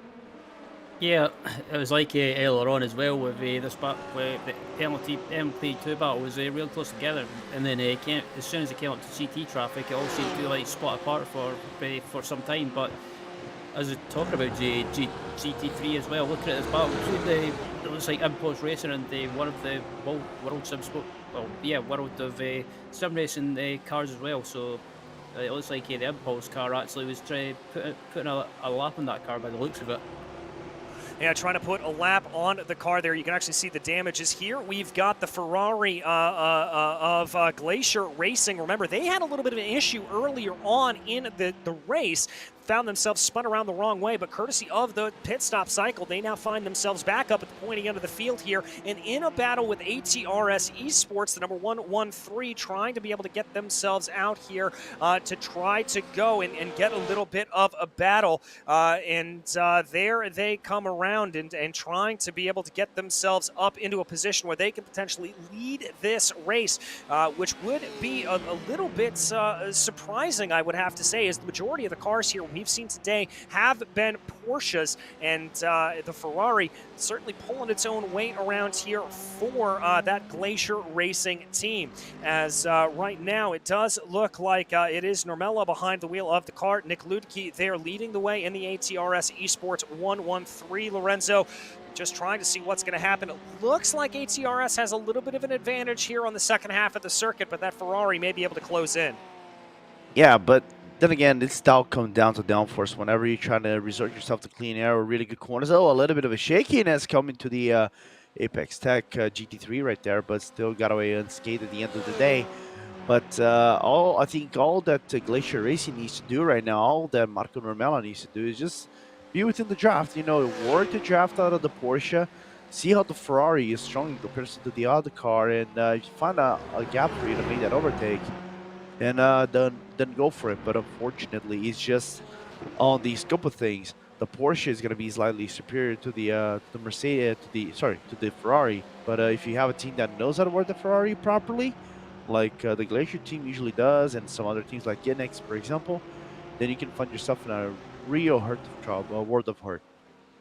Yeah, you certainly can. And Glacier knowing how to use that Ferrari to the utmost here as they cross over the line, getting a nice heaping of the draft. The gap coming down to about 0.15 seconds as they come down into turn 1 right now. Call it about 1-2 car lengths in between the two as they continue to work their way through the corners right now, trying to see if anything is going to fire itself off. A little bit of closer racing farther back into the field. It looks like this is going to be down in for the 157 as they continue to go around here. The 157 for Impulse Racing. Remember, they're on a little bit of a recovery drive, having faced some of those incidents earlier, and they find themselves now directly ahead of your class leader. No, excuse me, it's not your class leader for the GT3 category, as that is Torque Freak Racing Redgate, who was able to jump their way up ahead in the pit stop cycle. It's second place there. They find themselves ahead of Manatee, working their way on through, Ryan.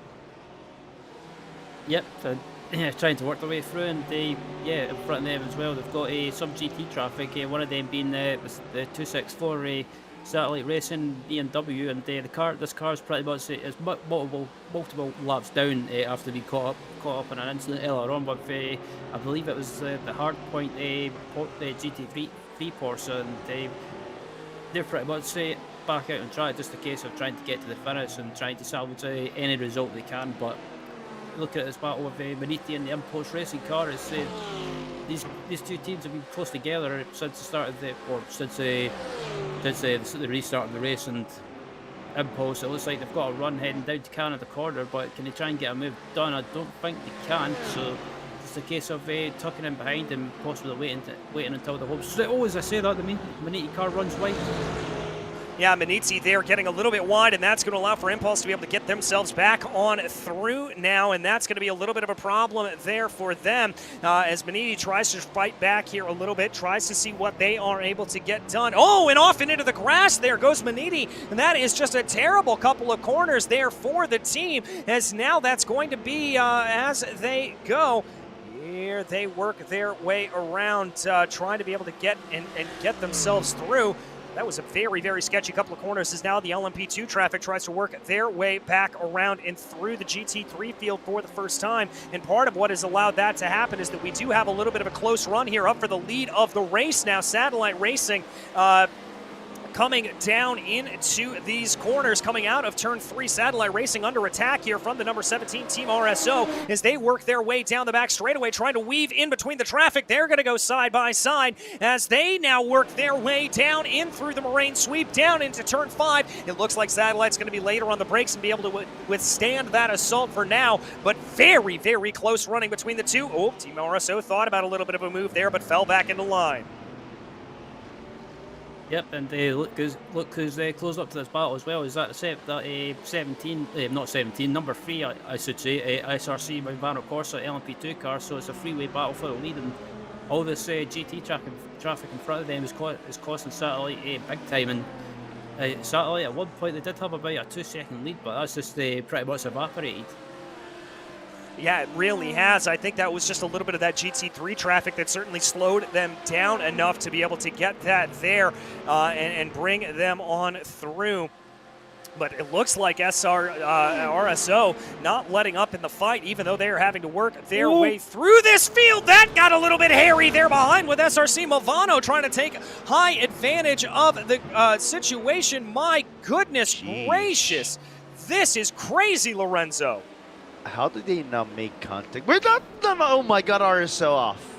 Oh, RSO getting it all wrong there, coming through the final corner, and that's going to send them around as they bring themselves here.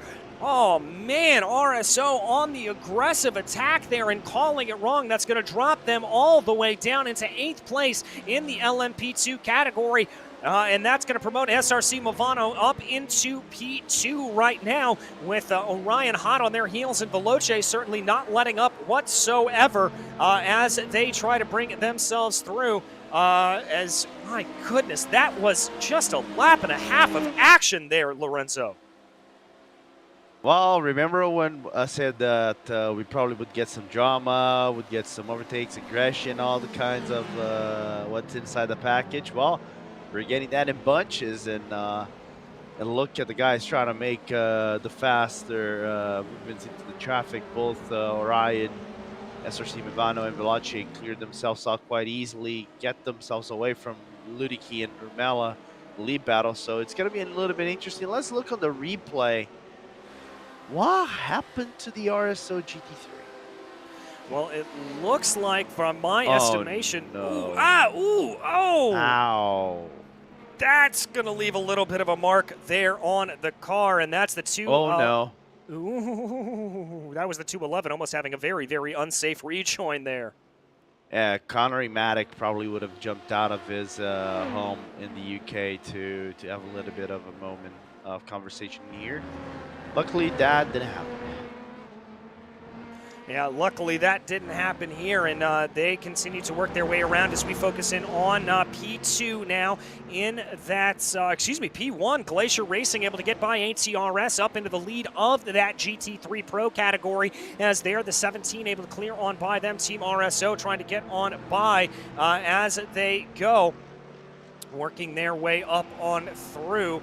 And now it does look like that Urano's been able to make the pass on ATRS. So ATRS down 2 positions in just a couple of laps here. And Urano now going to be the one on the charge. But that straight line speed of the Mercedes, we've talked about how it's not exactly the strongest. It looks like ATRS trying to fight a little bit back here right now. They're not going to be able to get the move done. And Urano's going to be able to hold on to that position for now, Ryan. Yeah, it looks like I think ATRS may have just lost a couple of positions, not through lack of pace or anything. I think it was just a case of maybe when it came to being lapped by some of the LMP2 cars, that maybe they've just they've lost a little bit of time in that traffic, and Glacier Racing and Urano Esports have took advantage and they gained the position, and it's a battle for the lead now between Glacier Racing and also Urano, but also ATRS as well, since they've got a bit of clear air, and as I say that, they've got a P2 car up to lap them, but it seems to be ATRS is starting to close back up into the tail of them. Yeah, starting to close back up here, and I think that was one of the questions that we had, if Urano was going to be able to close that gap as much as possible. Urano, very much a car that likes to try to pull its way ahead, and we saw them lead for the majority of the earlier running in the race, so they're going to have to try to close back in here and see what they are able to do, and they try to go and work their way forward as they move themselves around right now, trying to see what they are able to do, as they are certainly closing in. The gap coming down to about 0.3 of a second here between Urano and Glacier now as they run, as they continue to try to close in. And look at just how much that Mercedes is able to close in under braking. It certainly looks like there that that Glacier racing machine is going to be under a little bit of an attack here from Wallmeyer there in the Urano Mercedes for not too long. Here he comes, and here he comes on strong. He's going to be bringing a lot of speed here. I don't think he's going to be quite close enough here to make a move into one, Lorenzo, but he's certainly going to be thinking about it. No, he's going to be thinking about it 100%. I don't think, I agree with you. I don't believe that the move is going to be made on turn number 1. I don't think Jonas, okay, he proves me wrong. Side by side, there's a little bit of an overlap here for Urano, but Glacier can fight back here, DJ, but decides not, which is, I would say, is the smarter move. Lead to fight on turn number 5 and or defend from Apex Tech, and Urano back into the lead in GT3 Pro. Yeah, no surprise there for any of them, as they are able to back up into the lead, and they continue to work their way around. Glacier trying to fight back a little bit. ATRS now trying to fight back down to the inside of Glacier. Here they go. Trying to see what it is, and that's ATRS around! ATRS getting it wrong there, coming through turn 5. That is not good news for the Apex Tech team, as they are going to find themselves back out onto the track, but well down the order here. My goodness gracious, not what they wanted to see happen. The 1-1-3 finding themselves in a world of hurt, and they now find themselves well down the order to about 20th overall. That's going to be 10th place in category. Nick Ludicky in a big hurt. He's going to have a lot to do, but we know, Ryan, there's plenty of speed in that Porsche who may be able to make it up here in a little bit of time. Yeah, absolutely. I think they've still got plenty of time to make up or regain some positions. I think if they get I'm hopeful, I'm not jinxing it, hopefully it doesn't happen, but if they did get another full course in, that could give them an opportunity to try and regain some positions and some track positions. But yeah, I think they try to dive up the inside and try and go side by side with Glacier Racing, but I think it was just two teams, or two drivers rather, just not willing to budge, and unfortunately just a little bit of side-by-side contact by the looks of it, and unfortunately it caused the ATRS to go around, but they're well down the field in 10th place at the moment. Yeah, well down the field in 10th place as we look here on a battle a little bit farther up in the field right now.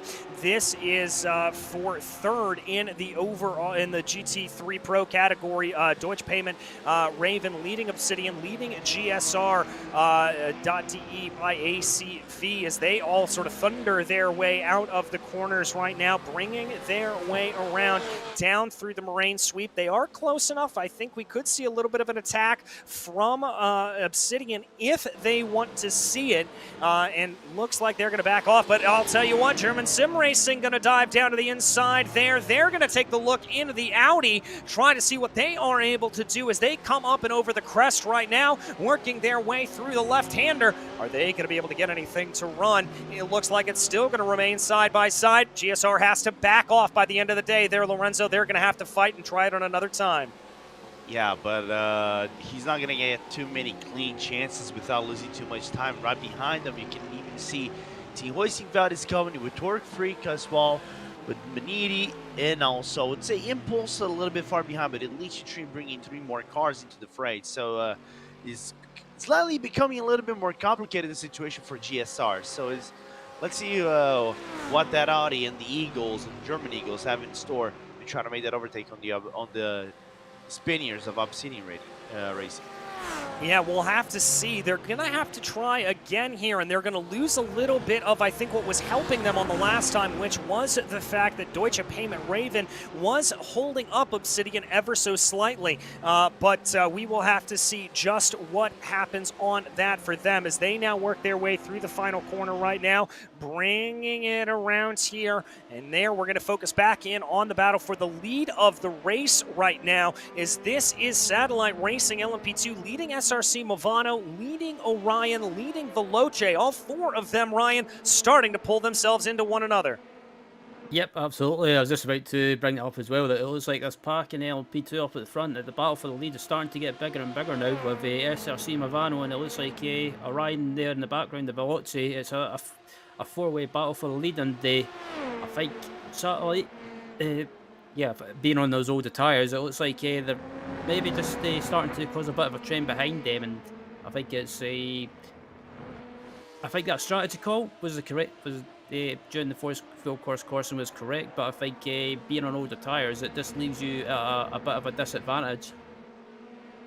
Yeah, I think it does as well, and looks like Satellite, our director just letting us know that Satellite was almost a half a second slower on that last lap as they crossed over. It looked like about 0.4 slower there as that is a little bit of a poke in behind there from Movano, trying to be able to get their way around. They now try to move their way by one of the wounded Porsches out on track. That is the 211 that they try to get themselves on by right now. Trying to see what they are able to do here at this point. Waiting to see SRC Movano, just waiting, and a little bit of snaking there from Satellite Racing. As here comes Movano. That was almost contact down into the corner, but Movano gets the move done.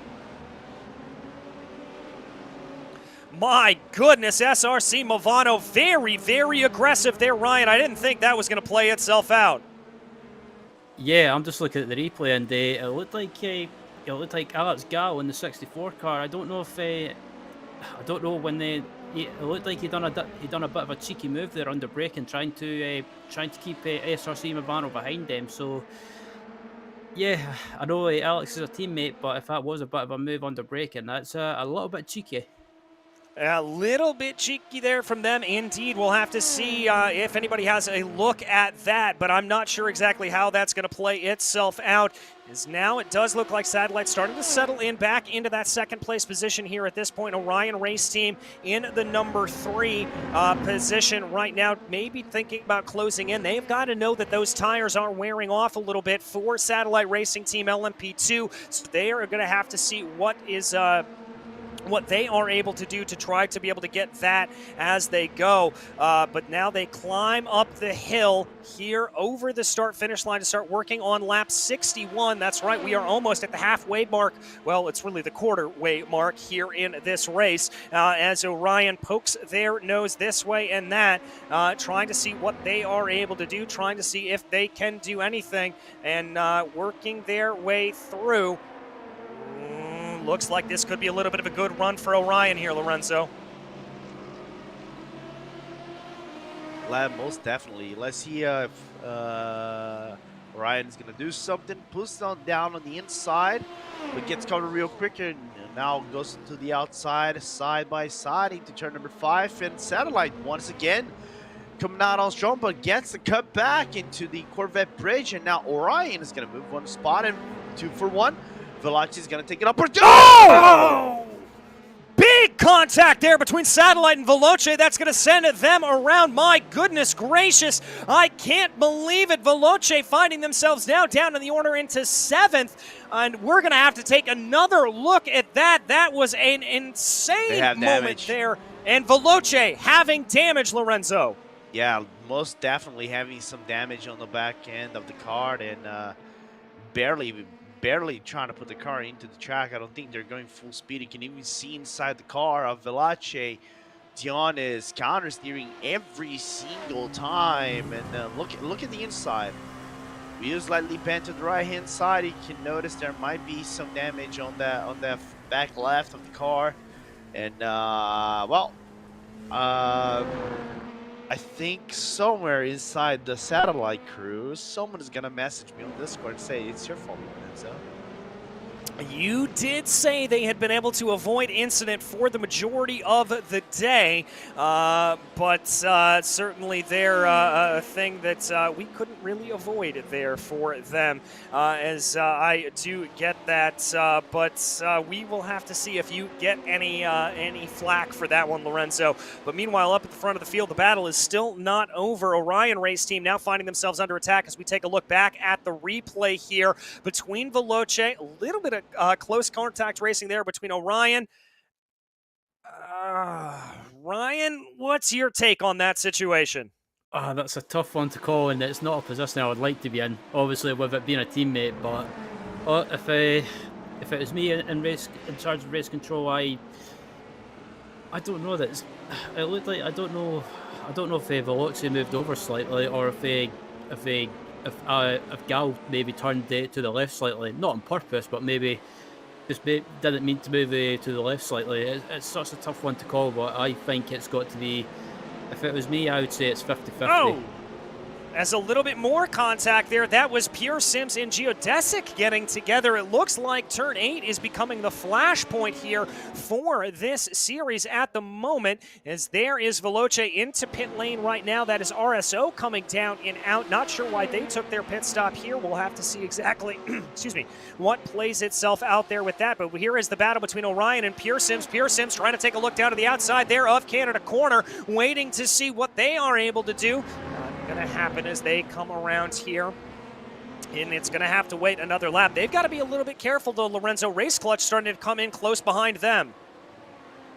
Yeah, creepy and creepy. The one thing you really don't have is creepy behind you, because we're coming up on Halloween, and you really don't want to have that coming up so close to Halloween time and have those scary jumps and everything. So it's going to be a little bit of a tight moment for the Pure Sims and also Orion.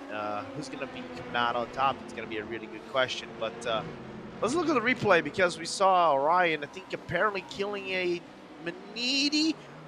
Oh, no. Oh, and a double push there just for good measure. The Maniti car finding themselves in a little bit of a world of trouble, finding themselves out and around. That is not what you want to see there if you are fans of that green liveried machine, as they bring themselves now down through the corner, trying to see what they are able to do.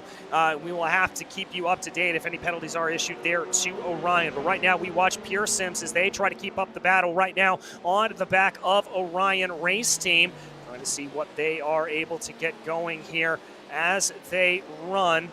Looks like Race Clutch also trying to make some aggressive moves there in the background.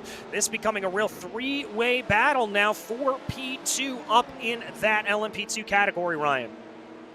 Yeah, I'm just keeping an eye on at the front with SRC and also Satellite and the Orion, Orion as well. And it looks like, actually, saying that as well, Pure Sims has managed to get themselves back into this fight as well. So Pure Sims as well, they were pretty far back in LMP2 at one point, but they've managed to drag themselves back into it, and it looks like it's going to be a four-way fight by the looks of it. And yeah, look at the Race Clutch car as well, they're getting themselves back into it, and I was about to say I thought Geodesic was involved, but obviously with that issue having contact, they're falling back, but it's a four-way fight up at the front, and as I say that, it looks like, is that Orion has dived into the pits? Yes, it is.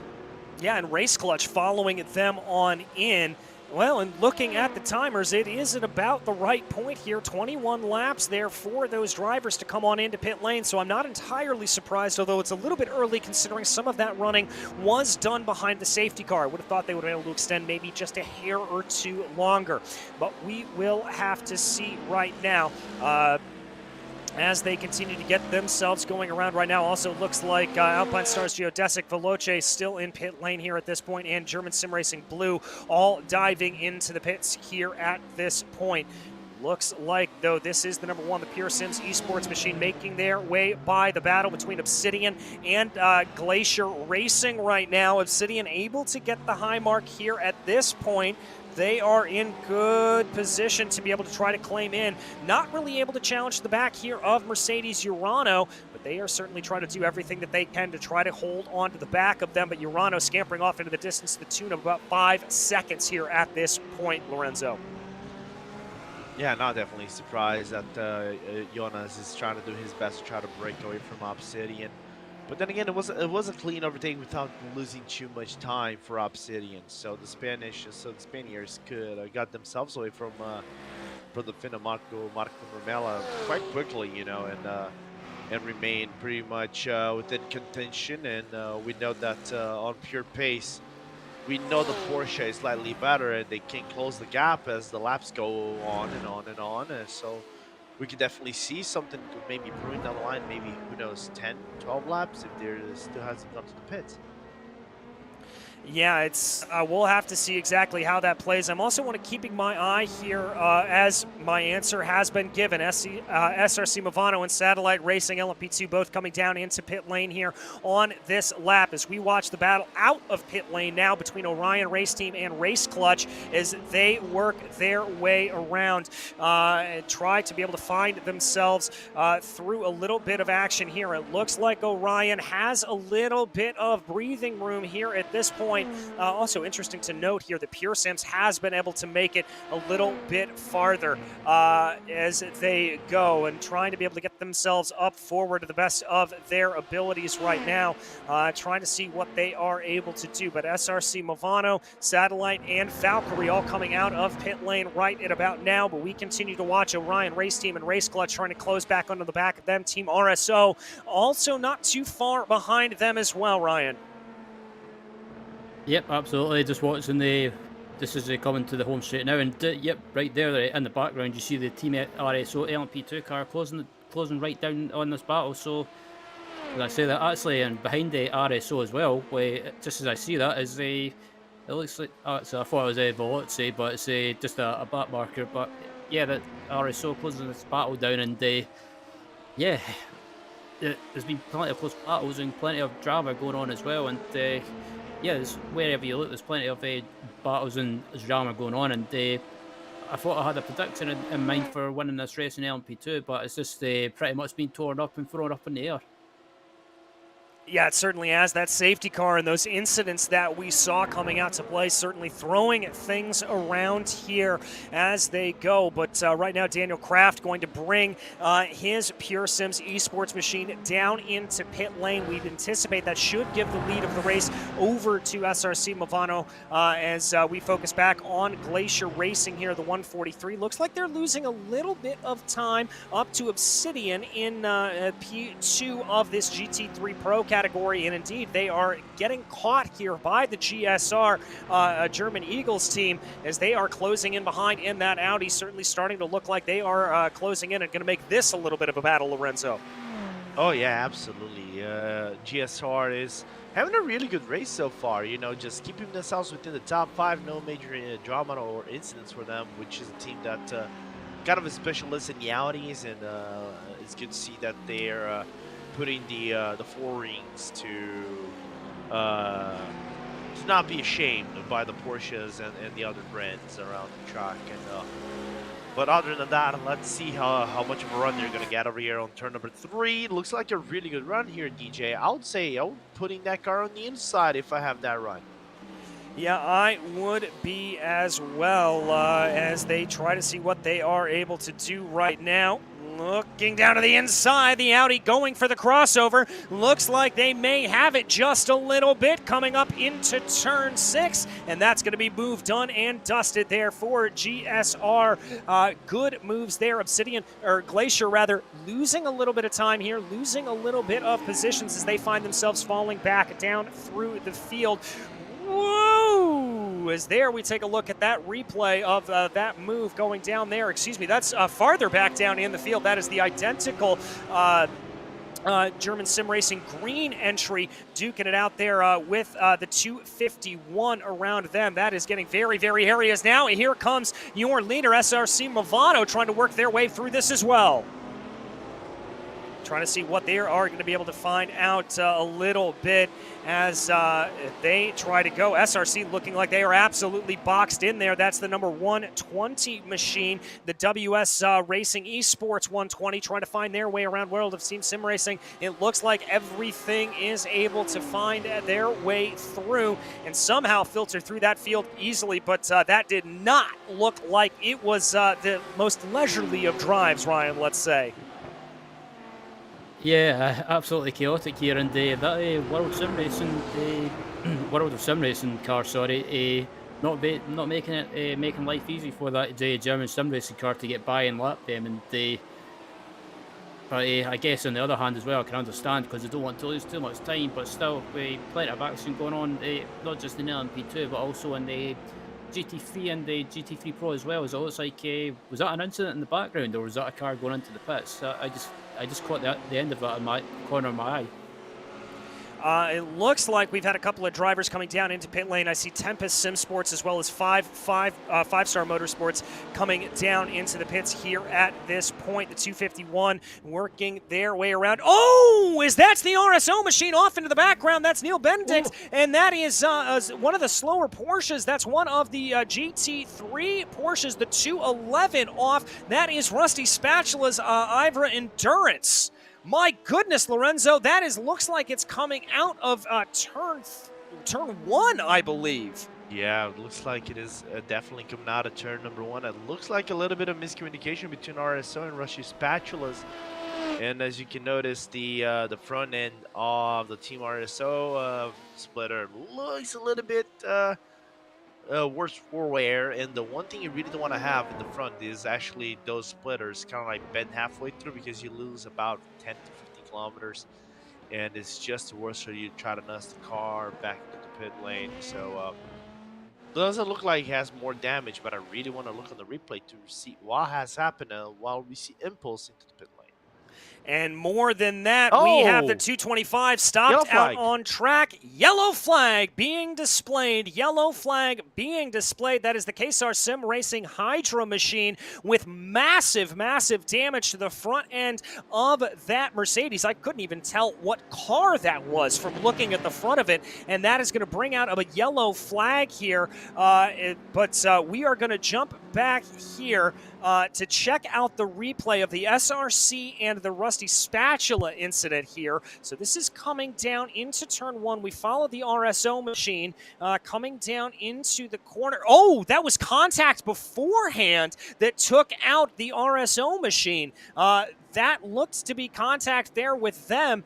And Ryan, dare I say there that's the LMP2 a little bit of a hapless passenger. Yeah, absolutely. That was just so unfortunate that incident happened. But yeah, unfortunately around Road America, especially in that part of the track, it can happen. And looking at the replay as the Porsche comes out of the pits now, and it looks like he goes onto the grass and yeah, I have to say, Team RSO was just an innocent victim in that incident. And yeah, I think that Porsche should have been a little bit. Well, I knew they were on the grass, but should have been a little bit, how can I say, more aware. Yeah, I have to agree with you there. Should have been a little bit more aware of just where those right side tires were on the track, as that certainly was enough to send them around. Now we're going to take a look here at the 225. Is it the kink? It's the kink. Again, coming back to bite in a big, big way, trying to get that car out of the way as much as possible. There you see moving back in to take a tow. Ooh, Lorenzo, that is a big hit, and that is, what, the third or fourth time that we've seen the kink come back to bite these drivers. Yeah, the kink is just your worst or best friend, but looking from the lines that Quasar did, they just went way too wide into the entry, so they probably should have known they were going into the grass, so just lift off the gas and let the car carry out through the corner, and then you resume speed once you're out. I don't know, that is just me guessing. This is unfortunate, you know, and I think it is the second or third incident in a row that caused a yellow flag in here. Yeah, on the same spot? Yeah, it's the kink coming out to bite, and I can tell you from my time at Road America that, but whether on the sim or in real life, it is one of the trickiest corners in the world. Very, very difficult to get right, and when you get it wrong, it certainly comes to bite you. So we are here on lap 69 right now, as this field is going to sort itself out and work itself around right now. Looks like, Ryan, you've got a little bit of information here on Satellite Racing. Yeah, I was just looking through to see if any teams made a pit stop, and it looks like, from what I can see, it looks like Satellite may have just dived into the pits and done a full service. They done a driver change, and Alex Gallo's out, and it looks like Cyan is in to take it to the finish. All right, so we spoke to Sai a little bit earlier, and with only about 50 or so laps to go here at Road America, they continue to go their way around, and we will let it breathe a little bit more.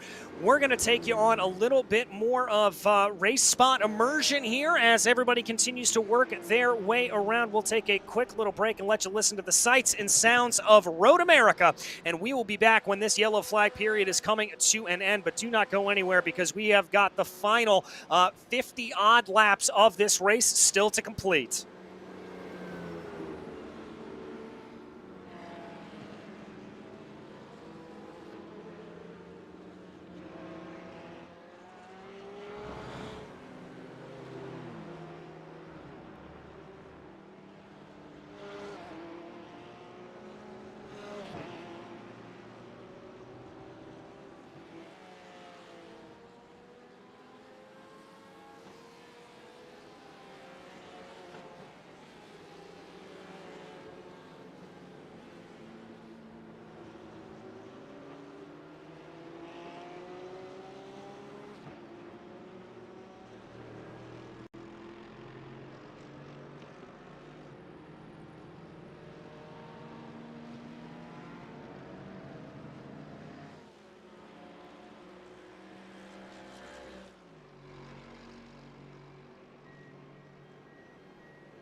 Welcome back to the 1,000 Miles of Road America here, part of the GSI Endurance Series presented by IVRA. DJ Clark joined here on the commentary booth live, Lorenzo Bonder and Ryan Walker. As Ryan, we've had a little bit of an interesting play of the pit stops here. Orion and Satellite once again opting to not come in to get their pit stops, but Pure Sims, SRC Movano, Race Clutch, Alpine Stars, Valkyrie, pretty much everybody else opting to take their pit stops up at the front end of the field. Yeah, some interest in the calls with regards to the pit stop. Some, like you say, some drivers decide to make a pit stop, do a full service, or just take fuel. Other teams, especially up at the front, decided not to make a pit stop. So, as we get close to the end of this race, not quite close, but we're getting to that stage of the race where it's pretty much going to be gloves off. So, I'll be interested to see how these strategy calls play out.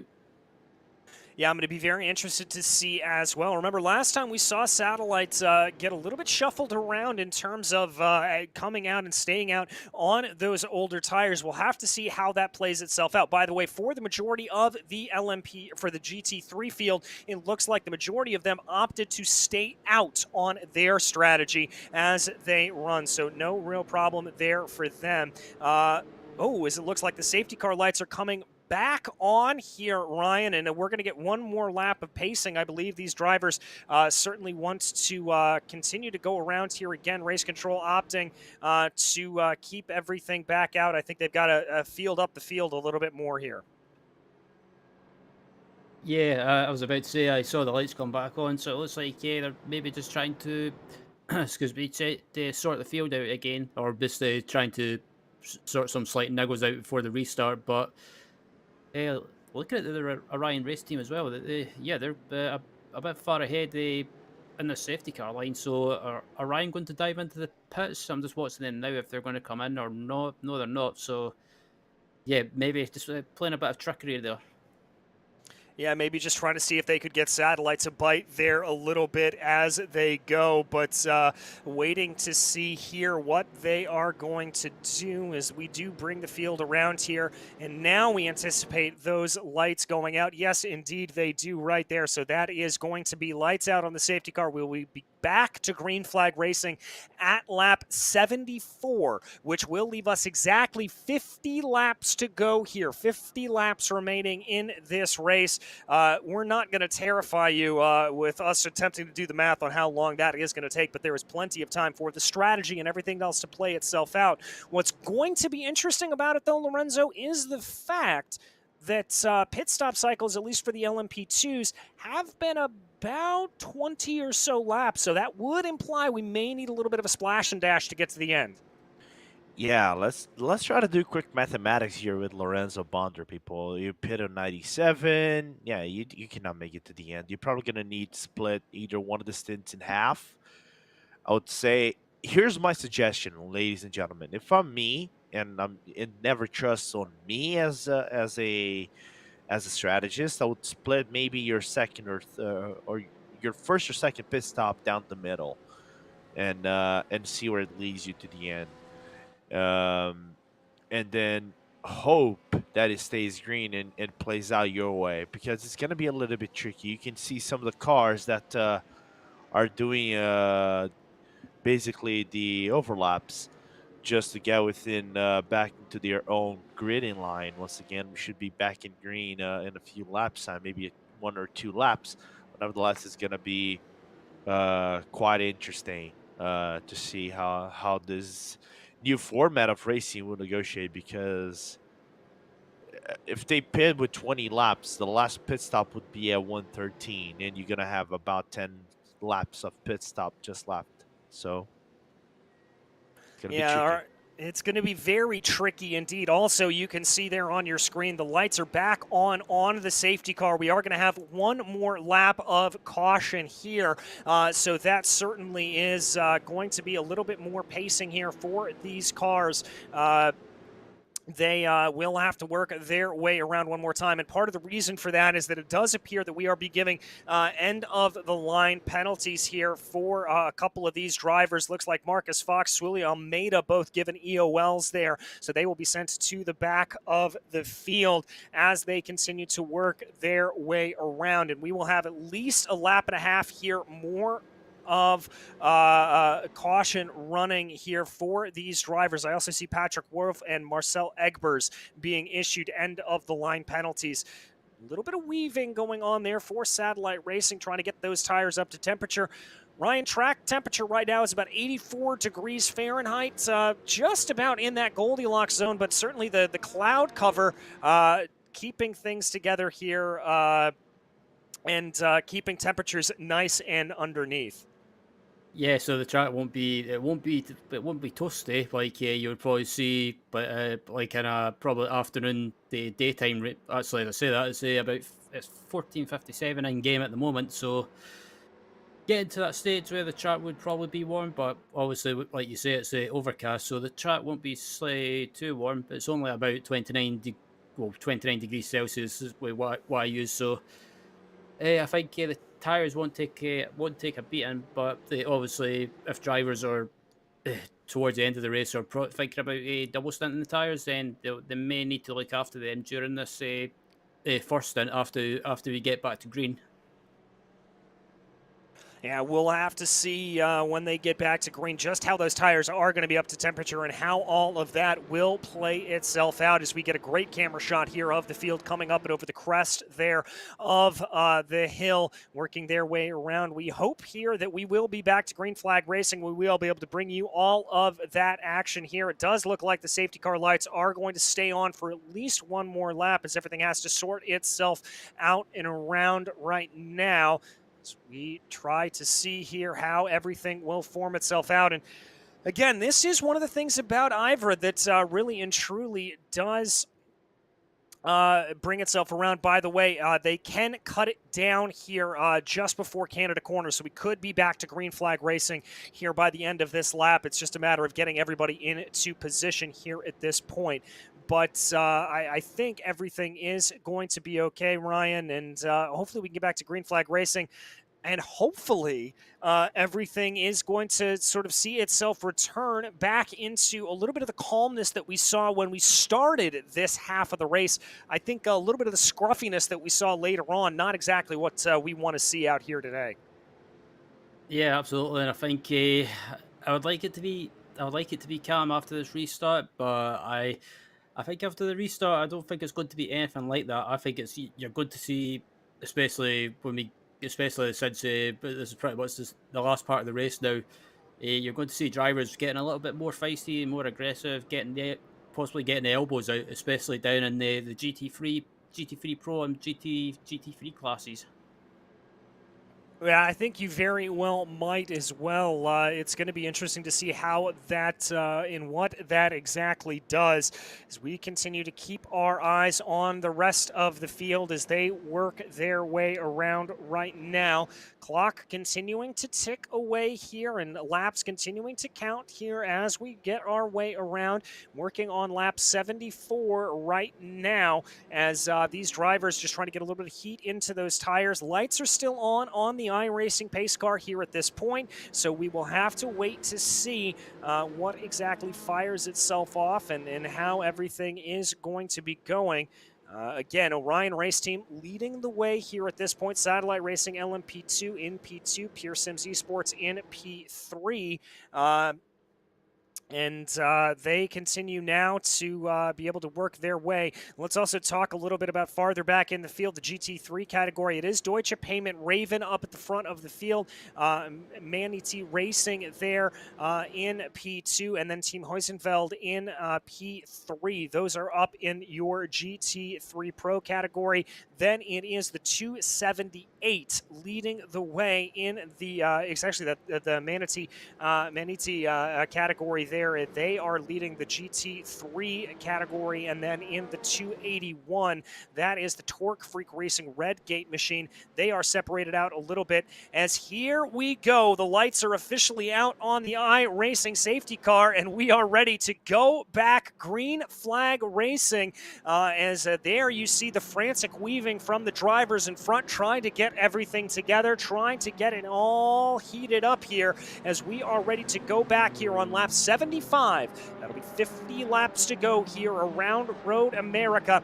Not a whole lot of time left remaining on the timer here for all of these drivers as they work their way now down out of the final corner, holding up for the safety car one last time before they get onto the loud pedal and get back under green flag conditions as Orion waits to get onto the loud pedal here, waits to get going, waits to get pushing, and there he goes. Green is in the air, and we are back racing here at Road America. Looks like a pretty good getaway, a little bit of a jumble up, a little bit farther back in the pack. I'm seeing a little bit of side-by-side between Valkyrie and I believe that's Alpine Stars Geodesic as they dive down into turn one, but everyone going to be able to sort themselves out nice and cleanly as they try to get themselves out and going. There it is up at the front, Race Clutch, and that's going to be Team RSO trying to get their way up ahead, Ryan.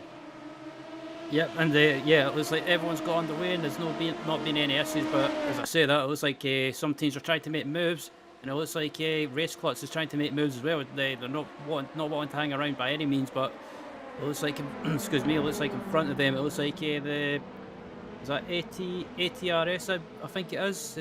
No, it's not ATRS, it's one of the LMP2 cars trying to stop Race Clutch getting by anyway, but yeah, it's like I mentioned, everyone's not hanging around, and they're not. Yeah, it was ATRS. My apologies. But yeah, everyone's starting to get a bit feisty now. Yeah, everybody's starting to get a little bit feisty here. I think drivers know that this is certainly starting to close on in at the end of the race as they continue to go.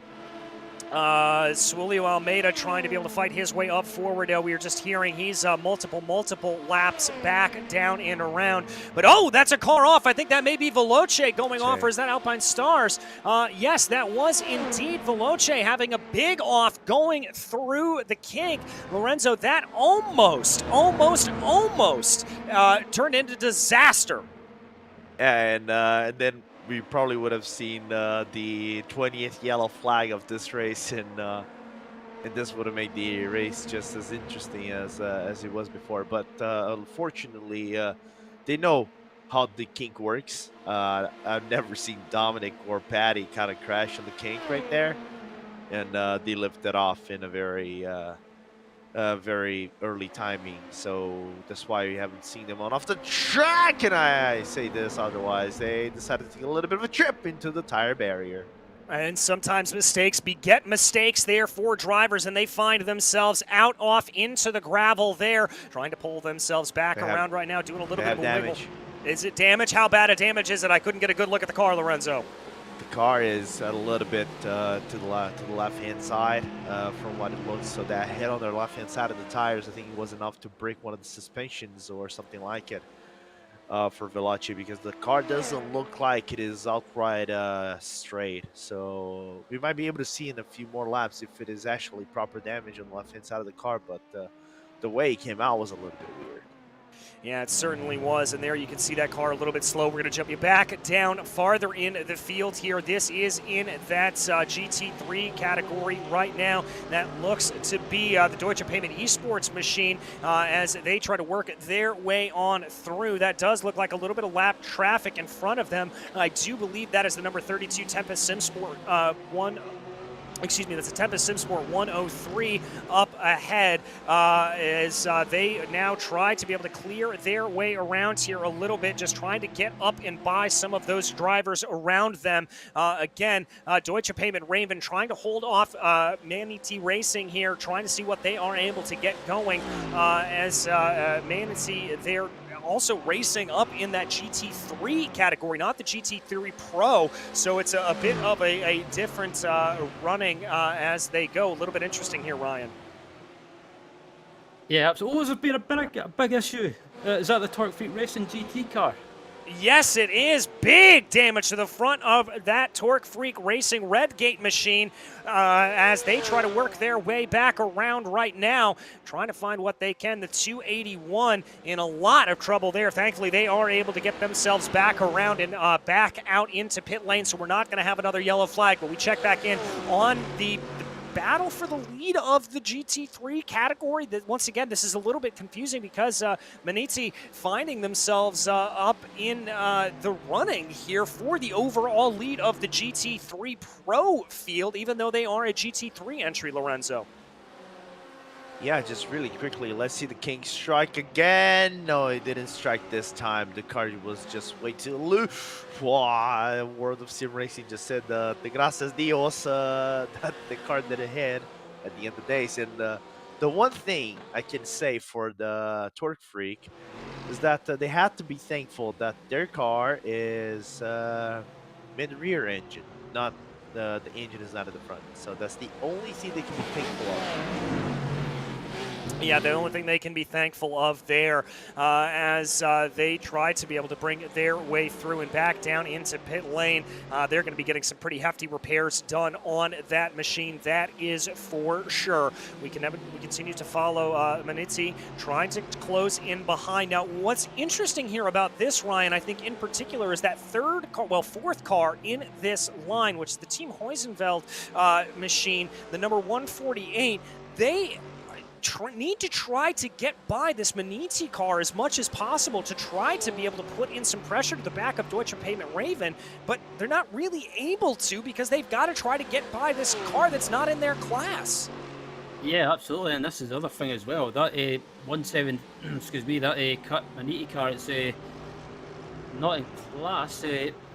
I don't know. I think there might be a bit of tactical games going on because they've also got another Manizzi car. It's behind this Team Huskenveld car, the 179, which is in the same class. So a bit of maybe team tactics going on here. But I agree, the Team Huskenveld car needs to try and get by as quickly as possible if they want to try and close the gap down to this Deutsche Payment car that's currently leading in the class. Yes, indeed, as here comes Urano trying to work their way back up through the field right now. That is going to be able to get by the GT3 Pro entry for Manizzi as they are able to find their way up ahead as they go. So they've also got to watch out. 5-Star Motorsports behind them trying to close in as well. Remember, we saw this dueling Mercedes battle playing itself out a little bit earlier on, and for a little bit of the slack we were giving, Lorenzo, to the Mercedes, talking about how they don't really have the grunt in a straight line. Well, they're currently leading the GT3 AM category, and in GT3 Pro, they're second and third, so not bad at all. But looking a little farther back in the pack here, a real gaggle of cars. That's going to be a little bit of a poke this way, and that's for that 12th place car in line. I believe that is Teddy Lowendick in the Vector by RSR, number 127. Teddy trying to take a little bit of a look there and seeing what he can do. Teddy, of course, a mainstay here on RaceSpotTV in the Precision Racing League, so good to see him out racing here in IVRA as well for his team. This is a long line of cars, and Lorenzo, this can sometimes be a little bit frustrating to try to get your way around and try to work your way through. Yeah, because you're kind of stuck with this gaggle of cars sharing draft to one another, so it makes overtaking a little bit more complicated. Of course, you might have cars that are stronger with the downforce in comparison to others, but in this instance, because you have so many cars sharing draft to one another, going up and down the track, because this track does have some elevation to it, it makes everything much more complicated. Here goes Moran, the satellite on the inside, side by side here. Does Obsidian cover the move? There's a little bit of contact, but everybody got away unscathed and back into one fold. Yeah, back into one there. That got a little bit hairy there, as that is a car that, remember, is down a lap there at that point. The car that's directly running behind Obsidian is the Glacier Racing number 143. So they've got plenty of room to try to make up. Glacier Racing then has Archer Brothers behind them. Archer Brothers, remember, the reigning champions there in the GT3 AM category, and they weren't leading this race a little bit earlier on in the running. Glacier continuing to do a good job in that Ferrari. We bring you back up to the battle for the front of the GT3 category right now. Deutsche Payment continuing to lead from Maniti right now, continuing to lead from Team Huskenfeld, but I think my eyes here, Ryan, are on that Urano Esports Mercedes. Yeah, I've been watching that.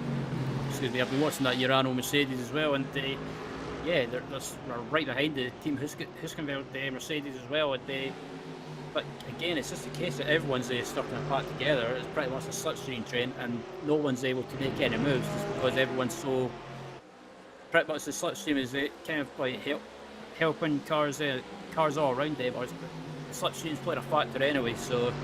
I think it's going to come down to who makes a mistake if any of these teams want to try and gain positions. Yeah, I think they are as well. We're going to have to see how exactly feisty Urano really tries to battle this out as they go. And they've got to also watch out from behind, because I thought for sure that they were going to be able to put a little bit of gap there back to Maniti. We focus on right now on the 201 entry. That is the Archer brothers car, as it looks like they've had a little bit of a problem. Dylan Archer behind the wheel right now. They're going to find themselves under a little bit of an attack here as they go down through the kink. That is a very, very sketchy place to be making an attack. Remember, they were all over the back of that Vector by RSR machine, and now it looks like 1, 2, 3 cars trying to go on by World of Sim Racing team, trying to get down to their inside. Archer brothers gonna hold the outside lane and just barely keep that one alive, Lorenzo. Yeah, just barely made the overtake work right there, as the World of Sim Racing got on have a little bit of a touch, you know, on the rear right of the car, and we're gonna look on the replay to see what has happened in terms of overtakes. Oh, well, good save nevertheless. Just the rear end losing on its own. It was a little bit of a weird loss to put it in the very least. Yeah, a little bit strange there, and a little bit particularly strange considering we don't see the BMW losing all that much traction on the rear end, as it normally tends to be a relatively planted car that you're really able to chuck through the corners quite a bit. There is the 251, and well, we've got to focus back on a little bit farther in the field, because Urano has been able to get by Team Huskenfeld here, and that is going to be a good run for them. That will move them up into 3rd place in that GT3 Pro category. So that is going to be a good run there for them, and they're going to put their eyes up ahead right now on that Maniti car and try to close in on the back. That does put them 3rd in GT3 Pro, or 2nd in GT3 Pro rather, as they go. We are hearing that that was pretty much just a straight line pass there from Urano, able to get that done going down the Moraine sweep. So pretty simple stuff there from that Mercedes, just able to get it done pretty well. The action here from the restart, Ryan, really been back in this GT3 field. It looks like the LMP2s have calmed themselves down a little bit. Yeah, the LMP2 class is pretty much there's a bit of a argy-bargy going on at the restart, but it seems to have calmed down afterwards. Most of the accidents being in the GT3 and GT3 Pro classes, so yeah. Also with back markers in both GT classes, it's kind of mixed up the battles a little bit. But looking at the ATRS Porsche and ATRS Porsche and the World of Sim Racing BMW, there was a bit of contact there on the exit of Canada corner. So yeah, these drivers are not hanging around and pretty much getting their elbows out. Yeah, certainly trying to get their elbows out there a little bit as they go. These GT3s certainly trying to see what they are able to do as they climb the hill right now. Coming across the line here, lap 81, officially what we are working on, 80 laps into the books. Well, we should say, doing the math there, that is 80 from the halfway point when we have a little bit of restart here for the session, as we watch right now, trying to see what these drivers are able to do in that WS Racing Esports machine. A little bit of a poke to the inside there, trying to take a look on the SRN Motorsports Ferrari up ahead of them. Once again, that not a battle technically for position. That is between the GT3 Pros and the GT3 AMs, Lorenzo. Yeah, but even though it's GT3 AMs and Pros, are they not allowed to fight? I'm not entirely sure. We may have to go back to consult the rule book on that. I'll tell you who is allowed to fight. Yeah, that is a car way off, and we've got a battle of battles here. Obsidian and German Sim Racing very much working their way through, and look at that, trying to take a little bit of an opportunity there is the 264 as well, sensing that Satellite Racing GT3 AM entry, trying to take advantage, and I also think this has allowed for Glacier Racing to pull into the back, so we could have a little bit of a battle here as they go, and this is a multi-brand battle. You love to see this, Lorenzo. I'm really crying out of joy. I've been very emotional lately. Tears of joy coming in for Lorenzo, seeing a multi-class, multi-make battle here in the field in GT3. This is what we absolutely love to see as they continue to go. But right now, it does look like Obsidian is going to be able to hold this down for now. I've got to be a little bit concerned if I am Satellite Racing GT3 AM. Remember, they are a lap down. So we take a look at exactly what happened there. That Porsche up ahead, just getting it all wrong through turn 6, Ryan. Yeah, it looks like Mike Dam might have just made a mistake, possibly maybe just missed his turning point, and we've seen that from a few drivers in both GT classes, also in LMP2 actually. Come to think of it, when drivers miss their turning point, they get a bit sideways or sketchy, and they have to fight the car and to make sure they don't spin, and they just let it run onto the grass. But talking about LMP2 as well, got this battle of race clutch going on and the race clutch, and it looks like Valkyrie as well. So Valkyrie, one of the teams that had the incident with one of the Maniti GT cars earlier on, and it's pretty much just been actually thinking about it, they've done well to get back up to 5th place. Yeah, doing very well to get back up to 1st place here, as now we focus on Race Clutch as they work their way through the field. That is Valkyrie, who's had their fair share of issues here today, but they've been able to find their way back up into P5. They can secure that position. That'll be a good run for them. Everybody having worked their way through traffic right now as they go. There's the Vector by RSR machine that they are having to piece their way by, as well as Glacier that they are getting by right now. Trying to find everything that they can here at this point. This is where things get a little bit sketchy, but Lorenzo, I've got to say, during this first lap of overtaking, this is sort of the danger zone where we normally expect incidents and accidents to take place. Really haven't seen that many on the first lap of overtaking here on these restarts. Yeah, I think one of the reasons is also because you don't have too many battles side by side with some of the teams, so that's why you don't get this frantic side-by-side of the LMPs or splitting the seas. Oh, a little bit of puff of smoke outside. Just wondering who had that puff of smoke. But let's see who's that going to be. Orion being overtaken by Mivano in the meanwhile. Going to turn number 1, going through Impulse, nice and clean. But yeah, we kind of expected it because I think we have lesser cars. We're not getting this frantic drama. Yeah, lesser cars here, as you're right. The frantic drama coming down. Whew, that was a late move there for SRC Movano as they work their way through the field right now. Coming back through the GT3s, here is Valkyrie and Race Clutch trying to fight themselves out and fight through these GT3 fields as well. Looks like the majority of the LMP2s working their way down to the inside there of turn 5. They're going to come down through the corner right now. It looks like there that the Maniti car getting out of the way, and nice and clean as now they come up behind the Huskenveld and the Mercedes-AMG Team Urano Esports. So this is the leaders here in that GT3 field. Whoa, Ryan, talk about a gaggle, talk about a move there. The 27 Valkyrie getting very aggressive. A Race Clutch right up behind him.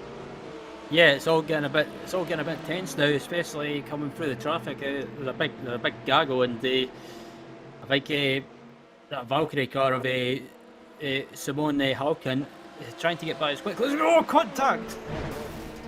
Oh, contact there, and that is going to be one of the Porsches off into the wall, and that's the Deutsche Payment Raven having a big problem there. My goodness, that's the leader in the GT3 Pro category, Lorenzo. Can we get an immediate replay to see what kind of crimes were committed by the LMP2s going into the kink? And obviously, if there's no damage on the left-hand side of that Porsche, I'm probably gonna call Porsche to give me what kind of metal alloy they're making in the car. But no, of course they probably would have damage now as they come to the pit lane, because that was a hard hit, about 250 kilometers going into the kink wall.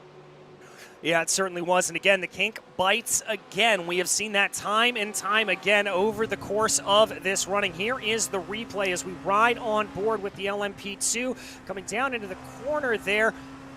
That looked like a pretty clean line for the LMP2. A little bit of a late dive, Ryan, but not too bad.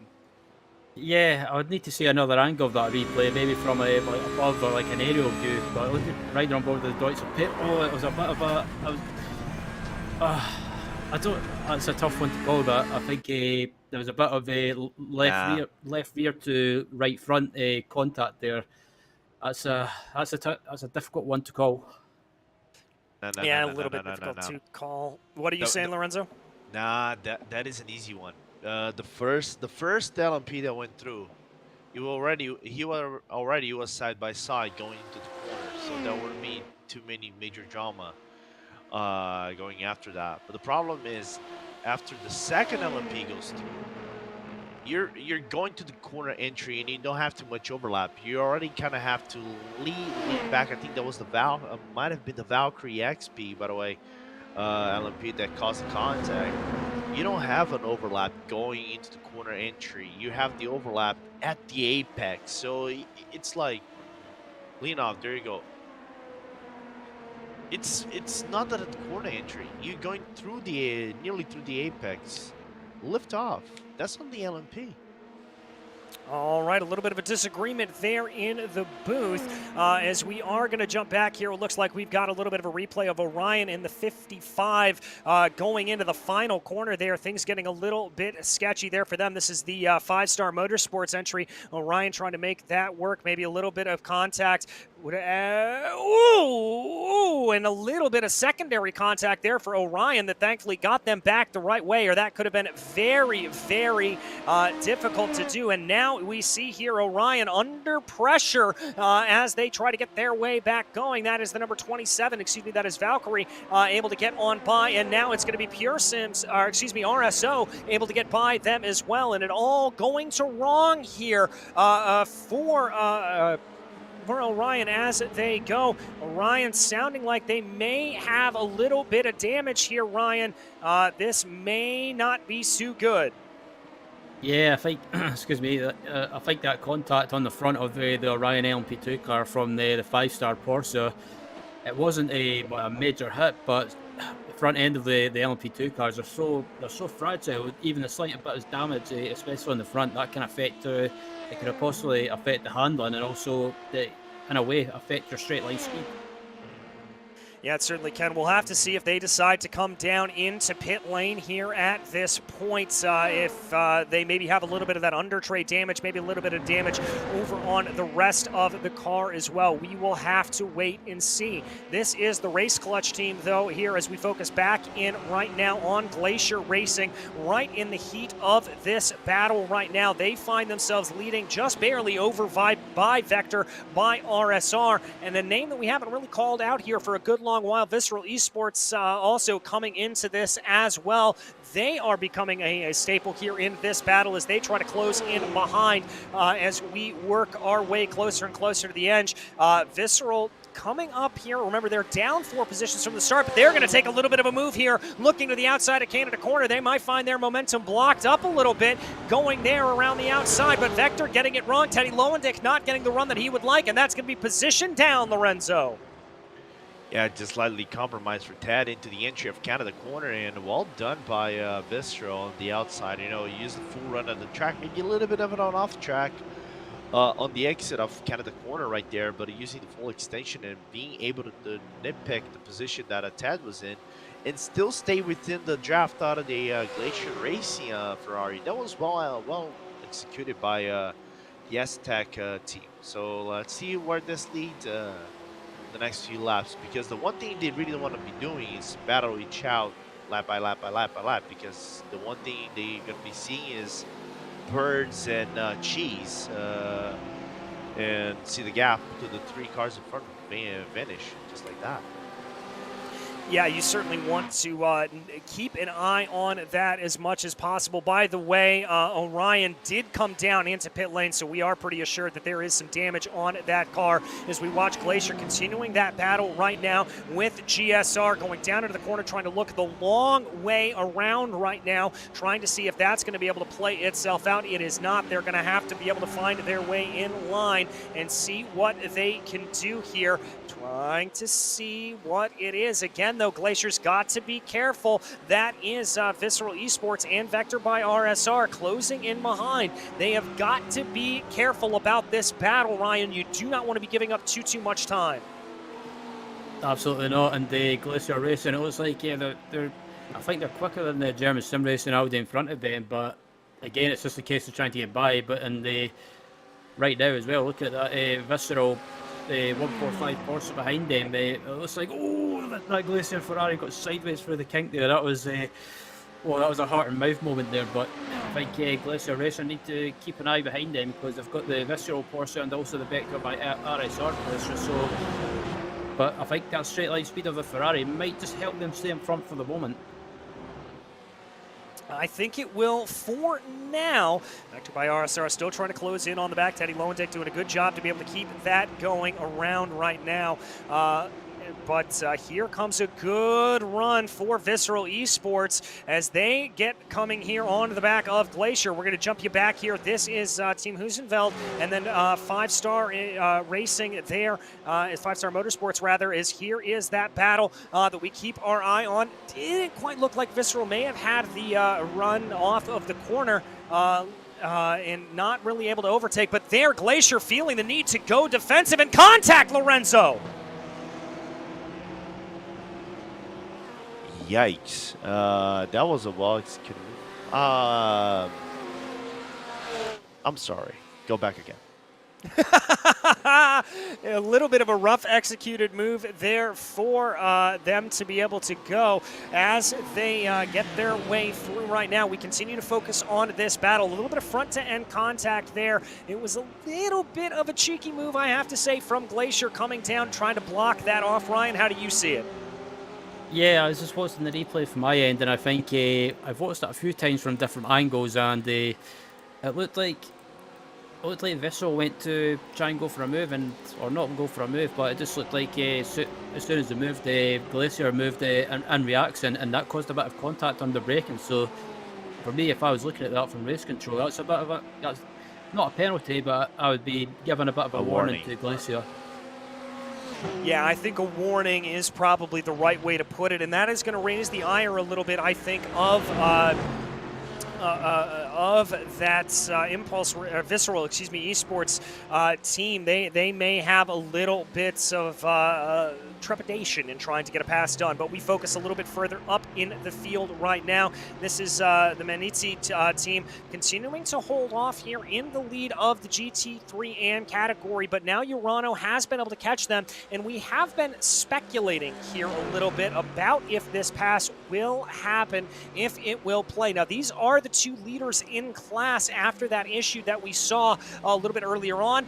There it is down into the corner, and there is Urano trying to make the move on Manizzi, and it looks like that move's going to be done and dusted. Indeed, Manizzi breaking a little bit earlier there as they fall their way down into the order. Big blink there from the Manizzi Pro team as well. Got to imagine here, Lorenzo, that there could be a little bit of team orders coming into play and allowing that Manizzi Pro car to be on by. Yeah, absolutely. You know, just and also you'd be in respect of rule number 1 of endurance racing or racing in general. Don't hit your teammate, and rule number 2 is obey rule number 1, right? So a little bit surprising that despite everything, Johnny Verheugen still hasn't yielded the car to Christoph Holstein, despite what is transpiring on that Manizzi car.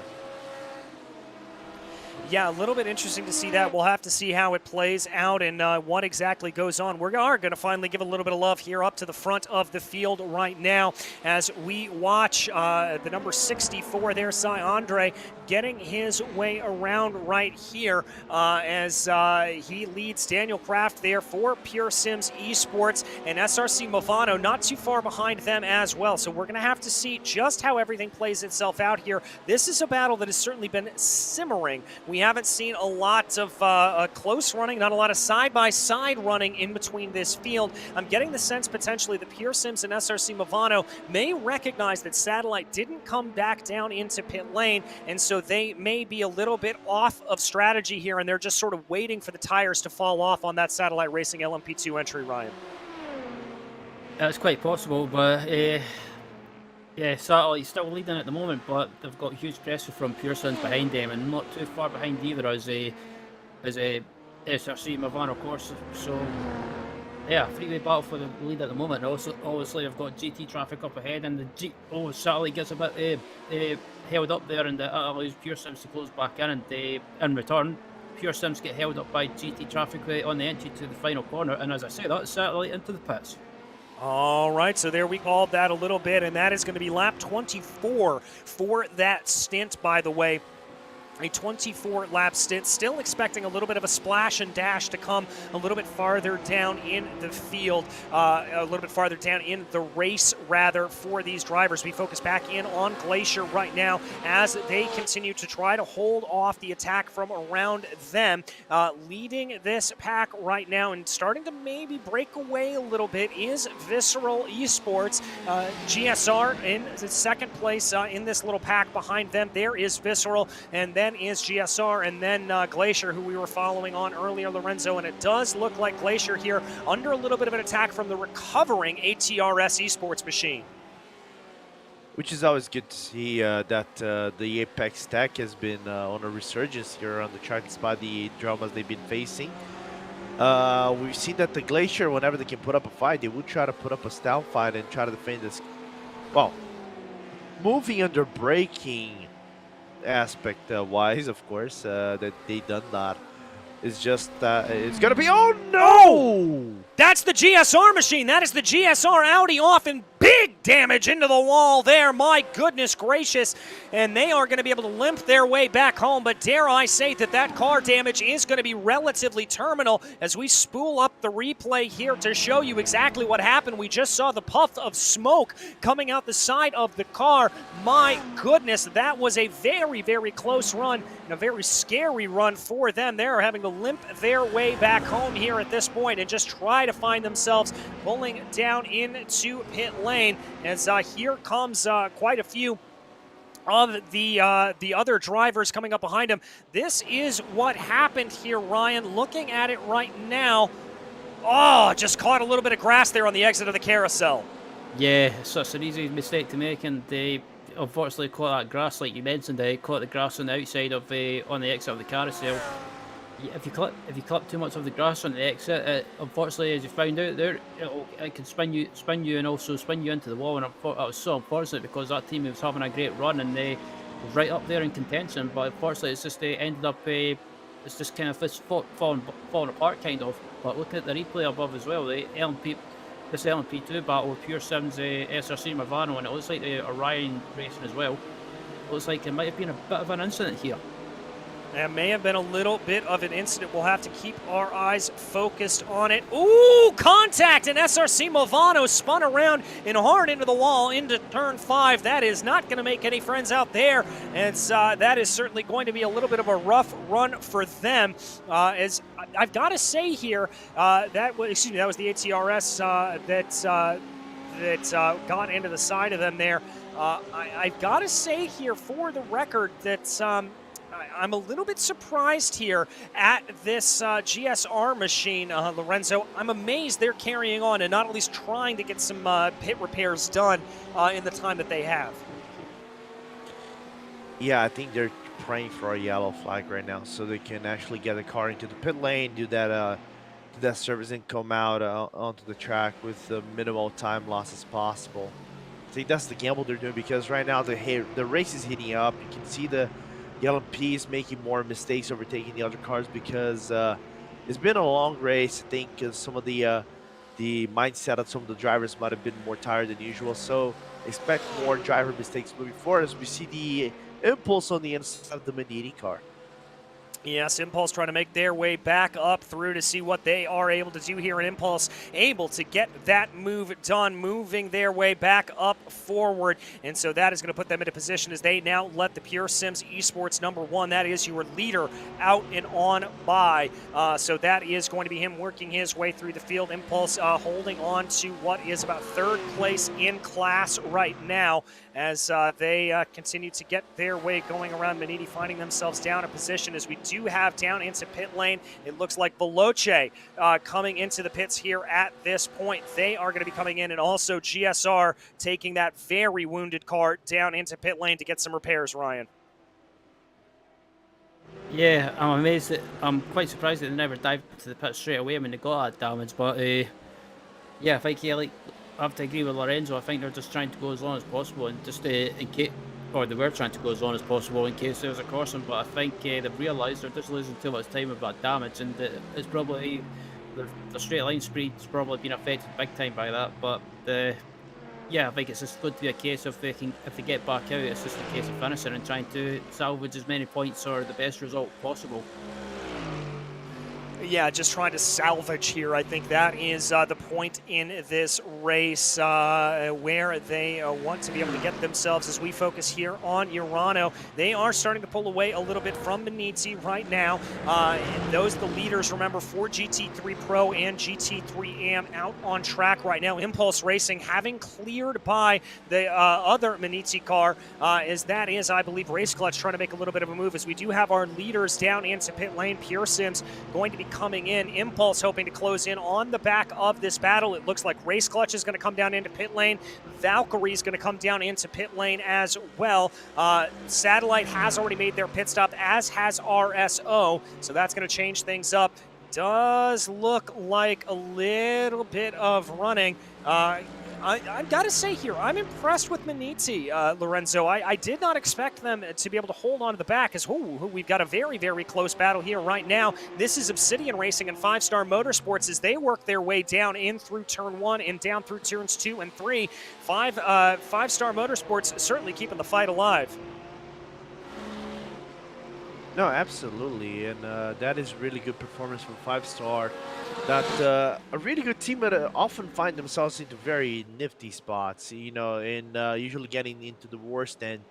Don't think that it will be an overtake being done over here, because that would be one of the biggest lunges you probably would do around the track, and you can see 5-Star just playing it safe for now. Martin Ray just playing that card safe. Meanwhile, Vector by RSR on the inside. Is there a little bit of contact? There is.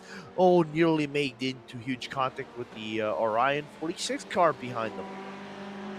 Yeah, things getting scrappy here. We weren't lying at all. Vector by RSR trying to move their way forward. That's a big off there for Teddy Lowendick. He's going to have to try to gather the car back up underneath him right now, and he's got to watch out, because that is fortunately a lapped car that just passed him there in the 144, but now it's going to have to try to get his way back up and around and get himself back up to speed before that Archer Brothers number 201 is able to get on by him as well, Ryan. Yeah, I do. I was just, I think it was just probably just a slight loss of concentration there, but as we look at the replay now, it looks like, who's that is up there to say it's a Ryan Race team, I believe it was, or ATRS car. It just dived up the inside, and thankfully Ted Londick managed to survive that and just go into the grass, and but I think that would have been a scary moment for him. Yeah, I think that would have been a very, very scary moment indeed for Teddy, and very lucky that he was able to keep the car pointed in the right way. As we take a look here on the Ferrari, it looks like Maniti is coming down into pit lane, the number 278, so that was your leader there out of the GT3 AM category. They're pulling themselves down into pit lane right now, but it does look like here for Glacier that they are continuing to hold the position the best that they can. That is going to be down in about 8th place. place in class. We take a look here at a replay. This is the ATRS machine coming down, getting past.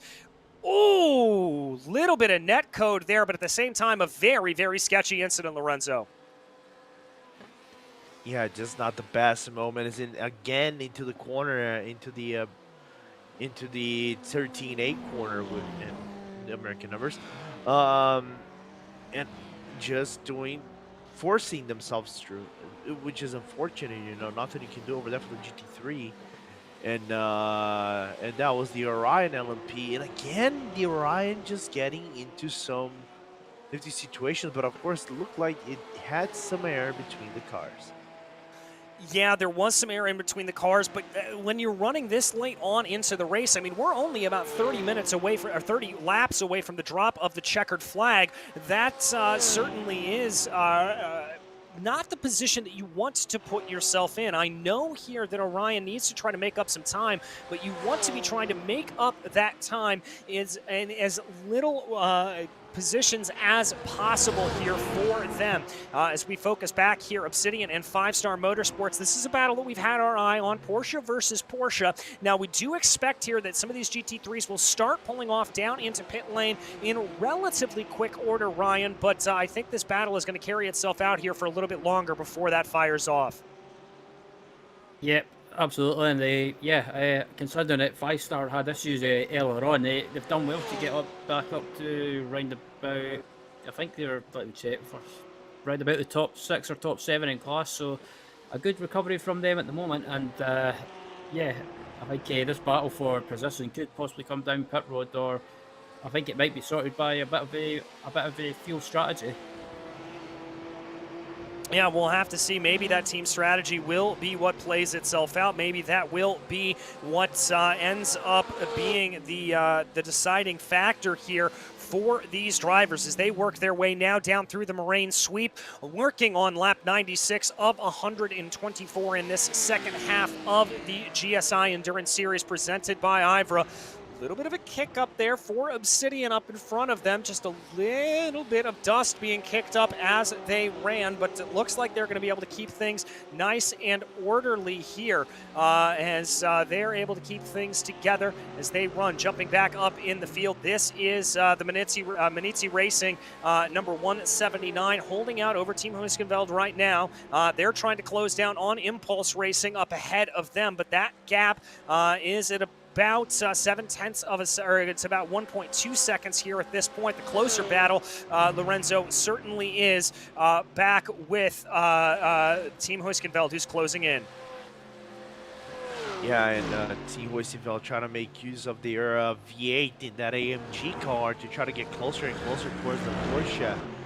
And Team Huskenveld, which is a really good team, and I mean a really good team in the AMG. So if there is a team that can exploit the car, find the proper setups and try to duel it out with the Porsche, as they break my face into a very hard stone wall, they come to the pit lane, I was going to say it would be them. Yes, they are going to come on into the pits here, just as we suspected that we were going to see some of those GT3s starting to come down into pit lane here at this point. The battle's all that exists now out on track, really and truly down in that GT3 category, as the LMP2s have really separated themselves out after the pit stops. I want to bring your attention here to the battle with the 143 and the 113. This is Glacier Racing just being able to hold out there over ATRS right now as they run. Not a lot of daylight there in between the two of these, Ryan Walker, and it certainly ATRS has been in the wars here today, had their fair few of offs, but they are fighting back and clawing their way forward to the best of their abilities. Yeah, trying to get back through the field as much as they can, and they doing well at the moment. They managed to get back up to the rear of Glacier Racing, and they look to be the quicker car out of them and Glacier. I don't know if Glacier is maybe just struggling with that low downforce configuration, or maybe struggling on older tyres, but ATRS doing well to get back through the field, and they coming up behind both these cars as it looks like it's a Race Clutch LMP2, I believe, or I think it's a Vector LMP2. Yeah, it's a Race Clutch LMP2. Sorry, I was getting mixed up there. But yeah, as they go around, race clutch goes round outside, and I always get scared of going around outside in the carousel just because I always get scared that GT cars might get twitsy in the middle of the corner. But as I say that, looks like ATRS has got the run heading through the kink.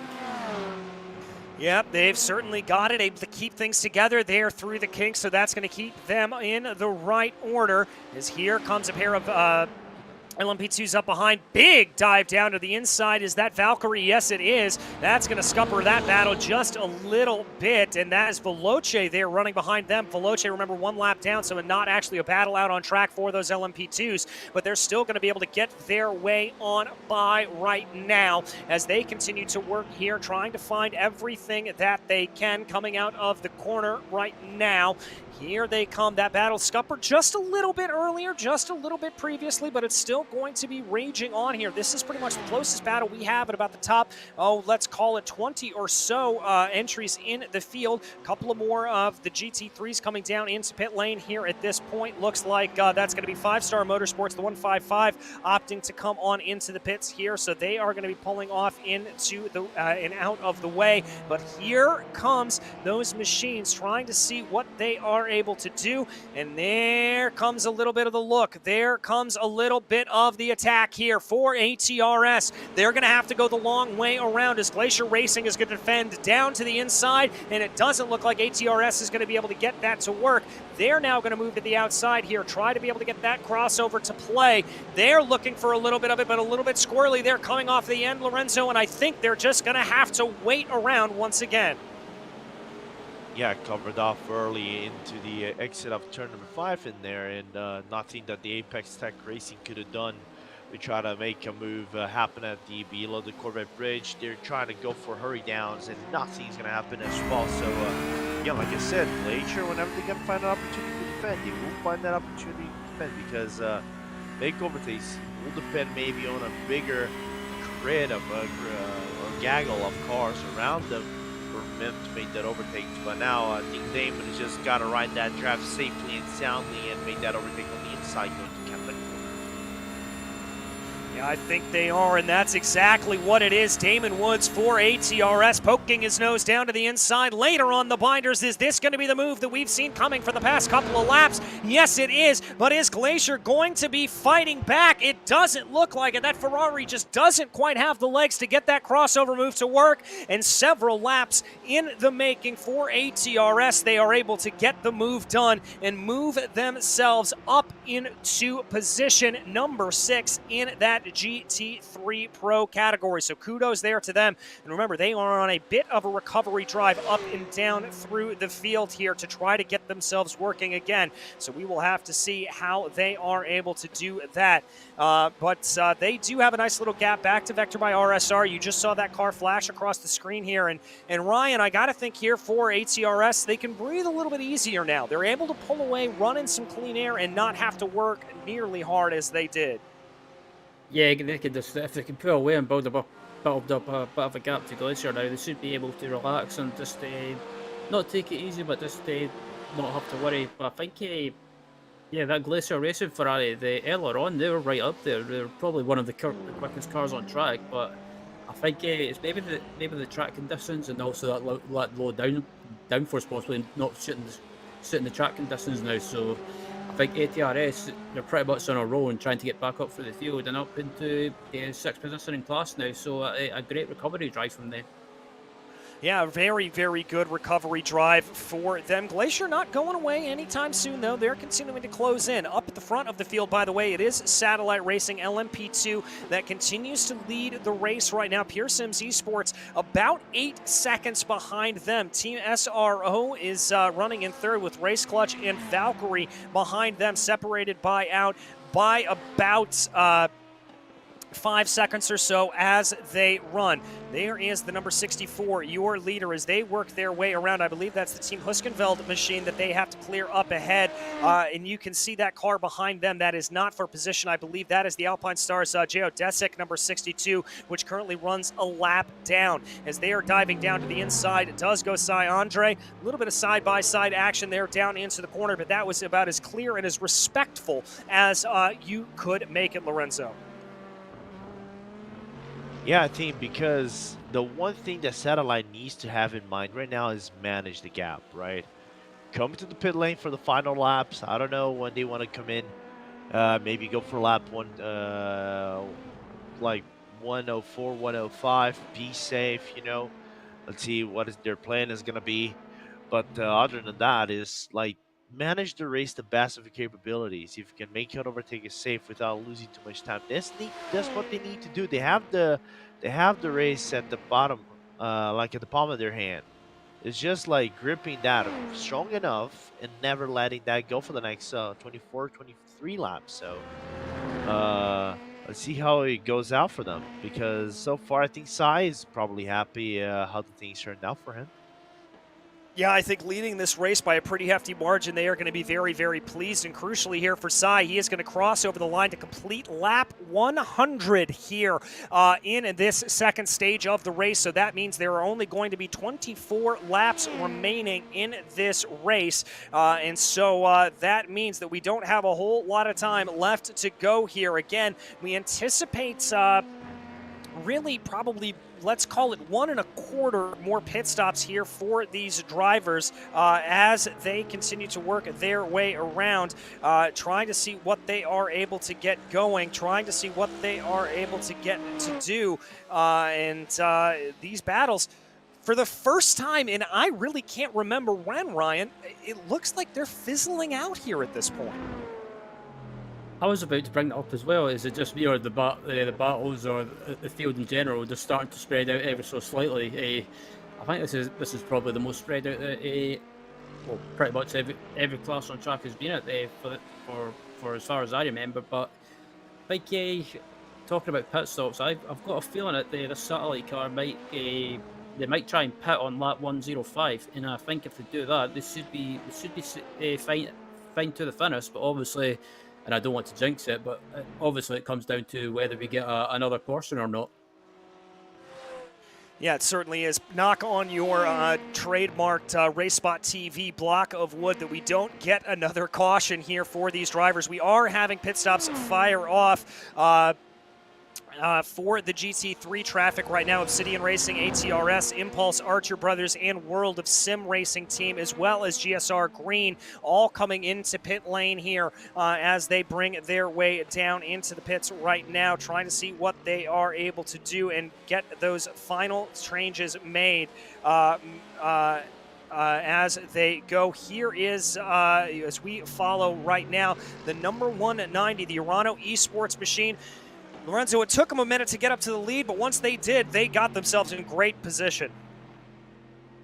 Yeah, really, really nice position for them. But the thing is, you come down to the final pit stop, you have to take into account that the Porsche has a really good second stint. So I see the gap slightly coming down, not by much. It's coming down, I would say like 1/2 tenths of a second, maybe per lap. So I would say I wouldn't count their lead to be as done and dusted in the GT3 Pro. I think Maniti can still try to contest this, maybe at the end of the race, but it's still too early to see that. Yeah, it's still way too early to be able to see that here, and so we'll have to see as your leaders from the GT3 categories make their way down into pit lane right now.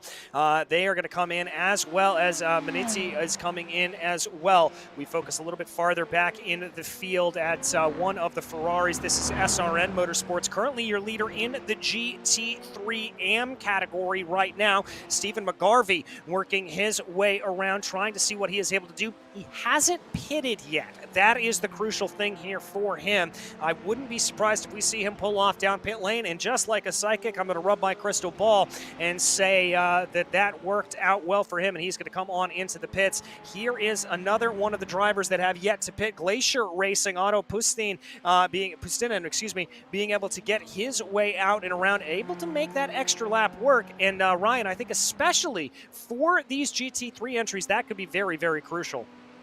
It could, and I think as well, if the cars are staying out or are managing to stay out slightly longer, it could work in their favour. Especially if you get another caution and safety car, that'll absolutely play in their favour as well. So yeah, there's been some interesting strategy calls and the as well, especially with the last set of pit stops coming up. But yeah, some drivers are staying out on track and managing to make the field make the stunts stretch out as long as they can. It'll definitely be working in their favour. Yeah, it certainly will. As here we've got a little bit of a battle. Impulse Racing and Obsidian Racing, the old foes that we saw from a couple of hours ago. They're back out onto the track here as they go. And it looks like here that Obsidian Racing trying to be able to get their way out of the corners right now. Here the number 18 is going to be coming up behind, number 15 rather, Race Clutch coming up behind them, as that's going to maybe slow down Impulse ever so slightly as they try to be able to go. And by the way, here we are getting the report here from our director that Impulse was chasing them down for a couple of laps and able to make this pass, so they're going to be hoping to scamper off into the distance here, and this will be a good run for Impulse if they're able to hold on to this. That will be 4th overall here, Lorenzo.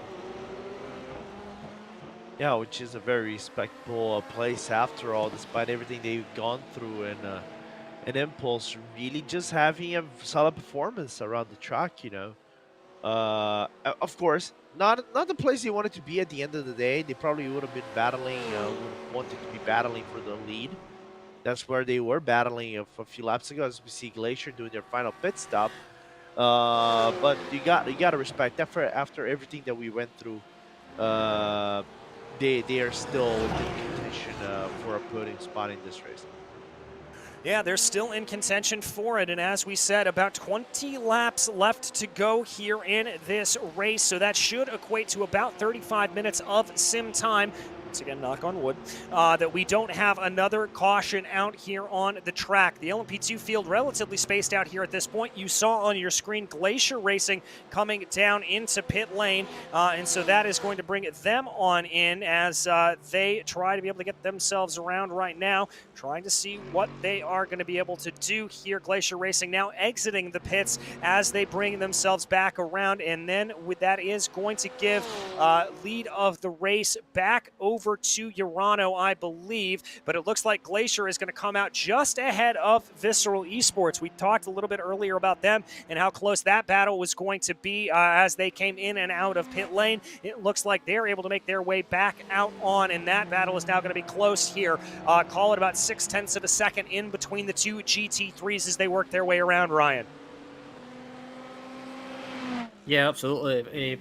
Glacier coming out in front of a Visceral Race, and that's absolutely crucial as well, because it means that Glacier have pretty much leapfrogged them and gained the position.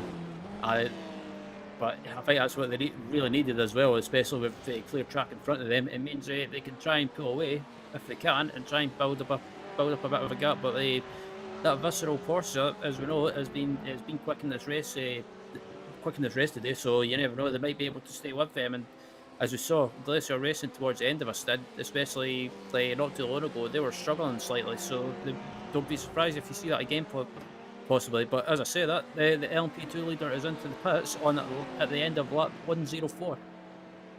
Yeah, that is going to be Satellite Racing coming down into pit lane, and I wonder if this is a little bit of counting backwards from the end of the race. Syandra coming in after only 14 laps out on track. Now, this should get him to the end of the race. Lorenzo, that was a noise from you. What are you thinking? No, just call me Nostradamus. I said he would pit at lap 105. You did indeed. You did indeed. I had forgotten about that. Lorenzo is certainly pretty brilliant about that. And we are hearing, Ryan, that there was a driver swap in that machine. Yeah, Andrew's out and Alex Gal is in for the finish. So, yeah, this is going to be, I think, Alex Gal, they've decided to stick him in because earlier on he was absolutely lightning quick. And I think that's why they've stuck him in for the finish.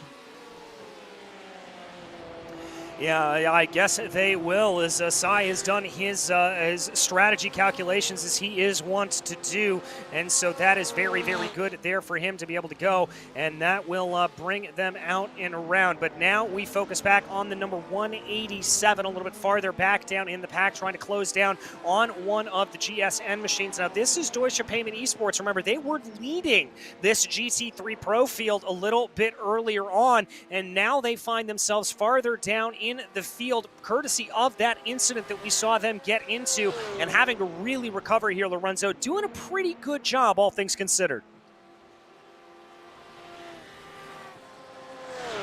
Oh yeah, absolutely. You know, the only letdown is they wish they did have that contact earlier on, but still in the race, and of course I think they're gonna feel those the drop points they could have had at the end of the race. But of course, long championship, there are some other nifty very tricky tracks they're probably gonna navigate in terms of traffic. So, and the team looked really strong in terms of pace. So I would say it ended on a bad way for the Deutsche Payment, but of course still a long championship to see them bounce back and maybe be at the forefront. So that's going to be a car to watch out for over the course of the entire season here for them. So I don't think they are going to be removed by any stretch of the imagination as we continue to keep our eyes a little bit focused here on that battle with Glacier Racing and Visceral Esports. They're certainly starting to close in a little bit more. Our Visceral Esports, we weren't sure if this battle was going to play itself out or not, Ryan, but it certainly looks like it is bringing itself into play here as time continues to tick down on the clock. Yeah, and Glacier again, as at the start of this stint, they're struggling straight away. So I think a track such as Road America, I think like low downforce is not really the way to go. Especially when you've got loads of high-speed corners, you want some downforce, and I think yeah, Glacier's starting to feel the effects of running low downforce now, and it's pretty much trying to hang on for the best result possible. But this Visceral Corsa, looking at it, it's got a run heading down, and it looks like they're going to make a move. But as I say that, Glacier goes to the inside to defend the inside line.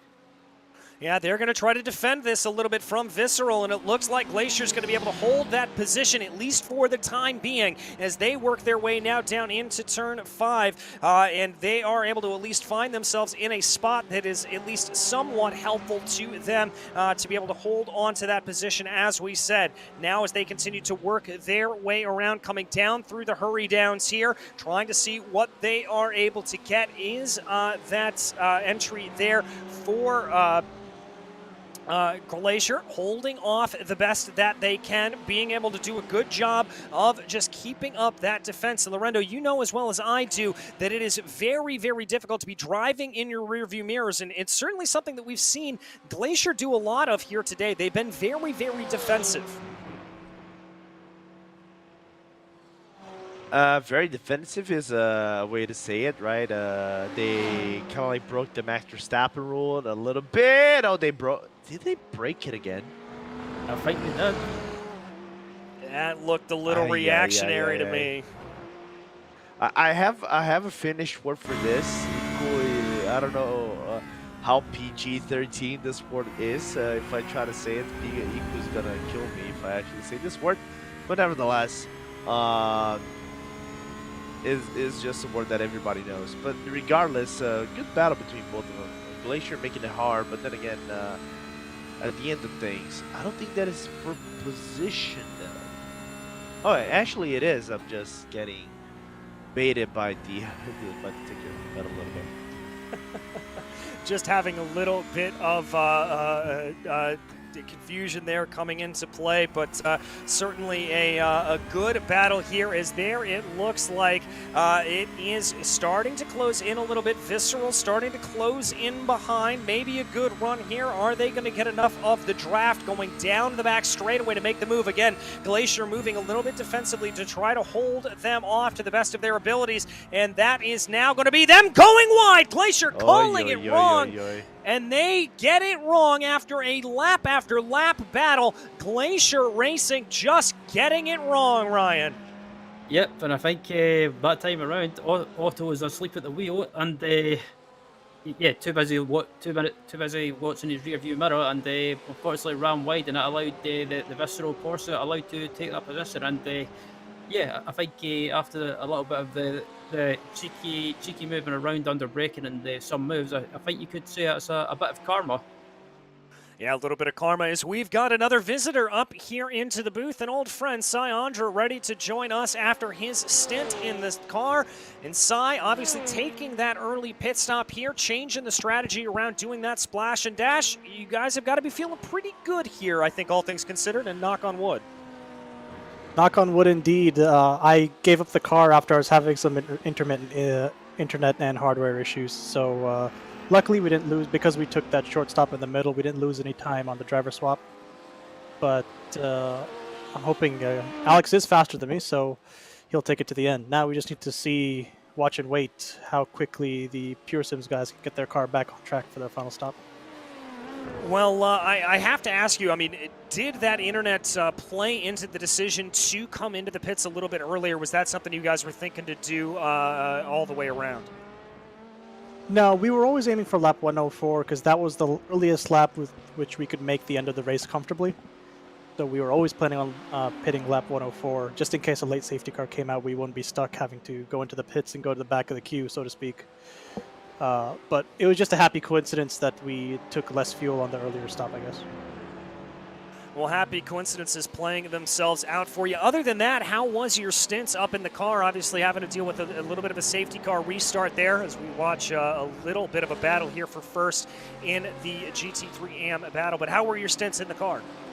Good. Like I said before, our car is sort of set up for this weather. I don't think I have quite the one-lap pace or even the overall pace that Alex has, but I think I kept it pretty clean. That was the important bit, and kept ahead of Daniel Kraft and Harley.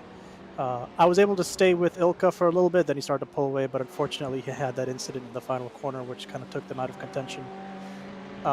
Besides that, I'm pretty happy with the stint. A little bit tired, and now waiting to bring it to the end.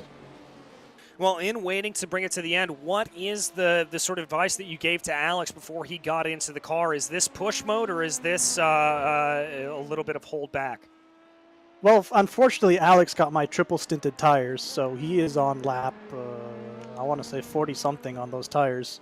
So they are old, but I took care of them. They still have a little bit of tread left on them, so all he needs to do is take care of that and bring it home. He will have a slight pace deficit, but as you saw Alex on the previous safety car restart, he was the only one who stayed out on old tires, and he still managed to keep people behind. So I'm comfortable handing off the car to him. Comfortable to hand off the car to him. I turn it over to Ryan here. Do you have any questions for Mr. Cy before we let him go? Yeah, just with regards to the preparation for this race, what sort of stuff did you do with regards to preparation for this race? Did you do anything like serious preparation, or was it more, how can you say, more laid back, more casual?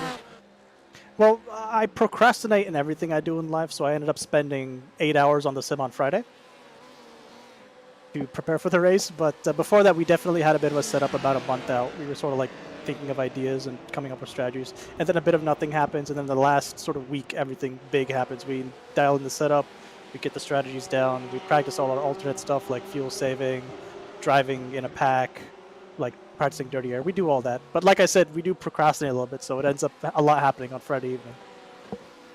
Good stuff. And yeah, looking ahead to the rest of the season as well, what's the expectations? Is it try and go for the championship, or is it just basically take it race by race and just see how it goes? Well, considering our luck in last year's championship, we had 2 wins, but we also had like 2 sort of DNFs. I just want a more consistent season. That's all I want. Good stuff. And any questions for you, Lorenzo? No, I was going to say, even despite my best efforts to try to get his team killed, am I still accepted inside the satellite headquarters? Are you and Adam Crane still accepting me into the satellite headquarters? Well, first, if you promise not to curse us again. I'll try. So if this race goes well, you might have a chance. Okay, good.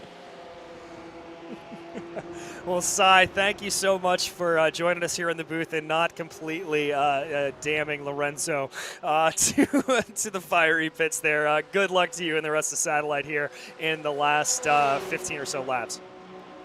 Thanks. I hope to see you after the race. We hope to see you too. Cy Onder there for Satellite Racing, the number 64, as we've got a couple of little battles on our hands here. This is up for the fight in second right now in the GT3 Pro category. Impulse Racing leading Minetti, leading Obsidian Racing here. Things very, very close out on track as they work their way out of turn 3 right now, trying to see what they are able to get.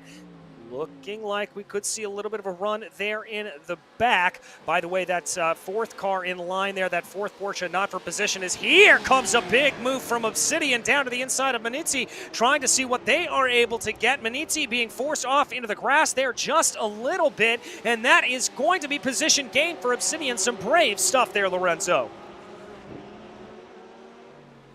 Yeah, nicely done for from Obsidian. He's still within the hunt of the Impulse team, so don't cut him out just yet. As we see Pure Sims just breaking the field a little bit. That's Harley Halton just overlapping a few cars, and Obsidian is still in the fight.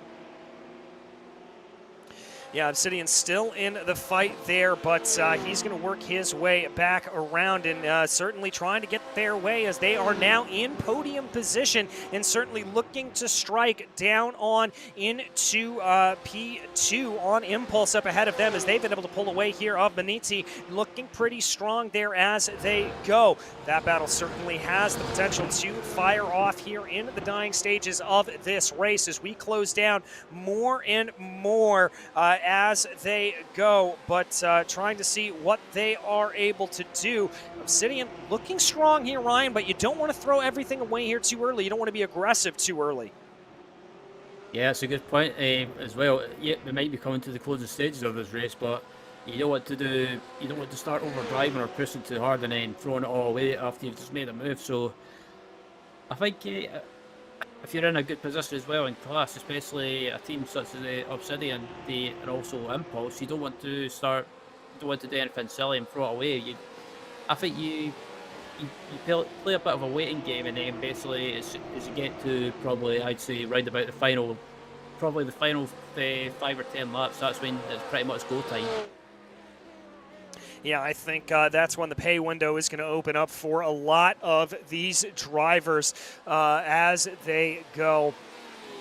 And we are certainly closing down on those final moments as we have, as expected, the final pit stops here for the LMP2 category starting to fire off. It looks like Valkyrie and SRC Movano both coming down into pit lane right now at this point as they begin to work themselves in. So that is expected there for them. That's exactly what we thought was going to happen, Lorenzo. And now it's really down to seeing where Satellite is going to end up in regards to the rest of those drivers as they look like they are in good position.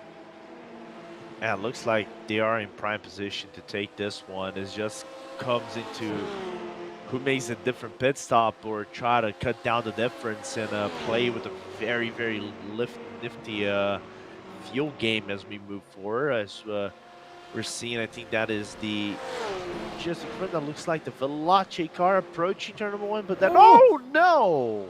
Oh my goodness gracious, that is going to be the fiercely forward GT entry off there. TJ Young having a big problem, and that throws him all out of whack as that is coming down into Canada corner. Not the best incident there, and you can see there is quite a bit of damage to the front end of that Porsche, Ryan. Yeah, it just looks like the fiercely forward car of the fiercely forward car just touched the grass under braking into Canada corner, and it just basically spun the car into the wall, and unfortunately it hit the wall front end on, and fiercely forward surprisingly are still going, but yeah, that was a major hit. Yeah, very, very significant hit there for them. And they're going to carry on here. Let's watch this replay. You can see them just trying to stay out of the way there of the Impulse Racing machine as they work their way down here and just tried to turn in and unfortunately got that wrong. A hit into the wall there. And lucky those LMP2s were able to get on and by him. That could have ended very, very badly as they now find themselves around the GSR Audi that has had a little bit of damage there as well. Looks like Veloce and Race Clutch are both into pit lane from that LMP2 category, so they are in and out of the pits here now. That will promote Pure Sims Esports up into the lead of the race. There they are as they work their way around, but it has been about 19 laps since their final pit stop, or their last pit stop rather, so we do anticipate them coming in one more time, Lorenzo. Yeah, and we already know that the confirmed leader is going to be. I was going to say is going to be Satellite at the end of the days. So the only thing we have to look for right now is how big of a gap is Satellite for the third team right now. That would be right now in the ordering, which is now Race Clutch, which is about say a 6 seconds, 5.8 seconds. It's very manageable. Oh. Lorenzo, excuse me. Thank you to our director here. Pure Sims has pitted. Pure Sims has come in and out of pit lane with a 20-second pit stop. That is very, very quick, and we've got a race on our hands for the lead of this race, Ryan. Yep, so Pure Sims, this is them until the end of the race, and Satellite's made their pit stop as well, so it's pretty much a straight-on fight for the win on track, and it's not a Satellite's going to have to fight for this one.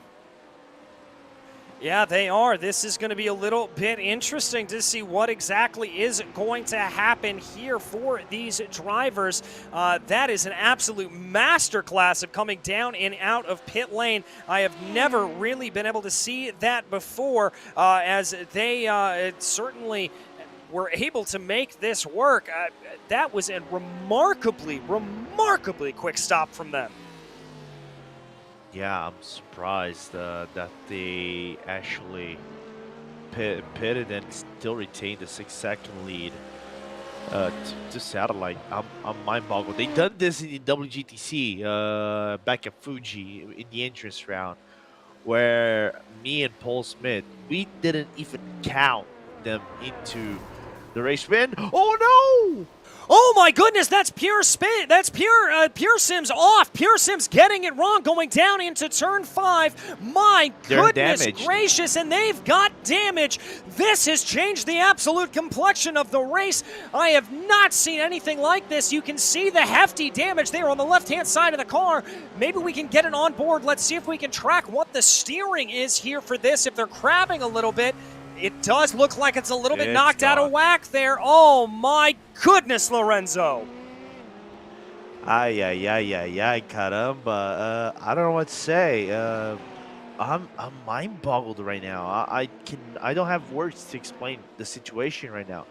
Looked like to be in a very safe position, but I think that was the rusty spatulas that clipped the sand. Had too much of a moment going into the braking zone. Yeah, just touching the sand, just completely lost the car, and you can see Pure Sims nowhere to go instead of going into the wall. Man, that is just the worst. The absolute worst there from them. You hate to see that as it plays, as that is a very, very terrible moment there for them. Rusty Spatulas just not having the best run out there today as Pure Sims trying to recover everything that they can, and now they've got to look behind them as Satellite Racing LMP2 will inherit the lead of this race, and that gap is growing, but Race Clutch, they may be in position to be able to take over P2 here, and they're bringing along with them Team RSO. This is not done, Ryan. This could still fire off. Yeah, I was going to say it's not done by any means, and even though Satellite Racing took the lead of this race, they can't really afford to back off because they've got a Race Clutch and also Team RSO not too far behind when you think about it. So if Satellite have any issues, Race Clutch and also Team RSO could be there to pounce and pick up P1 and P2. Yeah, they very well could. This is going to be fascinating to see how this goes as they work their way around right now. I'm keeping my eye on the gap between Pure Sims and Race Clutch right now. It stands at about 2 seconds. I can tell you Houghton behind the wheel of that Pure Sims esports machine is going to be doing everything that he can to try to keep that car ahead right now. Gap coming down here to about 1.9 seconds. That is not a battle for position that you see out on track. That is the Alpine Stars geodesic racing machine just trying to see if they can maybe find a way by to be able to get a lap back here, but they're going to hold in line. But there you can see at the back of your shot, that is Race Clutch there, Lorenzo. They are coming on like a train with a full head of steam. Yeah, they're coming like they are in a mission, and they know the situation of Pure Sims, how dramatic it is. I think even RSO knows the situation, so it's like push until the very end, and they don't even know if the Pure Sims team has also the mechanical flag. So if they have the mechanical flag, they have to come in about 2 or 3 laps time so they can get those things repaired, which is just a man. I'm heartbroken because it is the second race I've commentated, and they had the lead of the race, and unfortunately something happened and they don't have the win anymore. Yeah, exactly. Everything that can go will go here today. This race never ceasing to amaze. The gap now between Pure Sims and Race Clutch coming down as they go. Oh my goodness, as they be able to get their way up forward. And here comes Race Clutch, 0.3 of a second behind them as here they come. I think this move, Ryan, is a matter of when, not if, as that Pure Sims car is going to try to put up a little bit of defense, but it is wounded here. Yeah, that Pure Sims car, they're straight line. I was watching their straight line speed, and it looks like it's down slightly.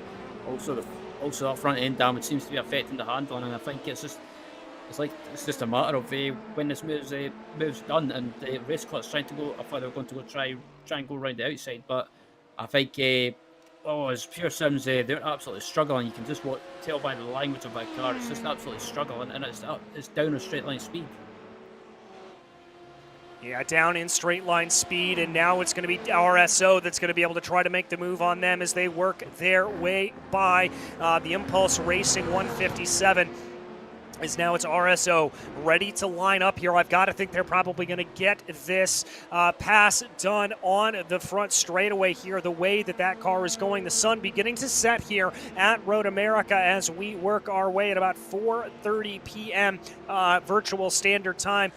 Pure Sims trying to see what they are able to do here, but that straight line speed deficit certainly coming out to play as there comes RSO on by. Now the next question I have here for Pure Sims, Lorenzo, is are they going to even be able to hold on to a top 5 position here with Valkyrie and maybe even SRC Movano able to overtake them in the dying stages?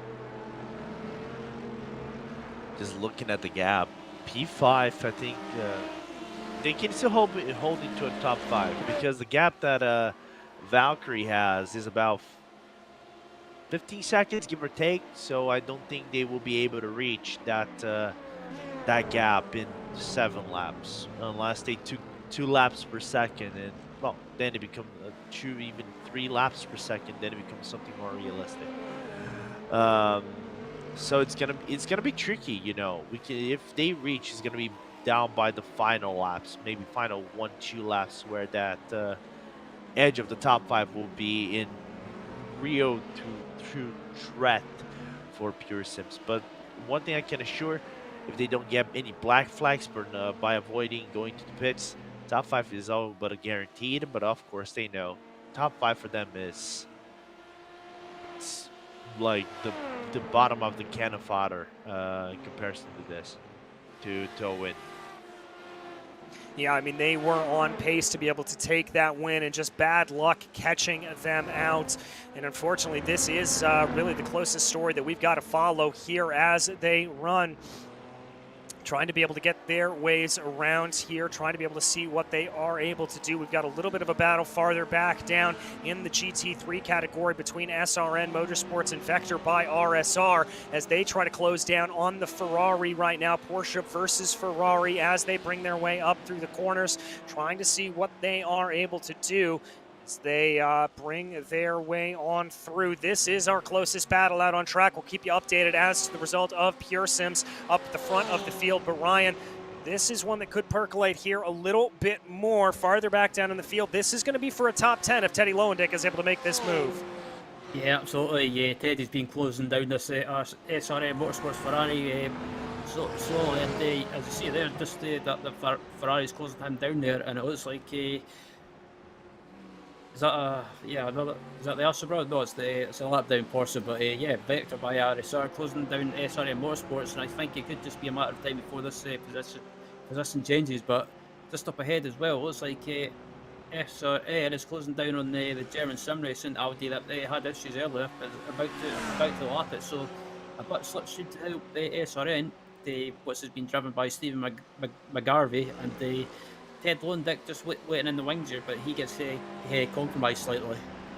And excuse me, this is actually not for 10th. Teddy Lowendick does sit in 10th in the GT3 Pro category. That's SRN machine. The number 274 is actually up in the GT3 AM class as they run, as they try to be able to say it, but there they get their way around. Just trying to see what this battle is going to be due. SRN actually second in class right now. So a very, very good result there for them, pending on the cards with just about a couple of laps here left to go. Satellite Racing continuing to lead as they cross over the line there to take the conclusion of that is we've got, that's the Apex team, ATRS, running a little bit slowly there coming out of turn 8. I wonder what happened there to them, Lorenzo. That looked like a bit of an incident that they were recovering from.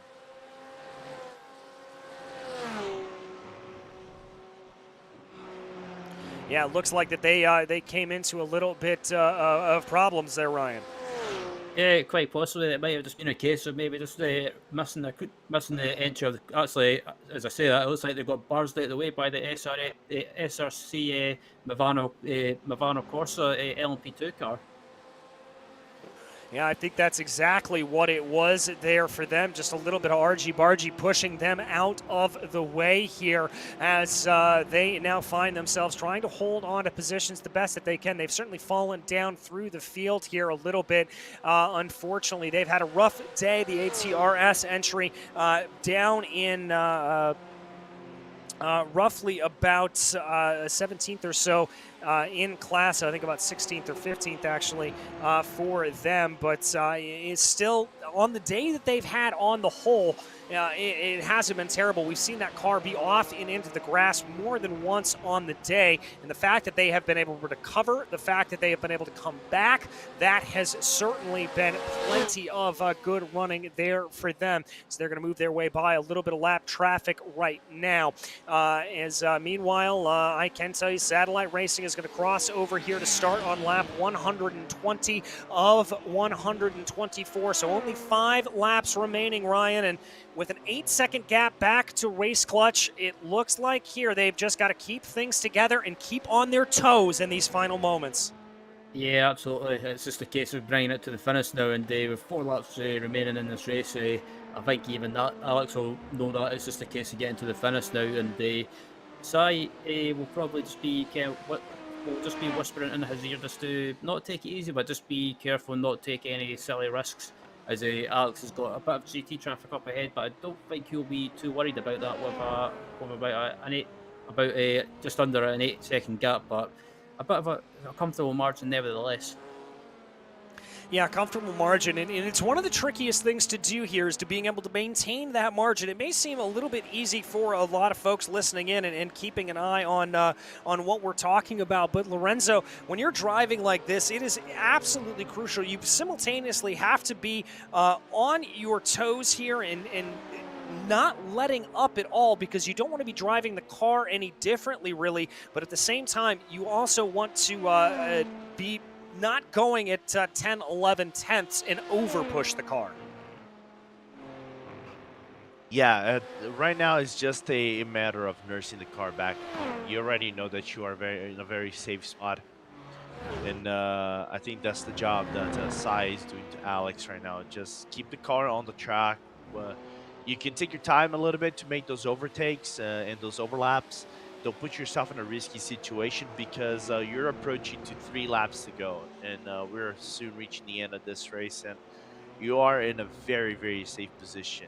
So just do your best, and let's get those points and get a really good start of the season that we've been trying to look for the past season or two. Yeah, exactly. Just try to maximize here in the closing stages. Only 4 laps to go. 4 more revolutions about the U.S. National Park of Speed for this team as they continue to work their way around. I do want to bring your attention back a little bit farther in the GT3 field as we do have a battle for position. No, it's not for position. Never mind. As I was going to say, Maniti getting closed down on by Visceral Esports, but it does look like there that is another one that is your leader in the GT3 AM category, getting closed down by another one of the pro cars here, Ryan. So I'm very, very impressed. At the end of this race, is there Manizzi just letting them on by? I think that is everything that they can do. Once again, just kind of letting this car coast its way home, not wanting to push too hard, Ryan. Yeah, and they don't want to take any risks either, and I think the Maniti car just let them by. They don't want to get caught up in anything silly or to take any silly risk of doing well in their class. So I think both of these cars as well, especially this car that we're watching now, it's just a case of getting into the finish, and when they finish, they'll take a great result. So both these cars and teams are just realising it's not worth getting caught up in anything silly. Yeah, exactly. Not getting caught up in anything silly. That is really and truly the way that you have to maintain and you have to focus in on these laps. You do not want to be doing anything that will catch you out of away there as they go. But here you see those cars starting to spread themselves apart a little bit. Visceral Esports moving their way up into, let's call that about 5th or 6th in the GT3 Pro category as they continue to work their way around. Meanwhile, Satellite Racing LMP2 has been able to move their way up into the lap 122, leaving 3 laps to go. A little bit of a sketchy moment there, it has to be said, between themselves and Vector by RSR, but they had to get their way on by and make everything worth their while here, but they are able to bring their cars around. This car looking relatively planted, minus that sketchy moment, it has to be said, Lorenzo, but thinking they're going to be in good place.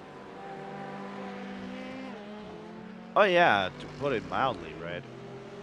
And like I said before, and I think Sai also said, is they haven't had the luck in the past 2 seasons or two seasons. I remember they had a race at one of the first race at a Nürburgring. They had an incident literally at lap 1.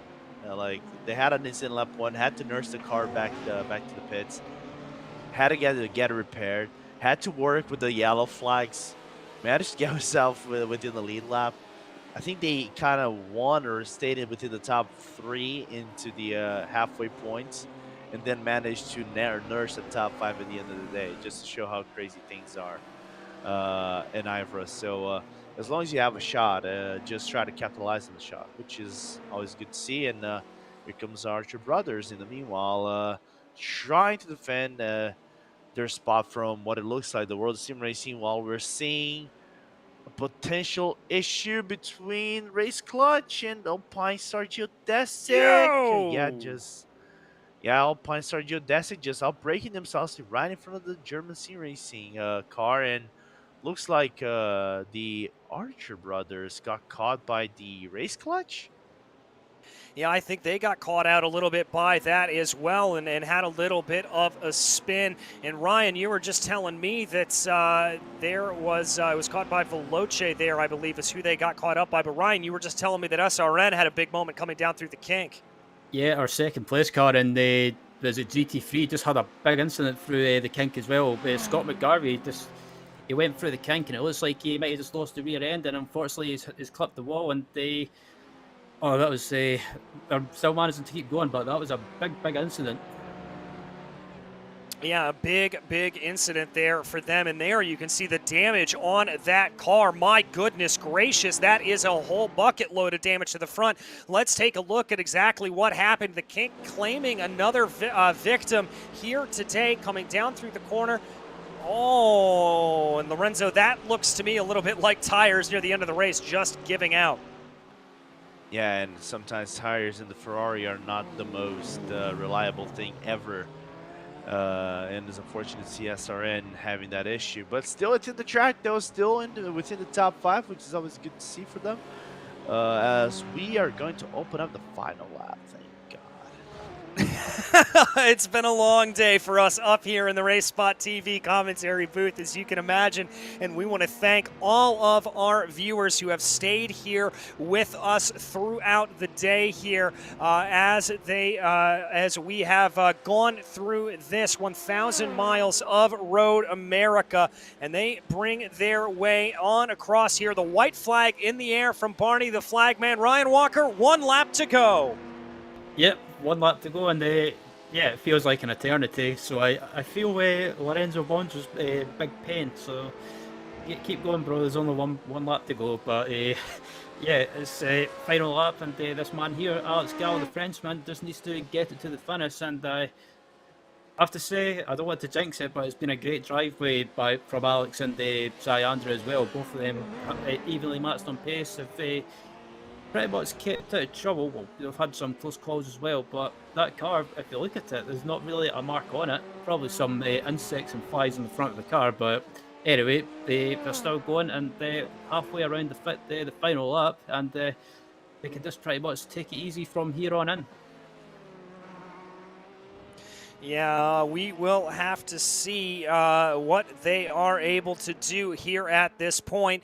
Working their way around right now, just taking it easy through the carousel as they are able to bring the car around right now. Coming down through the fearsome kink for the final time is Alex Gao as he brings the car down in and ready to go through the final couple of moments here as they come down through Canada Corner. One last time here for these drivers to circulate around. He's got to navigate by a little bit of lapped traffic in front of him. Looks like the 103 is going to get off and out of the way there as Alex Gall brings the Satellite Racing LMP2 machine, the number 64, onto the main straightaway for the final time, and he will take the checkered flag here at Road America. A great victory for Satellite Racing. My goodness gracious.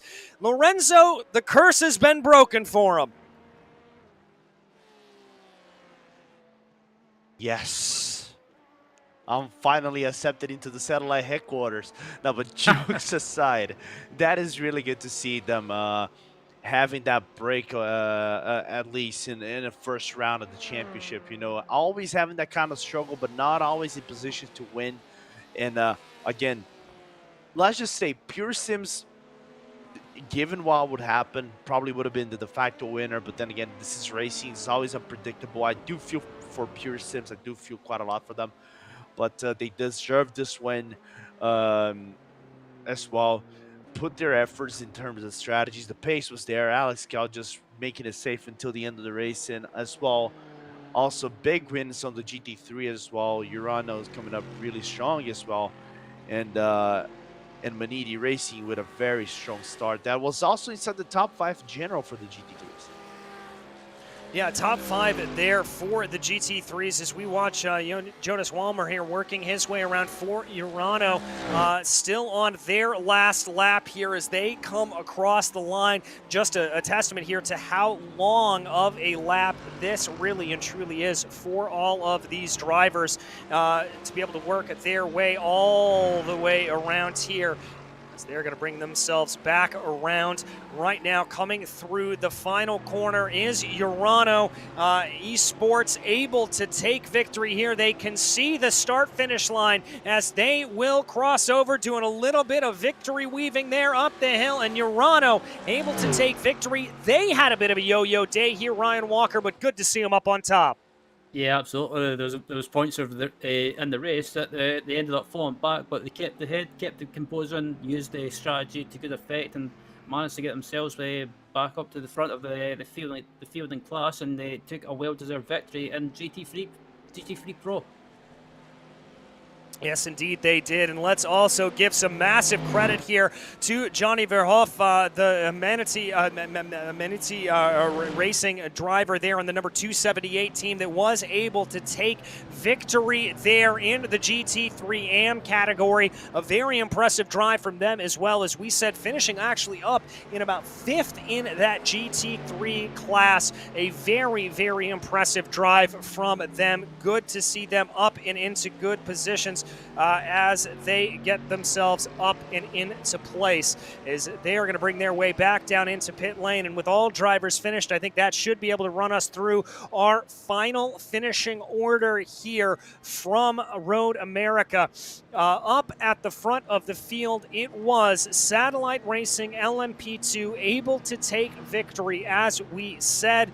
And then it was Race Clutch behind them.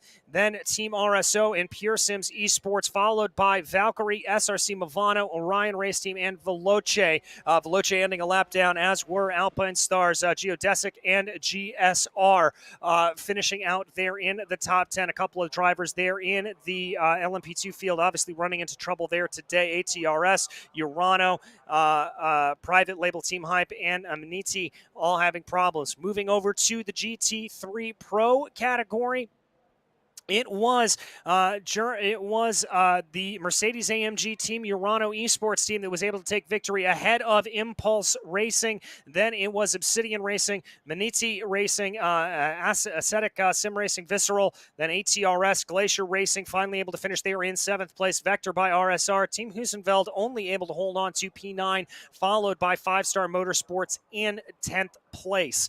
As we move over there on to the GT3 AM category as well. There you can see it was Maniti able to take victory there. World of Sim Racing Team, Archer Brothers Esports, SRN Motorsports, Torque Freak, Elements Sim Racing, Rusty Spatulas. A lot of these drivers having problems out on the day. Satellite Racing, KSAR Sim Racing, and Valorous Motorsports. That they are able to do that. And so that will round out your top 10s there in class. Lorenzo, it was a very, very long day out for everything, and they certainly, all these drivers put in their driving time here today. Yeah, of course, we just have to confirm everything with these unofficial results just to see if anybody didn't go over the board with the driving time. But with that being said, really frantic race. I didn't expect to be so convoluted in terms of yellow flags. Of course, it is a track that can be very tricky to navigate with these cars, and also the kink being an effect as well. But then again, it proved that I think this IVRA season, more so than the other seasons we've covered here on RaceSpot, can show to be very, very unpredictable, because you have really good teams from the GT3s, really good teams in the LMPs, like really top teams that you, let's just say, you might not be able to see them going to an event like this, being now part of the IVRA Endurance Series. So it shows that this season should prove that it's going to be the strongest one ever in these 3-4 years that we've been covering IVRA. Yeah, it's going to be a very, very strong series, and we are very, very excited to be able to bring all of the action to you here on RaceSpotTV, as we now get ready to be able to bring in a few of our winning drivers. First and foremost, let's go ahead and welcome into the booth Cy Andre and Alex Gall of Satellite Racing Team. Cy, we didn't jinx you. It played out well for you. It was so close, DJ. Like every time we got near a GT3 car, I instinctively clenched. Let's put it that way. Well, Cy, we got to talk to you a good chunk over the course of the race here today. And Alex, I want to ask you, talk to me through that last stint, how you were able to try to be able to get ahead, and what it was like to be able to run it on back home. Well, I took the car because Cy has notoriously bad internet, so we thought, okay, might try to put all our chances, and I'll try to get in the car and see if I can catch Daniel when I mean, not Daniel, with Holly, when he gets out of the pits. and I was starting to get on that, and then they had an incident which was unfortunate. Maybe you could have had a nice battle. Yeah, a nice battle indeed. Didn't exactly play itself out, but I've got to ask the two of you, starting with you, Sai, looking ahead to the rest of the season. We already talked a little bit about it, but specifically going on to COTA next time out, how do you like your chances? How do you think that's going to play yourself out for the team? And then we'll take the same question to Alex. I'm not too worried about the track itself. I'm more worried about the track limits. I'm notoriously bad at keeping my incident count down. So if we have a 50 incident limit for COTA, it was okay here at Road America, but I still racked them up. COTA is going to be very, very interesting in that regard. Well, Alex, how are you feeling about it? I really like the track, so that's a good thing. I'll be happy to practice and make a fast setup. And then, yeah, it might be more difficult to have a good traffic etiquette, but I'm sure it will be very fun. And it was fun already on Road America, which is maybe not the most exciting racetrack, so I'm happy for COTA, yeah. Well, I am excited to see both of you there. Anybody, are you? Who do you have to thank here today? Absolutely, Gabriel. He was on the box for the last half of the race, and he helped us out a ton with getting the fuel numbers right, solidifying our strategy, and keeping us focused and on task while we were in the car. Thanks to Alex Ellis, who helped us test for this race, and thanks to all the boys at Satellite Racing who supported us. And that's about it. Alex, anybody you want to thank? Well, same as Sai, I mean, we all work together. I'll just have a special thanks to Arturo Melgar, which helped us with the karma and the setup. Well, fantastic, folks. Alex and Sai, congratulations once again, and we'll see you in a little bit of time at COTA. Thank you. All right, thanks. All right, that was Alex Gall and Sai Andra and Lorenzo. It looks like we've got a couple of drivers here waiting to talk to you. I think, who do you want to be speaking to? Let's go down the order. So let me bring Jonas and Niklas Laubisch from the Team Urano. So Jonas, Niklas, congratulations on the win. And for you, Jonas, I think it should be a really good impression. I think if I remember correctly, it's your first or second major tournament with the Urano team. I'm trying to remember if you've done doing IMSA with them, but how has been the transition and how has been this race for you both? Yeah, first of all, thank you. It was the second race for Urano. The first one was the Le Mans. We finished third, and now we win. So I think it's a good start into a new team. And of course, I was welcomed very warm. And yeah, it's kind of change because I never drove like the Mercedes, and now we're driving it obviously quite a lot. But I'm getting used to it, so it's good to be back, and we will push. What about you, Niklas? Yeah, I am in Urano for a little bit longer now. We had a really good race this time around, and we put in pretty much practice and stuff like that. And at the end, we had a bit of problems with the strategy because we're pretty new to races where the safety car actually gets deployed. But at the end, everything worked out. It was a bit chaotic at one point, but at the end, it was enough for the win, luckily. And I think even for John, it's a really good first impression for the team, and I think it's the best start you can have everywhere. Right on, and I have to ask about the traffic itself because you've guys seen your competitors, some of the competitors get down because of the convoluted traffic with LMP2s or even between the GT3s themselves. Was there any major points of concerns navigating through traffic, or you guys were on your own zone, did it get into concerns and just race your own race? At one point, it was basically just hold your line and pray, because of course the LMP2s want to get past you as fast as possible, and it's getting extremely hectic, especially in front of the carousel or after the back straights. The cars just want to get by as fast as possible. So everything you just had to do was try to hold your line, don't get nervous, and just do your thing and basically look more into the mirror than on the track. And at that point, then you would be pretty good for the race. Of course, you still need a bit of luck to not get kicked out completely. A lot of guys got kicked out, which were extremely fast, but we were one of the lucky ones. So everything worked out really good. Right, and lastly, before I let you go, the season has basically been a much more American based in terms of tracks in this season in comparison to the other ones.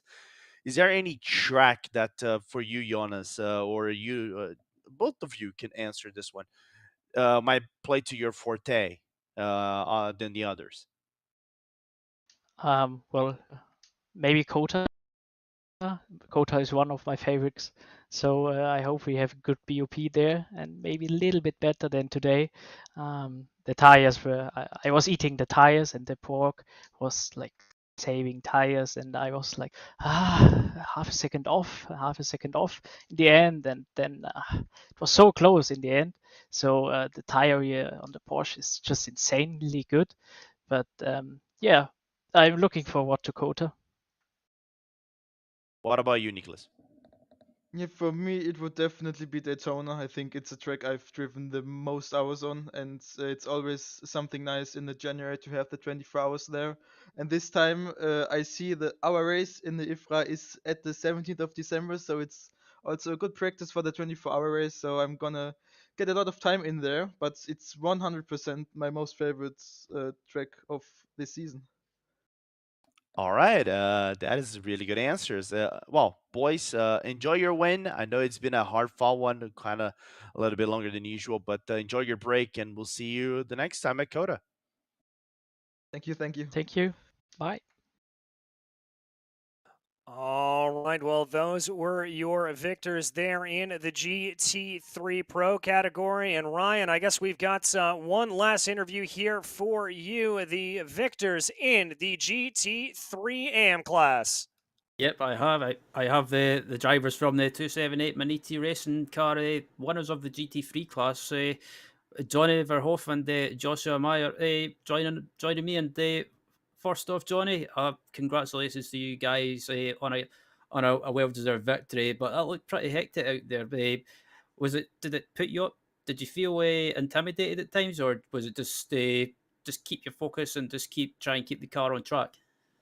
Hello, and thank you. Yeah, the first race before the black flag was really, before the red flag was just cruising, went really well. Jossa did an amazing job by putting in some nice lap times. And the second half was a bit more difficult for us because we screwed ourselves with some strategy calls. But then we got a safety car out of heaven, so it all worked out for us.